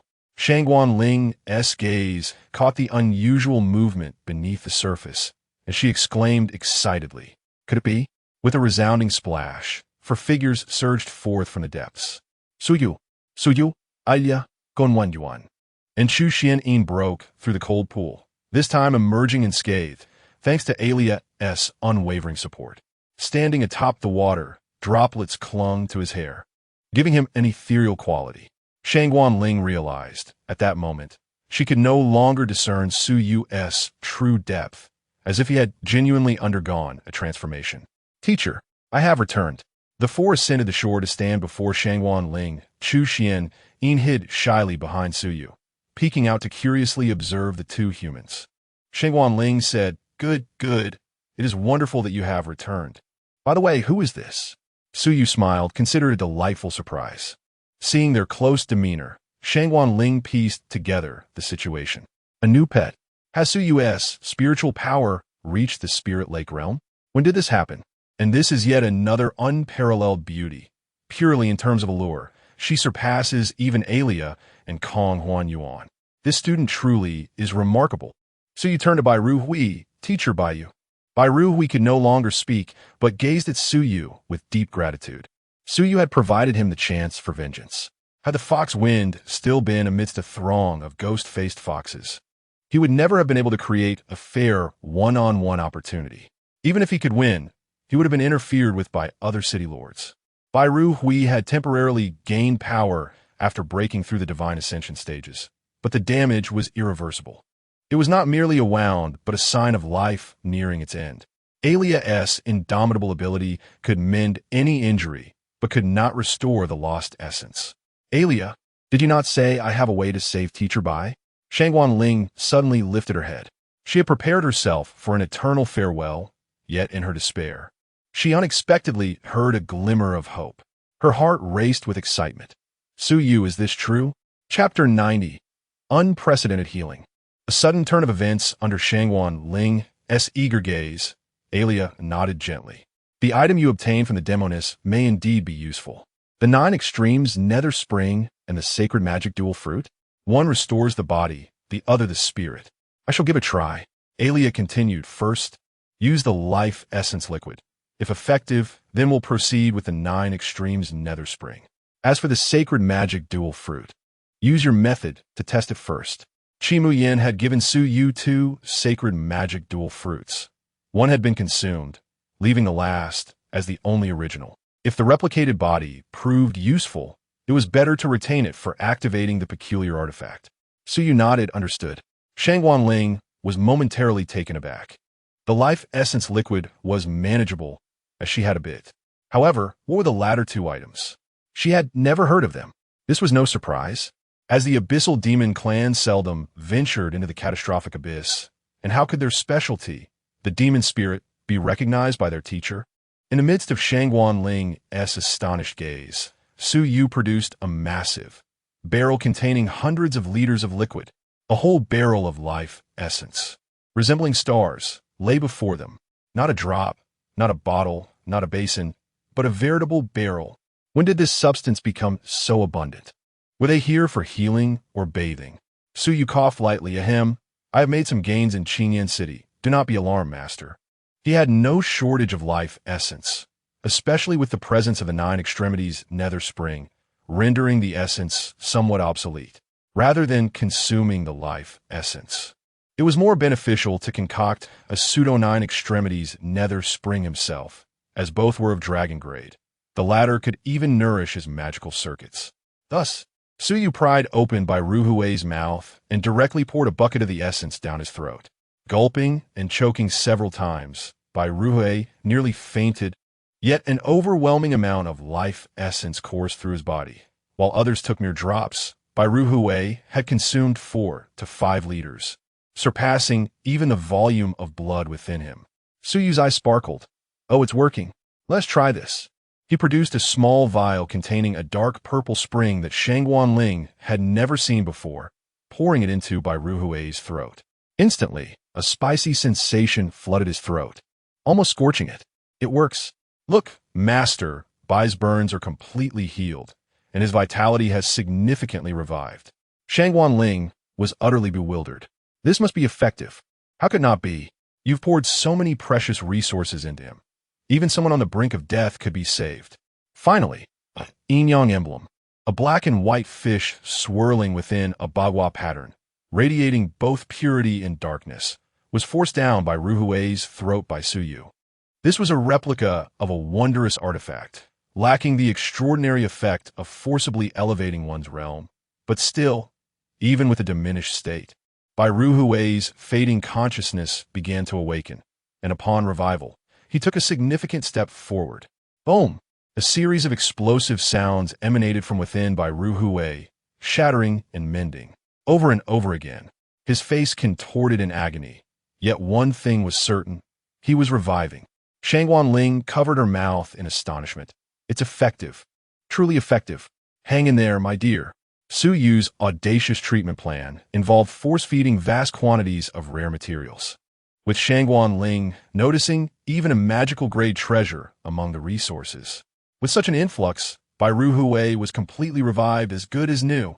He stroked his white beard, appearing ethereal and light. How do you feel, Bai Laoshi? I feel quite well, even a bit strange. The life force within Bai Ruhui now surpassed his own vitality. Although he had shattered the divine ladder, he sensed another path. Good lad. It was worth my life to save you. Su Yu chuckled. I'm glad you're all right, master. Then he shifted the conversation. However, let us settle our accounts. I avenged the city lord and saved your daughter, so we're even now. But, master, you owe me 5 liters of life essence, 100 drops of magical essence, and a magical grade fruit. I'll keep a record of it. Remember to repay me once we return. Bai Ruhui's expression darkened. Suddenly, he felt that dying might have been easier. After all, where would he find such resources to settle his debts? He looked to Shangguan Ling for help, but she smiled. Covering her face, we are already divorced, dear ex-husband. Your debts are your own. Bai Ruhui felt a sense of frustration. You weren't saying that earlier. Alas, while avenging his enemies was satisfying, becoming financially ruinous was disheartening. Shangguan Ling smiled. All right, we should not linger in this place of strife. Let us return swiftly. The group nodded, agreeing that it was best to discuss matters back at their base. Shangguan Ling summoned the Qinghuan, and they leapt into the sky. In midair, Chu Xianyin gently tapped Su Yu's back. When he turned around, he discovered that Chu Xianyin had formed a comfortable reclining chair with her 3 tails. Overjoyed, Su Yu reclined on the soft tails of the snow feather celestial fox, feeling utterly at ease. And since Chu Xianyin could fly, he now had his own designated seat for future travels. Ah, truly, you are a marvel among the Fox clan. Shangguan Ling was at a loss for words. Deeply grateful to Su Yu for salvaging her shattered family. From now on, should her student find himself in peril, even amidst mountains of blades and seas of fire, she would undoubtedly rush to his aid. Before long, the group returned to the front line at Qingshi Gorge. To be cautious, at Ailea's suggestion, Chu Xianyin donned a pseudo-transformative illusion, slightly altering her appearance, as it was wise to conceal the presence of the snow-feather celestial fox for the time being. Upon landing at the camp, the atmosphere felt somewhat peculiar. Every warrior bore a hint of sorrow on their faces. The relentless battles must have taken a severe toll on their spirits, yet the chaos of the disaster abyss seemed manageable, right? Humans were not merely passive targets, and their elite forces were not inferior to the 7 city lords. In fact, Bai Ruhui had even slain a city lord Qingyan, so they should have been elated. As Su Yu sought to inquire further, he noticed that even the soldiers of the 1st Battalion avoided his gaze. What had transpired? Confusion engulfed him. With their remarkable achievements, shouldn't they be celebrating? Noticing the odd atmosphere, Shangguan Ling remarked, Su Yu, I must take you to meet Governor Xia. Your matter is of utmost importance. Please refrain from speaking indiscriminately. Su Yu nodded understood. Just as they prepared to head to the command center, it seemed they received news of Su Yu's return. In the command center, Li Zhongwan and his men swiftly surrounded Su Yu and the others. Halt! Li Zhongwan stood with his hands clasped behind his back. exuding an aura of menace. Shang Wanling was puzzled. Li Zhongwan, what is the meaning of this? Li Zhongwan's voice was cold and resolute. What do you mean? During the rescue of the Qingyan city captives, we were ambushed and suffered heavy losses. Suyu, you were suspected of collusion with the enemy. According to frontline military regulations, you must cease all resistance immediately and submit to investigation. The thunderous accusation struck Su Yu and Shang Wanling like a bolt from the blue. What? Chapter 91. Capturing me? I would rather perish than leave you a single drop. The shocking proclamation resonated in their ears.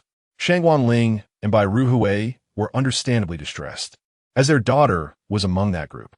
Su Yu, too, was taken aback, a chill coursing through him. After narrowly escaping death, he was now being told they had been ambushed. Who was responsible? He instinctively thought of Qi Mayan. Was it her? But he quickly dismissed the notion. Had she lost her mind? Would she sacrifice herself for the sake of humanity? It was inconceivable, revealing that information would spell disaster for Qi Mayan. So who was behind this?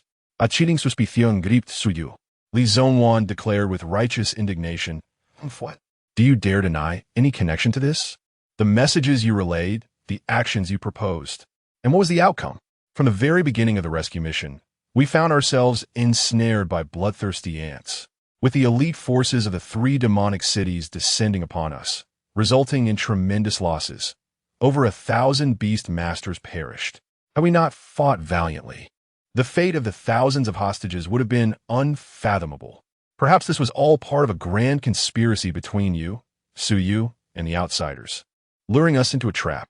The horrific sacrifice of thousands weighed heavily on Su Yu, who felt like he was choking on his own words. The life he had nearly lost was now met with accusations, with a mountain of corpses and blood behind them. He was unafraid of being targeted, yet he had underestimated the depths of depravity some individuals could sink to, the audacity to let thousands perish for their own vile purposes. The intricacies of the plot eluded him, but he was certain that the Li family bore significant responsibility. Shang Wanling nearly fainted but managed to argue impossible. Su Yu was relentlessly pursued, and last night he narrowly escaped death at the hands of the enemy.